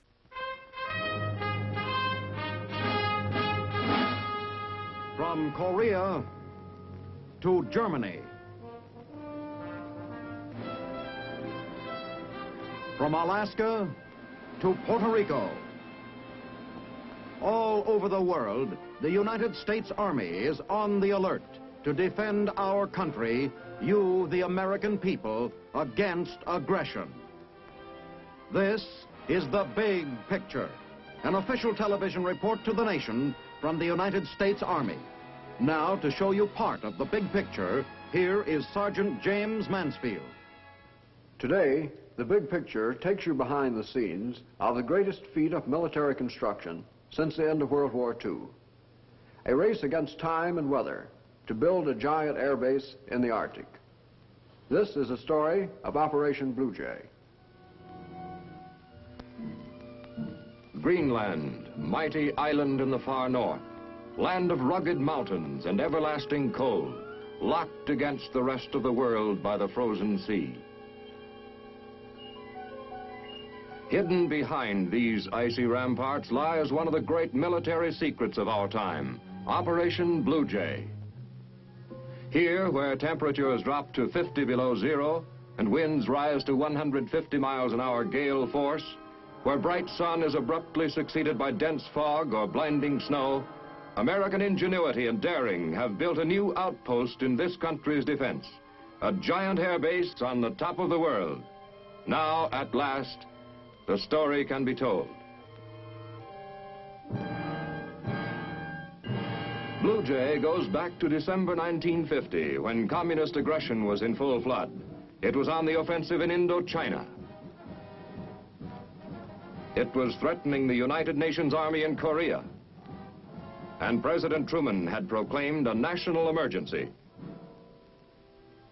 In Washington, a secret meeting took place in the office of the Chief of Engineers, Lieutenant General Lewis A. Pick, then a Major General.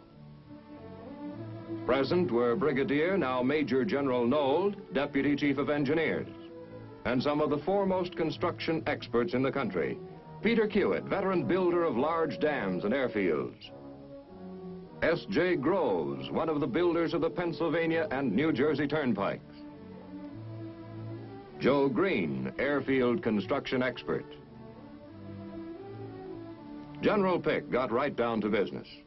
I ask you gentlemen to come down here today to discuss a project which we have to build, to ask you to help the Corps of Engineers with this difficult job in the far north.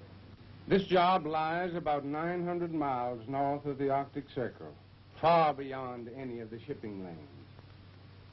I understand that it may be possible to get boats into the area during a short season, probably from 4 to 6 weeks in the middle of the summer. This job must be built by the 1st of November. If that can be done, the construction industry and the Corps of Engineers will have broken the iced wastes of the far north. The job was to build a giant air base for our largest long-range bombers high on the northwest coast of Greenland at a tiny settlement called Thule. Built with the permission of the Danish government, the base would push our defense line 2,000 miles to the north. Blue Jay's strategic location was ideal, but its construction in 4 short months seemed impossible. The impossible, however, was just a challenge to American resourcefulness.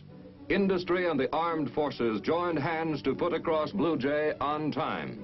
Industry developed new designs that would stand up to the severe strain imposed by the Arctic winter.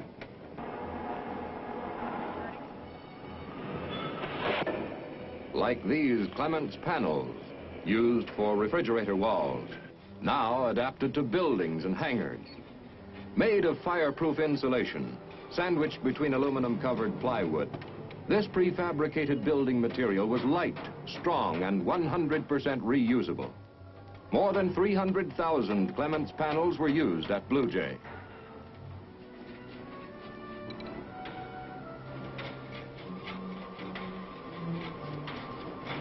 Lumber, still the basic building material. Over 11 million board feet would be needed for housing and storage. Steel for these unique hangar trusses, braced to withstand the hurricane blast of polar blizzard. Steel for the water distillation plants and giant fuel tanks. Each tank required 200 tons. Everything had to meet the rigid specifications set down by the Corps of Engineers, whose inspectors checked every item of production and supply. Since Thule had no port facilities, unloading docks were improvised from 8 old LSTs. These rusting hulks, neglected after World War II, were cleaned and patched up. Their superstructures were chopped off at deck level to provide a smooth, unobstructed dock surface. Now called dumb barges, they would be towed to Thule and anchored there as permanent piers. Throughout the spring of 1951, a tidal wave of equipment rolled toward the Great Army base at Norfolk, Virginia, the prime staging area for Blue Jay. 250,000 tons of cargo moved into Norfolk without a hitch, thanks to the teamwork between the Army's Transportation Corps and the American Association of Railroads.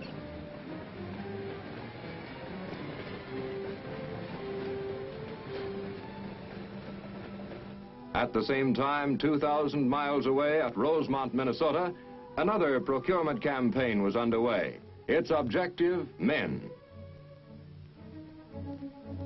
Here in the upper Midwest was to be found the greatest pool of labor experienced in cold weather construction.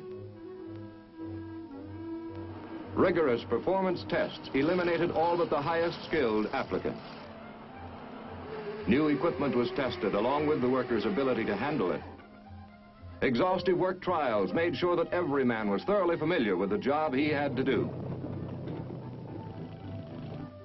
Before leaving for the North, each man was given thorough instruction in Arctic survival. He learned the use of cold weather gear. And he was taught every trick of preventing accidents.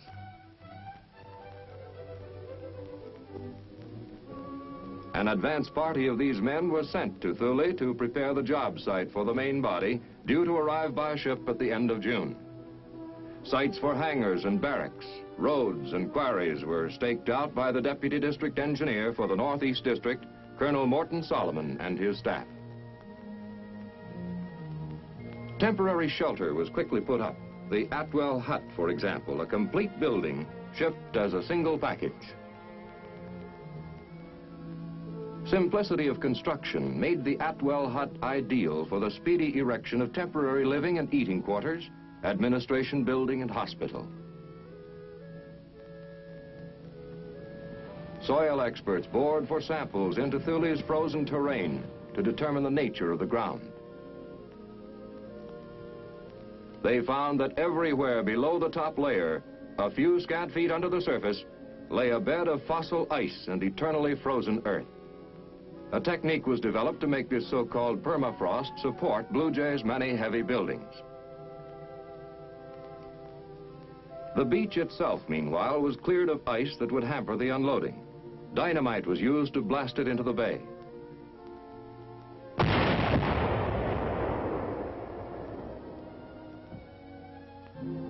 Back at Norfolk, supply yards were jammed with material by early May. Shovels, bulldozers, graders, rock crushers, asphalt plant, traxcavators, all were put aboard ship.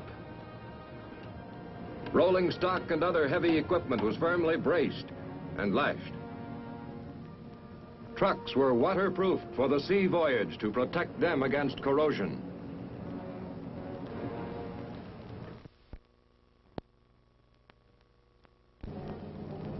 Ducks rolled aboard by the score, loaded with fuel and other vital cargo, so that they could dash ashore as soon as the ships arrived at Thule.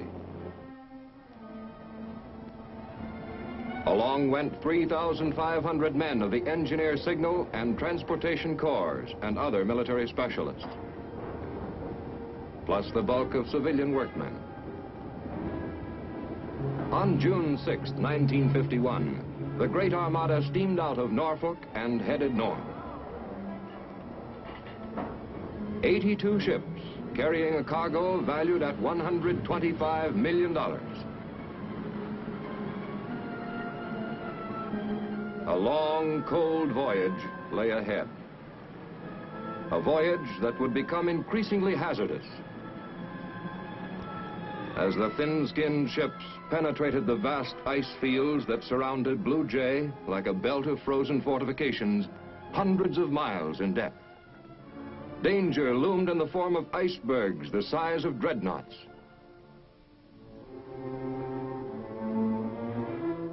Pack ice like floating minefields that opened reluctantly in front and closed silently behind.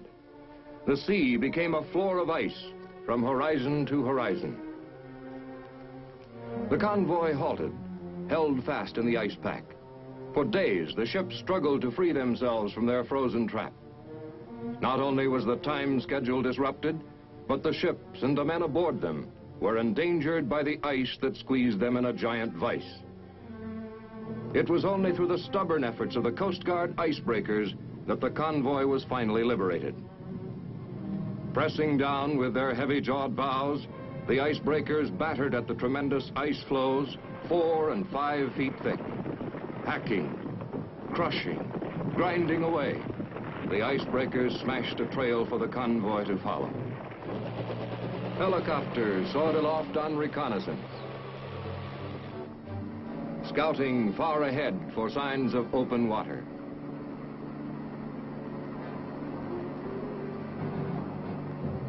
Slowly, day by day, mile by mile, the ships crept forward, until on July 9th, the fleet finally steamed into North Star Bay at Thule.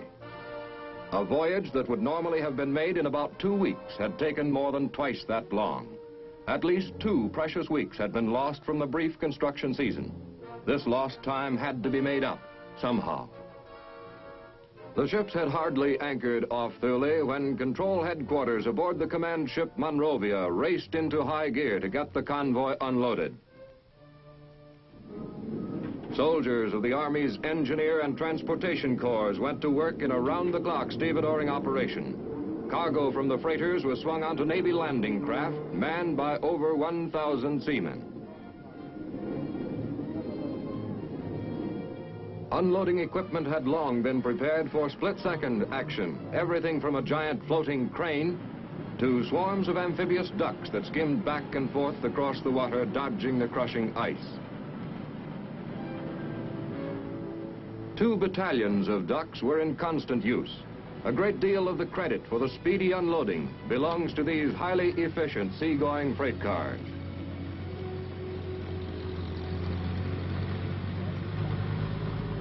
They quickly build up a vast stockpile of fuel and oil for Blue Jay's hundreds of machines. At the water's edge, the Navy's Beachmaster Control avoided traffic jams and delays by setting up a smooth traffic pattern to regulate the movement of supplies as they poured ashore. In a matter of hours, the frigid waters of Thule Harbor were transformed into a great port, crowded with Navy landing craft transferring cargo from ship to shore in a steady, unceasing rhythm of unloading. Unloading went on through rain squalls and wind. Over 153,000 long tons of cargo were eventually delivered on the beach. Work crews 4,000 strong were ferried to land from their temporary homes aboard 5 personnel carriers. They operated in 2 shifts, 60% in the first or day shift, 40% in the second shift. As the heavy earth-moving equipment lumbered off the LSTs, men and machines went right to work. In bad weather as well as good, 24 hours a day, 7 days a week. Dirt flew in all directions as quarries were mined with high explosives, then dug for rock and earth fill needed at the construction sites for airstrip, roads, fuel tanks, hangars, barracks, and other buildings.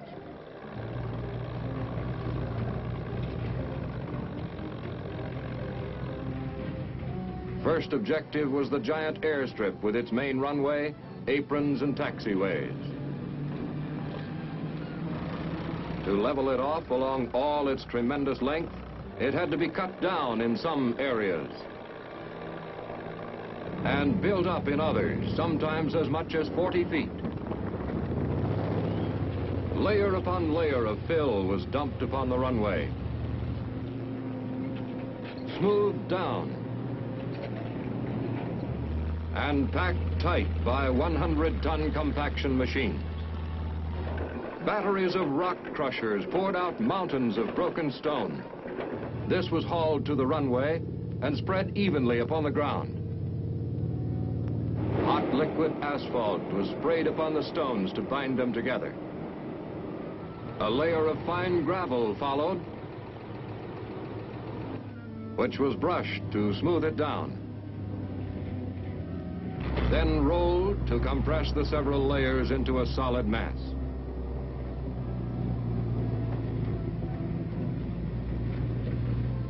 The nearly completed airstrip received one of its first tests from two key visitors on August 8th. General Hoyt Vandenberg, Chief of the Air Force, who had come to check construction progress, with General Lewis Pick, Chief of Engineers. Only 2.5 months were left to work in, but the generals found construction moving swiftly on all fronts. In some cases, even breaking records. The fuel tanks, for example. An earth pad of gravel or rock fill that would not be affected by frost was laid down for each tank and sprayed with oil to bind it. A floor of steel plate followed. Then the walls. These iron workers were specialists who had put up similar tanks everywhere throughout the world. The vast fuel receptacles were nicknamed POL tanks, an abbreviation of their contents: petroleum, oil, lubricant. Specialists did not stand by between assignments. They helped others. For instance, welders helped guide the steel plate into position, making sure it was lined up properly. Then took up the torch. Work went on into the twilight hours of the midnight sun, which during the Arctic summer never set below the horizon. Rigging the pipeline that ran to the tankers more than a mile away was a construction feat in itself. A suspension rig was built to carry it across a 50-foot chasm. The pipeline lunged across ditches and ravines, sometimes quivering in midair until it reached the bay, where, like a water snake, it swam out to the tanker and reared its head alongside.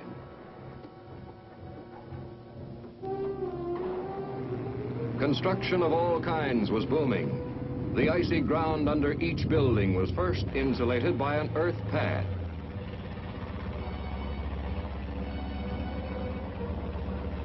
The foundations for the airplane hangars were strengthened by setting piles into the ground along the edges of each pad to provide a firm base for the hangar frame and doors.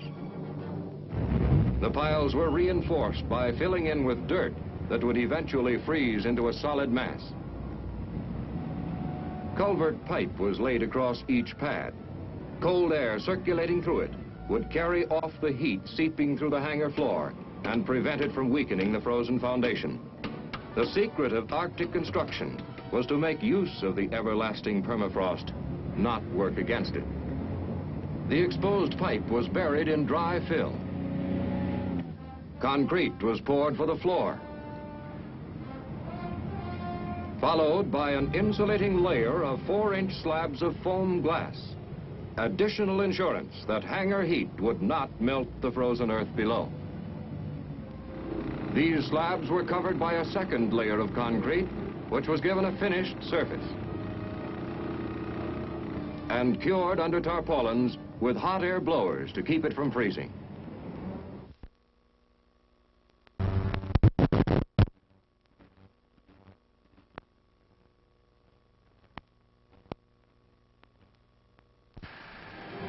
Iron workers assembled the hangar trusses, the bad weather merely a challenge to the pitching and catching skill of the riveting teams.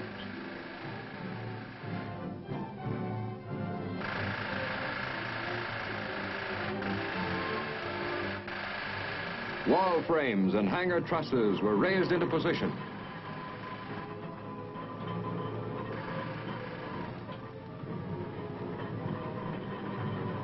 When the building shell was completed, the towering hangar doors were added.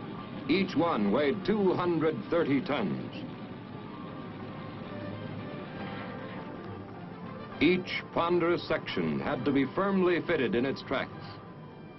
This was the encouraging sight that greeted an inspection party headed by Secretary of the Air Force Thomas Finletter when he visited Blue Jay on August 30th. Less than 2 months were left, but building was ahead of schedule. Dozens of barracks had sprouted from Thule's frozen soil. Each had a foundation of timber raised above a pad of earth. The floors of all living quarters were stuffed with insulation. and covered with plywood. Clements panels were the standard building material for all barracks, warehouses, and mess hall. Joints between the panels were sealed against the cold with a caulking agent known as mastic. As each panel went into position, it was secured to the wooden building frame with lag screws.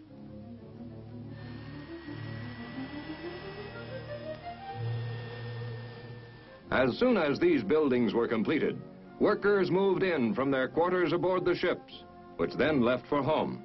These comfortable structures would later be used by troops.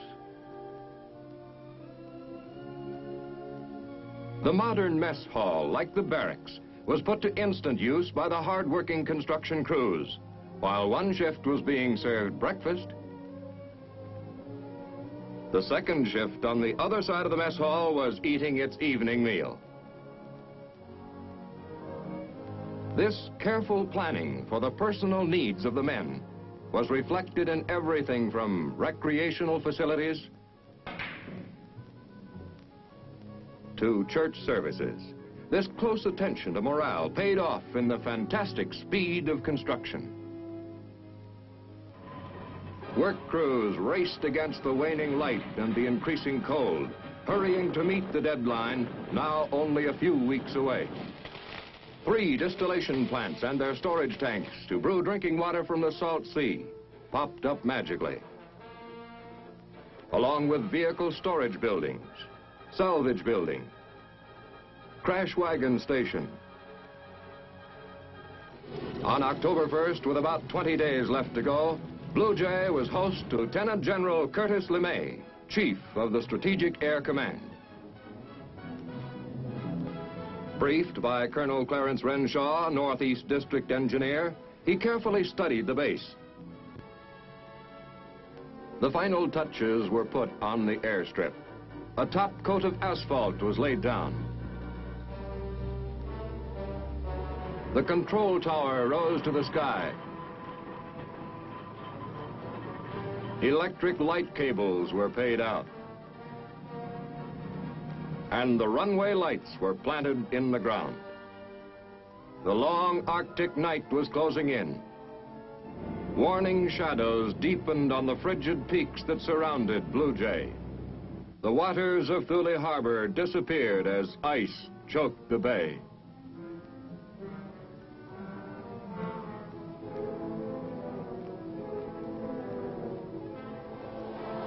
Snow and sleet storms lashed the job site. The Arctic winter had arrived, but the deadline had been met. The greatest engineering operation ever undertaken in the far north had been rushed to successful completion. At the first break in the winter weather, the work crews checked out for home, filled with the intense satisfaction that comes of a job well done. They had defied some of the worst climate and working conditions in the world to set an unbelievable record. In 104 days, they had built a giant runway capable of serving our heaviest bombers. Blue Jay was operational.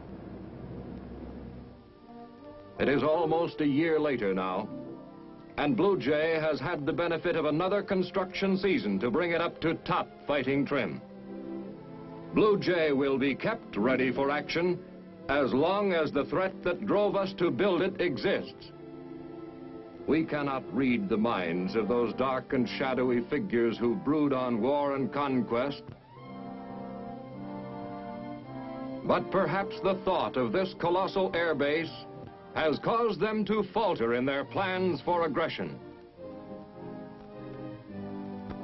Perhaps they have read a different kind of warning in the miracle of Blue Jay, the warning that there is nothing, absolutely nothing, impossible to American resourcefulness, hard work, and plain guts. That there is no problem or enemy, nature or man-made, that this country cannot defeat in its stern resolve to protect its freedom. Blue Jay is a great example of what this country can do when the chips are down. It should be an inspiration to all Americans, our friends and allies. Now, speaking from Washington, here is the Chief of the Army Engineers, Major General Samuel D. Sturgis, Jr. The picture that you have just witnessed, Operation Blue Jay, is typical of the construction task being performed throughout the world today by the Corps of Engineers of the United States Army and the construction industry of the United States. In this day and age, this country must be prepared immediately to defend itself.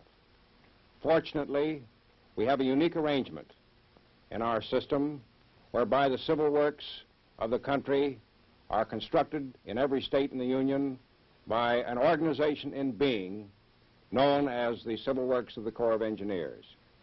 It was this organization that stepped into the gap in the construction of the Thule Air Base and planned and directed the remarkable achievement that you have just witnessed. In fact, the Corps of Engineers, your Corps of Army Engineers, stands ready in the future to meet crises just as it has in the past, both in peace and war, for the development and for the security of our nation. The Big Picture is a weekly television report to the nation on the activities of the Army at home and overseas. Produced by the Signal Corps Pictorial Center. Presented by the U.S. Army in cooperation with this station. You can be an important part of the big picture. You can proudly serve with the best equipped, the best trained, the best fighting team in the world today, the United States Army. I don't know why the speaker kept saying Thule instead of Thule. Maybe that's a transatlantic thing, but let's continue. These are satellite images of the North Pole, captured by the ESSA, Environmental Science Services Administration, by weather satellites between 1966 and 1968. The official explanation for the 180-degree opposed cameras used to take the individual images to form the composite were capturing the pole when the sun wasn't illuminating it. That might account for the blacked out region in the ESSA-3 image, but ESSA-7 shows a distinct white ring encircling that darkness, a feature not as easily explained away. Some may say this was simply an early artifact of composite imaging, but if so, it's curious that an obvious mistake made it through, especially when later satellite composites removed any such hole entirely. It could also be that magnetic phenomena near the pole interfered with the cameras or image stitching, making accurate rendering of the region difficult or impossible. Whatever the case, it slipped through once and hasn't since. These inconsistencies, like the others, remain officially unacknowledged, but piece by piece they point to the same conclusion. Something in the Arctic doesn't add up.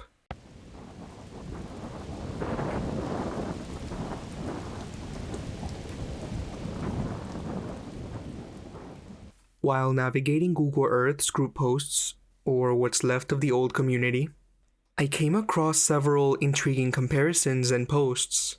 One of the most striking is how Mercator's 1606 map of the North aligns almost perfectly with modern satellite imagery of the Arctic surrounding landmasses. Take, for example, the rivers that match up with the Mercator depiction. You know the chain: Noyen, the Invencio Fortunata, Mercator, making his map one of the most significant historical depictions of the North, along with the 70-something plus others that show similar geography. Hidden within Mercator's Arctic depiction are little-known Easter eggs, such as Zolotaya Baba, or the Golden Woman, a mysterious artifact referenced in Russian and Siberian folklore. The Golden Woman, Golden Hag, or Golden Lady, Zolotaya Baba, Zlata Baba, or in Latin, Aurea Annus, Aurea Vetula, is a legendary idol, an alleged sacred figure worshipped by the indigenous peoples of northeastern Europe and northwestern Siberia. Early references to the Golden Woman are contradictory, both in terms of her geographical location and physical appearance. In his 1517 treatise, Tractatus de duabus Sarmatiis Europiana et Asiana te contentis ini jesse, a treatise of two Sarmatians, European and Asian, and on the contents therein, Maciej Miechowita describes her as follows. I couldn't get the 1517 Krakow first edition, but I did find the 1518 Augsburg printing, page 30, signature G3, translated from the Latin original. Quote, "Let it be received fifth on the list, that beyond the land called Viatka, Entering into Scythia, there stands a great idol called Zlota Baba, which translated means golden old woman or golden crone, which the neighboring peoples worship and venerate. No one passing nearby, whether hunting wild animals or pursuing game, goes by empty-handed or without making an offering. Indeed, if a noble gift is lacking, the person throws even a skin or at least a hair pulled from their clothing as an offering to the idol, and passes by with a bow and reverence. End of quote.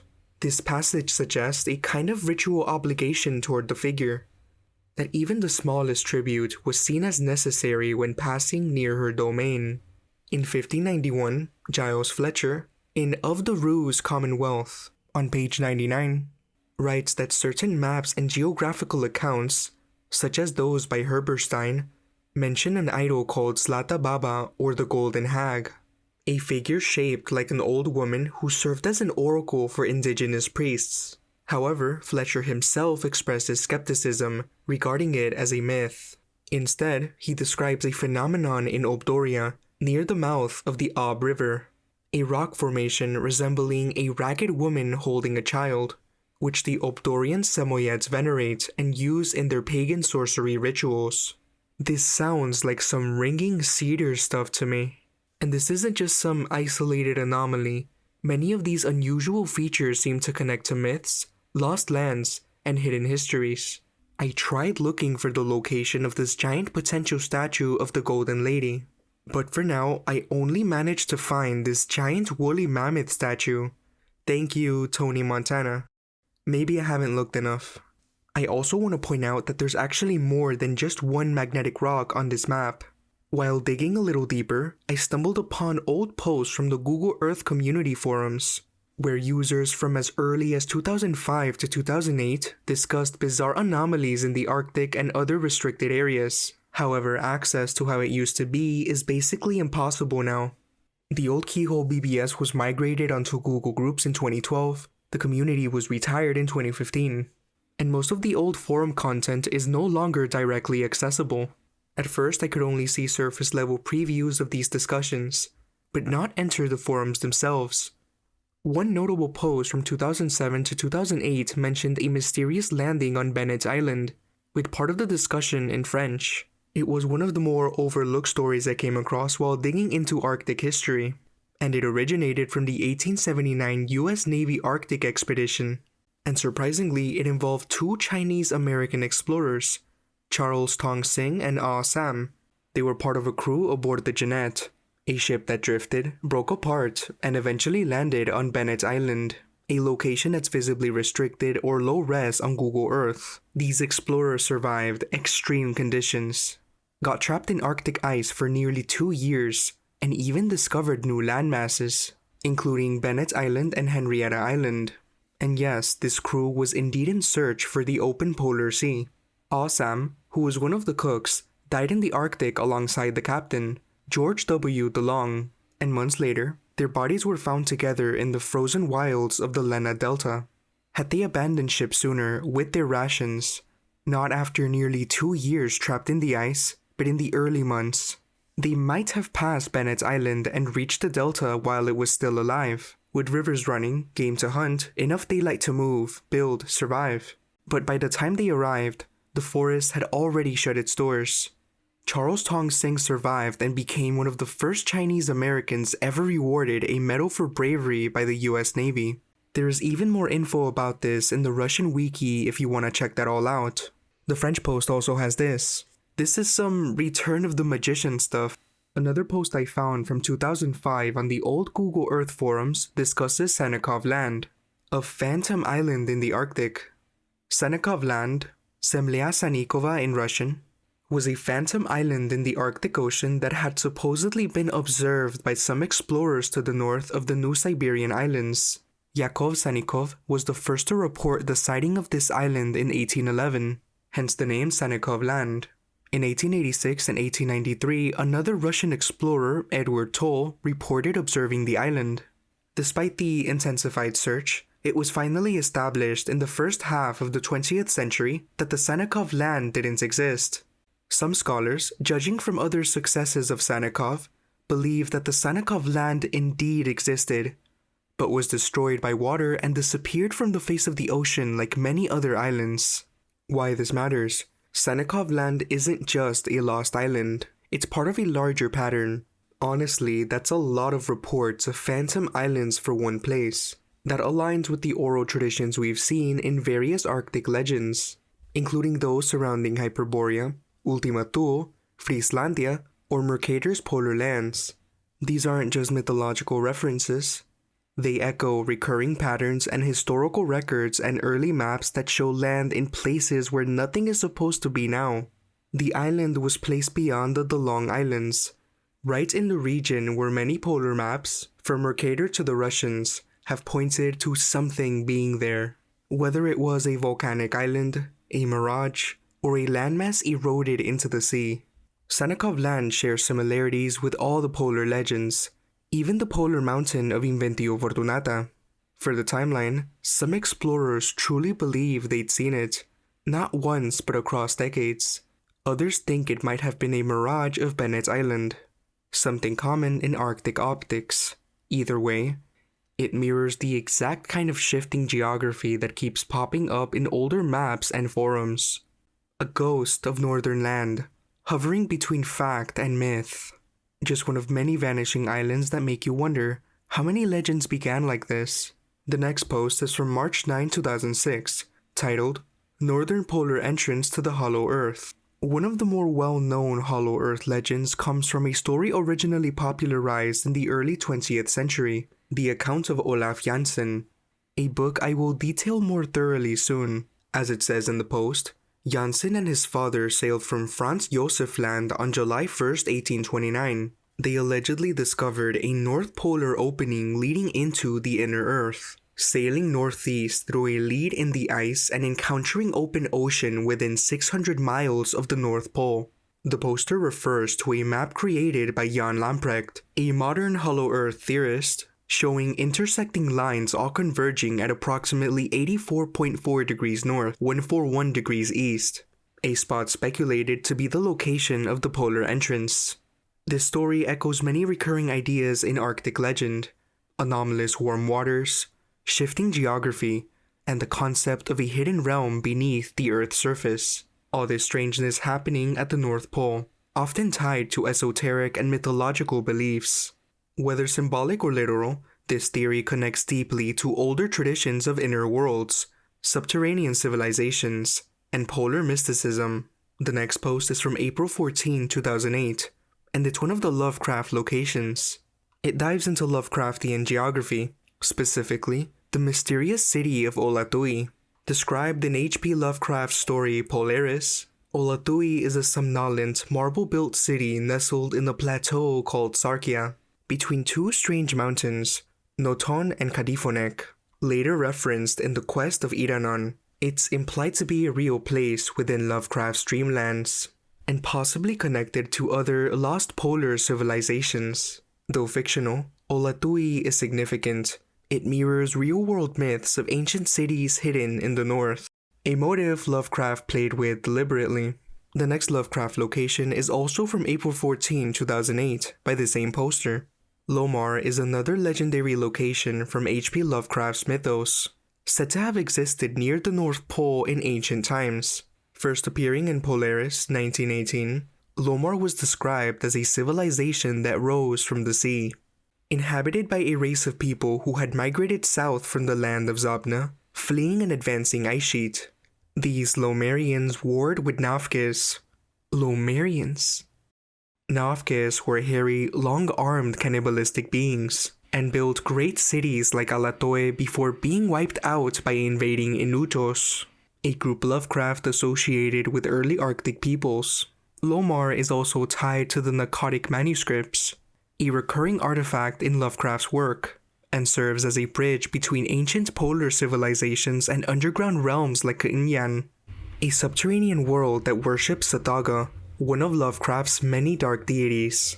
In mythic terms, Lomar serves as a symbolic stand-in for ideas like Hyperborea, old world cultures, or polar cataclysms that erased entire civilizations. While Lovecraft is fictional, It draws from older traditions and early 20th century esoteric ideas that continue to intrigue researchers, artists, and theorists today. For the next post, this is the very same expedition mentioned earlier, the doomed 1879 Jeannette expedition. I mentioned Charles Tong Sing and Ah Sam.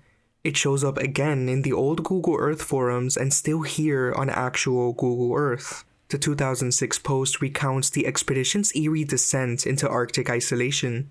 Quote, setting out from San Francisco on July 8, 1879, Captain George DeLong with a crew of 32 were prepared to log the Jeannette in Arctic ice and cross the North Pole. As they drifted north, the temperature dropped rapidly. For 21 months they drifted, hunting for polar bears and seals. 500 miles north of the coast of Siberia, the ship was crushed by pressure of the ice and sank. As the men set out across the ice pack, they began dying, one by one. On July 16, 1881, the Corwin set out from San Francisco to search for the lost Jeannette. Its crew included naturalist explorer John Muir, who became the first to explore local areas and collect plants in the high Arctic, Bering Sea, and Siberia. The tragedy of the DeLong expedition and the fate of the crew of the lost Jeannette did not unfold until months later. The news appeared in American papers in December 1881, about the time Muir came home, to a wife who broke down in tears. End quote. From History Illustrated, Cultural and Technological. Eventually, naturalist John Muir and the ship Corwin were sent to search for them.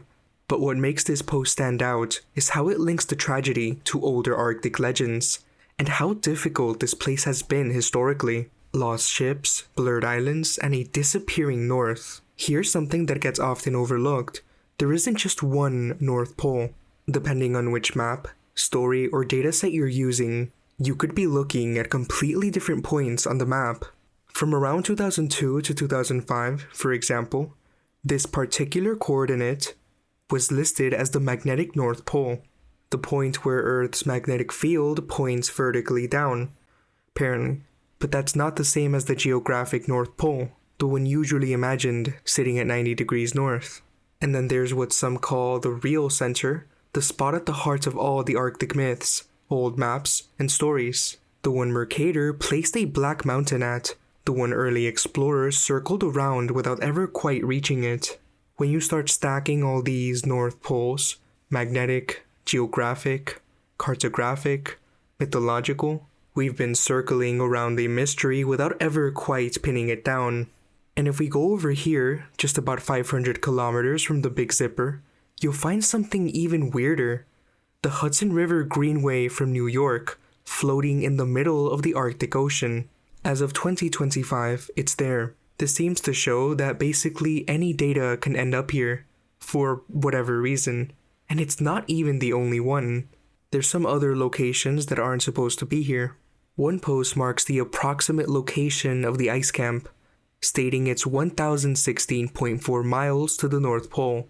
But when you check that location today, it's just water. Some other posts have said that the scar, the Big Zipper, is simply a glitch caused by the International Dateline, the IDL, which runs along the 180-degree meridian. One 2009 post placed a full-length explanation directly at the site of the anomaly, tying it to global time zone shifts and navigation errors. But there's a problem. The International Dateline is not a physical feature.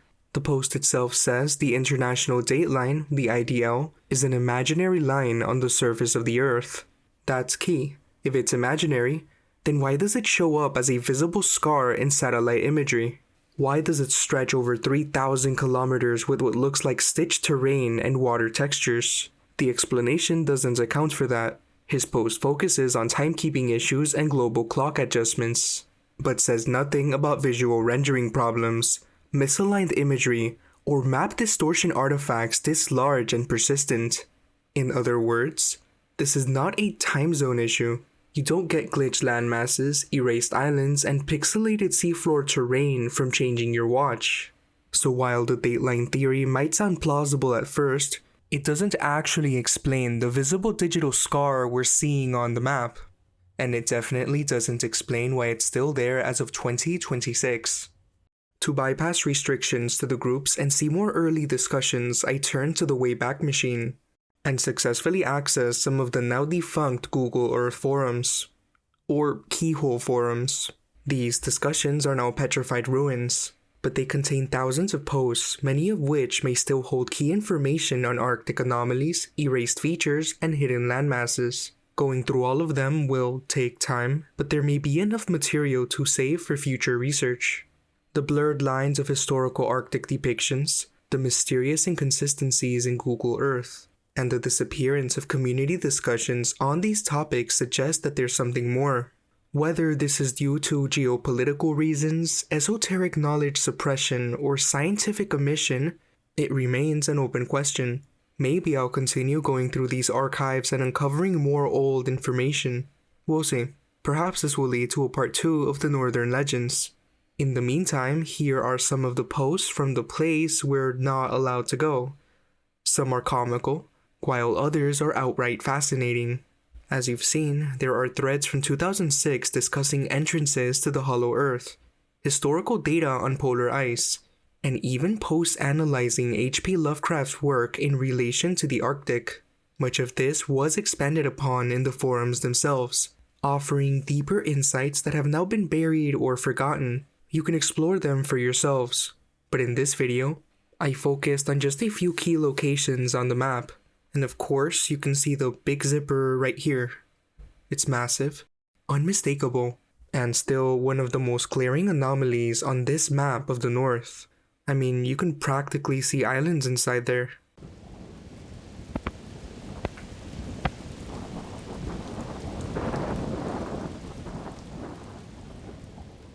As I've shown already, Northern mythology, especially the idea of an Arctic center, isn't just confined to forgotten maps and obscure cosmologies. With one of the more recent ones being Disney's Wicked, there is also Children Who Chase Lost Voices, The Dark Tower, Pirates of the Caribbean, and many more, as I've also shown images from Attack on Titan, which deserves its own attention. Speaking of anime, there's One Piece. I hinted of it in the intro. Yes, this is actually happening. I'm talking about One Piece. The pirate epic that's now one of the longest running anime and manga series of all time. You'd think it'd be all fun and adventure, but buried inside its world building are concepts. Many concepts.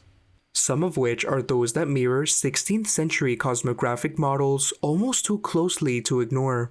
The moment comes in chapter 101, or episode 61, right before the crew ascends Reverse Mountain. Nami, the navigator, explains how ocean currents from 4 different seas all converge at one point, a kind of liquid crossroads. Here's the eerie parallel.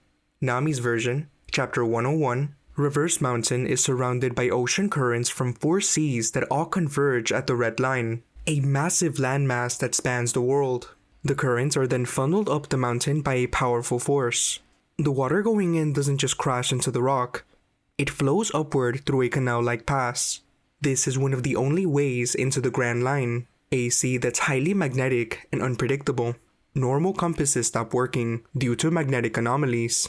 The 4 oceans literally converge at a kind of geographic portal, leading into a shifting, mysterious sea full of monsters and all the other crazy things that happen in the show. The mountain itself is said and shown to rise as high as the clouds, which matches Jacobus Noyen's Itinerarium and pages 57 to 58 of a letter dated 1577 from Mercator to John Dee during the King Arthur section. Nami also mentions that any current that misses the main canal and crashes into the red line will plummet into the depths, pulled down by the force of the sea. That means if a ship misses the entrance, it will be dragged down and churned at the bottom. This cycling water motion echoes ancient maps and accounts that describe the cyclical nature of polar waters, including the 6-hour suction and release cycles mentioned in medieval and early sources, the churning waters that minced ships and dragged whales alike. Rausch's Mercator Arctic map has 4 giant rivers, or indrawing seas, that flow inward from the edges of the Arctic into a central whirlpool surrounding a magnetic mountain, with the water supposedly rushing downward into the earth like a funnel, under the mountain. It's a bizarre piece of geography, but also strangely familiar, and Taylor's book dissects everything masterfully. One Piece takes this whole idea and flips it, literally. Instead of a whirlpool dragging the oceans down, Reverse Mountain sends them up, but the geometry is almost identical. 4 converging streams that come from 4 oceans that I'm signaling here. This one doesn't count as an entrance for any of the 4 oceans as it's not touching them and sucking them up the center. It's actually where the exit for all 4 is, leading to the starting point that the 4 oceans all fall into, a path into the Grand Line that started with a point of the North, East, West, and South Blue oceans, a central peak, a portal to somewhere else. And now that Season 2 of the live-action version is out, we'll get to see Chapter 101 again in higher quality, which will be cool to see how they tackle Reverse Mountain. It makes you wonder, how many of these creators knew what they were echoing? How many stories are quietly encoding old cosmologies? Not as metaphors, but as memories. How did Oda even think of this? I mean, any of this? And I know it goes much deeper than just this map thing. Did he research this? I can say the same thing about other mangakas. What else do they know? That could be a whole other horizon. And if that's the case, what else have we mistaken for pure fiction or imagination? In the 2016 Steven Spielberg movie, The BFG, Big Friendly Giant, a young orphan named Sophie is taken to Giant Country by a gentle, dream-catching giant. Unlike the others of his kind who are violent, dumb, and child-eating, the BFG is kind-hearted, snoss-cumber addicted, and has a conscience. He finds the idea of eating humans morally wrong and genuinely abhorrent.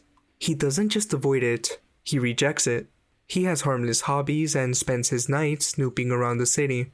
He specifically takes Sophie because she's perceptive enough to notice him. To protect the secret existence of giants, the BFG kidnaps her and takes her to Giant Country. Which sounds weird, but he's still a pretty wholesome guy. In the film, it's implied he's done this at least one time before with a boy, because of a red jacket Sophie finds, which she starts wearing inside out, and the other giants asking about the BFG's new pet. The remote land called Giant Country visually resembles a Greenland Iceland-like landscape with foggy cliffs and icy terrain. And as for the story, eventually Sophie and the BFG team up to stop the other giants, or brainstorm ideas to do so. There's a particular scene about 3/3 into the movie where the BFG is showing the royal court where he's from on a map in Buckingham Palace. He places his finger on the map on England. He then proceeds to hop it off somewhere literally off the map, off the table to somewhere north that isn't there, implying that Giant Country is in a northern region that these humans have no knowledge of, and thus no accurate maps of either. Going back to an earlier scene about 1/3 into the movie, when the BFG is talking to Sophie after saving her from the bad giants, Sophie tells the BFG that he shouldn't let the other giants bully him, to which he replies, "I lives with 9 bean-eating giants," bean meaning human, or in this case children, and 9 being a reference to the 9 realms seen in Norse mythology and other archetypes. They keep chatting and walking as he is clearly heading up a mountain until they physically reach the clouds, eventually reaching the central tree, Irminsul, Yggdrasil, etc., the portal to other realms, the magnetic center. The BFG says to Sophie, "We is here at last. You is in Dream Country now, Missy. I shared you a secret."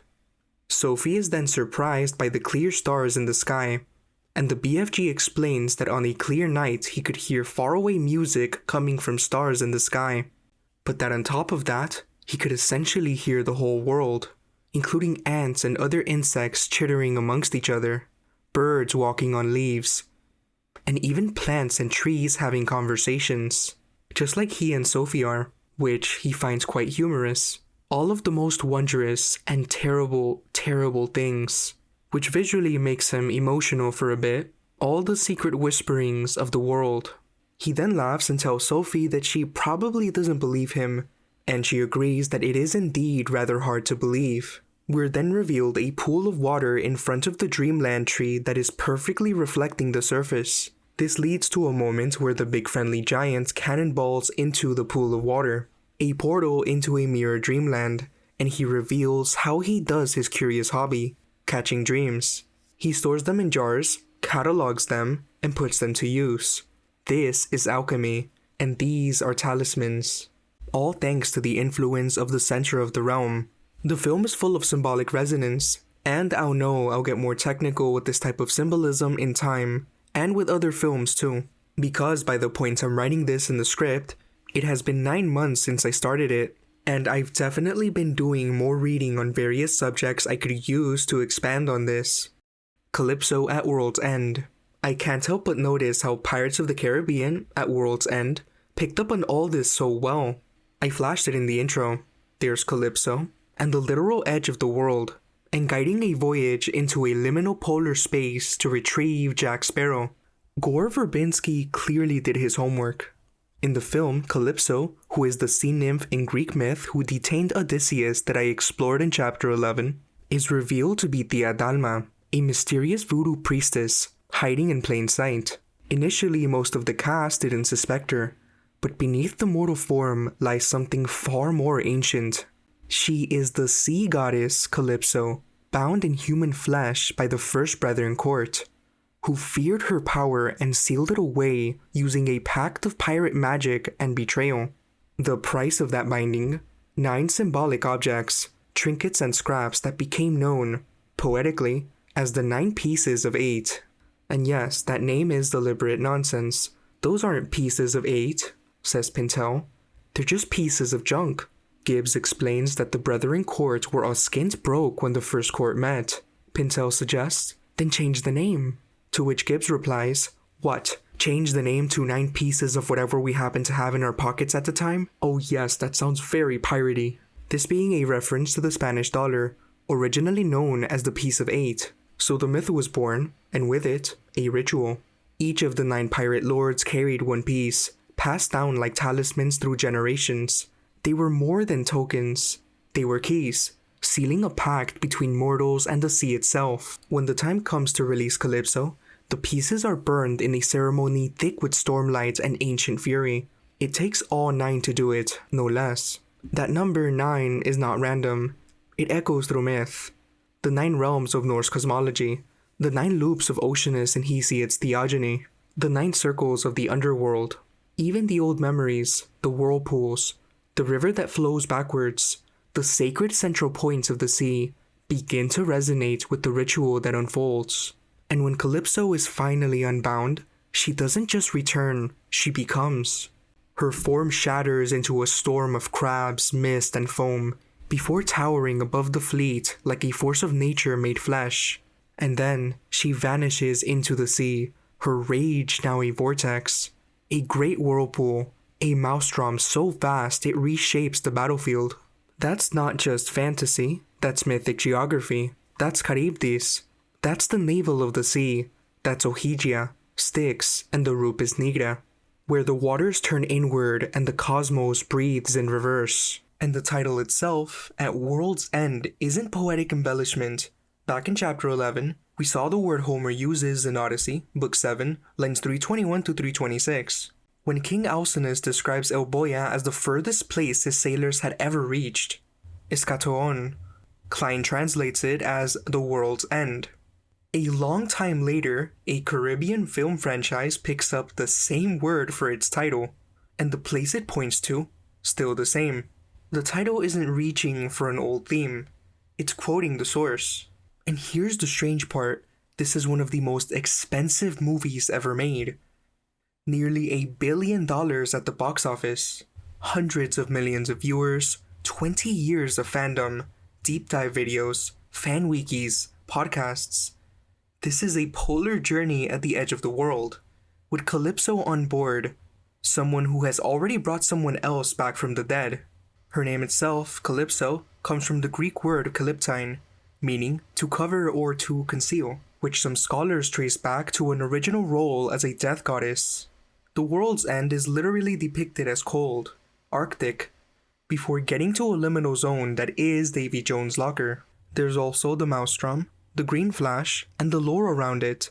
The soul crossing the threshold idea actually traces back to Jules Verne's 1882 novel Le Rayon Vert, The Green Ray or The Green Flash. Verne fabricated the ancient Scottish legend that gave the Green Flash its mystical weight. And there is a mystique to Verne himself, a sense he knew a little too much for his time. Or maybe that's just how it looks in retrospect. The old world. Either way, he keeps surfacing in this presentation, especially around the Maelstrom, as if we're not just tracing the convergence of ancient sources, but the steps of the writers who carried it forward. The title is straight from Homer's mouth. All on screen. All of it for 2 decades. And the discussions you'll find, they argue whether the Calypso subplot was necessary. They analyze the philosophy of freedom. They explain the love story, the deeper convergence, the Odyssey, the Polar Realm, Adam of Bremen, Pythias. The word eschaton isn't there. Not in writer interviews. Not in the deepest fan analysis. Whoever made this film either knew or stumbled onto something the audience was never given the framework to see. The film whispered, but the crowd didn't seem to catch it. We just did, even if it's just the tip of the iceberg.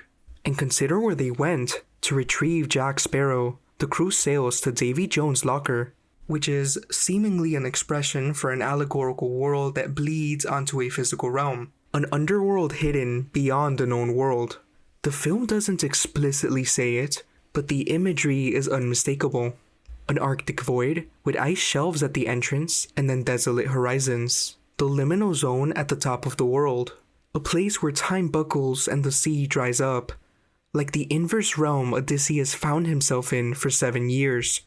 Ogygia, where he was held by the sea goddess Calypso. Like the reversed cosmos of Apsu and Tiamat before the world began. The map they use is the Maukun map, a swirling allegorical chart from the east, said to not guide through fixed points, but through fate, chance, and the supernatural. Within the movie, it was originally compiled by 4 mystic explorers and gifted to the navigator Wu Ling. The map leads to impossible places, the farthest gate, the fountain of youth, and the realm beyond death. Its rings turn like a cosmic clock, revealing routes aligned with celestial bodies, ancient riddles, and dreamlike coordinates.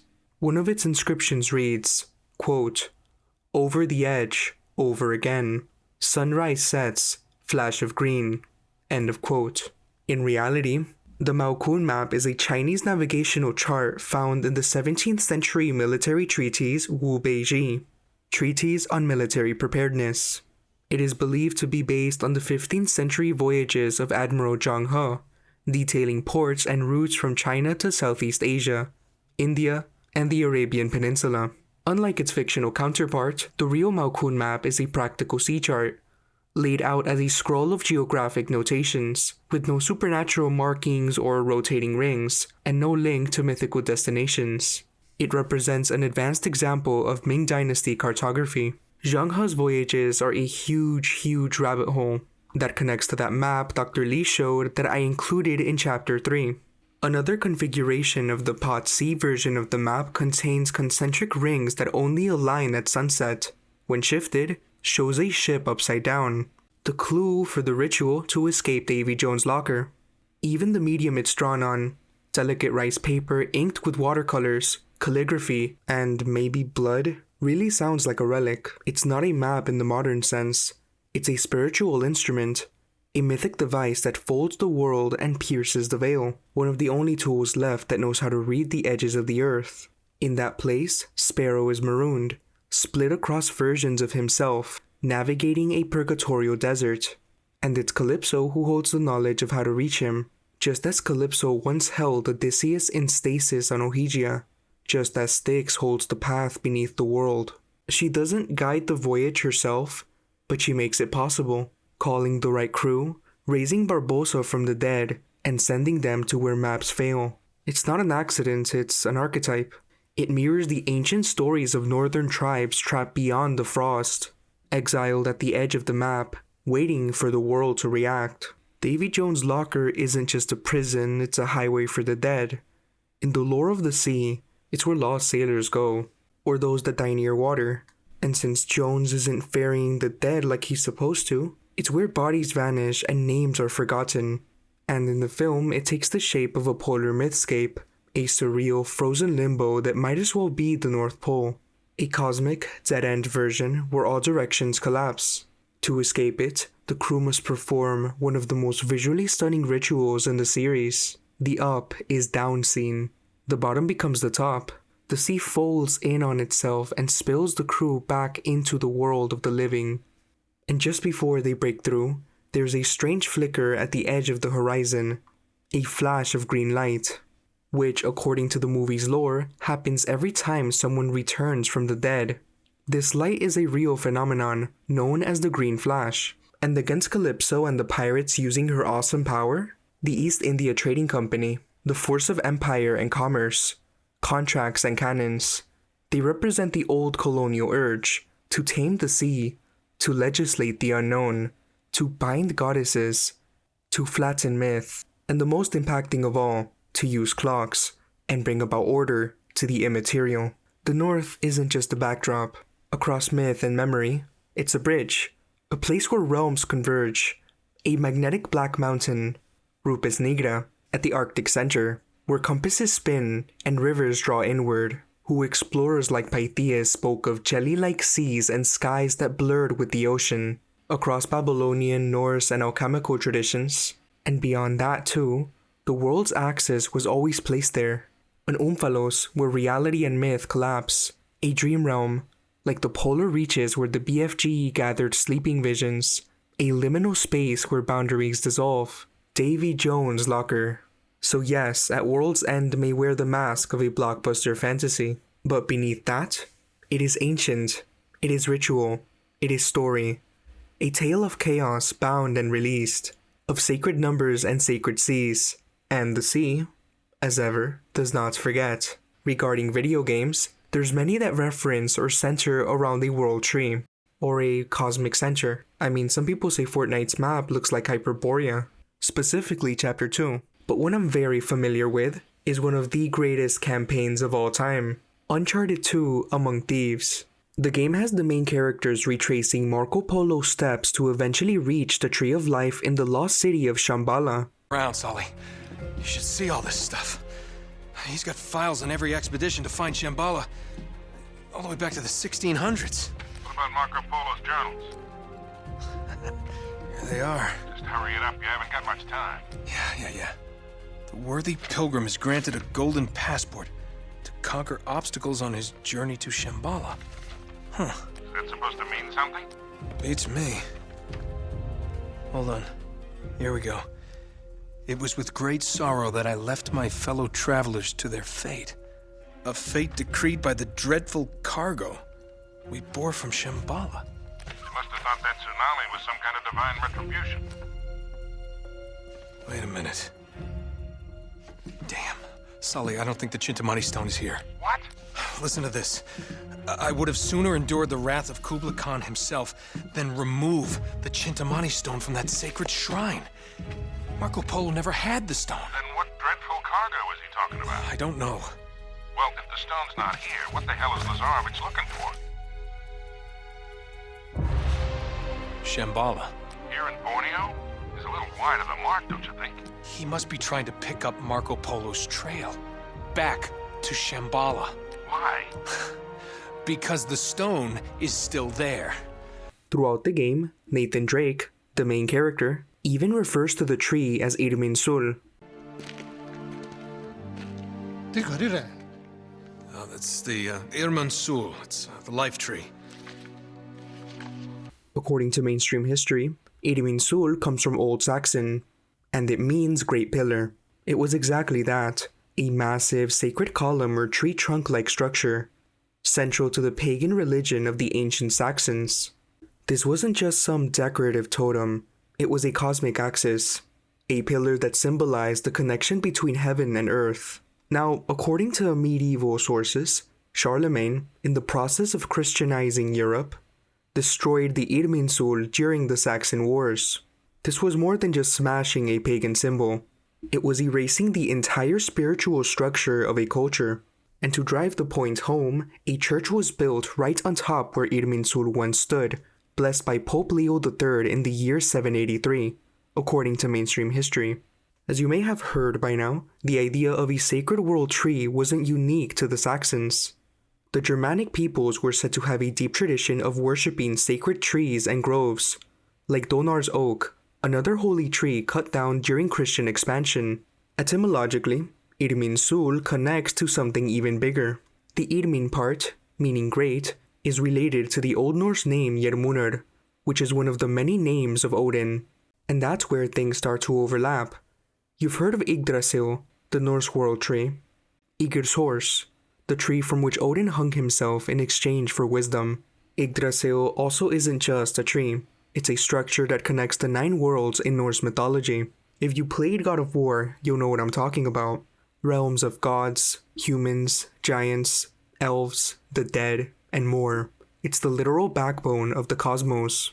Some scholars, including 19th century heavyweights like Jacob Grimm, and yes, this is one of the brothers Grimm, believed Irminsul and Yggdrasil weren't just similar, but were versions of the same cosmic idea. Grimm pointed out Norse terms like Jörmungrund, meaning great ground, basically the earth itself, and Jormungandr, the great serpent that circles the world, known as the Midgard serpent.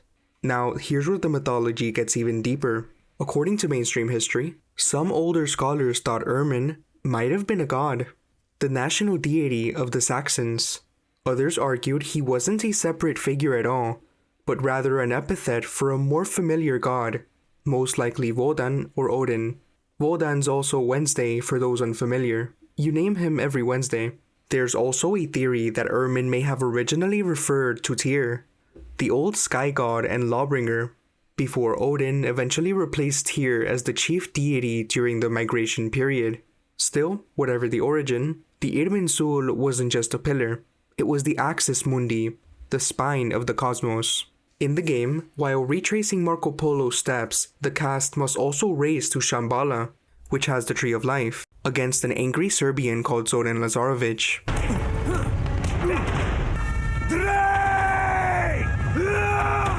Interestingly, the final part of the game takes place in Tibet, with Shambhala being through a secret entrance inside the mountains.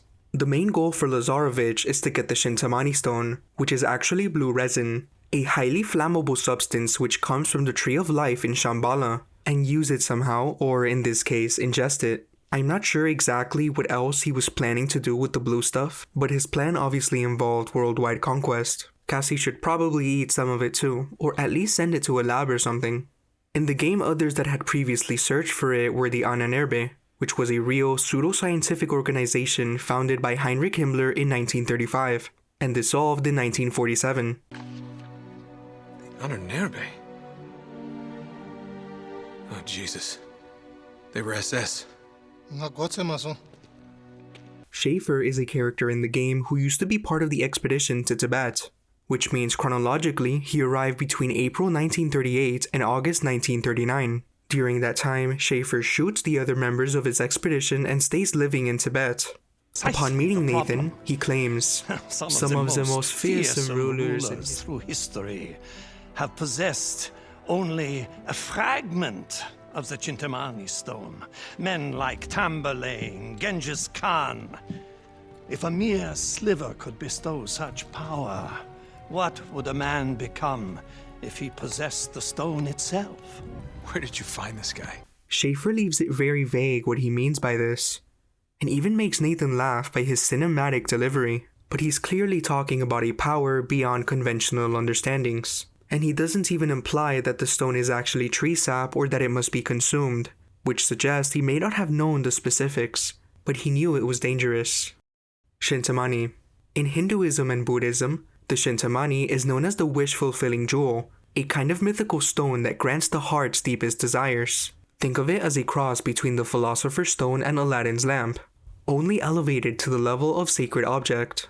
In Sanskrit, Shintamani literally translates to the gem that fulfills thought, like it can manifest whatever you imagine. It shows up in multiple traditions under different names. In Chinese, it's called Rui Baoju. In Japanese, it's Nyoi Hoju. And in Tibetan, it's Yichin Norbu. In Hindu stories, the stone is often associated with Vishnu or Ganesha, and sometimes appears on the forehead of Nagas or divine beasts.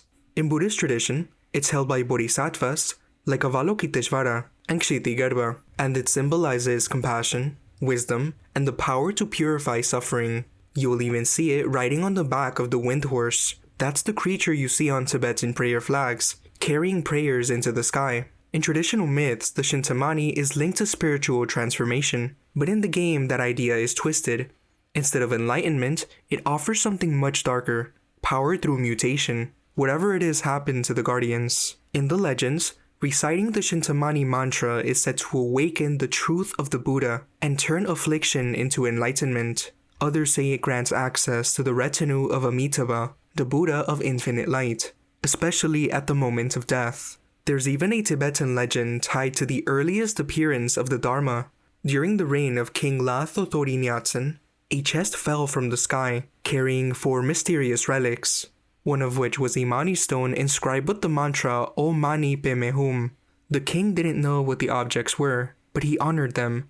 Years later, 2 strangers appeared and explained their purpose, saying they were gifts that would eventually bring Buddhism to Tibet.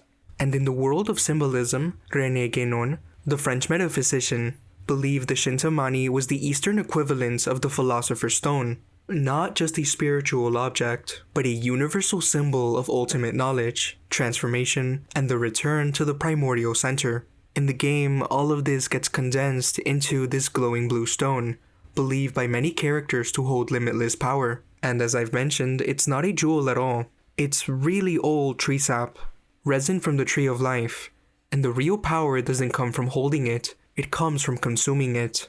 So when Schaefer warns Drake that even the most fearsome rulers in history had only a fragment of the stone, and that possessing the whole thing could change a man entirely, he wasn't wrong. But he left some info out. The Shintamani stone is not a symbol of wealth or power. It's a metaphysical accelerant, one that blurs the line between man and God, between life and mutation. In the game, the Tree of Life is deep inside Shambhala. Surrounded by gold-drenched ruins and tropical overgrowth, lies a massive ancient tree, and it's more contagious. Let's look at the source of the blue resin and its lore and implications. A glowing viscous sap with almost godlike properties. And while the stories the characters here might call it life-giving, the truth is more brutal. The tree doesn't offer enlightenment, it offers dominance, at a price. Nathan eventually realizes that the living tree, its roots sunk deep into the city, pumping this supernatural substance through every cracked stone and overgrown temple wall. And this stuff is dangerous, obviously, it seems to have ruined the city. And when Lazarevich drinks directly from the pool under the tree, it doesn't just heal him, it turns him into something nearly unkillable. His wounds and scars close instantly.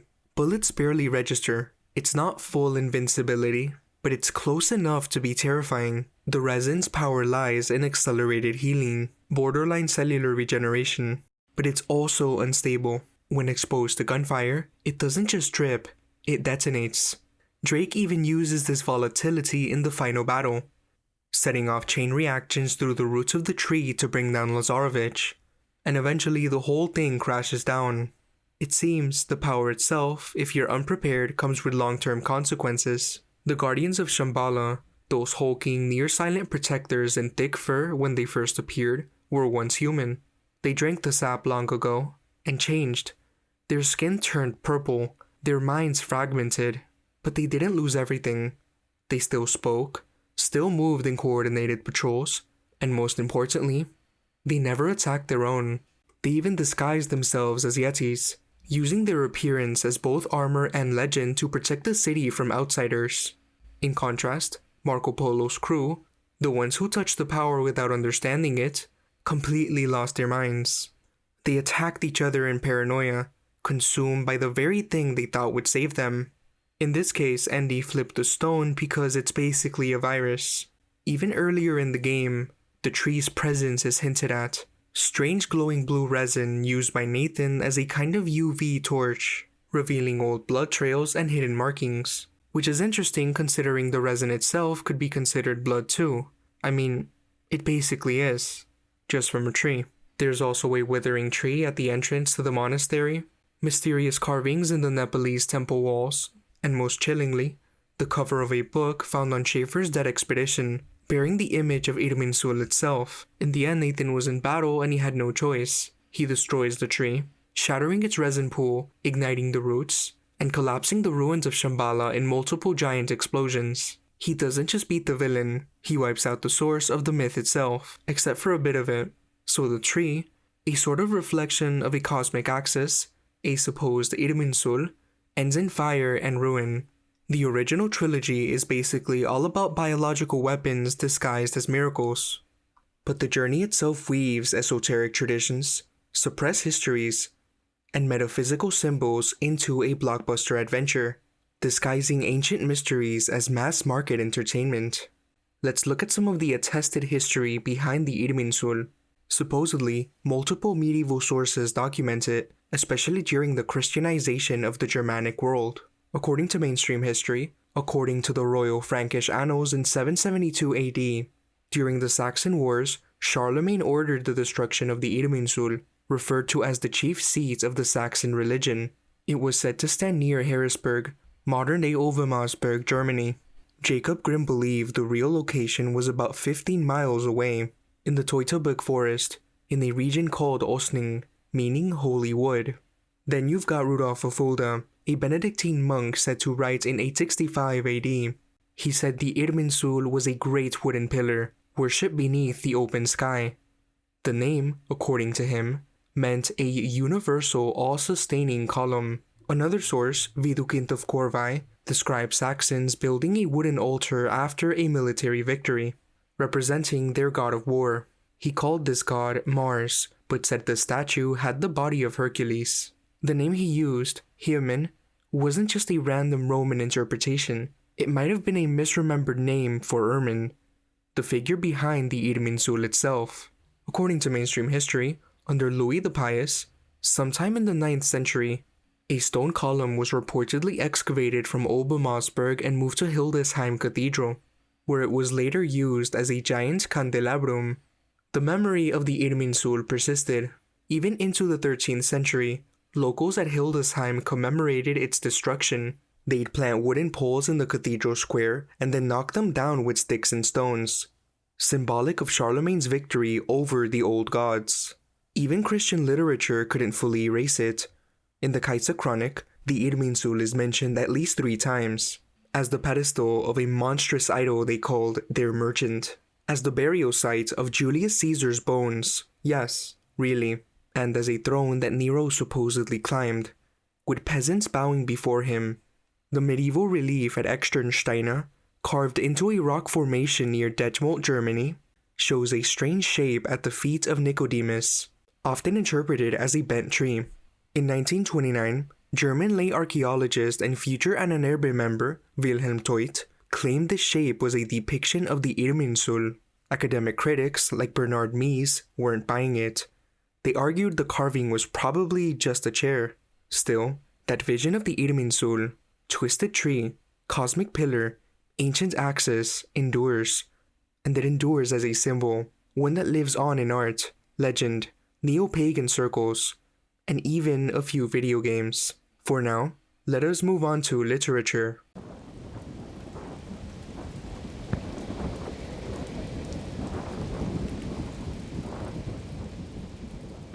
Quote, I regret that my narrative, proved and demonstrated as it will be, must unsettle scientific theories and make it necessary to reconstruct some of our school books. But while this will result in temporary inconvenience and shake the faith of some in the dicta of science, upon the whole the benefit will far exceed the injury.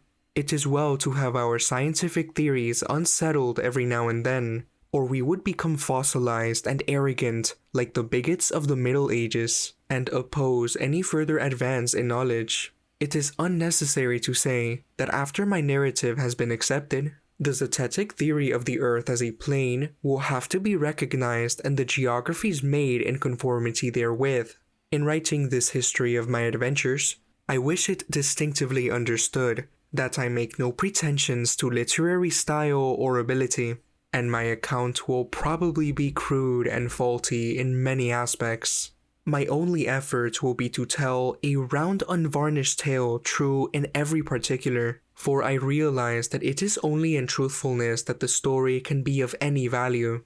End of quote. That isn't from some obscure blog, it's from the Iron Republic, from Chapter 1, a strange serialized story published in Florida Magazine in 1902, written by Richard Jameson Morgan, a Florida-based minister, inventor, and newspapermen. And in the story, he doesn't present it as fiction, he recounts what happened. A journey beyond the Antarctic ice wall, and the discovery of an astonishingly advanced hidden society. And yes, this is framed as Antarctica, not some northern realm, but bear with me because this is another one of those old world echoes. Take this moment for example. Quote, "When we reached our destination and the train stopped, the doors were open for the first time since we started. And descending, we found ourselves in a large vaulted room surrounded by all the bustle incident to a great and prosperous city. Professor Morris called the carriage, and parting from President Wilkes, who cordially invited me to call on him at the executive department, we took our seats and were driven, or propelled rather, through wide tree-bordered streets to the professor's home in the suburbs. Being but a dull, practical clod, language fails me to describe the feelings and impressions of that hour. The streets were brilliantly lighted and were filled with gaily dressed people. There was not a horse to be seen, all of the conveyances being self-propelling. The room in which I was ushered was warmed by electricity, but that cheerful glow which the sight of a ruddy fire imparts was obtained by having an open grate piled with unconsumable faggots that blazed white and red when the current was turned on. A transmitter pulled out a stop, whereupon in tones sweet and rich, but soft and low, the most beautiful orchestral music seemed to float in and fill the room." End of quote. From pages 27 to 28 of the Iron Republic PDF. Electric vehicles, heated homes with visual firelight, wireless music systems, clean quiet streets, all described casually in 1902. And what's more, in one version of the story, there's even a real photograph included. The ship Wanderer, the vessel that supposedly made the journey, shown docked in Tampa. It caught me off guard. The narrative doesn't feel like fiction, not the way sci-fi usually does. Instead, it reminded me of Jules Verne, who decades earlier envisioned submarines, high-powered cannons, and undersea cities, much of which later came to pass. But while Verne's work was often shelved as playful or fantastical, it too can feel like something more, like an echo, a glimpse of technologies and ideas that shouldn't have existed yet, but somehow did.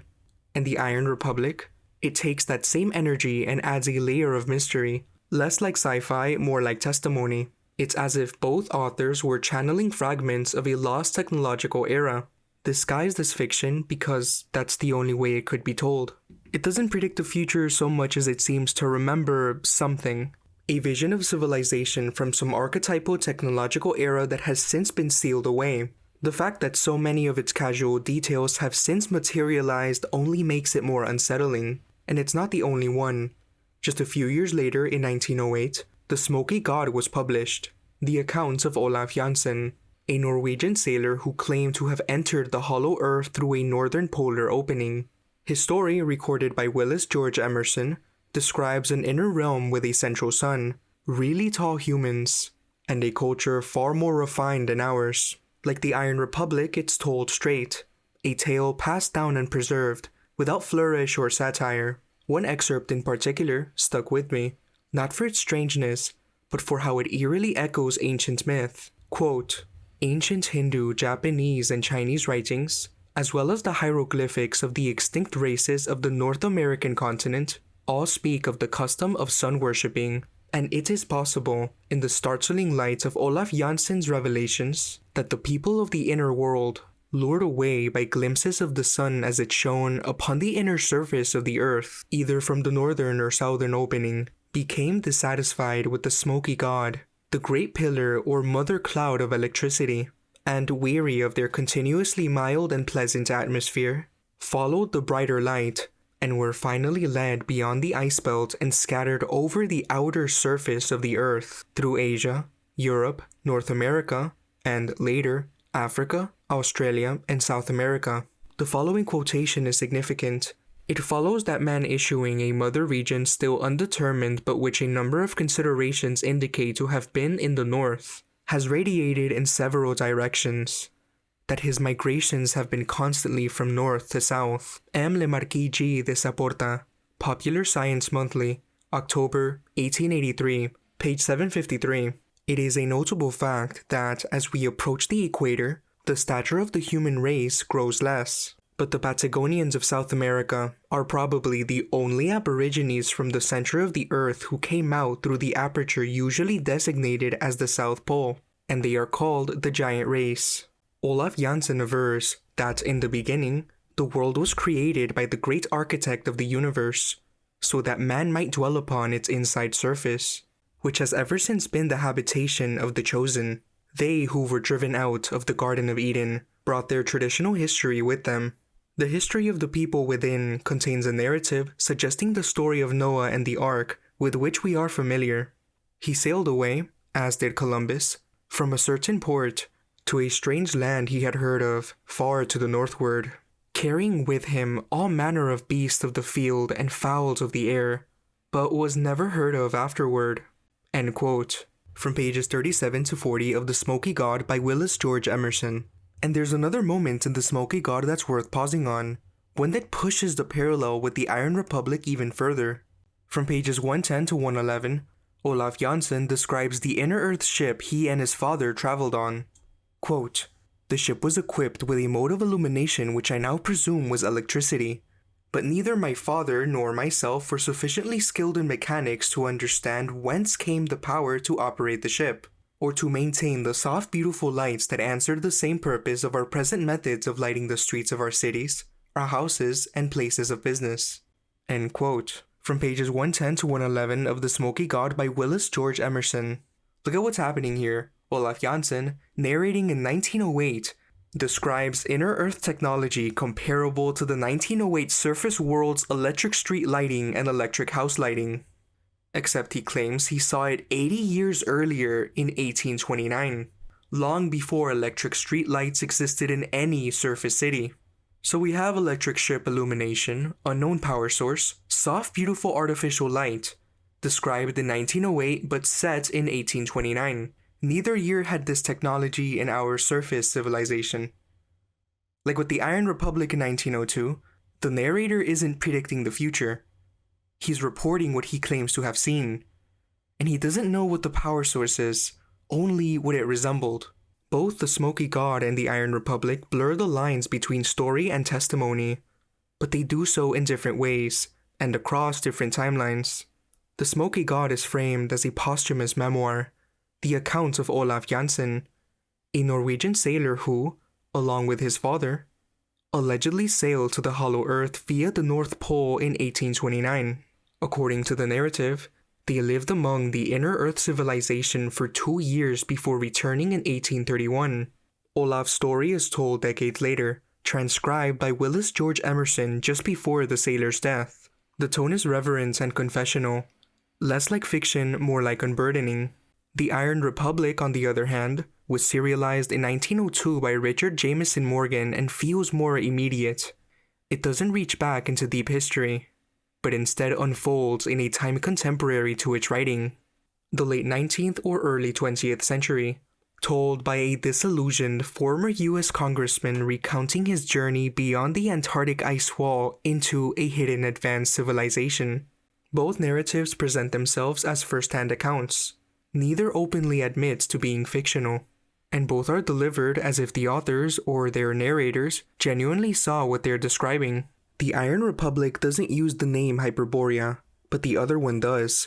On page 14, where Plato is quoted, quote, "It may be that the true home of Apollo was not at Delphi, but in that older earth center of which Plato speaks, where he says, Apollo's real home was among the Hyperboreans, in a land of perpetual life, where mythology tells us 2 doves flying from the 2 opposite ends of the world met in this fair region, the home of Apollo.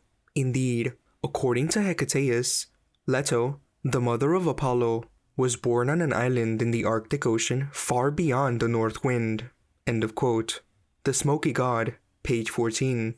The Smoky God, with its hidden northern realm bathed in perpetual light, and populated by towering enlightened beings, feels less like a parallel and more like a direct descendant of that ancient polar paradise. Its tone is reverent, its geography uncanny, and its cosmology familiar.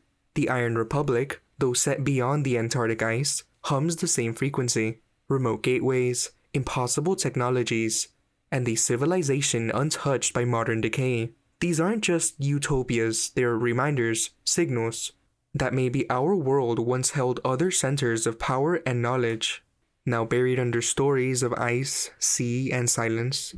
Maybe, just maybe, the old maps weren't wrong, just redacted.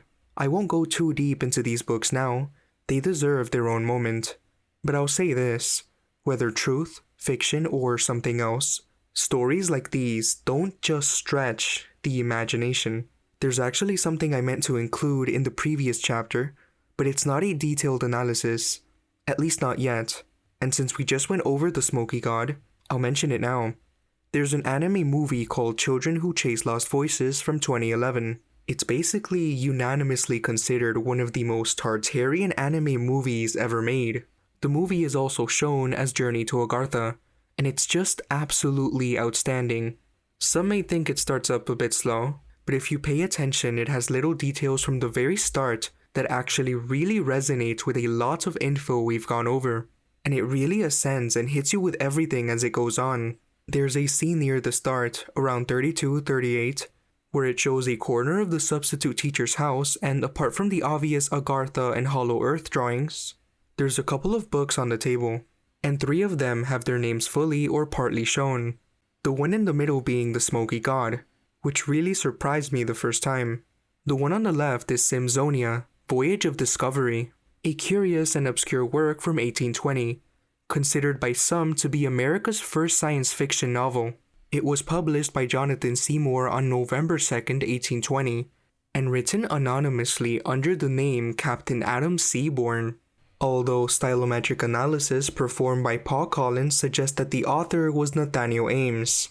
The book follows a secret expedition to the South Pole, and ultimately through the opening to the Hollow Earth. Openings in the north, openings in the south, we get openings to both sides in stories. Driven by the desire to confirm the theory of a Hollow Earth, first advanced by Captain John Cleve Sims, who was a real military officer, trader, and lecturer, mind you, which makes this whole thing even stranger, but more on him later. Captain Seaborn resolves to lead an expedition not merely across the seas, but into the very body of the world itself. Publicly, the voyage is presented as an ordinary sealing expedition to the South Seas, a convenient pretext masking its true ambition. The journey is nearly outdone by mutiny, but Seaborn asserts his authority and restores order. Soon after, the expedition makes landfall at the South Pole, an achievement no less improbable than the theory that brought them there.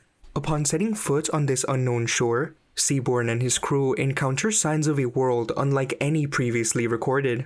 Enormous bones and tracks indicating animals large enough to be mammoths, along with the skeletal remains of a whale-like creature stranded far from any known ocean. Surrounded by fertile land and abundant life where none should exist, Seaborn recognizes the magnitude of the discovery. Yet, even this astonishing environment seems secondary and weighed against the greater revelation that now lies before him. The prospect that the Earth itself opens inward, concealing a hidden interior yet to be reached. To commemorate their claim, Seaborn orders his blacksmith to fashion a copper engraving modeled after a $100 bill, a symbolic marker of possession and intent. The engraving is buried at the site, and a great stone is rolled atop it to seal the act. Into the stone are carved the words, Seaborn's Land, AD 1817. With this inscription, Seaborn does not merely claim territory. He declares a threshold crossed, one between the known world and whatever lies beyond it. Page 72 to 74 of the book says, quote, "Having thus prepared for the safety and comfort of my people, I gave Mr. Bonetto written instructions how to proceed in all imaginable cases, but especially cautioned him against going on to the mainland, lest he should be destroyed by the mammoth animal. Aware that there was a possibility that I might miscarry and never get back to this place, I devoted a day to the performance of a necessary duty to my country, namely, taking possession of the country I had discovered. In the name and on behalf of the people of the United States of America, I first drew up a manifesto setting forth that I, Adam Seaborn, Mariner, a citizen of the United States of America, did, on the 5th day of November, Anno Domini 1817, foresee and discover this southern continent. a part of which was between 78 degrees and 84 degrees south latitude, and stretching to the north, west, south, east, and southwest, beyond my knowledge, which land having never before seen by any civilized people, and having been occupied for the full term of 18 days by citizens of the said United States, whether it should prove to be in possession of any other people or not, provided they were not Christians, was and of right ought to be the sole property of the said people of the United States, by right of discovery and occupancy, according to the usages of Christian nations. End of quote. From page 72 to 74 of Simsonia, Voyage of Discovery by pseudonym Captain Adam Seaborn. As Seaborn and his company advance along the northern coast, the world begins to betray its familiar order. The sky bends inward. The firmament turns upon itself. Stars once fixed in their courses shift position, rearranging into patterns unknown. In that distorting moment, the crew understands the impossible truth. They have crossed beyond the surface of the earth and now stand within it, at the world's hidden center.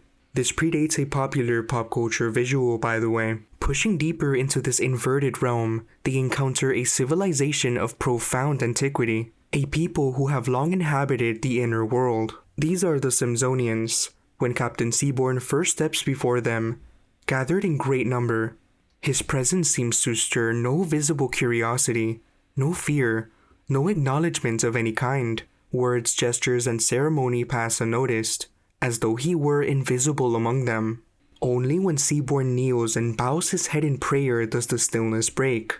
The Simsonians erupt in joy, not because they recognize his creed, but because they recognize the gesture. In that moment, communion is established, not through language or doctrine, but through a shared reverence for the divine. And from that act alone, true exchange begins. Someone should fix the wiki. At no point does it say in the book that they cheer specifically because he's a Christian. From pages 107 to 108, quote, "Seeing him still in doubt whether it was a mortal or a goblin that stood before him, I bethought me to show him that I had some sense of a supreme being. I therefore fell on my knees, with my hands and eyes upraised to heaven, in the attitude of prayer. This was distinctively understood. It produced a shout of joy, which was followed by the immediate prostration of the whole party, who seemed absorbed in devotion for a few minutes. They then rose, and the one who had first advanced came towards me. I stood still to receive him, and as he walked up close to me, I extended my hand to ascertain if a thing so fair were tangible. He put out his hand and seized mine with a grip that made me start, but instantly let it rest upon me." End of quote. From page 107 to 108 of Simsonia, Voyage of Discovery by pseudonym Captain Adam Seaborn. Though speeches at first impossible, the Simsonians demonstrate an astonishing capacity for learning, acquiring the English tongue with unnatural speed. They possess no weapons and show no comprehension of certain sciences taken for granted on the surface, such as optics or lenses. Yet in other domains, their mastery is unmistakable. In the art of flight, most notably, their understanding exceeds anything known to the outer world. In form, the Simsonians are slight, small, delicate, almost fragile in appearance. Yet they possess immense physical strength far beyond their stature. Their skin is pale to the point of translucence, lending them an ethereal quality, as though light itself passes through them, rather than merely reflecting upon the surface. They are not primitive, nor are they fallen. They are simply other, shaped by a world beneath our own, governed by laws older than memory.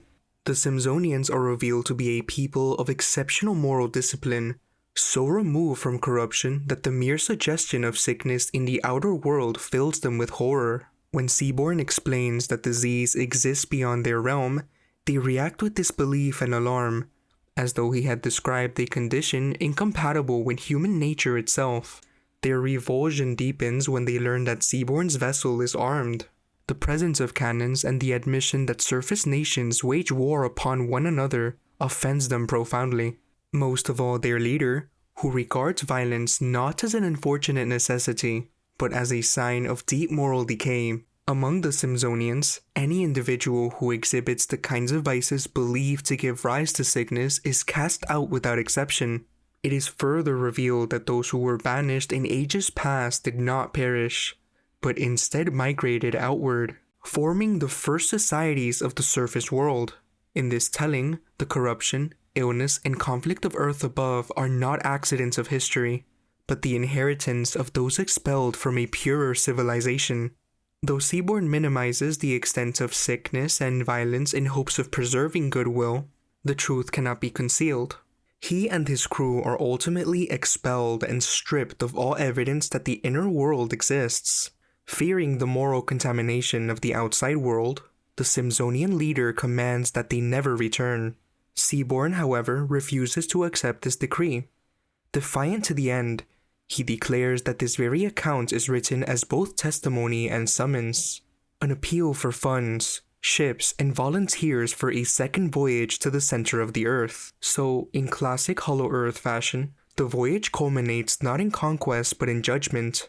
The inner world is revealed as a realm of order, health, and restraint, inhabited by the Simsonians, pale, peaceful, and untouched by the violence of the surface. Their banishment of Seaborn's expedition is not an act of hostility, but a final safeguard, a refusal to allow the corruption of the outer world to take root below.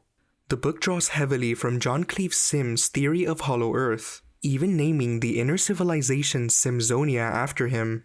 It mixes genuine scientific curiosity of the time with deep moral satire of colonialism and American exceptionalism, though wrapped in a dry nautical tone. Critics of the time dismissed it as dull, but modern readers see it as a hidden gem, not just speculative fiction, but a political mirror. What makes this book's presence in Children Who Chase Lost Voices so fascinating is the direct link it draws to Agartha-like worlds, subterranean realms of peace, purity, and ancient knowledge, but accessible only through portals guarded by moral gatekeeping. Just like in the anime, Simsonia warns that contact between worlds can corrupt, and perhaps some doors should remain shut, or perhaps not. And the book on the right starts with Theoretische, which means theoretical in German, but the rest of the title is cut off. The middle letters of the second word that completes the title look like ma or moon to me, but I couldn't get any results. It wasn't until I typed Theoretische Agartha, just to follow the vibration, and that's when I stumbled onto something real. A 1965 book titled Theoretische Strömungsschläge. I searched for an edition I could read, and found out that the author's full name is Carl Wiecott, and it turns out this is a dense academic textbook on fluid dynamics, the science of how liquids and gases move, written for physicists, engineers, and mathematicians. It goes deep into things like boundary layer theory, turbulence, aerodynamics, and hydrodynamics, all of which are essential for understanding how ships, planes, and fluid flows behave, especially when moving through confined spaces like pipes or tunnels. The first 5 seconds I spent looking at this book, I thought I found a way to open Steins Gate. Now, is this the exact book being referenced in the movie? I can't say for sure, but if it is, it actually fits shockingly well. Why? Because Children Who Chase Lost Voices is fundamentally about flow. The flow of time, of memory, of souls, and of journeys between realms. It's about traveling through boundaries, surface and underworld, life and death, grief and healing. And at the core of Strömungsschläge, fluid dynamics, is the study of how things move through invisible, powerful mediums. You can't see a magnetic field or pressure differential, or for some, a spiritual threshold, but their forces guide everything, which resonates a lot with some things I've been looking into lately. What's more, many fringe or esoteric theories about Agartha, hollow tunnels, and hidden subterranean civilizations reference things like energy flows, underground rivers, polar vortexes, and even fluid-like behavior of something. So whether this book was placed there as a literal reference or as an artistic cipher, it does line up. It may suggest that access to these hidden realms might not just be myth or magic, but part of a lost physics, a hidden science of motion, energy, and transformation. Either way, if this isn't the book, and someone out there knows what German title actually appears in this scene, please drop it in the comments. If I expand on this further down the line, you'll be part of the journey too. Returning to Raymond Bernard's Hollow Earth book that I mentioned previously, it's a book about Admiral Byrd's supposed discovery of vast new lands at the poles. and about the idea that our world has huge openings leading into an interior world. Like Simsonia, Bernard paints Byrd as a kind of modern Columbus whose polar flights cross not over ice caps but into enormous concavities opening into the Earth itself. And as is a lot of things involving Admiral Byrd, it seems to me like some toroidal bubble of information, with a splash of heightened excitement in a cornucopia, inspired by public mystery surrounding the North Pole and New Age ideals. The Byrd material, the polar mysteries, the saucer craze, all these things were already circulating in pulp magazines and fringe circles in the 40s and 60s. Bernard inflated them into a coherent system, or at least what looked like one. That bubble effect is how these ideas grow, each piece reinforcing the others, regardless of whether they make historical sense. It's a feedback loop, not the same as spotting long-term symbolic patterns across centuries, which is what we've been doing. Instead of chasing every bubble, we've been tracing the arc, from Pythias and Strabo to Pliny, Eratosthenes and Da Costa, from Homer and Pindar to the Hyperborean legends, from Mercator's polar maps to Adam of Bremen, Herzog Ernst and the medieval chronicles. The question shifts, not why these stories sound similar, but how and when those patterns echo through time, and what they meant in each retelling. In other words, a through line that predates Bernard's mid-20th century synthesis and remix by millennia.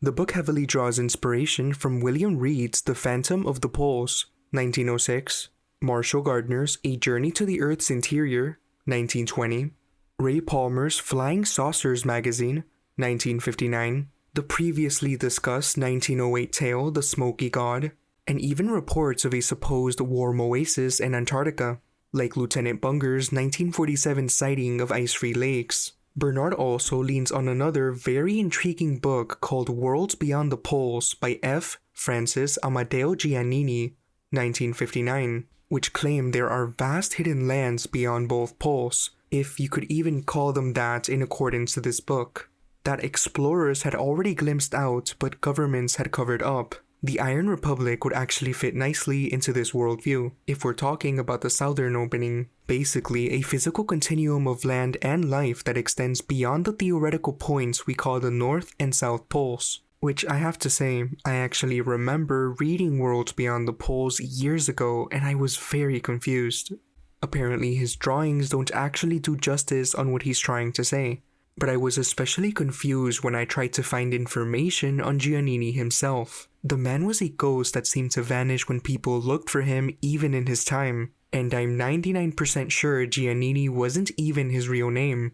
It's almost too similar to someone else who was active around the same time, the high-profile Italian-American banker Amadeo Pietro Giannini, aka A.P. Giannini. What's even stranger is that Francis actually credits and dedicates the book to A.P. Giannini, even though apparently A.P. refused to support him. Going back to Raymond Bernard, Bernard himself, the author of The Hollow Earth, the greatest geographical discovery in history, made by Admiral Richard E. Byrd in the mysterious land beyond the poles.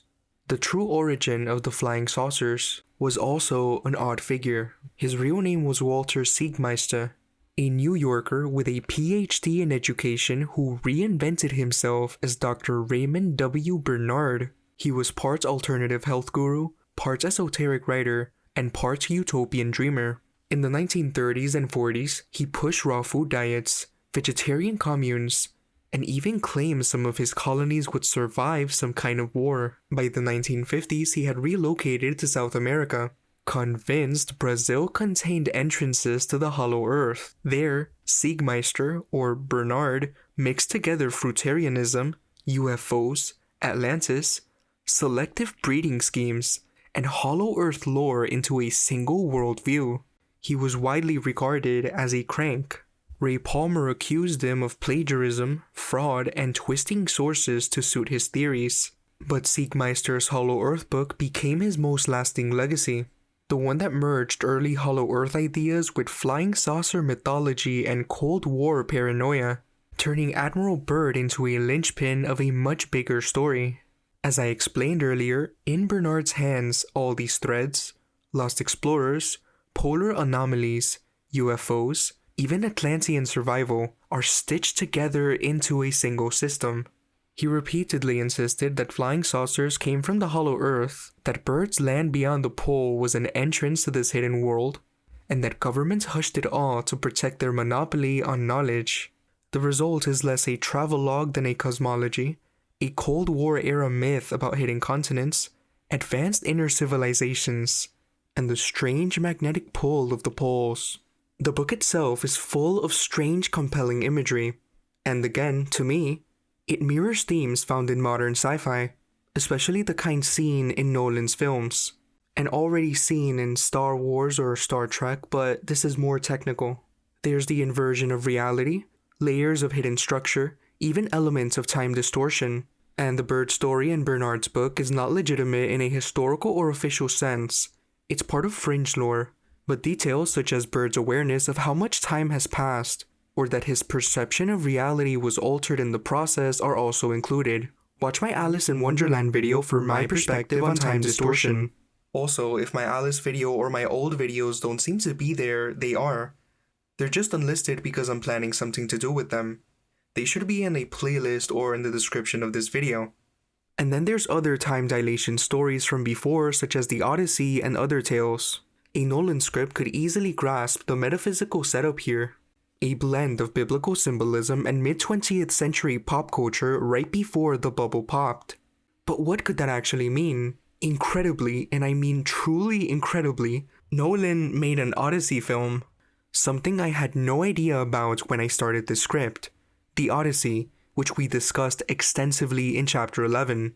Reality just writes itself sometimes. I now think these kinds of films, apart from The Odyssey if it truly returns to its faithful roots, draw inspiration from much older concepts of time dilation and warping, and then wrap them in the modern sci-fi aesthetic that exploded in the mid-1900s. And yes, I know Metropolis and other silent films are a thing, and that movie's aesthetic is crazy. Someone really needs to dissect that film in the alt history community if it hasn't been done thoroughly already. We almost saw the return to source material in 1963's Jason and the Argonauts, but even that film took liberties. Some creatures didn't appear in Apollonius of Rhodes' Argonautica from the 3rd century BC, according to mainstream history, and the timeline was compressed, rearranged, or simplified for cinematic pacing, which I can understand. What this all means is, all of this on a bigger scale of modern entertainment could very well be a repackaging. Some may say obviously, but it's not very obvious for others. Repackaging includes sci-fi, whether purposely or not, and now, they're just looping back to some of its roots. Obviously, Raymond/Siegmeister's work isn't the same as the ancient cosmologies found across the world, not exactly. In fact, I actually think he may have inverted older teachings, either directly or indirectly. But let's continue. On page 98, it speaks of Inception-like scenarios of ships drifting into the inner world, sailing on the inside even without realizing it. The caption reads, quote, "Ships sailing to the inside." The Bible, the Book of Enoch, and ancient writings of the Chinese, Egyptians, Eskimos, Hindus, and others tell about the Great Opening in the north. The wise men of these brown races also teach that there is a race of men under the earth crust. Also that some of their ancestors came from the interior of the earth. This drawing shows how the needle of the compass works while explorers are passing into the interior of the earth. Notice how the compass would lead them out again, they not knowing the earth was hollow. End of quote. On page 34, Bernard seizes on Admiral Byrd's phrase, "that enchanted continent in the sky," insisting it refers not to ice but a reflected landmass. Quote, "The expression, 'that enchanted continent in the sky,' obviously refers to a land area, and not ice mirrored in the sky which acts as a mirror. A strange phenomenon observed by many polar explorers, who speak of the island in the sky or water sky, depending on whether the sky of polar regions reflects land or water. If Byrd saw the reflection of water or ice, he would not use the word continent, or call it an enchanted continent. It was enchanted because, according to accepted geographical conceptions, this continent which Byrd saw reflected in the sky, where water globules act as a mirror for the surface below, could not exist. We shall now quote from Ray Palmer, editor of Flying Saucers magazine and a leading American expert on flying saucers, who is of the opinion that Admiral Byrd's discoveries in the Arctic and Antarctic regions offer an explanation of the origin of the flying saucers. He believes come from the hollow interior of the Earth, where exists an advanced civilization far in advance of us in aeronautics, using flying saucers for aerial travel, coming to the outside of the Earth through polar openings. Palmer explains his views as follows. How well known is the Earth? Is there any area on Earth that can be regarded as a possible origin of the flying saucers? There are two. The two major areas of importance are the Antarctic and the Arctic. Page 117 then says, quote, View of the water sky. The skies in the Arctic and Antarctic circles reflect the surface of the Earth, water and ice accurately. No great enterprise is undertaken without first consulting the water sky. End of quote. And page 200, quote, Here is another view showing how the surface of the Earth, water, and ice is reflected as in a mirror. End of quote. From the Hollow Earth, the greatest geographical discovery in history, made by Admiral Richard E. Byrd in the mysterious land beyond the poles. The True Origin of the Flying Saucers by Walter Siegmeister, writing under the pen name Dr. Raymond Bernard, A.B., M.A., Ph.D. And yes, he did have those degrees. Siegmeister earned his bachelor's degree from Columbia University, followed by an M.A. in 1930, and the Ph.D. in 1932 in education from New York University. I still find it unusual that he chose to apply his academic credentials to a pen name, but the titles themselves seem to be real. This could mean a lot regarding academics, but by all means, I believe Bernard was mixing and matching various things for his work to try to make it coherent, and it might throw some people off regarding the origins. I just like looking through everything, but his imagery has history. The mirrored seas and the continents in the sky are strikingly similar to one of the oldest surviving accounts of the far north, when you may recall all the way from chapter 1. Writing in the 4th century BC, according to mainstream history, Pytheas or Pytheas of Massalia described Thule as a place where the ordinary boundaries of the earth, sea, and air dissolved. Quote, Pytheas reported that the coastline of the island was more than 40,000 stadia, and added his theory about Thule and about those regions in which there was no longer either land properly so called, or sea or air, but a kind of substance concreted from all these elements, resembling a sea lungs, a thing in which, he says, the earth, the sea, and all the elements are held in suspension, and this is a sort of bond to hold all together, which you can neither walk nor sail upon. End of quote. From the Geography of Strabo, Book 2, Chapter 4, as published in Volume 1 of the Loeb Classical Library Edition, 1917, page 399. Both Pytheas and Bernard / Siegmeister describe a liminal threshold where water, air, and land blur into one another, one calling it the sea lung, the other an enchanted continent in the sky. There's definitely more content in other pages that I could take a look, and I'm aware I seem to have drifted out of nowhere into certain modern media in the middle of talking about books, but I really think there's something there. Also, the pen name of Walter Siegmeister also happens to belong to a real French esotericist, Raymond Antoine Bernard, a completely different figure. From 1903 to 1965, Siegmeister, writing as Raymond W. Bernard, is the author of The Hollow Earth and other fringe works blending Hollow Earth theory, polar myths, pseudoscience, and early UFO lore. Meanwhile, Raymond Antoine Bernard, 1923 to 2006, was a high-ranking Rosicrucian, a Freemason, and the founder of several European esoteric orders. He was deeply involved in mystical initiation traditions, particularly through Omork and later Circes, and even advised political leaders. Despite the identical first and last name with the pen name, these two men had seemingly no connection, ideologically or personally. One operated in the realm of spiritual allegory, the other in speculative polar cosmology and esoteric science fiction. The overlap in the names has understandably led to confusion, and perhaps unintentionally added another layer of mystery to Siegmeister's already myth-drenched legacy. Maybe he did it on purpose, I don't know. There was also a French filmmaker, so don't confuse him too. Regarding The Phantom of the Poles by William Reed, published in 1906, it's one of the earliest full-length Hollow Earth books. Reed wasn't spinning wild tales of inner civilizations or UFOs. Instead, he tried to answer a laundry list of polar mysteries. With one big solution: the Earth must be hollow, with openings at the poles. In his general summary chapter, Reed rattles off questions like these. Quote, "Why is the Earth flattened at the poles?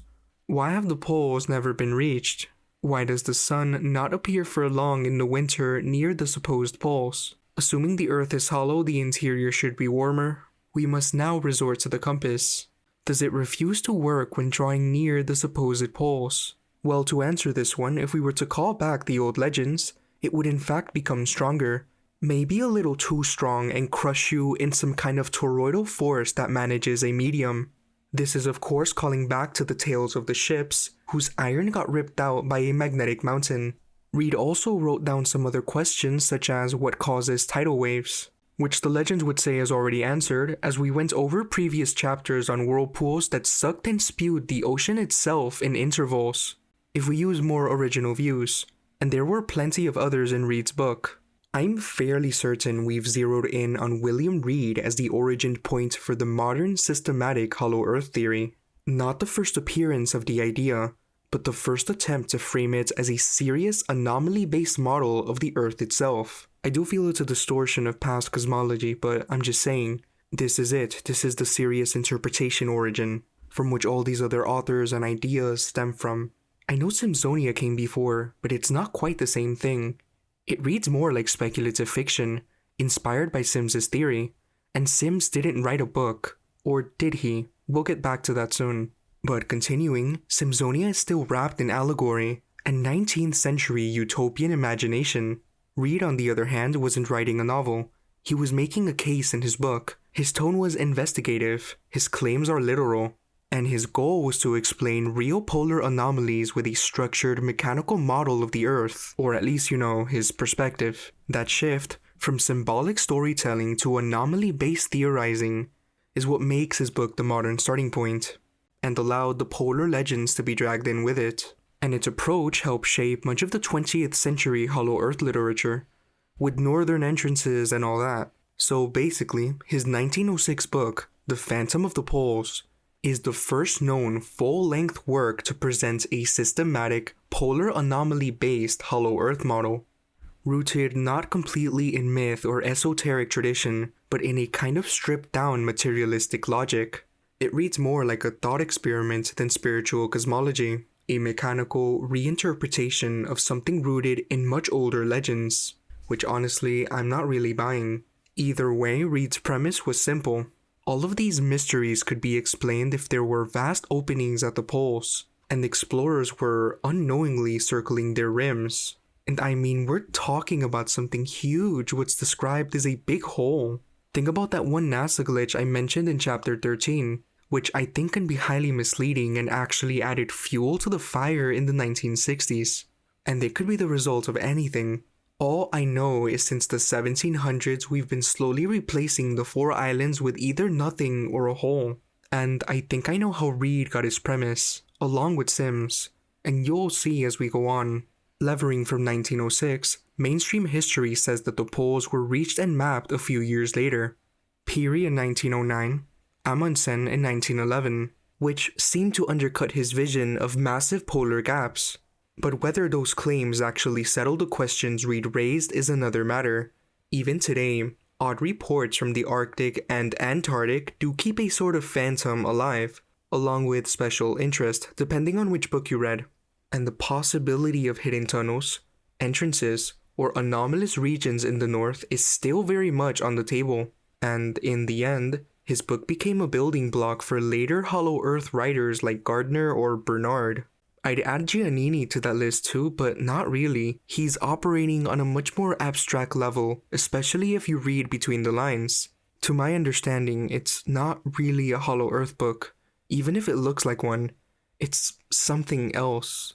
And the fact Giannini was some anonymous guy that apparently trolled bankers is even stranger. His Worlds Beyond the Poles isn't just theorizing geography, it's bending the nature of distance, perception, and human potential. It's pretty wild, and like I said earlier, his diagrams feel less like literal schematics and more like gestures, as if he's using visuals to gesture at ideas too complex to pin down in standard cosmological terms. If you tried to map his worldview physically, it might collapse under its own logic. For example, in his book, going up in a balloon is like slowly entering a dream, a non-empirical area of experience, or rather, an abstract non-empirical domain. He basically takes the old, if a tree falls in the forest and no one's there to hear it, did it really fall thought experiment, multiplies it by 100, folds it inside out, and then applies it to a spatial area, time, and consciousness. I'm still figuring that book out, but I can already tell it's widely misunderstood and grouped together with other books that seem similar. I'm not backing up the book, this isn't a portion where I dissect it. I'm just saying it's interesting enough to read this perspective. And I wanted to be able to talk about books describing polar entrances in this chapter of the video, regardless of how different each may be to each other. And then there's the Smoky God, which doesn't read like an extension of Reed's materialism at all.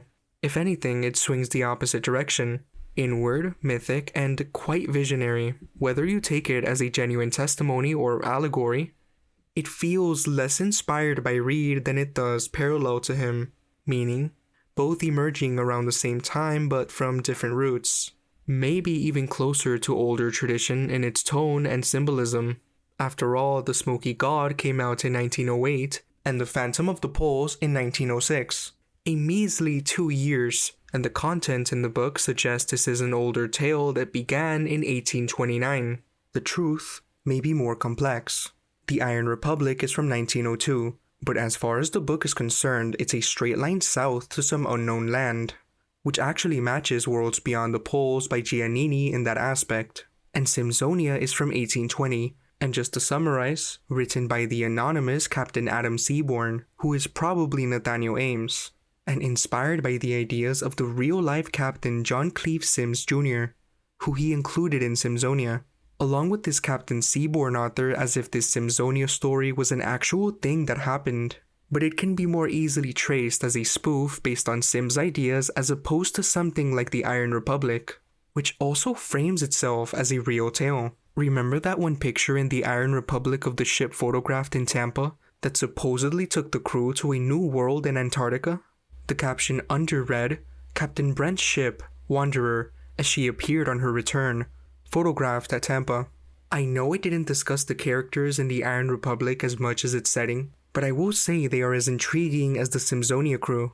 The protagonist in the Iron Republic is often referred to as Mr. J.E. Barrington, Edward Barrington, or Ned Barrington, a former member of the YMCA, president of a flourishing literary club, and, according to the story, for the past year, the chairman of the Republican Executive Committee of his county.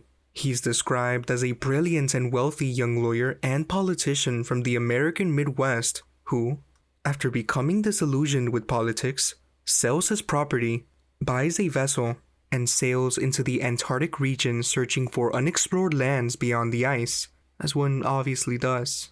His journey through the Antarctic Wall leads him to the discovery of the Iron Republic, a highly advanced utopian civilization hidden beyond the frozen barrier, with a little over 50 million in population. Along for the ride, or technically physically leading it, is Captain Brent, the captain of the vessel, the Wanderer that Barrington charters or owns for the expedition.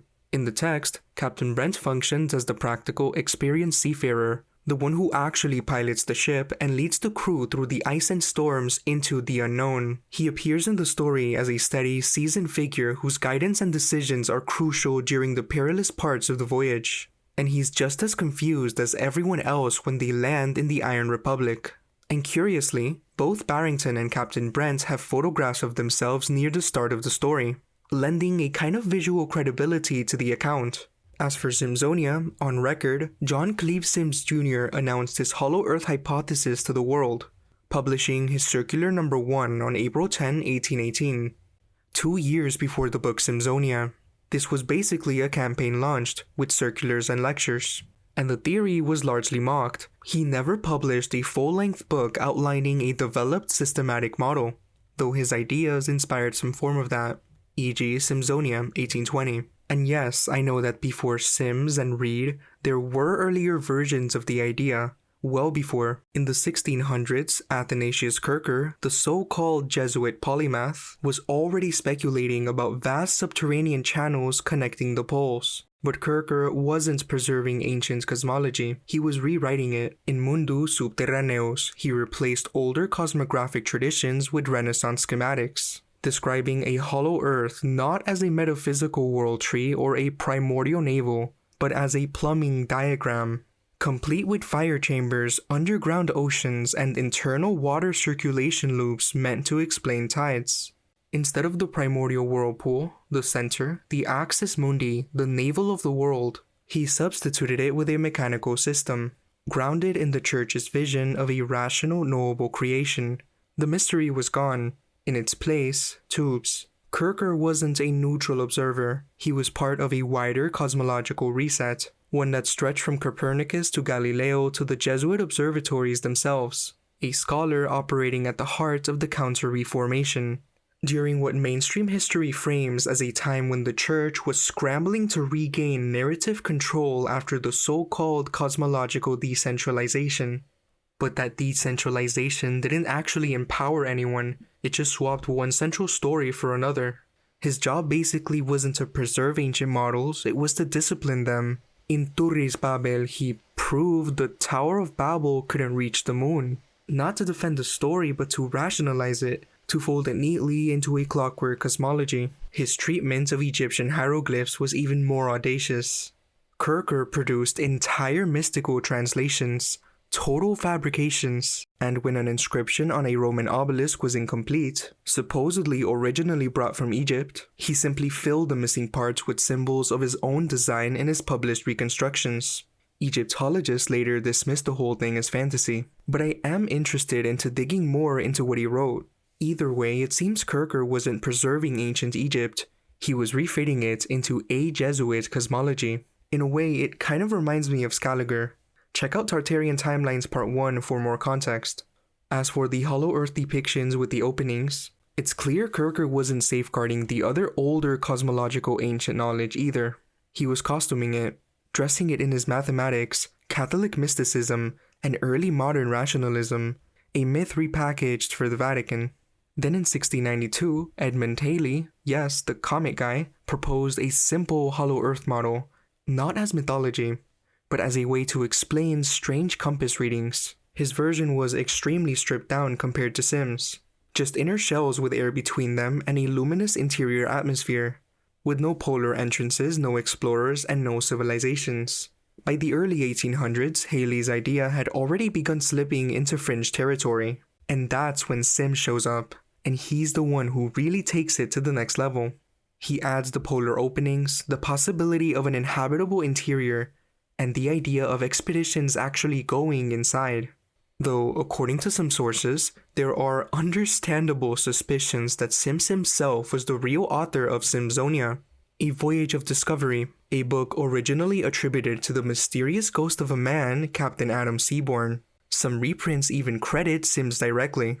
However, other researchers argue against this, suggesting the book was actually written as a satire of Sims's ideas. And as I mentioned earlier, some believe the true author of Simsonia was early American writer Nathaniel Ames. At that same time, a few enthusiastic supporters would ultimately lionize Sims as the Newton of the West, which I find quite ironic, as I would like to discuss Newton one day in a future project. So, if not Sims himself as the Simsonia author, whether Nathaniel Ames or this Captain Seaborn would have to have been fans of Sims.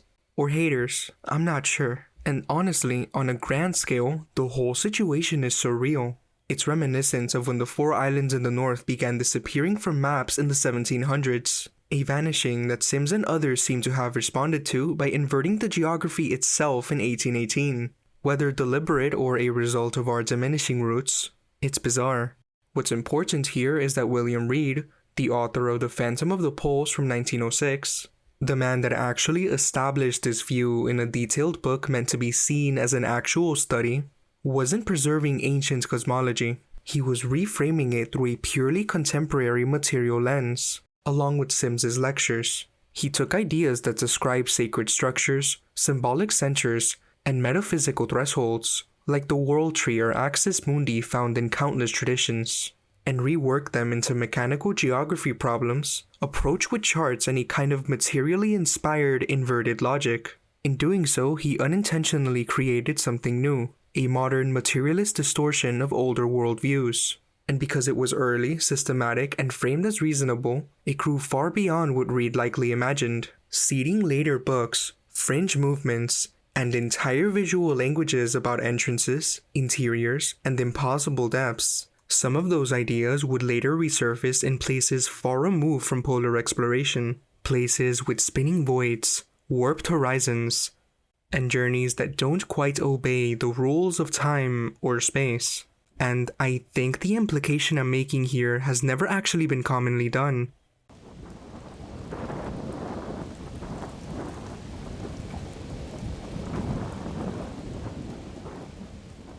One day, I stumbled across one of those videos in the residual corners of the internet, around the time of the Google Earth discrepancies. One of those gems you'll only find through comments on long-deleted uploads or anything like that. It's called East Russia is West of the World, by user Salahas Al-Wahedi, and it's been up for 8 years now. This is exactly the kind of offbeat artifact that syncs with everything we've been exploring. Geographic anomalies, cartographic distortions, digital seams, and mythic edges of the map. Let me walk you through what it's sharing in its own uniquely forensic way, and compare it to something else. At around minute 9, the video points out, these 2 points, one in Russia, one in Alaska, are only 257 nautical miles apart. But when plugged into the mapping software, the route shows over 20,000 miles. That makes no sense. According to the video, that proves that this part of Russia isn't in the east, it's on the far western edge of the world, basically meaning this landmass may be farther, as per suggested by the data. That's how it's seen through this lens. Apparently, eastern Russia isn't east, it's conceptually sitting on the far western edge. What this is really inviting us to is to consider how arbitrary our orientation might be. His argument isn't just about 2 islands or a misread map, it's about the way east and west are imposed labels. Ones that fracture natural geography for the sake of cartographic convenience or whatever else it may be. He sees eastern Russia, especially the Chukotka region near the Bering Strait, not as east but as a sliver of land that logically belongs to the west of the world. Why? Because it sits adjacent to Alaska, only 257 nautical miles away, yet it's shown on maps as if it were on the other side of the world. Using ship distance data from ports.com, a public port-to-port calculator used in maritime industries, what he finds are jarring distortions. The software reports 20,000 nautical mile routes between places that should just be a short coastal hop apart.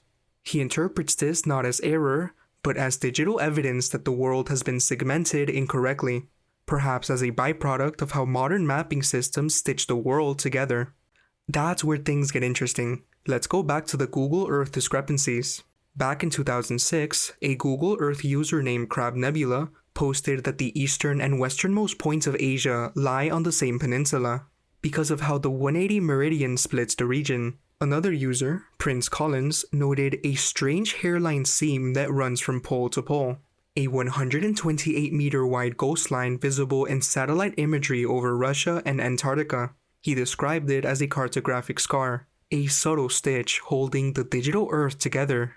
That's exactly where Salaha centers his claim. It's also worth remembering the 180-degree meridian, often tied to the international dateline, is an imaginary boundary built for timekeeping, not geography. Yet somehow, this abstract line leaves a visible scar in satellite imagery, a contradiction that can deepen the mystery. So the video points out how modern mapping tools, like ship route calculators, glitch out around the seam. Distances balloon into thousands of nautical miles for trips that, in reality, should only take a few hours. This video may point that, This distortion isn't random, it feels like a clue, maybe even a remnant of something unaccounted for. Even the way he names it, Terra Esonis Incognita, unknown land of Esonis, which today can be recognized as Hokkaido or the nearby islands, ties it back to older cartographic traditions that marked uncharted regions with poetic warnings. And he has some other videos that expand on the subject. In the speculative light, the Bering Strait becomes more than a geopolitical boundary. It becomes a metaphysical fold, a place where reality bends, time skips, and direction loses meaning. Not just questioning where east ends and west begins, but questioning if they ever existed as anything but a possible illusion, based on everything we've gone over. Think about it. That may sound mad, but is it crazier than depictions and tales of giant magnetic mountains destroying ships, and enormous whirlpools that flush the ocean like a toilet?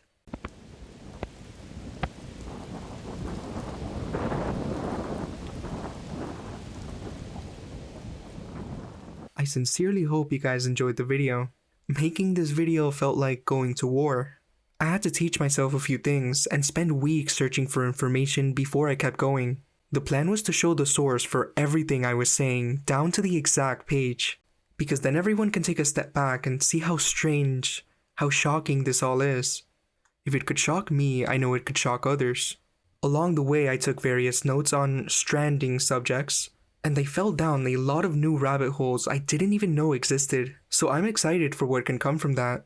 At one point I even found myself on a cruise, and some of the ocean footage in this video came from that trip, since it fit the theme of the ocean. Standing on deck, staring at endless water or watching the moonlight scatter across the waves was outstanding. And it emphasized all the books I was reading at the time even more. One that really stood out during the project was Olaus Magnus's description of the northern peoples. It surprised me. It's dense, it's fascinating, and if you're brave enough to fall into that abyss of information, I highly recommend it. I didn't expect this video to get this long, but it was fun. I even had to get a new PC just to finish it. Even YouTube sent me an email with a timer telling me to step up or fall. And for the first time, I will say this. If you want to follow future projects closely, you can subscribe. But I know I'll still continue my research regardless. I think one of the things that matters most in this world is information and what you do with it. And in this case, I'm sharing it, comparing it, and interpreting it. And that's good, for many things may come from that. I had a lot of inspirations for this video. One of the many was the early polar maps and exploration video by Eric Dubé, made a few years ago. He also made another more recently, so shout out to him. And Jay Dreamers, who brought the Hyperborea outline in the apotheosis of Washington, Brumidi's vision from the eye of the Capitol Dome, painted in 1865 to my attention by including it in his videos. I even tried replicating it myself by adjusting the lighting in DaVinci Resolve and then Adobe Premiere Pro. I briefly showed that in the intro. It's real. The outline matches so well I had to include it.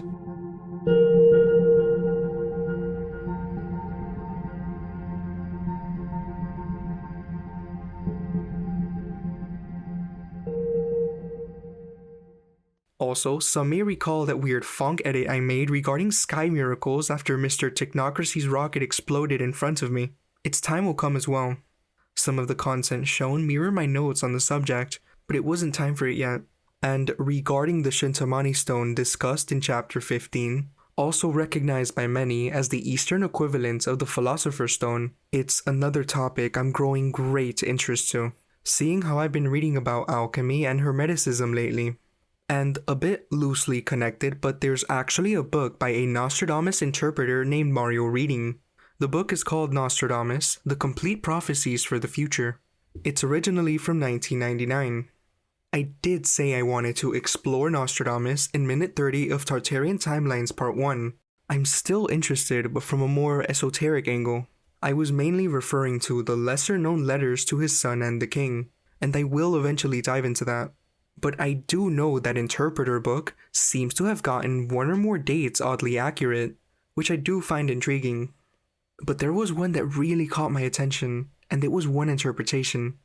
That the Philosopher's Stone will be discovered in 2028. I'm not saying this is true or something is going to come from this, obviously, but consider a written word could be purposely fulfilled from fiction to reality. Or more simply, fiction, once written, is actively fulfilled, simply because it was written. Do you get what I mean? The power of writing creates possibility. Narratives, symbols, and written intentions have the power to shape reality. It's obviously been attempted, but what if we were to seek it in the era of information before 2028? I think that would be fun, at least. But there's so much more to learn. Keep an eye out for any updates. The next video will not be as long as this one, and thank you.